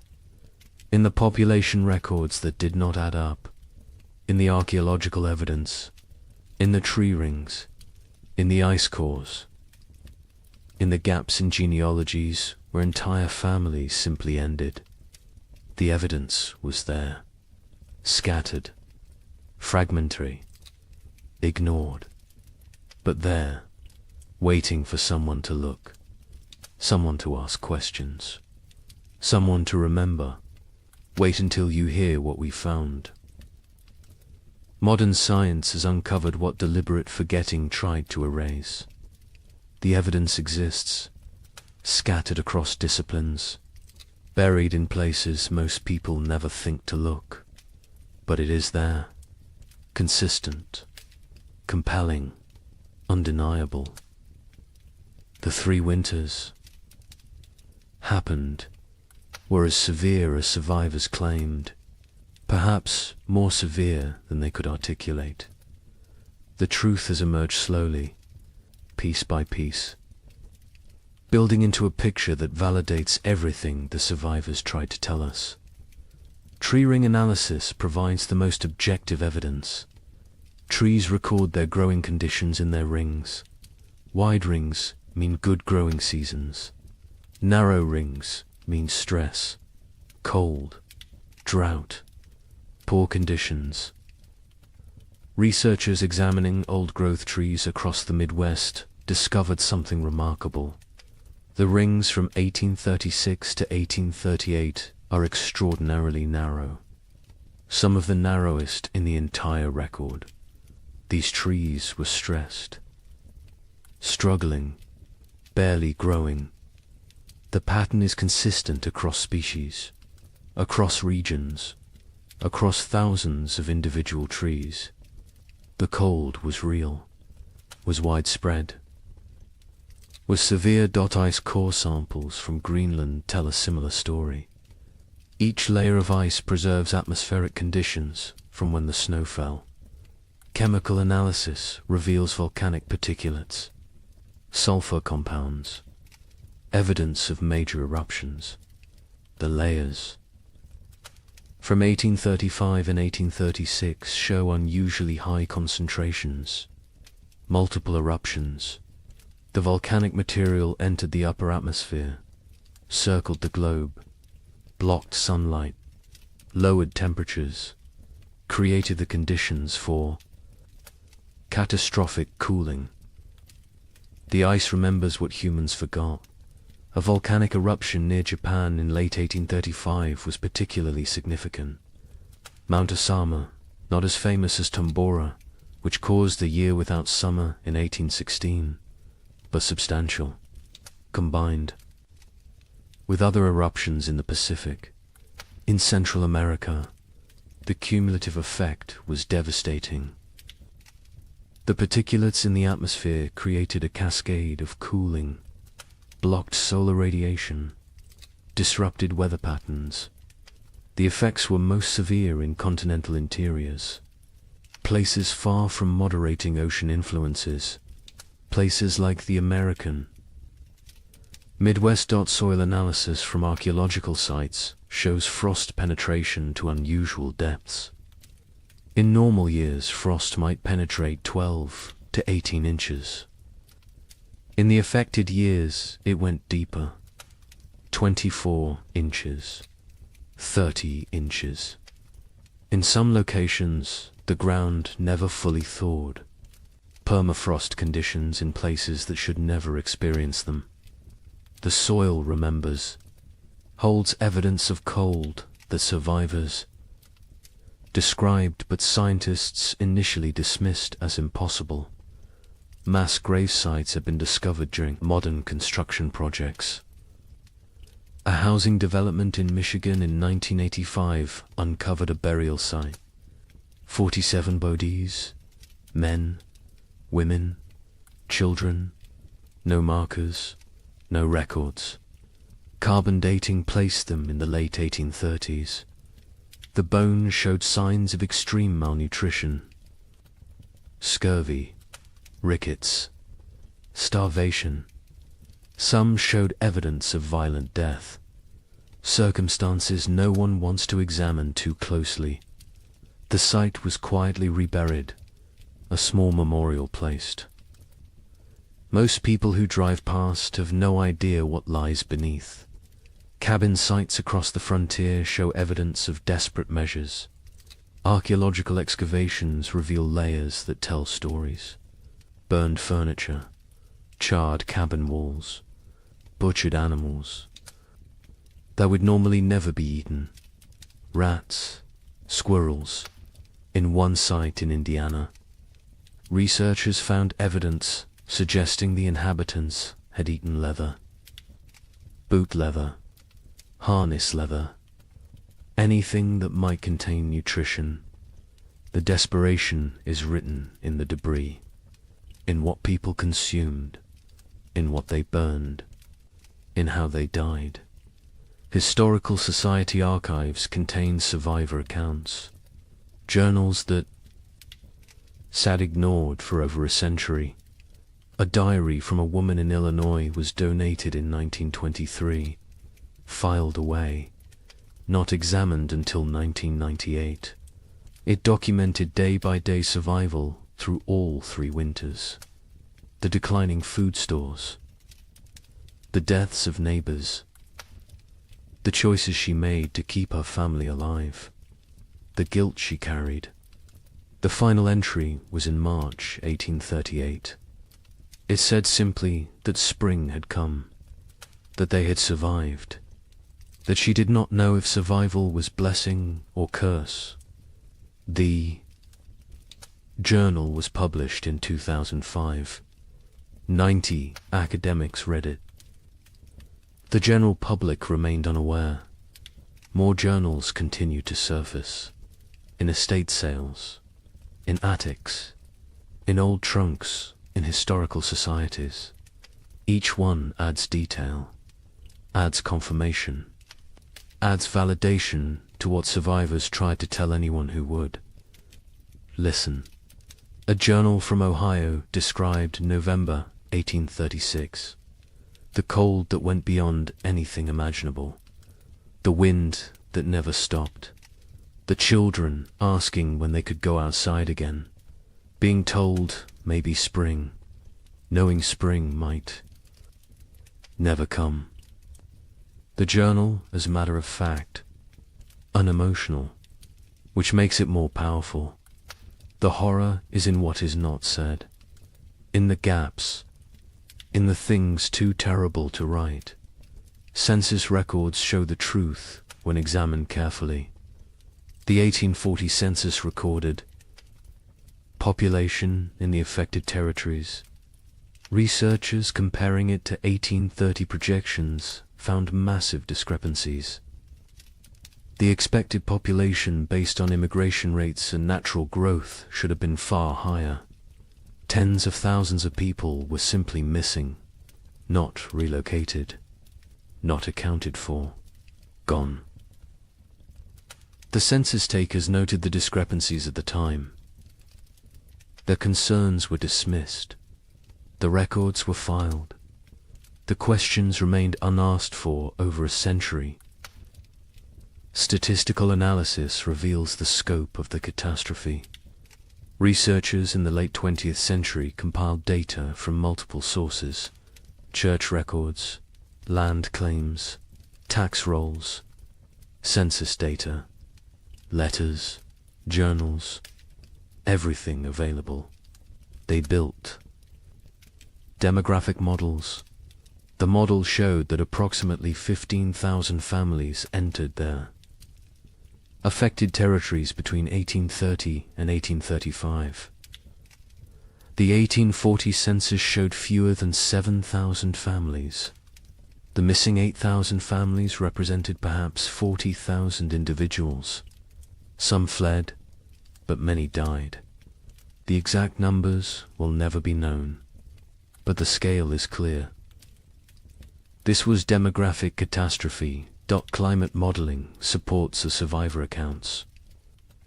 Modern computers can simulate historical climate conditions, input the volcanic eruptions, the solar activity, the ocean currents, Run the models. See what temperatures they produce. The models consistently show severe cooling in the continental interior from 1836 to 1838. Temperature drops of 10 to 15 degrees below normal.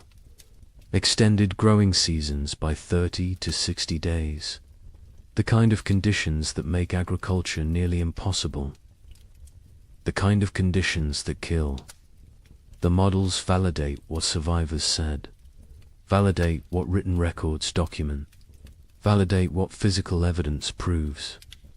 A particularly compelling piece of evidence emerged in 2012. A locked trunk. Found in the basement of a historical society in Pennsylvania. Inside were letters. Dozens of them. From frontier families to relatives back east. Letters that never reached their destinations. Letters that had been intercepted. Saved by the postal clerk who could not bring himself to destroy them, but could not deliver them either. The letters described starvation, death, terror, desperate pleas for help that never came. Because the letters never arrived. The trunk sat unopened for 170 years. The stories inside died with those who wrote them, until the trunk was finally opened, finally read. Finally acknowledged the letters paint a consistent picture. Cold that started early, that would not end. Food running out. Neighbors dying. Children dying. The grinding daily battle to survive another day. One letter from a mother in Michigan described watching her daughter grow thinner, watching her stop playing, stop laughing, stop being a child, becoming instead a small, starving creature focused only on survival. The letter was dated January 1837. It is unclear if the daughter survived. The mother's name appears in no later records. She likely died. The letter is her memorial, her testimony, her proof that she existed, that she suffered, that she tried. Genetic evidence provides another layer of confirmation. Population geneticists studying Midwest families found bottleneck events in the late 1830s. Sudden reductions in genetic diversity, indicating that populations declined rapidly, that only certain family lines continued, that many lines ended completely. The genetic record shows what historical records obscured, shows the true impact, shows that entire family trees simply stop, branch after branch ending in the same narrow window. 1836 to 1838. Native American oral histories mention the hard years. Tribes in the affected regions have stories of the time when winter would not end, when buffalo disappeared, when people starved. The stories were not prominent, were overshadowed by other traumas, removal, disease, war, but the stories exist. Another source of validation, another voice confirming what happened, confirming that the cold was real, was widespread, was catastrophic for everyone in its path. European records provide external confirmation. Observers in England and France noted unusual weather patterns in North America, received reports from travelers, from ships, from traders. The reports described severe cold, crop failures, humanitarian disaster. These reports were published in European scientific journals, were discussed in academic circles, were known at the time, but were forgotten in America, were not incorporated into American historical narrative, were treated as foreign observations of foreign problems, not as documentation of American catastrophe. The evidence is overwhelming, undeniable, consistent across every discipline, every source, every method of inquiry.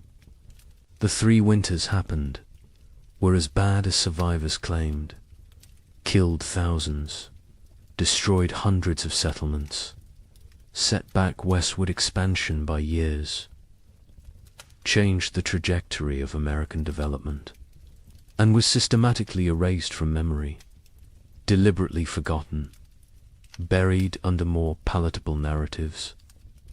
But the evidence remained, waiting, and now it speaks, loudly, clearly, demanding that we remember, demanding that we acknowledge, demanding that we ask why this was forgotten, and what else we have chosen to forget. Societies choose what to remember, what to forget, what stories to tell about themselves. America chose to remember triumph, chose to remember westward expansion as inevitable, as heroic as the march of civilization across wilderness.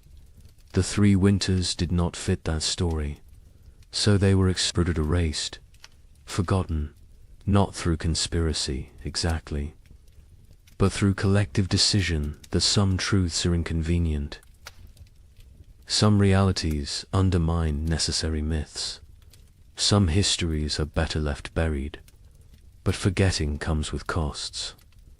Modern Americans facing climate uncertainty have no cultural memory of how quickly weather can turn catastrophic, how fragile our systems truly are, how thin the line between civilization and survival. We believe we are insulated, protected, that technology and infrastructure make us safe. The pioneers believed they were prepared to. They had survived winters before, had skills, had experience, had confidence. They were wrong. Confidence is not armor. Preparation has limits. And nature does not care about human expectations. The pioneers who survived demonstrated extraordinary resilience. But resilience came at prices we can barely fathom. Psychological trauma that lasted lifetimes, physical damage that shortened lives, moral compromises that haunted until death, relationships destroyed, innocence shattered, futures altered. They survived, but survival was not triumph, was not victory, was simply continuing to breathe, to move, to exist. Some days that was enough, other days it was not. The Illinois family that lost their daughter eventually prospered. Their farm became successful.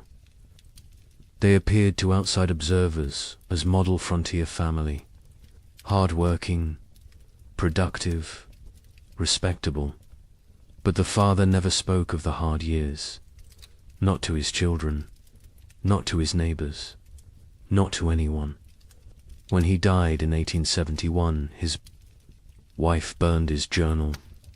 She said it contained nothing anyone needed to know. The children did not question her, did not push. The family maintained silence until the last of them died. The story died with them. As so many stories did, the young couple in Michigan who nearly starved in February 1837 lived into old age.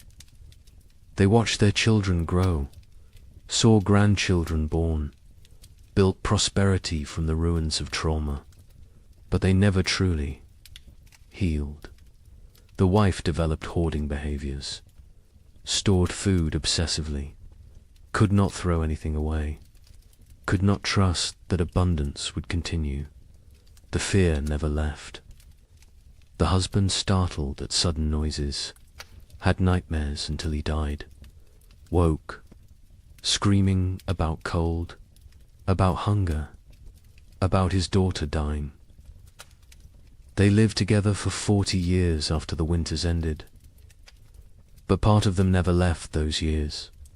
never fully returned to the present, always remained trapped in the cold, in the fear, in the desperate fight for survival. We need to remember their stories, need to understand what they endured, not to glorify suffering, not to romanticize hardship, but to recognize truth, to acknowledge that American expansion was built on uncounted graves, unforgotten tragedies, unerased catastrophes. The triumphant narrative is incomplete, is dishonest, is disrespectful to those who suffered, who died, who survived but carried wounds forever. Climate catastrophe can happen faster than we imagine. The pioneers of 1835 had no warning, no time to prepare. Within months, their world transformed from abundance to survival. They believed they were equipped for anything, believed their skills and determination were sufficient. They were wrong. Today, we believe similar things, believe our technology protects us, our infrastructure shields us, our wealth insulates us. We may be wrong too. The lesson is not despair, is not that preparation is futile, is that respect for nature's power is essential, that humility matters, that confidence without caution is dangerous, that systems can collapse rapidly, that we are more vulnerable than we pretend, that forgetting painful truths does not make us safer, makes us more vulnerable, because those who forget history are condemned to repeat it, and those who never learnt it are condemned to be surprised. The pioneers who lived through those years are all gone now. The last survivors died in the early 20th century. They took their full stories with them, the memories, the details, the small human moments that made the horror real. We have fragments, evidence, documentation, but we do not have them. Do not have their voices, their perspectives, their truth in its fullness. That loss is permanent, irretrievable, another cost of the forgetting, another price of erasure. But on cold nights, in old cabins scattered across the Midwest, some say you can still hear something. The wind howling the way it did then, relentless, hungry, patient, the creaking of wood under extreme cold, the silence that came after the last piece of furniture was burned, the sounds of a world frozen beyond endurance. Perhaps it is just wind, just old buildings settling, just imagination. Or perhaps the land remembers, perhaps the earth holds memory, perhaps those who suffered left something of themselves in the soil, in the trees, in the stones, a presence, a witness, a reminder. Winter always remembers, even when we choose to forget. The sky changes first. It loses its depth. The blue becomes pale and thin. The sun rises later each morning. It sets earlier each evening. The warmth drains away slowly. Day by day, the world transforms. The tribe notices. They always notice. Their survival depends on reading these signs. An old woman stands at the cave entrance. She watches the horizon. Her skin remembers 50 winters. Her bones ache with the coming cold. She knows what approaches. The birds leave first. Great flocks rise from the marshlands. They circle once, twice, then disappear southward. Their cores fade into silence. The sky empties. Only the crows remain. They perch in dead trees. They watch with black eyes. They know about winter. They know about death. The leaves turn brown. They fall in waves. The forest floor becomes a carpet of decay. The trees stand bare. Their branches reach upwards like skeletal hands. The wind moves through them differently now. It whistles. It moans. It carries the scent of ice from distant mountains. The animals change their behavior. The deer grow thick coats. They move lower into the valleys. The bears eat constantly. They gorge themselves on final berries and roots. They search for caves. They test the depths of hollow trees. Soon they will sleep. Soon they will vanish until spring. The tribe's children play near the cave. They notice the changes too. A young girl finds frost on a stone. She touches it with her finger. The ice melts instantly. She looks up at her mother. Her eyes ask a question. Her mother nods slowly. Yes, it is coming. The hunters return from their scouting. They gather around the central fire. Their news is grim. The herds are moving. The massive beasts that sustained the tribe are leaving. They migrate to warmer lands. The hunters saw their tracks leading south. Hundreds of prints in the soft earth. All heading away, the chief stands. He is a broad man with greying hair. Scars cross his chest and arms. Each one tells a story of survival. He speaks slowly. His voice carries weight. The tribe must prepare. They must gather. They must hunt. Winter shows no mercy to the unprepared. The women begin their work immediately. They repair the leather hides that cover the cave entrance. They check every seam. They patch every hole. Cold air finds the smallest gaps. It sneaks in like a predator. It steals warmth. It steals life. The children are sent to gather firewood. They work in groups. They drag dead branches back to the cave. They pile them high against the rock walls. Never enough. There is never enough wood. The fires must burn for months. The fires are life itself. An elder man sits working stone. He shapes a new blade. His hands move with practiced skill. The flint chips away in precise flakes. This blade will skin animals. It will cut meat. It will help the tribe survive. Tools matter. In winter, everything matters. The temperature drops. Further, morning brings white breath. Puddles freeze overnight. They crack under footsteps. The ground hardens. Digging becomes difficult. The tribe works faster. Urgency replaces the lazy pace of summer. A young hunter climbs the high ridge. He looks north. Dark clouds gather on the horizon. They build like mountains. They promise snow. He returns quickly. He reports what he saw. The tribe has perhaps 10 days, maybe less. The chief calls a meeting. Every adult attends. They discuss strategy. Who will hunt? Who will gather? Who will fortify the shelter? Who will watch the children? Roles are assigned. Arguments are brief. Survival requires cooperation. Personal disputes wait for spring. The women process the last of the autumn harvest. They pound roots into paste. They dry strips of meat over smoky fires. They collect every edible plant within walking distance. Nothing is wasted. A handful of seeds might mean the difference between hunger and starvation. Night falls earlier now.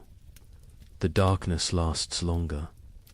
The tribe sits closer to the fire. They eat their evening meal in silence. They think about the months ahead. They remember previous winters. Some were mild, some were brutal. No one knows what this winter will bring. A baby cries. Its mother holds it close. She wraps it in soft rabbit fur. The infant is barely 2 months old. This will be its first winter. The mother's face shows worry. The other women gather around. They offer reassurance. They share wisdom. They have kept babies alive through cold before. The old woman who watches the sky speaks. She tells of a winter. From her youth, snow fell for 20 days without stopping. The drifts rose higher than a man. 3 members of the tribe died. They ran out of food. They grew weak. The cold took them in their sleep. She tells this story as warning, as motivation. As truth, the fire crackles. Sparks rise into the darkness. They dance like orange stars before fading. The tribe sits in a circle. They feel the bond between them. They are family. They are survival partners. They will face the cold together. They will endure together. Or they will perish together. The wind picks up. It blows from the north. It carries the smell of snow. It carries the promise of winter. The tribe feels it. Every man, woman, and child knows what approaches. The season of death has begun its descent. The time of testing is here. Tomorrow, the real work begins. The hunters wake before dawn. 6 men rise from their sleeping places. They move quietly. They do not wake the others. The air inside the cave is cold. Their breath makes small clouds. They gather their weapons in silence. The chief hunter is called Kra. He has seen 30 winters. His body is lean and strong. Scars mark his arms and legs. Each scar tells a story. Each one represents survival. He checks his spear. The stone point is sharp. The binding is tight. This weapon has killed. Many times before, the other hunters prepare. They wear thick furs. They tie leather wraps around their legs. They carry stone blades at their waists. They bring rope made from twisted plant fibers. They will need everything they carry. There are no second chances in winter. The sky begins to lighten. Grey replaces black. The hunters step outside. The cold hits them immediately. It takes their breath. Their eyes water. They blink away the moisture. Their bodies adjust slowly. Frost covers everything. The rocks glisten white. The sparse grass stands frozen and brittle. Each footstep crunches. The sound carries in the still air. They must move carefully. Sound travels far on cold mornings. Kraw leads them north. He knows where the herds gather. He has hunted these lands his entire life. His father taught him. His grandfather taught his father. Knowledge passes through generations. It keeps people alive. They walk for an hour. The sun rises behind them. It provides no warmth. It is a pale circle in the grey sky. The light reveals a changed landscape. Winter is transforming their world. Snow patches appear. Small drifts collect in shadows. The ground is harder now. Frozen. Solid in places. Walking becomes more difficult. Legs tire faster. But they push forward. Kraw stops. He kneels. He examines the ground. Tracks. Large tracks. deep impressions in the half-frozen earth. Bison. A small herd passed through recently, perhaps during the night. The tracks are fresh. The hunters gather. Around they study the signs. Craw counts the tracks. Maybe 8 animals. Maybe 10. The herd is moving slowly. They are grazing as they travel. This is good. This means the hunters can catch them. They follow the trail. The tracks lead northeast, toward the river valley. Bison often shelter near water. The valley provides protection from wind. There is still grass there, brown and dry, but edible. The wind picks up. It blows from the north. It carries tiny ice crystals. They sting exposed skin. The hunters pull their furs tighter. They lower their heads. They keep moving. Another hunter named Dren speaks quietly. He points to the sky. More. Clouds are building, dark and heavy. They roll in from the mountains. A storm is coming. Everyone sees it. Everyone understands. They must hunt quickly. The tracks become fresher. The eddies are sharp. The animals are close now. Very close. Craw signals for silence. Hand gestures only. The hunters spread out. They form a loose line. They move like shadows. They crest a small rise. Below them, the river valley opens up. And there, near the frozen stream, the bison herd grazes. 9 massive animals, brown and shaggy. Their breath rises in great clouds. They paw at the snow. They search for grass beneath the hunters crouch low. They are downwind. The bison cannot smell them. This is crucial.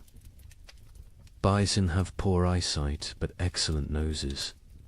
Scent betrays hunters more than sound. Craw studies the herd. He looks for weakness. Old animals, young animals, injured animals. His eyes settle on a large female. She stands at the edge of the group. She limps slightly. Her left rear leg favors her weight. She is the target. He signals to the others. They understand immediately. Years of hunting together create silent language. They know their roles. They know the plan. 3 hunters will circle left. 3 will stay right. They will drive the herd.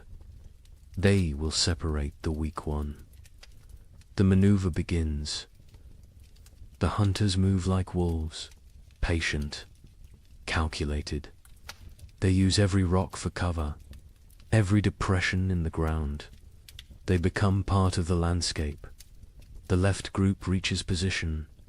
They wait. Timing matters. Rush too soon and the herd scatters. Wait too long, an opportunity vanishes. Craw watches. He feels the moment. He rises. His shout breaks the silence. The other hunters echo him. The bison startle. Their heads snap up. Panic floods through the herd. They bunch together. They begin to run. The injured female falls behind. She tries to keep pace. Her bad leg betrays her. The gap widens. The hunters close in. Their legs pump. Their lungs burn. The cold air sears their throats. Craw is fastest. He closes the distance. The female sees him. She turns. She tries to change direction. Too slow. Crow throws his spear. Years of practice guide the weapon. The stone point strikes true. It sinks deep into her shoulder. The bison bellows. Pain and rage combine. She spins. Blood sprays across the snow. bright red against pure white. She charges at Craw, massive and furious. Death approaching on 4 legs. Craw dodges, barely. The bison's horn scrapes his side. His fur tears. He rolls away. Another hunter throws his spear, then another. Both strike the animal's flank. She staggers. Dren moves in close, very close, dangerous close. He thrusts his spear upward, into the chest, between the ribs, toward the heart.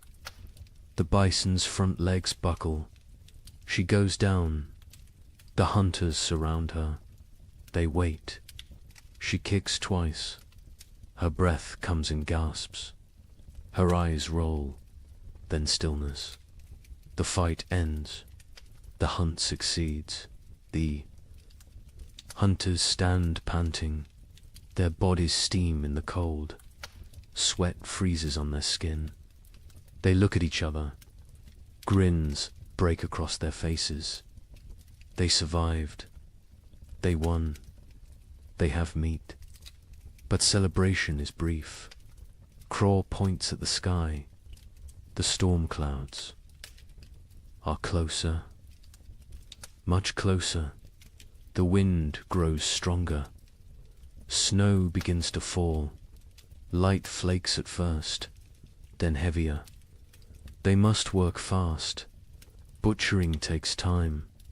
This animal weighs more than 10 men combined. They cannot carry everything. They must choose. They must prioritize. Stone blades come out. Sharp edges gleam. The hunters begin cutting. They work with practiced efficiency. The hide comes off in sections. The best meat is removed. Organs are carefully extracted. The liver, the heart, the kidneys. These provide vital nutrition. Blood stains the snow. It pulls and freezes. The hunter's hands go numb. They ignore the pain. They keep cutting, keep working. Their survival depends on speed. They bundle the meat in the animal's own hide. They create packs they can carry. Each hunter takes a load. Heavy loads, impossibly heavy. But fear provides strength. The storm provides motivation. The journey back begins. The snow falls. Harder. Visibility drops. The wind howls. It pushes against them. Every step requires effort. The meat weighs them down. Their legs shake. Kraw leads by memory. He knows these lands, but the snow obscures landmarks. Everything looks the same, white and grey and endless. He trusts his instincts. He walks steadily south. One hunter falls. The weight and exhaustion combine. The others help him up. They redistribute his load. No one is left behind. This is the unspoken rule, the absolute law. Hours pass. Terrible, grinding hours. Cold seeps through their furs. Their fingers lose feeling. Their faces go numb. Frostbite threatens, but stopping means death. They push forward. Dren sees it first. A dark shape in the swirling snow. The cave. Home. Relief floods through them. They stumble faster. The last 100 paces feel like miles. They enter the cave. Warmth hits them. The central fire burns bright. The tribe has kept it strong. Faces turn toward them. Eyes widen. They see the meat. They see success. The hunters drop their loads. They collapse. Their bodies give out. Women rush forward. Children crowd around. Everyone wants to see. Everyone wants to touch the meat. The chief comes forward. He examines the kill. He nods at Craw. Approval in that single gesture. Pride in that simple nod. The tribe will eat. The tribe will survive another week. Maybe two. The women take over. They hang the meat from the cave ceiling. Away from scavengers, they begin processing it. Some for immediate eating, some for preservation. Every part will be used. Nothing wasted. The hunters sit by the fire. They warm their frozen hands. They drink hot broth. The feeling returns too. Their fingers and toes. Pain comes with it. Sharp and burning. They endure it silently. Outside, the storm intensifies. Wind screams past the cave entrance. Snow piles against the rocks. The leather hide covering the entrance flaps and strains. But inside, there is warmth. There is food. There is safety. Eh? Child approaches Craw. A small boy. He stares with wide eyes. He touches Craw's torn fur. He sees the scrape from the bison's horn. His mouth forms an O of wonder. Craw smiles. He ruffles the boy's hair. This is why they hunt. This is why they risk death. For the children. For the old ones. For the tribe. Individual survival means nothing. The group is everything. The meat roasts over the fire. Fat drips and sizzles. The smell fills the cave. Mouths water. Stomachs growl. Soon they will feast. Soon they will celebrate. But first they rest. Craw closes his eyes. His body aches. Every muscle protests. But satisfaction fills him. They succeeded. They brought food home. They completed the last great hunt before the deep winter. The storm rages outside. Let it rage. Let the snow fall. Let the cold descend. The tribe is ready. They have meat. They have fire. They have each other. This hunt might sustain them for weeks. It might mean the difference between survival and starvation. No one knows what the winter will bring. No one can predict the future. But today they won. Today they live. And in the primitive world, today is all that matters. The storm passes after 3 days. The snow stops falling. The wind dies down. The tribe emerges cautiously. They squint against the brightness. Snow covers everything. The world looks different now. Transformed. Dangerous. The work begins immediately. Winter preparation cannot wait. Every day matters. Every hour counts. The tribe divides into groups. Each group has specific tasks. Organization means survival. The women examine the cave entrance. The leather hide covering took damage in the storm. Wind tore several seams. Snow forced its way through gaps. Cold air invaded their shelter. This cannot happen again.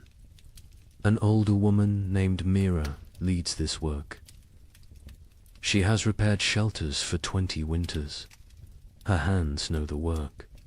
Her eyes spot every weakness. She directs the younger women. They listen carefully. They learn by doing. They take down the damaged hide. It is stiff with ice. They carry it to the fire. The heat makes the leather pliable again. They can work with it now. They can repair the tears bone needles come out. Thread made from animal sinew, the women sit in a circle. They stitch the tears closed. Their fingers move quickly. They push. Needles through tough leather. They pull thread tight. Each stitch must be perfect. Weak stitching means cold air. Cold air means death. While they work, others gather moss. They find it on the north side of rocks. They peel it away carefully. Moss provides insulation. They stuff it into cracks in the cave walls. Every tiny gap gets filled. The cave must become a sealed chamber. The men focus on firewood. They need mountains of it. What they have is not enough. It is never enough. They venture into the forest. They search for dead trees. Dead wood burns best. Green wood smokes and sputters. A young man named Torg swings a stone axe. He strikes a dead trunk repeatedly. The impacts echo through the forest. Chips of wood fly. His arms burn with effort. Sweat forms despite the cold. He ignores the discomfort. The work must continue. Other men drag fallen branches. They create trails through the snow. Long paths marked by dragged wood. Back and forth. Trip after trip. Their backs ache. Their hands blister. They keep working. Children help too. Even the smallest ones. They gather kindling, dry twigs and bark, pine cones that will catch fire easily. They fill baskets. They carry them back to the cave. Everyone contributes. Everyone has value. By afternoon, wood piles grow. They stack it along the cave walls, high stacks that reach toward the ceiling. The cave begins to shrink. Storage takes space. But space is less important than fuel. Inside the cave, women organize food storage. The meat from the hunt hangs from the ceiling. They wrap it in bark. This protects it from insects, from moisture, from mold. Preserved meat can last months if stored correctly. Dried roots go into leather pouches. They stack these near the back wall, the coldest part of the cave. Natural refrigeration. The cold preserves. It prevents rot. Nuts and seeds fill clay pots. These pots are precious. Making them takes skill and time. They seal with wooden lids. They keep contents dry. They protect from rodents. A woman counts the supplies. She uses stones to track quantities. 1 stone for each pouch of roots. 1 for each bundle of dried fish. The counting is important. They need to know what they have. They need to ration carefully.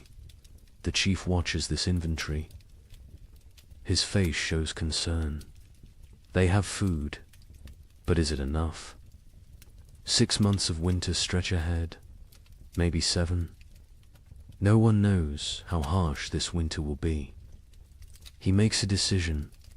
Starting tomorrow, 1 meal per day, not 2. Rationing begins now, while they still have surplus.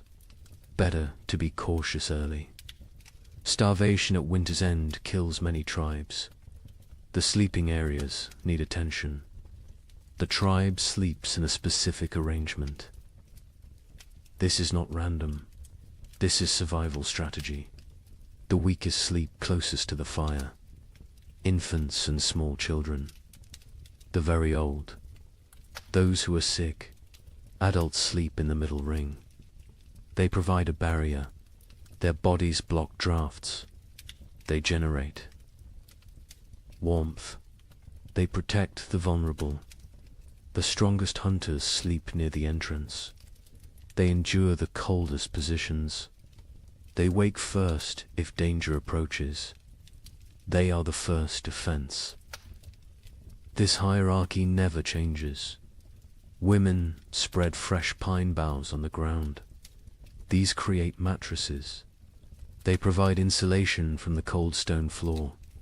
They replace old bows that have compressed and lost their cushioning. Furs are distributed. Each family gets a share. Thick bear hides for the children, wolf pelts for the adults, rabbit skins sewn together for extra layers. Everyone must stay warm through the night. The fire pit requires work. It sits in the center of the cave. Stones ring it. These stones were carefully chosen. They hold heat. They radiate warmth long after flames die down. But some stones have cracked. The extreme heat damages them over time. Cracked stones can explode, send sharp fragments flying, cause injuries. The men remove the damaged ones. They bring new stones from the river, smooth and solid. The warning comes at dawn. The air feels wrong, too still, too heavy. The pressure changes. Animals sense it first. Birds that remained through autumn flee. They rise in frantic groups. Their calls sound panicked. Even the crows abandon there. Perches, got KRAW, stands outside the cave. He tastes the air, metal on his tongue, the taste of coming snow. His joints ache. Old injuries throb. His body predicts weather better than his eyes. A massive storm approaches, perhaps the worst of the season. He returns to the cave quickly. He finds the chief. They speak in low tones. The chief's face hardens. He knows what this means. He has survived 40 winters. He recognizes the signs. This storm will trap them inside. For days, maybe a week. The chief raises his voice. Everyone stops. Everyone listens. The blizzard comes. They must secure everything. Now, immediately. No delays. The tribe erupts into controlled chaos. Everyone knows their emergency roles. They have practiced this, prepared for this moment. Speed matters now. Organization matters. Men rush to bring in final wood loads. They grab everything nearby. Dead branches, split logs, even greenwood. Anything that burns. They pile it inside until the cave floor disappears beneath fuel. Women grab the drying meat. Some pieces are not ready, still moist, still vulnerable to spoilage. But leaving them outside means losing them. Animals will steal them. Snow will ruin them. Everything comes inside. Children are sent to fill water containers. They run to the stream. They use hollowed gourds, clay pots, animal bladders, anything that holds liquid. Once the storm hits, leaving the cave becomes impossible. They need water for days. The wind begins gentle at first, a whisper through the trees. Then stronger, a moan, a howl. It builds like a living thing, like a predator circling. Temperature plummets. The drop is sudden, shocking. Breath becomes visible fog. Exposed skin stings. Fingers go numb within minutes. The cold announces the storm's arrival. The first snowflakes fall, large and soft. They drift lazily, almost peaceful, but more follow than more. Within minutes the air fills with white. Visibility shrinks. The forest disappears. The world becomes a swirling void.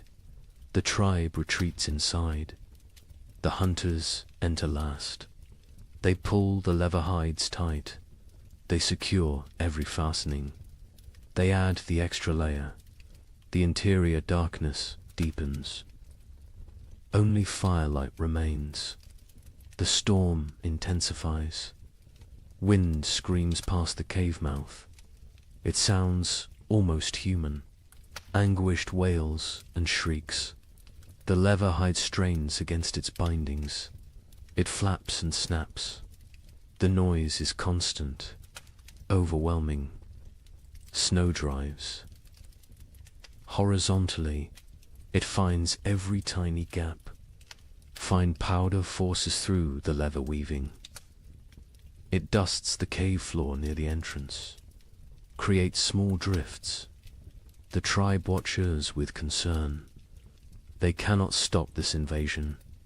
The fire becomes their universe. They feed it constantly. Wood disappears at an alarming rate. The cold outside is so intense it steals heat from the cave. The flames must fight harder, burn hotter, consume more fuel. Smoke becomes a problem. The usual draw through the ceiling hole weakens. The storm disrupts normal airflow. Smoke gathers in the cave's upper reaches. Eyes water. Throats burn. They cough. But they cannot reduce the fire. Cold is more dangerous than smoke. The first, they pass us slowly. Time becomes strange.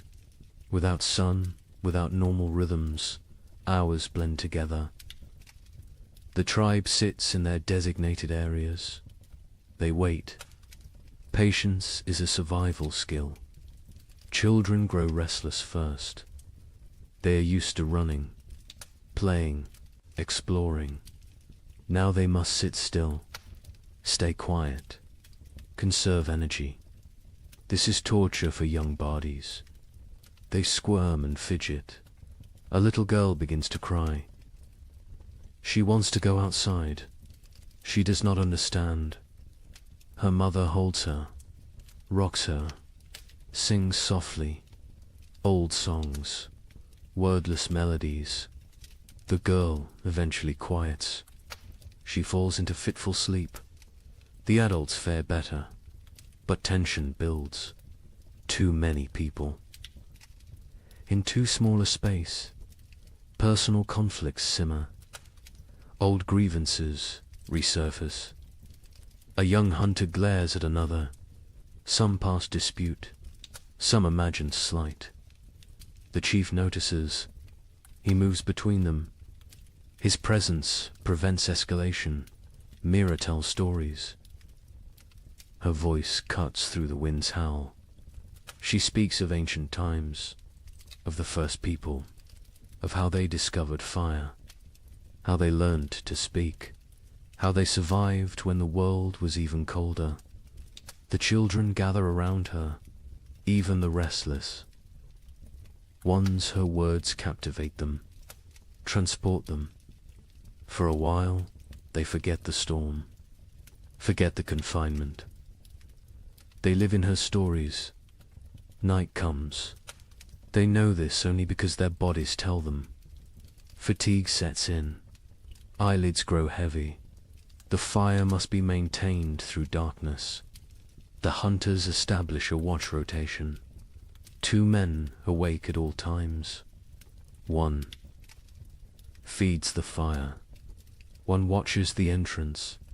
Sleep comes hard. The wind is too loud. The cold too present. The cave floor too hard despite the pine boughs. Bodies shift. Seeking comfort that does not exist. Seeking warmth that is scarce. The baby wakes crying. Hungry. Always hungry. Its mother nurses it. But her own hunger makes her milk weak. Thin. The baby feeds but does not satisfy. It cries again. Other children wake. The mother's face shows exhaustion, desperation. An older woman brings warm broth. made from bones and snow water. She encourages the mother to drink. Liquid helps produce milk. The mother drinks. The broth is barely warm, barely flavored, but it is something. The second day brings no relief. If anything, the storm worsens. The wind reaches new levels of fury. It sounds like raging beasts, like angry spirits. The entire cave vibrates. Small stones fall from the ceiling. Dust rains down. Fear creeps in. What if the storm never stops? What if they run out of wood? What if the cave collapses? These thoughts spread silently, visible in worried eyes, in tense shoulders, in clenched jaws. The chief sits straight. Projects. Confidence. But privately he worries. The woodpiles shrink rapidly. Too rapidly, he calculates. 3 more days, maybe 4. Then they burn sleeping firs. Then they face choices. Terrible choices. Food rationing becomes stricter. 1 small meal, barely enough to sustain. Stomachs growl constantly. Children whimper. Adults endure silently.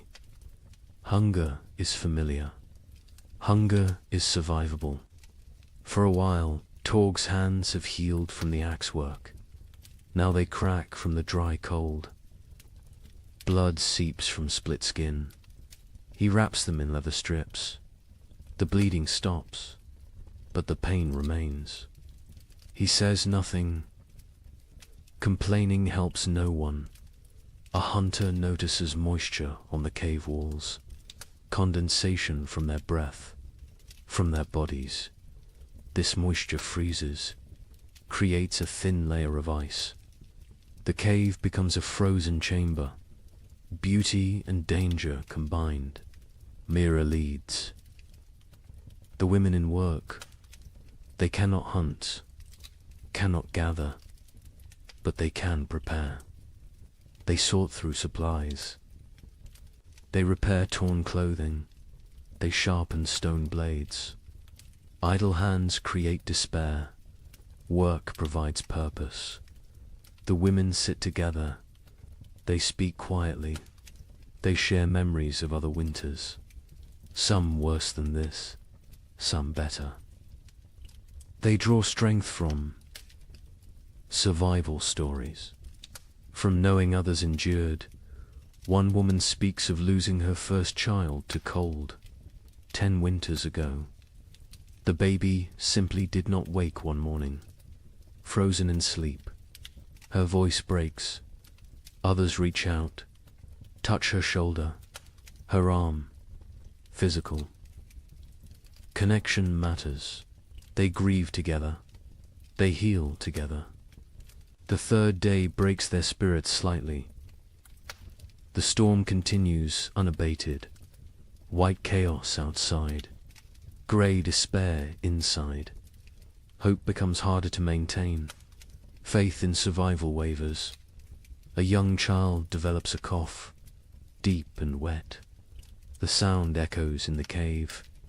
His mother's face shows terror. Winter. Coughs kill. They start small. They grow. They steal breath. They take lives. The healer examines the child. An old woman with knowledge of plants, of remedies. She has dried herbs, stored carefully. She makes a tea, bitter and strong. The child refuses it. She forces him. He must drink. He must fight. The child drinks. He gags. He sputters. But the liquid enters his body. The healer wraps him in extra furs, keeps him near the fire.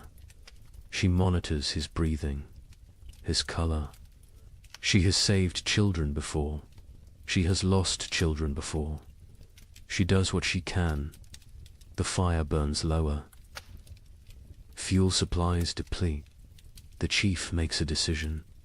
Smaller fire, colder cave, extended resources, survival over comfort.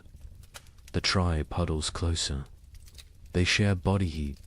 They become one organism, one survival unit. Stories continue, but energy for telling wanes. Voices grow hoarse.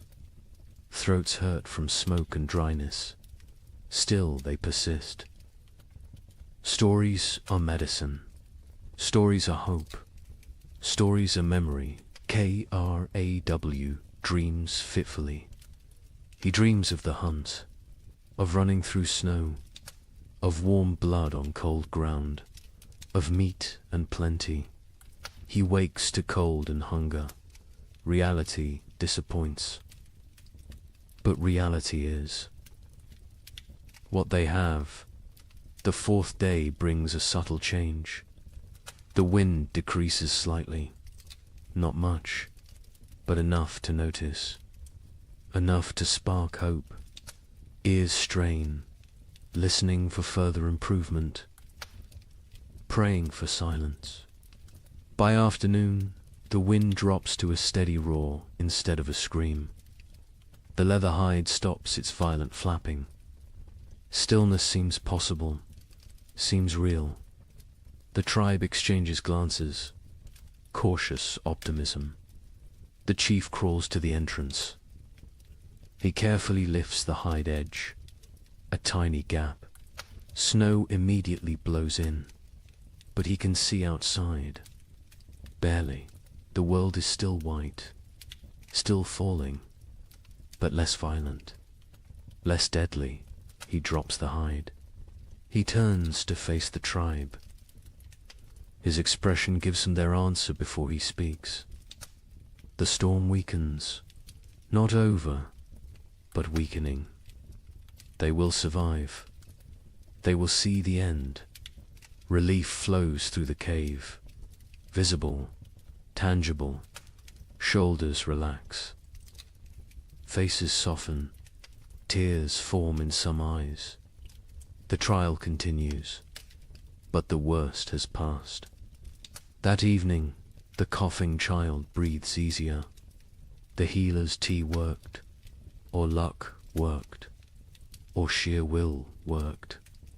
The reason does not matter. The child will live. This small victory lifts everyone. The tribe eats their meager ration with less complaint. The end approaches. They can endure. They can last. The wood will suffice. The food will suffice. They are strong enough. The fifth morning brings silence. Actual silence. The wind has stopped. The storm has ended. The sudden quiet feels strange, wrong. Ears ring in the absence of noise. Kraw approaches the entrance again. This time he fully opens the hide. Daylight floods in, blinding and beautiful. The tribe shields their eyes, adjusts slowly. The world outside has transformed. Snow everywhere. Drifts higher than a man. The landscape is unrecognizable. Every familiar feature buried, erased. They look upon an alien world, white and pristine and deadly. But the sky shows blue, clear blue. The storm has truly passed. The tribe survived. Every member, every child, every elder. They made it through together. They do not celebrate loudly.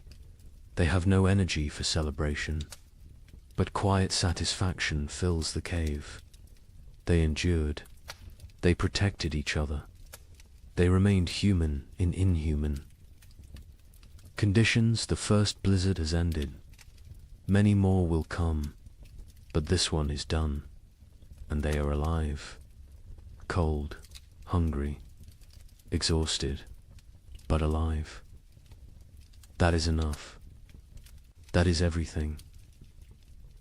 The days after the blizzard bring cruel clarity. The tribe emerges to assess their world. Snow covers everything in impossible depths. Walking is exhausting. Each step sinks to the knee, sometimes to the waist. Movement becomes a brutal task. The hunters try to venture out. They search for game, for any sign of life. But the animals have vanished, gone deep into dens, hibernating, or dead, or fled to distant warmer lands. The forest stands empty, silent as a grave. They check their trap. Lines, the snares they set before winter. Snow has buried them all. Invisible, useless. Days of work erased by one storm.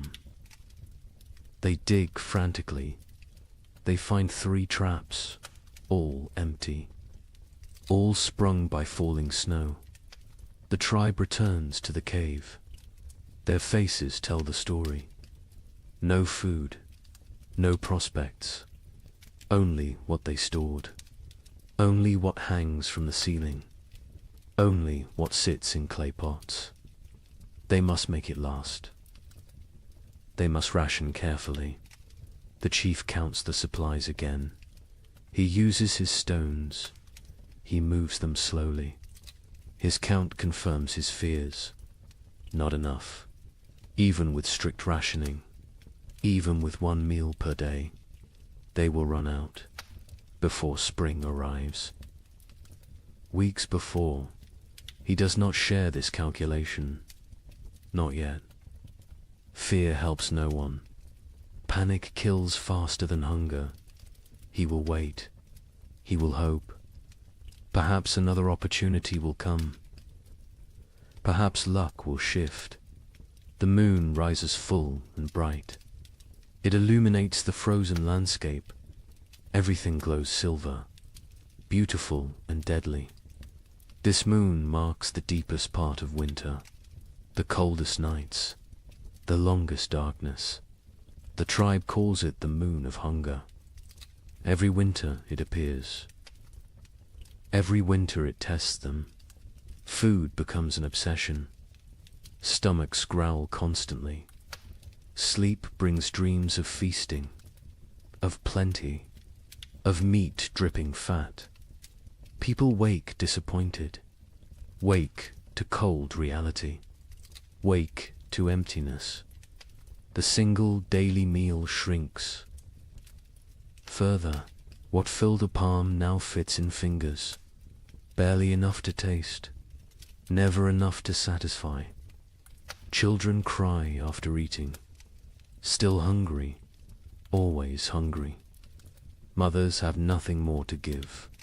The baby suffers most.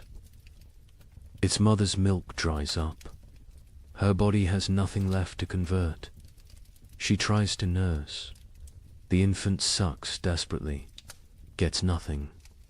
Its cries become weaker, more pitiful, more heartbreaking. The women try to help. They chew dried meat until soft. They feed this paste to the baby, tiny amounts. The baby takes it, swallows. But infant bodies need milk, need fat, need nutrients this paste cannot provide. Mira grows weaker. Her old body has few reserves. Age makes winter harder. She sleeps more, moves less. Her skin seems to hang on her bones. Her eyes sink into her skull. She knows what is happening. She accepts it. This is the way of things, but she still tells stories. Her voice is thin now, barely audible. The children lean close to hear.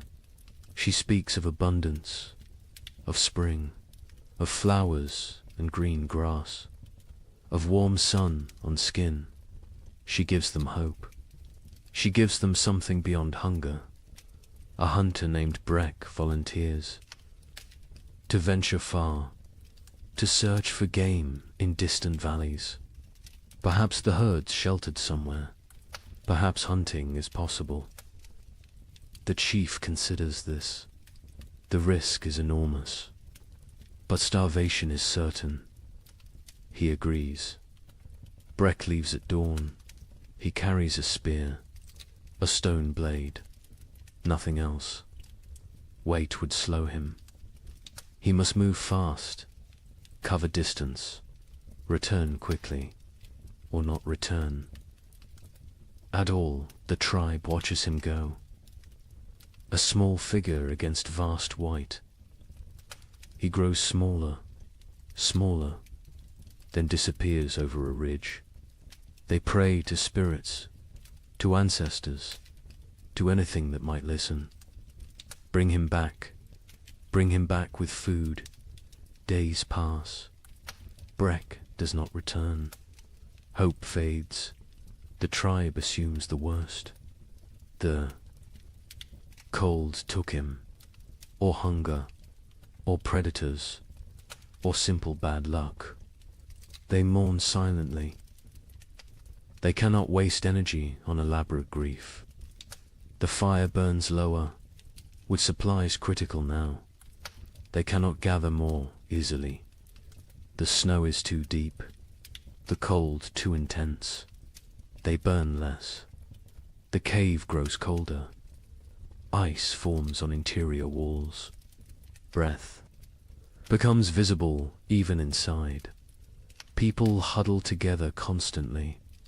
Sharing warmth is survival. Personal space disappears. Bodies press against bodies, creating human walls against cold, creating collective heat. It helps. Barely, but barely is enough. Torgs. Mother develops a fever. Her body shakes. Her teeth chatter. She cannot get warm despite the furs, despite the proximity to fire. The fever burns from within, consumes her remaining strength, consumes her remaining fat. The healer examines her.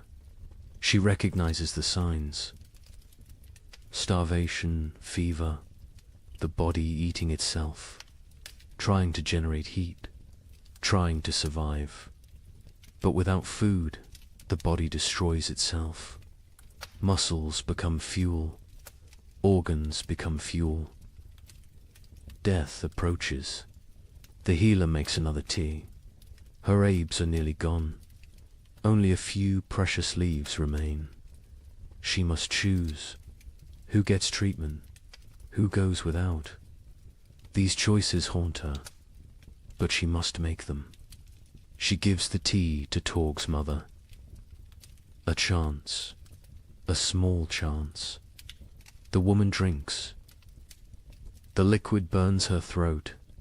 She coughs violently, but she keeps it down. She wraps herself tighter. She closes her eyes. She fights. Her body fights. Time will tell if fighting is enough. The children stop playing. They lack energy for play. They sit quietly, stare at nothing. Childhood vitality drains away. They become small, old people, serious, silent, waiting. One boy asks his father when they will eat more. The father has no answer. He pulls his son. Close, he says, spring will come. Spring always comes. The boy asks when. The father says soon. He lies.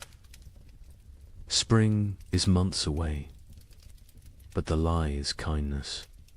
The tribe begins eating leather. They take old, worn pieces. They boil them. The leather softens slightly, becomes chewable. It provides almost no nutrition, but it fills the stomach, tricks the body temporarily, delays the inevitable.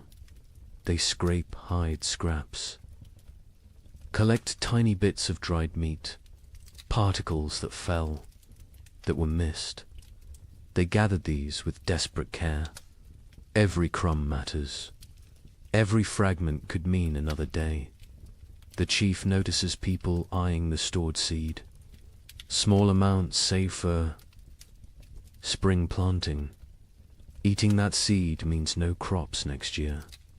Means starvation then instead of now. But now is very real, very present, very tempting. He moves the seed, hides it in a far corner, tells only 2 trusted hunters. They will guard it.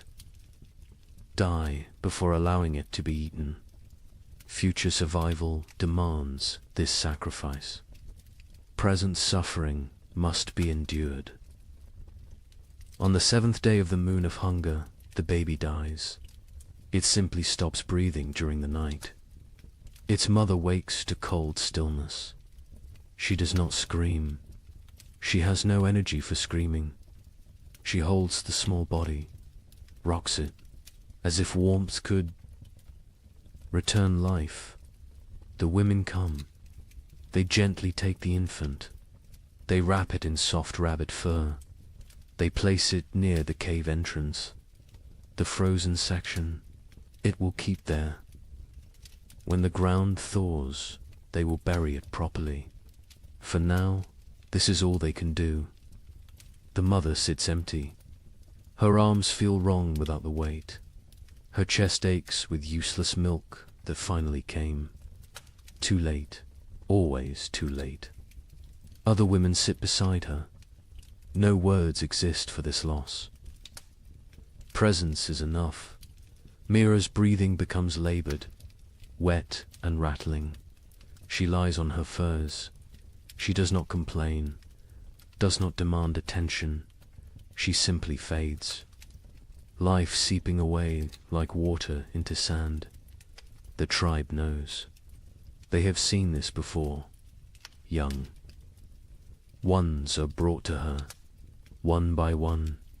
She touches their faces, whispers blessings, passes final wisdom. Her hand trembles with the effort, but she completes this duty, this last gift to the future. That night, Mira stops breathing, peacefully, in sleep. Her face relaxes, tension disappears. She looks younger suddenly. The years fall away. She returns to some earlier self. The tribe covers her with respect, with gratitude. She gave them everything, even her final breath. 2 deaths in one day. The tribe feels the weight. They are fewer now, weaker now, more vulnerable now. But they must continue, must endure, must survive for those who did not. The 8th day brings a miracle. A shout from outside. The hunters rush to the entrance. They peer out. A figure approaches, limping, struggling, but alive. Breck has returned. He collapses at the cave entrance. His lips are blue. His face is white. Frostbite blackens his fingers, his toes, but he smiles. He gestures weakly behind him. There, in the snow, a shape. The hunters rush out. They find his kill, a mountain goat, not large, but fresh, real, actual meat. Breck tracked it for days, followed it to high cliffs, killed it with a desperate throw, then dragged it back. Somehow, against all odds, they bring the goat inside. They bring Breck inside. The tribe crowds around. They cannot believe it. Food, real food, hope made flesh. Tears flow freely. Relief, gratitude, joy. The women butcher immediately. They work with trembling hands. Blood flows. Precious blood. They catch it. Blood soup will feed many. Nothing wastes. Nothing spares. They roast small pieces. The smell fills the cave, mouths water, stomachs cramp with anticipation. The wait is agony, but the meat must cook. Raw meat brings sickness. Patience is required. Finally, the meat is ready. The chief distributes it. Tiny portions, barely a bite each. But that bite is everything. Rich, warm, nourishing. People chew slowly, savor every second. Some cry while eating. Breck receives his portion, receives gratitude, receives respect. He risked everything. He saved them, not permanently. This meat will last only days, but days matter. Days a lifetime when death looms close. The healer tends his frostbite. His blackened fingers will probably fall off. His toes are lost. He will be crippled, but he will live. He made the trade willingly, his pain for their survival. No one will forget this sacrifice. Torg's mother survives. The tea worked, or her will worked, or the tiny bit of meat worked. Perhaps all three. She is still weak, still fragile, but alive, improving. The fever breaks. She sleeps naturally. Healing sleep. The tribe settles that night with fuller bellies. Not full, but fuller. The difference is profound. Mood lifts. Energy returns slightly. Conversation resumes. Small jokes are made. Laughter sounds strange, foreign, but welcome. The moon of hunger continues. It will continue for weeks more. They are not saved, but they are not finished. They endure. They adapt. They survive. More storms will come. More hunger will come. More death might come. But tonight, they have meat. They have hope. They have each other. The fire burns a bit brighter. Wood is still rationed. But they allow a slightly larger flame. Warmth spreads. Bodies relax marginally. Sleep will come easier tonight. Outside, the moon hangs cold and distant, indifferent to human suffering, indifferent to human triumph. It simply shines, marking time, marking the season. The moon of hunger watches all, judges none. The tribe learned to gain what they already knew. Survival requires sacrifice, requires courage, requires the few to risk for the many. Breck proved this. Mira proved this. The baby's mother proved this. They carried these lessons. They teach these lessons. They live these lessons. This is how humans persist. This is how they conquer impossible odds. Not through strength alone, but through sacrifice, through love, through unwillingness to surrender. The moon of hunger is not over, but they will face it together. They will face it standing. They will face it human. And that makes all the difference. They step onto the plain. The wind hits immediately. Ferocious, brutal. It steals breath. It pushes them backward. They lean into it. They fight for every step. Progress becomes measured in body lengths, not miles. The cold is different here. Worse, it penetrates every layer, finds every gap in clothing, numbs exposed skin within seconds. Their eyes water, the tears freeze on their cheeks. Ice crystals form on their wrappings. They walk in a tight group, close together, sharing body heat, creating a mobile shelter. the strongest on the outside, taking the worst of the wind, rotating positions regularly, sharing the burden, sharing the pain. Hours pass. Time loses meaning. There is only the next step, the next breath, the next moment of survival. Nothing beyond that, nothing behind that. Just the eternal present of suffering. Syrah stumbles. She catches herself. But barely. Her legs shake. Exhaustion shows. Others are the same. Everyone reaches their limits, but limits must be exceeded, must be pushed beyond reason. Survival demands the impossible. They come to a frozen river. Ice covers it completely. Thick. Ice. Strong ice. Probably safe. Probably.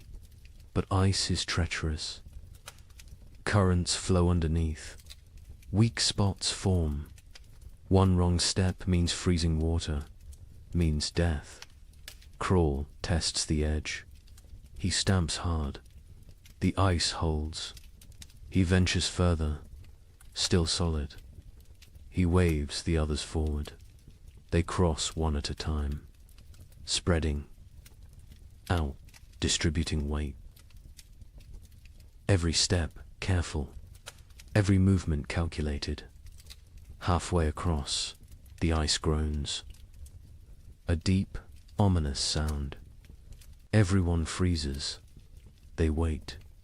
The groaning continues, but no cracking, no breaking. They breathe again. They continue, faster now. Urgency overcoming caution. They reach the far side. Relief is brief. More walking awaits. More suffering. The plain continues endlessly. Horizon meets horizon in white emptiness. No landmarks, no reference points. Only Craw's memory guides them. Only faith in his knowledge. Afternoon brings no warmth. The sun is visible but distant, cold. Its light provides no comfort, no heat, just illumination of their misery. Of the vast emptiness surrounding them, Ren falls. He does not get up immediately. Others stop. They help him, pull him upright. His face is white, his lips blue. Hypothermia begins. They force him to walk. Movement generates heat.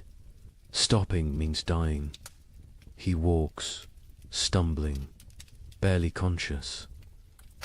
But walking, they find a small depression, a slight dip in the endless plain. It blocks some wind, not much, but some, enough. They stop briefly.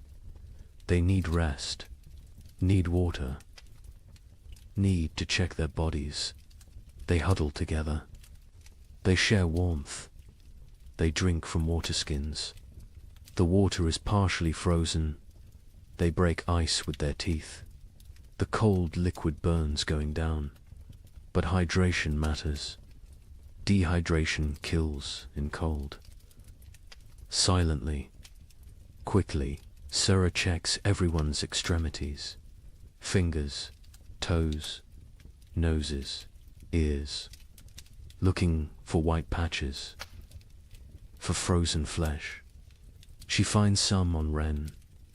His fingers are too pale. She rubs them vigorously, trying to restore circulation, trying to save his digits. Pain shoots through Ren's hands as feeling returns. He gasps, bites down. The pain is good. Pain means life, means the tissue still functions. He flexes his fingers. They move, stiff but mobile. He survives this test. They rest for half an hour, no longer. Their bodies cool quickly without movement. Already the cold seeps deeper. They must continue. Must reach the valley before nightfall. Darkness on the plain means death. Certain death. The afternoon trek is harder. Fatigue accumulates.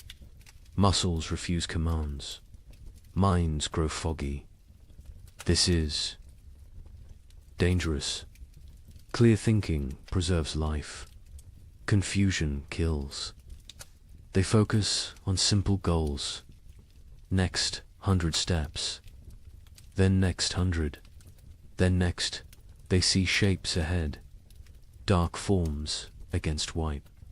Rocks. Trees. Hope. Surges, but distance deceives. The shapes are far. So far. What looked like minutes away takes hours to reach. The plane plays tricks, tests sanity. Finally, they arrive. Not trees, just large boulders. But boulders provide shelter. Wind breaks around them, creates calm pockets. They can rest here. They can survive the night here. Relief is overwhelming. They collapse against the rocks. Their bodies give out. They have nothing left. They walked for 14 hours, maybe 15, through impossible conditions. They should be proud, but they are too tired for pride, too exhausted for emotion. They must make fire, must create warmth, but they have no wood. The plain offers nothing. Just snow and rock and ice. Craw searches desperately. He finds dried grass, small amounts poking through snow. He gathers every strand, every piece. They pile the grass. They work their firestones, striking, sparking, again and again. Their frozen fingers fumble. Drop the stones, retrieve them, try again. Finally, a spark catches. Tiny flame, fragile, growing dot, they feed it carefully. Grass burns fast, too fast. The flame provides momentary warmth, psychological comfort more than physical heat, but it helps. It reminds them they are human. They can create. They can fight nature. The fire dies within minutes. No fuel remains. Darkness settles completely. Cold intensifies. Night on the plain is brutal beyond measure. They huddle together, all 10 bodies pressed close, creating a human ball. Preserving core warmth. Sleep comes in fragments, minutes at a time. Someone must stay awake, must watch, must ensure everyone breathes, must prevent the final sleep that never wakes. They rotate this duty, share this burden. The night lasts forever. Time becomes meaningless. There is only cold, only suffering, only the desperate clinging to life. Some pray to spirits, some think of family, some think nothing. Just exist, just breathe, just survive. Dawn arrives, grey and grudging. They survived, all 10, frozen, hurting, but alive. They check each other. Frostbite has spread. Fingers are white. Faces are damaged. But they can walk. They can continue. They eat tiny portions of dried meat. The food is frozen solid. They soften it in their mouths. It provides minimal energy, but enough. Enough for another day. Enough for more walking. The valley must be close. Croft feels it. He cannot explain how, but he knows. A few more hours, maybe half a day, they can make it. They must make it. They walk again, Bodhi's screaming protest. Every joint aches, every muscle tears. They walk anyway. They walk because stopping is death, because the tribe needs them, because they are human and humans endure. The terrain begins to change, subtle at first, a slight slope, a gentle descent, then more pronounced. Hills appear, the valley approaches, energy returns, hope fuels them. They increase pace. By midday, they see it. The valley spreads below, protected, sheltered. Trees grow there, dense forest. The sight is beautiful, salvation made visible. They almost run, almost forget their exhaustion. They enter the valley, wind stops, silence surrounds them. The temperature feels warmer immediately, still cold, still winter, but survivable, bearable. They made it. Against impossible odds, against nature's fury, they made it. Now they must find food, must justify the journey, must save the tribe. The trek was only half the battle. The real test begins now. The valley delivers on its promise.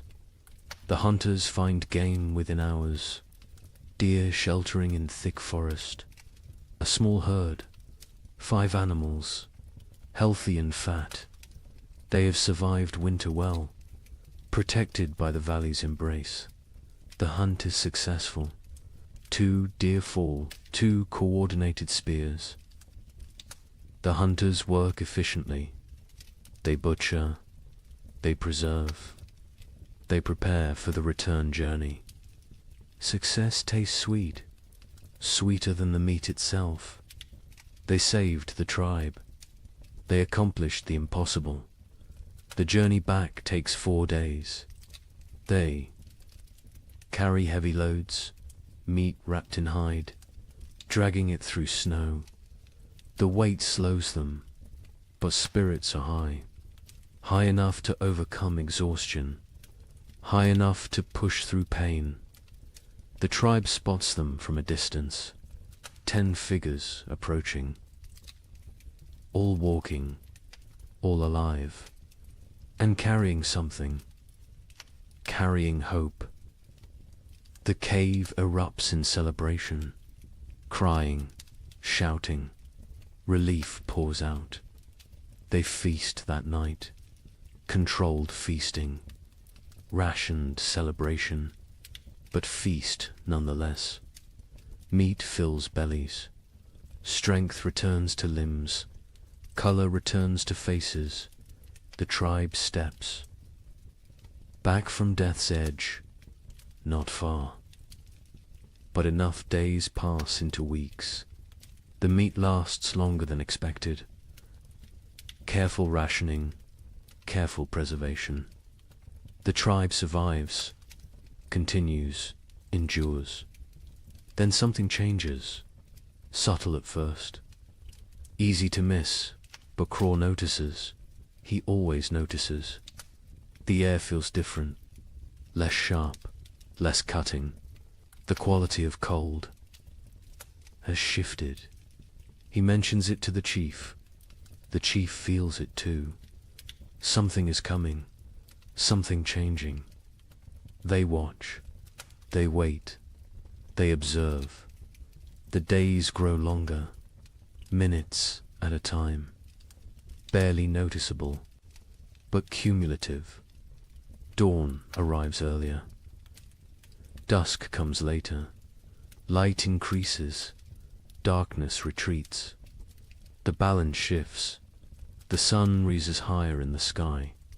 Its arc changes. It climbs further before descending. Its light hits at different angles, penetrates deeper into the cave. These are signs. Ancient signs, remembered signs. One morning, water drips. A single drop from the cave roof, then another. Ice is melting, slightly, temporarily, but melting. This has not happened in months, not since autumn. The tribe gathers to watch, to witness this miracle. Liquid water, life returning. The dripping stops when temperatures drop again. But the message was sent. Winter weakens. Its grip loosens. Imperceptibly, gradually, but definitely. Birds return. Not many, just a few scouts. Ravens first. Always ravens. They circle overhead. They call to each other. Their voices break the silence of months. The sound is jarring, almost forgotten, but welcome. So welcome. The snow begins to change. Its texture alters. Morning crust forms. The surface freezes hard overnight. Supports weight. Walking becomes easier. No more sinking to the thighs. Progress quickens. Movement improves. But afternoons bring different snow. Soft, wet, heavy. The snow absorbs sunlight, converts it to water. Slowly, drop by drop, the snow level decreases. Patches of ground appear, brown and dead, but ground, actual earth. The hunters venture out more frequently. They find tracks, fresh tracks. Animals emerge from dens, from hibernation, from wherever they sheltered. Life stirs again, cautiously, tentatively, but undeniably. A child sees something green, a tiny shoot, pushing through melting snow. Green, the color is shocking. Alien after months of white and brown and grey. The child calls others. They gather around this small miracle, this proof of continuation, this promise. The tribe's energy shifts. Desperation eases. Not gone, but reduced. They can see the end now. Not tomorrow, not next week. But eventually, spring will come. They will survive. They endured the worst. They can endure the rest. Mira's death is honored properly now. The ground softens enough to dig. Not deep, but enough. They bury her with ceremony, with gratitude, with love. They mark her place with stones. She will rest among her people, among the land she knew. The baby is buried beside her, grandmother and infant. Together, the mother stands silent. She has no tears left, but she has survived. She will continue. She will have other children. This is not comfort, but it is truth. It is the way. The tribe expands their range. They explore further from the cave, finding what winter destroyed, what winter spared. They assess damage, plan repairs, think ahead. Survival mode shifts to recovery mode. They find a frozen stream beginning to flow. Ice breaks apart. Water moves underneath. Clear, cold, but flowing. They drink fresh water, not melted snow, not stale. Fresh the taste is incredible, pure, clean, alive. Fish will return soon. With flowing water comes fish. The tribe prepares nets, repairs traps, sharpened spears. The river will provide. It always has. It will again. The wind changes direction, no longer from the north, now from the south. Warmer air pushes in, not warm, but warmer. Relative warmth, comparative warmth, enough to matter. Ice on the cave walls melts. Water runs down stone faces. The cave becomes damp, almost humid. This creates new problems. Mold threatens. Furs must be dried, arid, maintained. But these are problems of living, not problems of dying. The tribe welcomes them. Sero spots deer tracks. Many tracks. A large herd pass nearby, moving north, following some ancient instinct. Following the thaw, the hunters follow. They track for miles. They find the herd. The hunt succeeds again. 3 deer this time. The tribe has surplus. Actual surplus. They smoke meat. They preserve it, but they also eat fully. They allow themselves satisfaction. Bellies fill completely. Children laugh. The sound is strange, foreign, forgotten, but it returns. Slowly it returns. Young ones play outside again, running, shouting, burning energy stored through winter. Parents watch with emotion. These children survived. Against odds, against nature. They live. They thrive. They play. Breck's frostbite healed as well as possible. He lost 3 fingers, 2 toes. He walks with a limp. His hands cannot grip spear properly. But he lives. He survived his sacrifice. The tribe honors him daily, through respect, through care. Through memory, he teaches young hunters. Passes knowledge, cannot hunt himself, but can create hunters. This is valuable. This is contribution. This is purpose. He has worth beyond physical ability. The tribe ensures he knows this. Torg's mother recovered fully. The fever broke. Strength returned. She works alongside other women. She processes new hides. She gathers early plants. She lives. Her son watches her with gratitude, with relief, with love. The nights grow shorter. Darkness retreats further. The tribe sleeps less, needs less sleep. Energy returns with light, with warmth, with hope. They begin projects, repairs, improvements, planning for next winter. Learning from this one, they discuss what worked, what failed, how to improve. Knowledge is survival. Experience is wisdom. They will not forget this winter, will not forget its lessons, will not forget its cost. 2 died, Mira and the baby. 2 out of many. This is success. Grim success. But success nonetheless. Other winters killed more, much more. This winter was survived. This winter was conquered. The chief ageth visibly. The stress wore him. Carved lines deeper. Grayed his hair further. But he stands straight.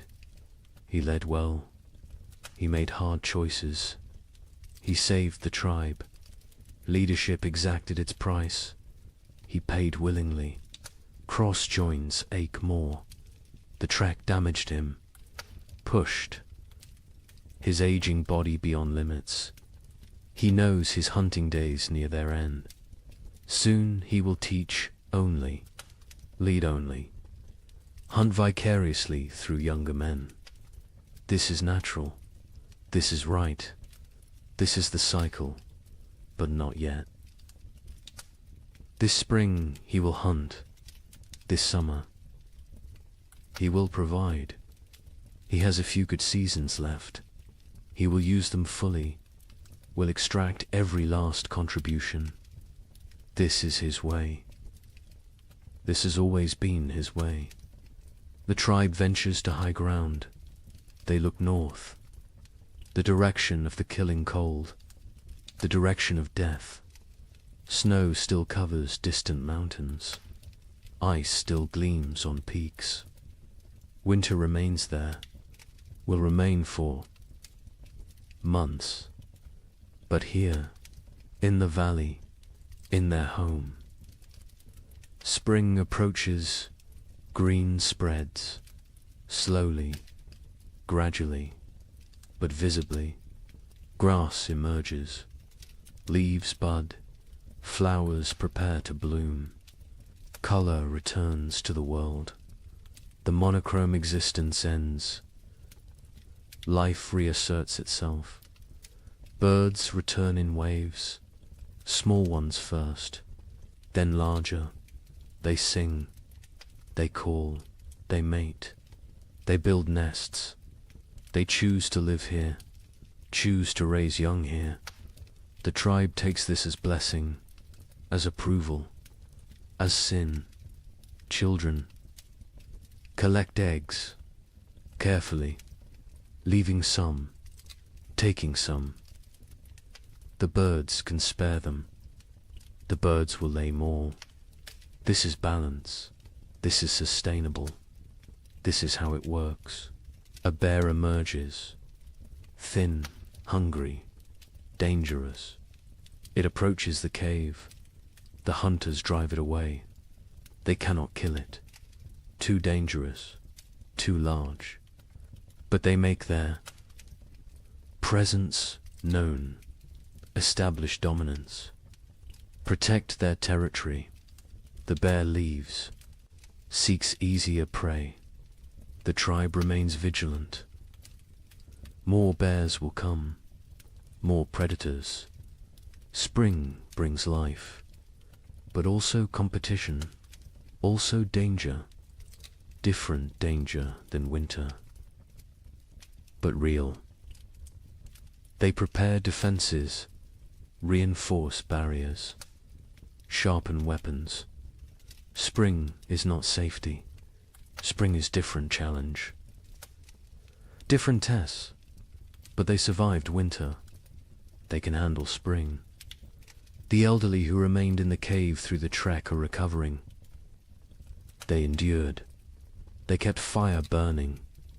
They maintained hope. They held the center. Their contribution was essential, unrecognized during the crisis, acknowledged now. The tribe holds council. All adults attend. They discuss summer plans.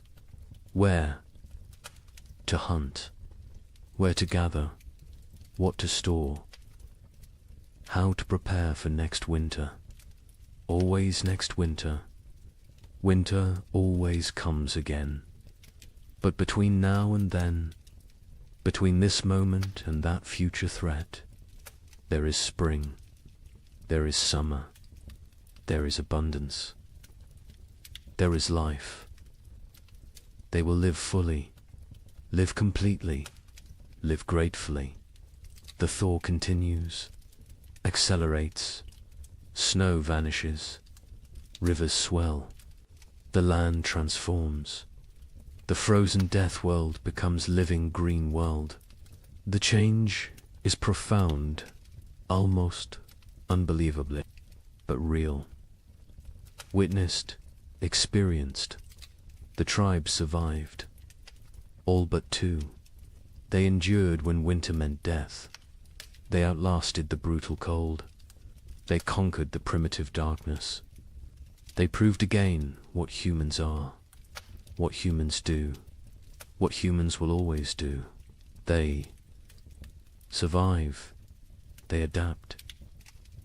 They continue. Spring has begun.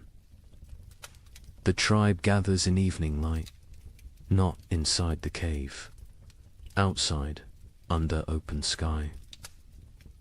This gathering is ritual, sacred.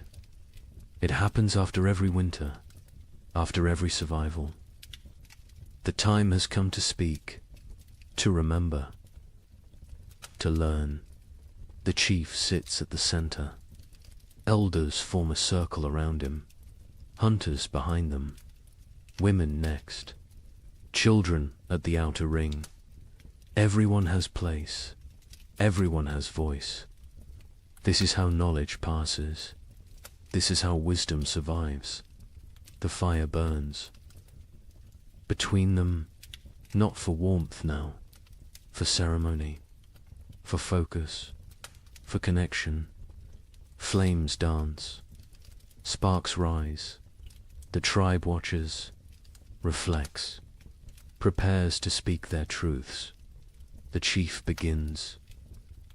His voice carries weight, authority earned through survival, through sacrifice, through leadership in darkness. He speaks of the winter, its harshness, its cruelty, its lessons. He names those lost. Mira, the infant, their names spoken aloud, remembered, honored. He speaks of choices made, rationing food, sending the trek, hiding the seed. Hard choices, choices that saved them, choices that cost them. Leadership is burden. This winter proved it again. He carries these decisions, will carry them forever. Cross speaks next. He describes the hunt before the storm, the desperate race, the near miss with the bison's horn. He shows his torn fur, his scar, physical proof of survival, of risk, of success. He speaks slowly, choosing words carefully. Each word teaches. He talks about the trek, the frozen plain, the endless walking, the night without shelter, the valley discovered, the game found. He does not glorify, does not exaggerate, simply states, truth is lesson enough. Truth needs no embellishment. The other hunters add details. Each perspective matters. Each view completes the picture. One speaks of exhaustion, another of fear, another of hope sustained. Together they create full understanding, complete knowledge, shared experience. Breck holds up his damaged hands. 3 fingers gone. Stumps healed now, scarred. He speaks of tracking the goat, days alone, nights frozen, the desperate throw that killed, the impossible drag back. His voice is steady, no regret, no bitterness, only statement, only fact. He says he would do it again, would sacrifice again. The tribe is everything. Individual is nothing. This is core truth. This is survival principle. This is what separates humans from animals. Willingness to suffer for others, to die for others. If necessary, the women speak. Myra's daughter tells of her mother's final days, her weakness, her continued teaching, her peaceful end. Tears flow, but also pride. Mira lived well, died well, left legacy. This is all anyone can hope for. The baby's mother speaks, briefly. Her voice breaks. She cannot say much, but she says enough. Her child lived weeks, new warmth, new love, new mother's touch, short life, but life nonetheless.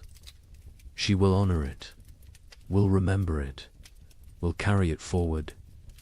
Other women discuss food preservation, what worked, what spoiled, leather eating, bone boiling, every technique examined, every method evaluated.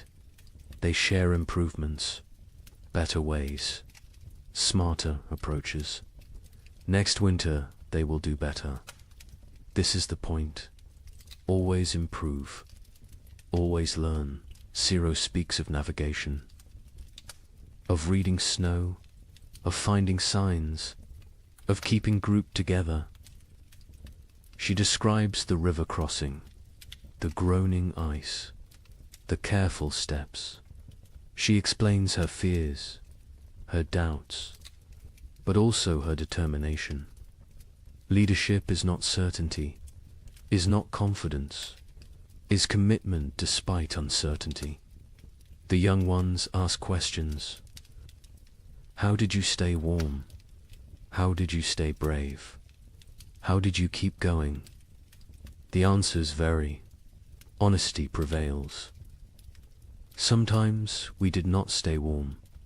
Sometimes we were not brave. Sometimes we kept going because stopping meant death. Simple answers, true answers. Torg speaks for the first time in gathering. His voice cracks. He is becoming man, growing, changing.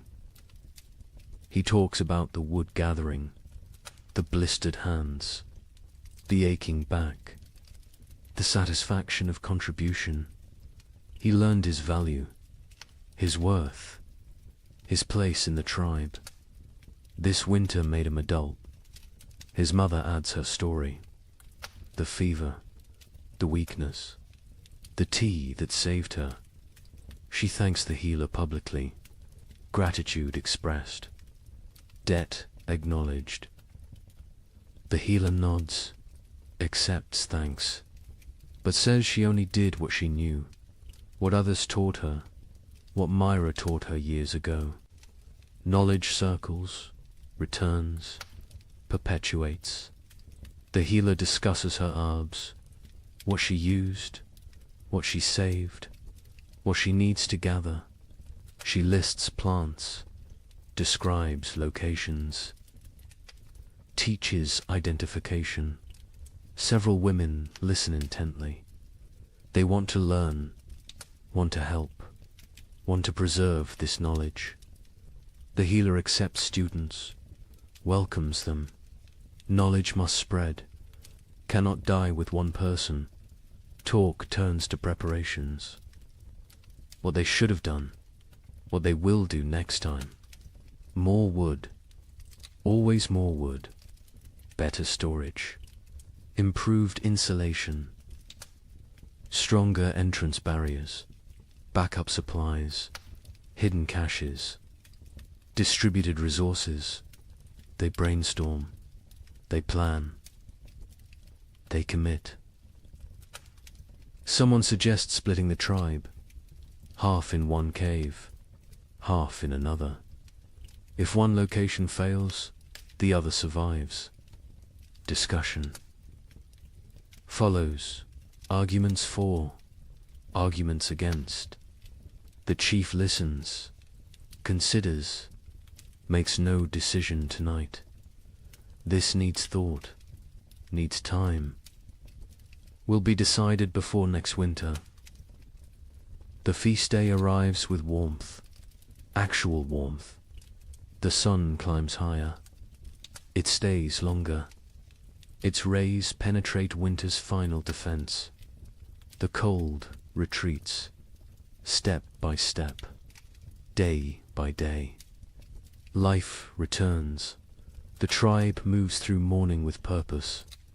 Women prepare food, all the food, reserves brought out, smoked meat, dried fish, roots saved, seeds roasted. Nothing held back today. Today's abundance. Today is celebration. Today is life affirmed. Children run wild, energy unleashed. Months of confinement explode into motion. They chase, they climb, they shout. Their laughter echoes off rocks, off trees, off the sky itself. Parents watch with full hearts. This sound, this joy, this is why they fought, why they suffered, why they survived. The hunters bring fresh game, killed this morning, deer and rabbits. Prepared quickly, cooking now. The smell fills the valley, rich, savory, irresistible. Mouths water, anticipation builds. The feast approaches. By midday, everything is ready. Food covers flat rocks, arranged, displayed. More food than seen in months, more than anyone remembers. It looks impossible, looks like dream, but it is real, earned, deserved. The chief stands. He raises his hands, silence falls, even children quiet. He speaks briefly, thanks the spirits, thanks the ancestors, thanks the tribe. Each person contributed, each person matters, each person survives because all survived. This is truth. This is their way. Then he gestures. Begin, eat, celebrate, live. The tribe descends on food with controlled urgency, not greed, not desperation, but hunger, real hunger. Months of deprivation cannot be ignored. They fill their hands, fill their mouths, fill their bellies. The taste is incredible. After bland rations, after leather, after nothing. This food is ecstasy, simple food, basic food. But to them it is feast worthy of gods. They eat slowly, savoring, appreciating, grateful for every bite. Children eat until they cannot move, then play, then eat more. Their bodies demand fuel, demand rebuilding, demand growth delayed by winter. Parents smile, let them eat, let them grow, let them live. Adults pace themselves. Years teach moderation, but they eat fully, satisfied fully, for the first time in forever. Bellies are tight, bodies are warm, hearts are full. This moment is perfect. This moment is earned. This moment is theirs. As afternoon settles, the tribe relaxes into contentment. Some sleep, some talk, some simply exist, peacefully, completely, without fear, without hunger, without cold. Present moment contains everything needed. Stories begin again. Different stories now, lighter stories, funny memories, embarrassing moments, gentle teasing. Laughter comes easily. Naturally, the tribe remembers how to be happy, how to be human beyond survival, how to live rather than merely exist. Brexits. With young hunters, he demonstrates techniques despite damaged hands, shows them tracking signs, explains animal behavior, shares decades of knowledge. His hunting days may be over, but his contribution continues. Different form, same value, same importance. The healer sits with her new students. They examine plants, learn properties, memorize uses. She teaches patiently, thoroughly. She knows she grows old. She must pass knowledge before she cannot, before it dies with her. The young women listen intently. They understand the gift. They accept the responsibility. Sira walks the valley's edge, exploring, mapping, planning. Her mind is always forward, always preparing. She finds new water sources, better hunting grounds, strategic locations. Information is survival. Knowledge is power. She gathers both constantly. Craw sits alone briefly, watching his tribe, his family. He feels his age, his exhaustion, his mortality, but also satisfaction, pride, purpose. He has lived well, provided well, protected well. If death comes tomorrow, he is ready. He is complete. He is content, but death does not come. Life continues. Spring unfolds. Days stretch longer. Warmth increases.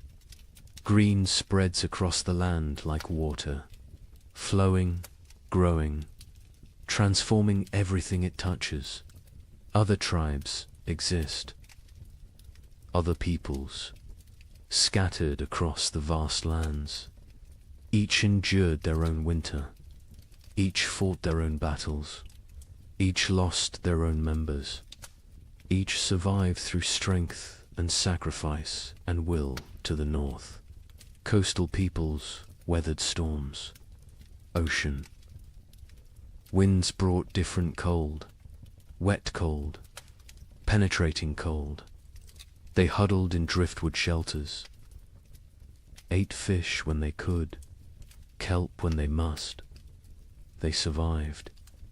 Barely, but survived to the south. Dozen peoples faced different trial. Cold nights, scorching days, extreme swings, no middle ground. They sheltered in caves, conserved water, endured. They know survival has many faces. Cold is only one. Each environment tests differently. Each demands different strengths. Mountain peoples lived with the snow, always. Surrounded, buried, isolated. They knew winter intimately, understood its moods, its dangers, its rare gifts. They moved with the seasons, migrated, adapted, survived through flexibility. Through knowledge, through respect for nature's power, plains peoples tracked the herds, followed them south, followed them to survival. They lived nomadic, always moving, always hunting, always one step ahead of starvation. Their winter was journey, was constant motion, was different struggle, same stakes. All these peoples, all these tribes, all these humans, connected by nothing except species, except determination, except refusal to surrender. They do not know each other, will never meet, will never share stories, but they share experience, share struggle, share humanity. Winter tested all, cold respected none.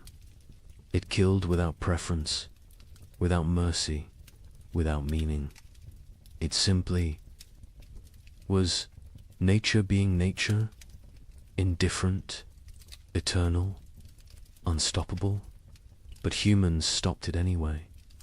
Not the winter itself, but its victory, its completeness, its total dominion. Humans survived through intelligence, through cooperation, through sheer, stubborn will, They survive because they are human, because that is what humans do. The sun sets slowly, painting the sky orange, pink, purple, gold, colors absent all winter, colors forgotten, colors that seem unreal. The tribe watches silent, appreciative. Beauty matters, even to primitive peoples, especially to them. Beauty is life beyond survival. Beauty is hope made visible. The fire is lit, not necessity now. Tradition, comfort, connection. They gather around it. Not for warmth, for ritual, for togetherness, for continuation. Fire was life in winter. Fire is still center, still heart, still home. The night is gentle, soft, a caress rather than assault. Stars emerge, countless, brilliant, the same stars that watched their suffering, that witnessed their triumph, that will observe their continuation. Forever stars, eternal witnesses, silent companions. Children sleep quickly, exhausted from play, from food, from life fully lived. They sleep peacefully, deeply, no crying, no fear, no cold. Just rest, just dreams, just childhood reclaimed. Adults linger, quiet conversation, comfortable silence. They need no entertainment, no stimulation. Simply being together is enough. Simply surviving is enough. Simply existing in this moment is everything. One by one they drift to sleep, bodies relaxed, minds peaceful. The tribe sleeps well, under stars, under sky, under the protection of their own strength, their own unity, their own humanity. The night deepens, the fire burns low, embers glow, red, orange, fading. The valley is silent, peaceful, safe. Life sleeps, life rests. Life prepares for tomorrow, somewhere. In the darkness, a wolf howls, distant, lonely, calling to pack, calling to family, calling for connection. The sound carries, echoes, fades. The tribe does not wake, does not fear. Wolves are neighbors, not enemies. All creatures struggle. All creatures survive. All creatures seek pack, seek family, seek belonging.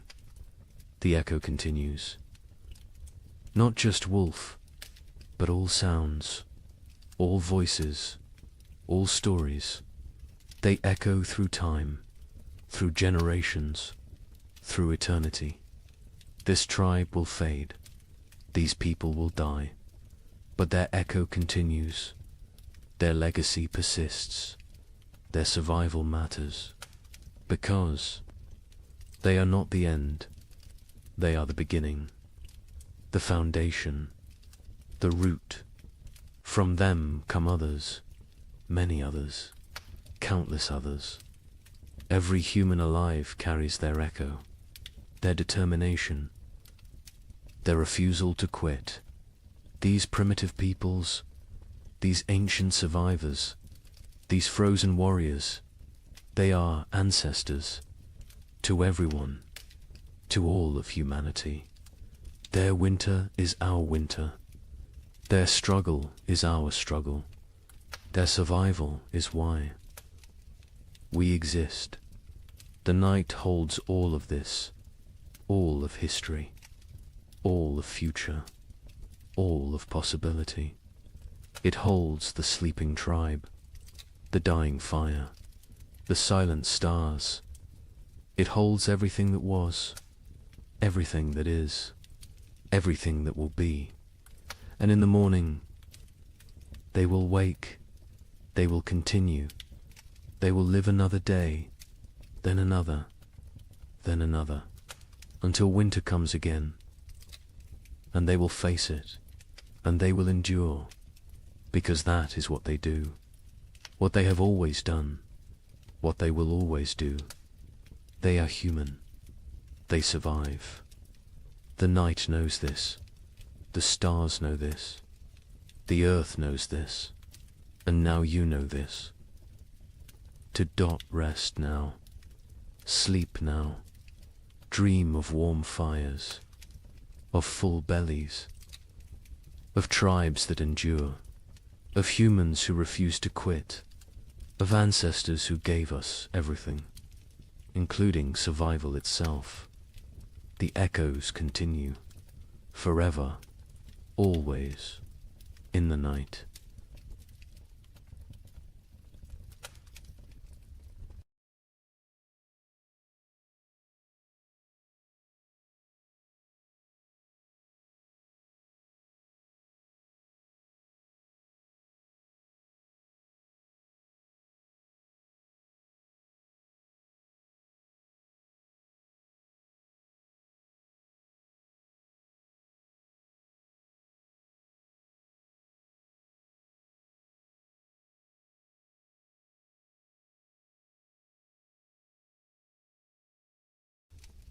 Good evening and welcome back, friends.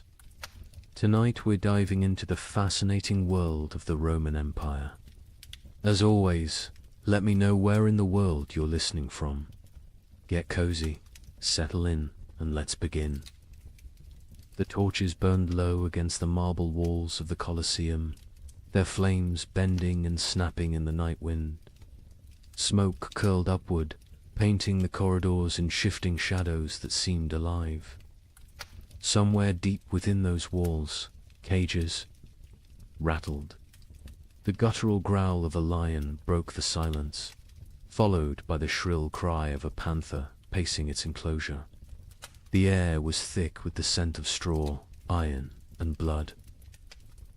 Men shuffled forward, not as spectators, but as the hidden workforce behind the spectacle animal keepers, trainers, guards, and gladiators themselves, step echoing with the knowledge that dawn might never come for them. Imagine it, the roar of 50,000 Romans thundering like a storm overhead.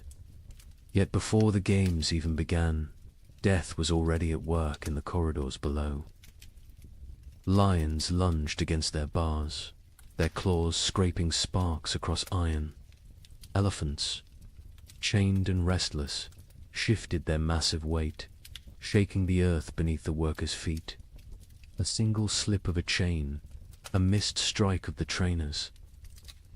Staff and the arena would claim another victim before the audience ever saw the sand-stained red.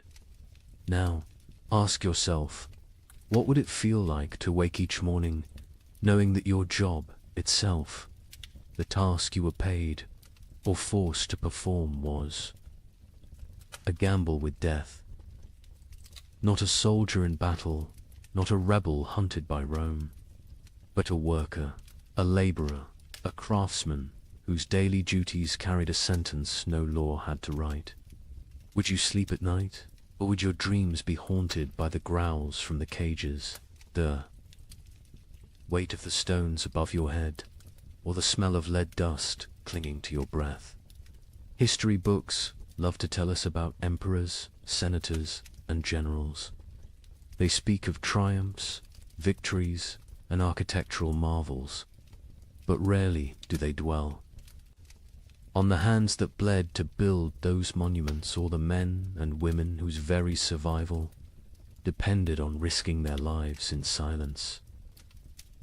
The invisible workforce of Rome lived not in marble villas, but in shadows, where the price of error was not a demotion or dismissal, but death itself. And here lies the heart of the story. Beneath the grandeur of Rome, beneath its arches, its mosaics, its golden halls were professions so perilous that to call them jobs is almost an insult. These were death sentences disguised as livelihoods. Jobs where poison lingered in the very air, where the swing of a sword was part of your morning routine, and where the applause of the crowd was sometimes the last sound you ever heard. Over the next hours, you will hear the untold accounts of these deadly professions, some spectacular, some hidden in the grime of Rome's underbelly, and others so strange they seem pulled from nightmares.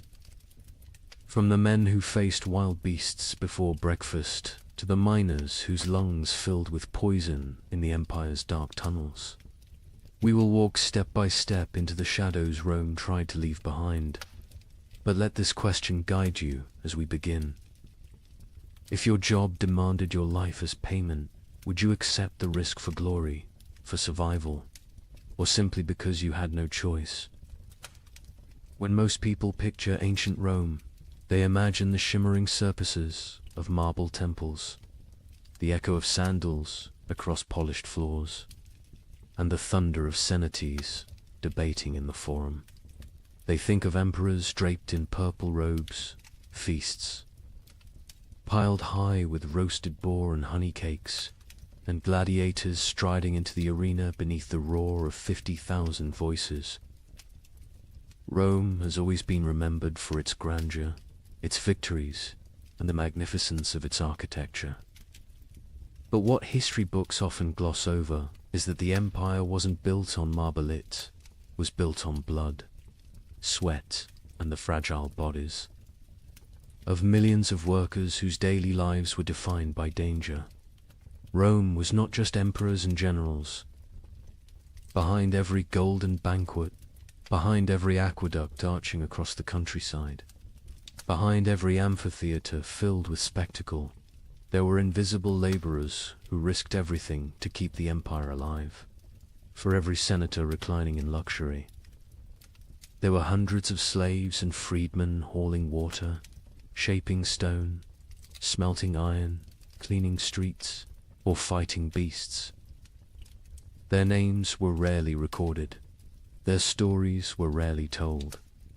Yet without them, Rome's glittering facade would have crumbled into dust. Imagine the contrast. On one side, wealthy Romans lounged on couches, sipping wine sweetened with lead. Syrup, their servants, fanning them with peacock feathers while musicians played. On the other side, just beyond the villa walls, workers baked under the Mediterranean sun on dangerous scaffolds, hauling blocks of stone that could crush them in an instant. Inside, the laughter of banquets rang against walls lined with mosaics. Outside, miners descended into narrow shafts where air was poised with dust and metal fumes. Knowing they might not resurface alive, luxury was visible, risk was hidden. Rome was a stage, and the spotlight shone only on the powerful, while those who risked everything remained in shadow. Work in ancient Rome was more than a duty, was a matter of survival. For the enslaved, there was no choice at all. They labored until their bodies broke. For the poor, free citizens, dangerous work was often the only chance to feed a family. And even for skilled craftsmen, fortune was fragile. One accident at a glass furnace, one slip of a chisel, and a lifetime of expertise meant nothing against the indifference of death. Unlike today, there were no safety harnesses, no unions, no laws protecting the vulnerable. Rome had no patience for weakness. If a worker fell, another was always waiting to take his place. This is the untold foundation of Rome's greatness. The empire stretched across continents, commanded legions, and shaped the destiny of the Western world. But it was held together not just by marble and laws, It was held together by expendable lives. The amphitheaters that dazzled crowds were built by hands calloused from stone and bloodied by accidents. The shimmering purple robes of emperors were dyed by workers suffocating in vats of poisonous mollusk brine. The wine that filled silver goblets was poured by servants who would never share in the feast. Now pause and ask yourself, would you trade your office, your workshop, your school, or your daily commute for the mines of Hispania, where men choked on poisonous dust in darkness for the promise of silver Rome craved? Would you exchange your cubicle or construction site for the sands of the Colosseum, where gladiators bled to entertain a restless mob? Could you imagine waking each morning knowing your work itself might kill you, not because of war, not because of rebellion, but because your role in society was considered disposable? That is the contrast that makes Rome so haunting. Its glory was dazzling, but it was built on invisible suffering. Every aqueduct meant water for cities, but also corpses crushed in its construction.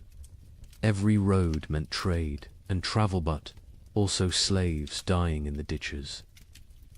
Every banquet meant celebration, but also bakers coughing from flour dust, servants poisoned by fumes, and children forced into brutal apprenticeships.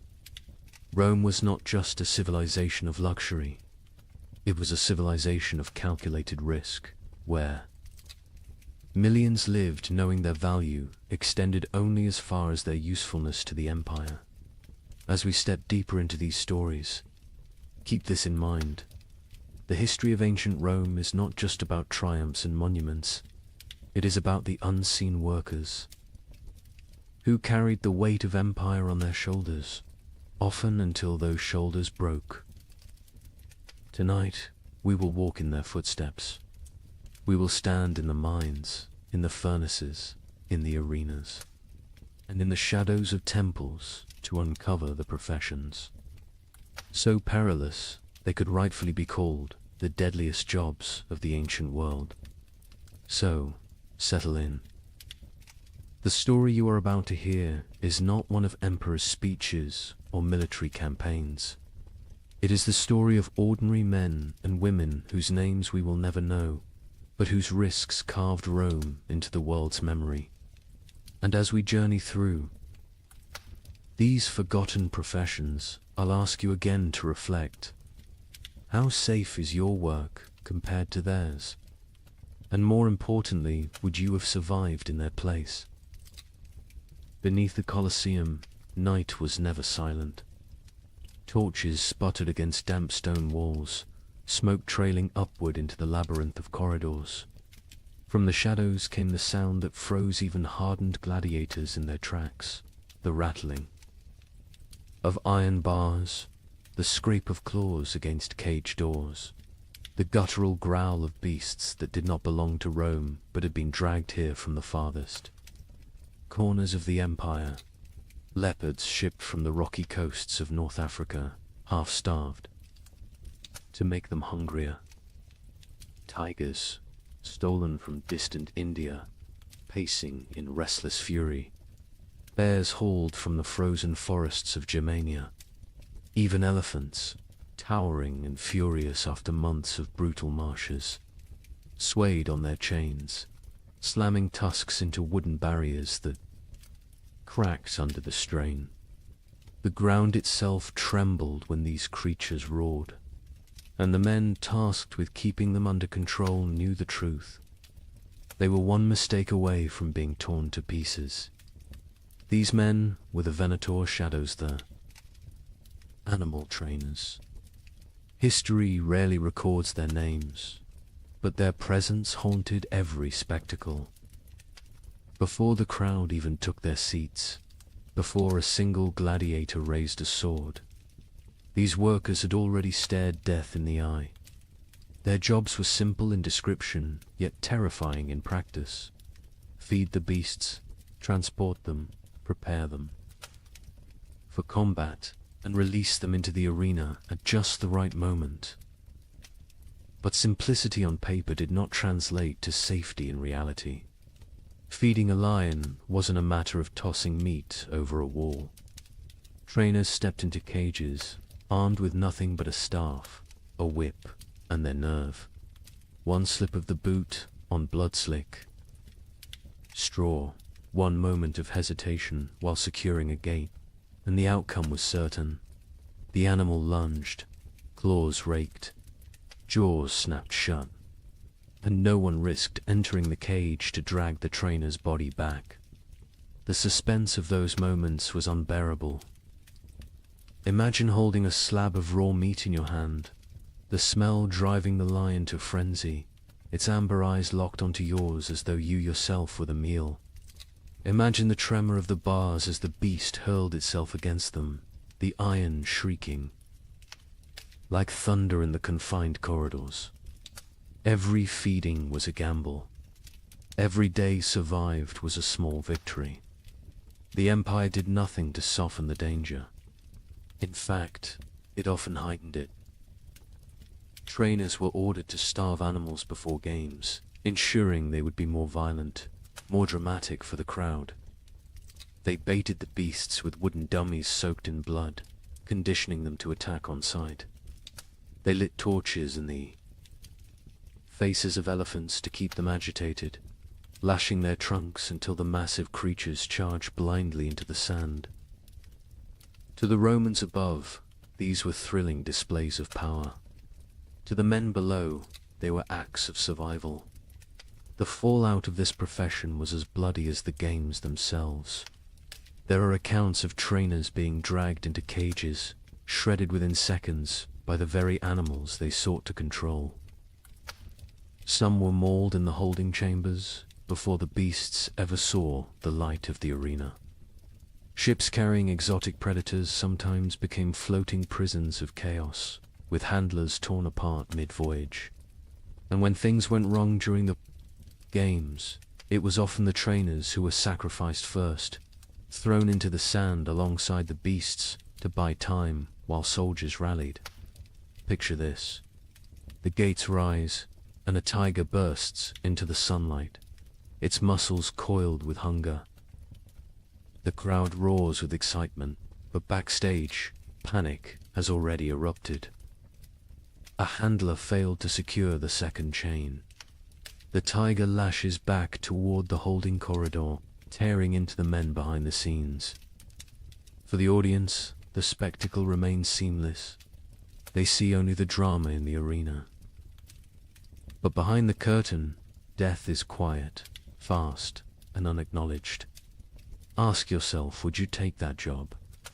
Would you trade your office, your tools, or your classroom for a torch and a whip, walking daily into the jaws of lions? These trainers did not choose their fate freely. Many were enslaved, others condemned prisoners. Some were criminals whose punishment was not execution but servitude in the cages. Yet a handful were free men spatialists who took on the role for pay, prestige, or the faint hope of avoiding poverty. Their skill with animals might buy them survival, but it also chained them to constant peril. And here lies the chilling truth. Rome didn't care if they lived or died. The empire had endless replacements, slaves, captives, debtors. If a trainer was mauled, his death wasn't a tragedy, it was a footnote.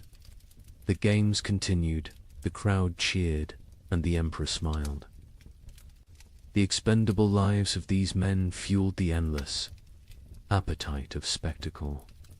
So the next time you picture the Colosseum filled with roaring beasts and clashing swords, remember the hidden figures in the shadows, the ones who coaxed half-starved.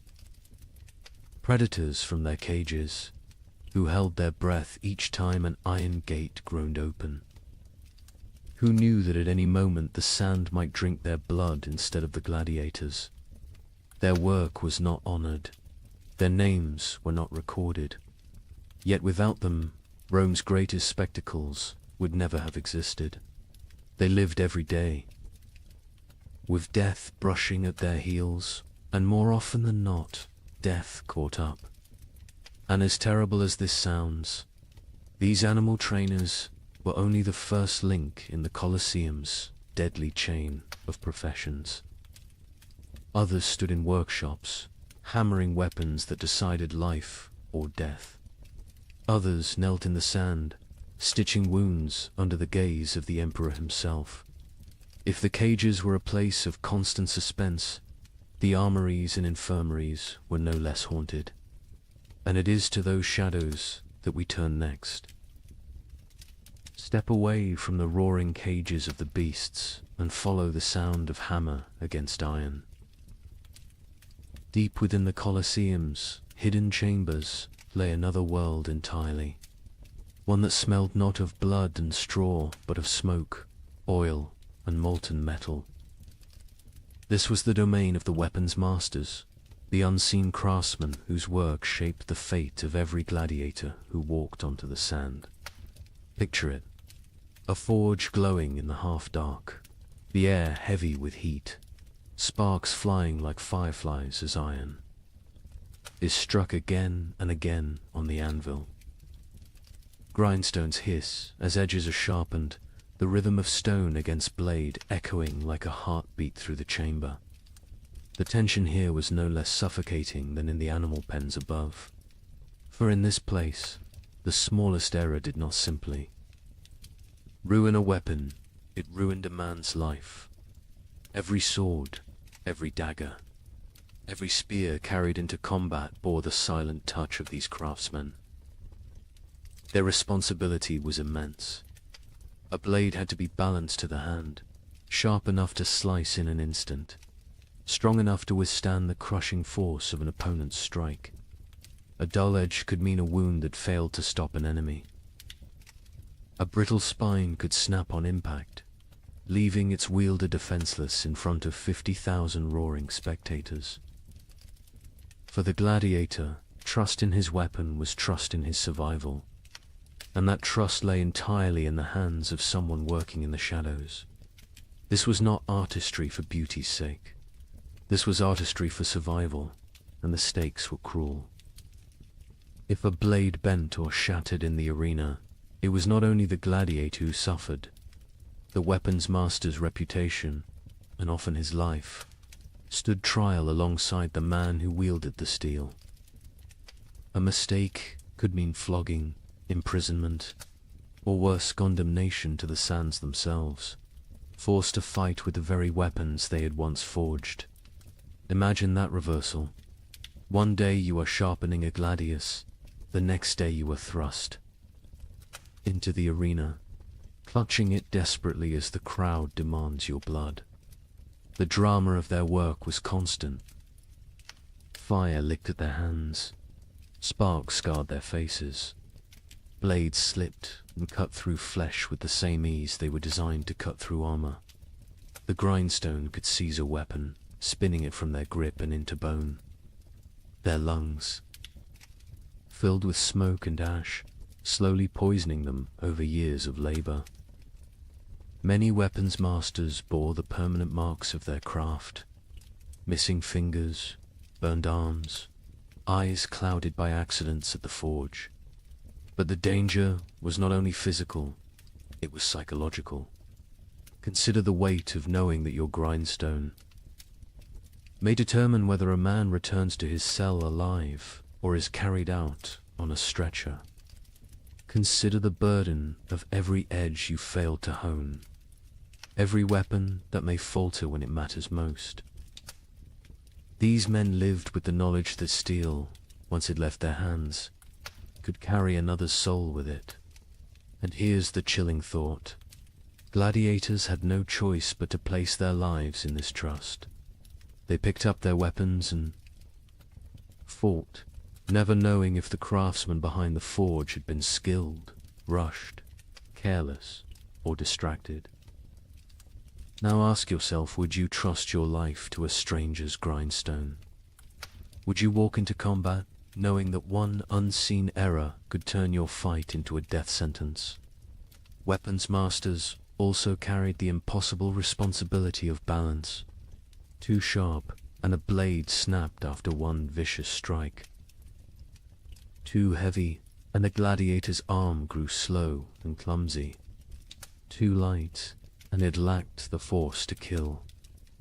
They worked with mathematical precision before mathematics had been codified, sculpting steel by instinct and experience, often under the watchful eyes of overseers demanding speed and perfection in equal measure.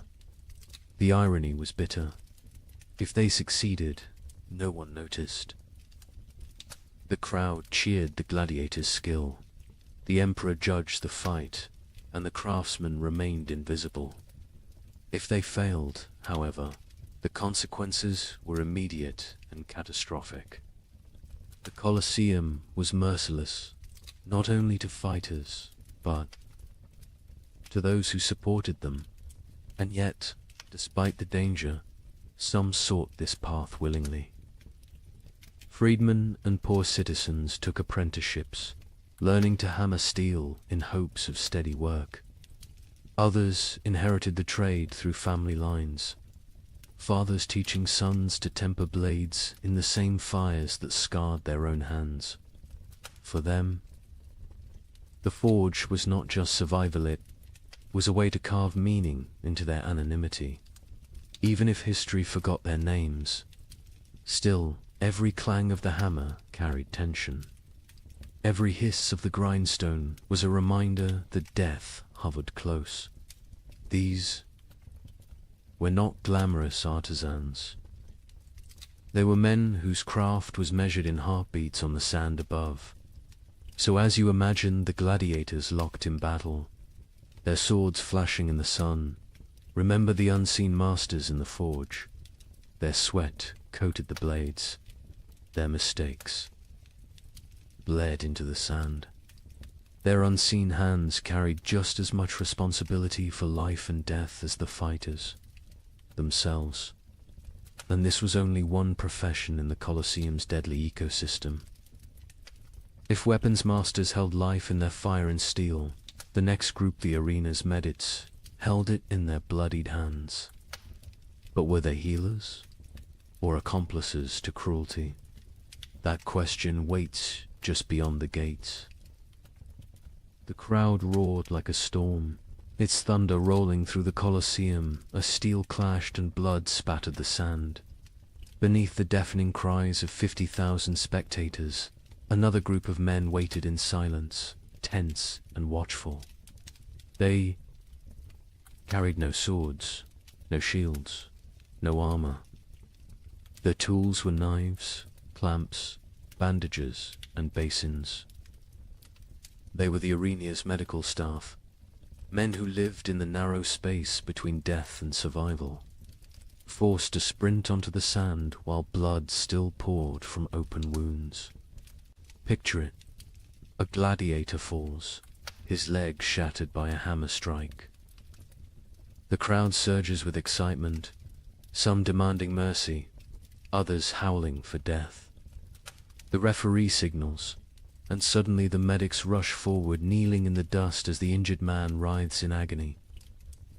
There are no sterile gloves, no antiseptics, no quiet chambers. Just torn flesh, sand sticking to the blood, and the jeers of thousands demanding the show go on.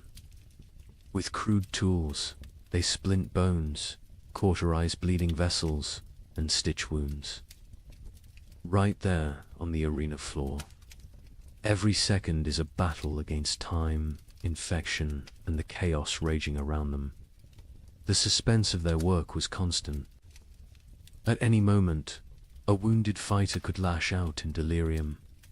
An enraged beast might break free from its chain, charging not only the gladiators, but the men trying to patch them up. These medics operated with danger pressing in from all sides, never knowing if they themselves might leave the arena alive. But here lies the darker question. Were these men truly healers? Or something far colder? For the gladiators they treated were often not citizens but slaves, prisoners, or the condemned. The care given was rarely about compassion. It was about utility. To Rome, a gladiator was an investment, and the medic's job was to keep that investment alive, just long enough to spill more blood for the crowd. Imagine being stitched together, with crude sutures only to be shoved back into combat minutes later. Picture a broken arm strapped hastily with splints so the fighter could grip a weapon again. Pain was ignored, infection was inevitable, and survival was a gamble. The medic's purpose was not to restore health, but to maintain the spectacle. A fighter who survived longer drew more cheers, and a gladiator who lived to fight again saved money for the empire. In this way, the line between healer and executioner blurred until it almost disappeared. And yet, it was not so simple. Some of these physicians were skilled men, trained in the traditions of Greek medicine, experimenting with herbs, cauterization, and even primitive surgery. They learned from battlefield wounds, from dissected animals, from the brutal education of trial and error. In some ways, the Colosseum became a grim laboratory, advancing medical technique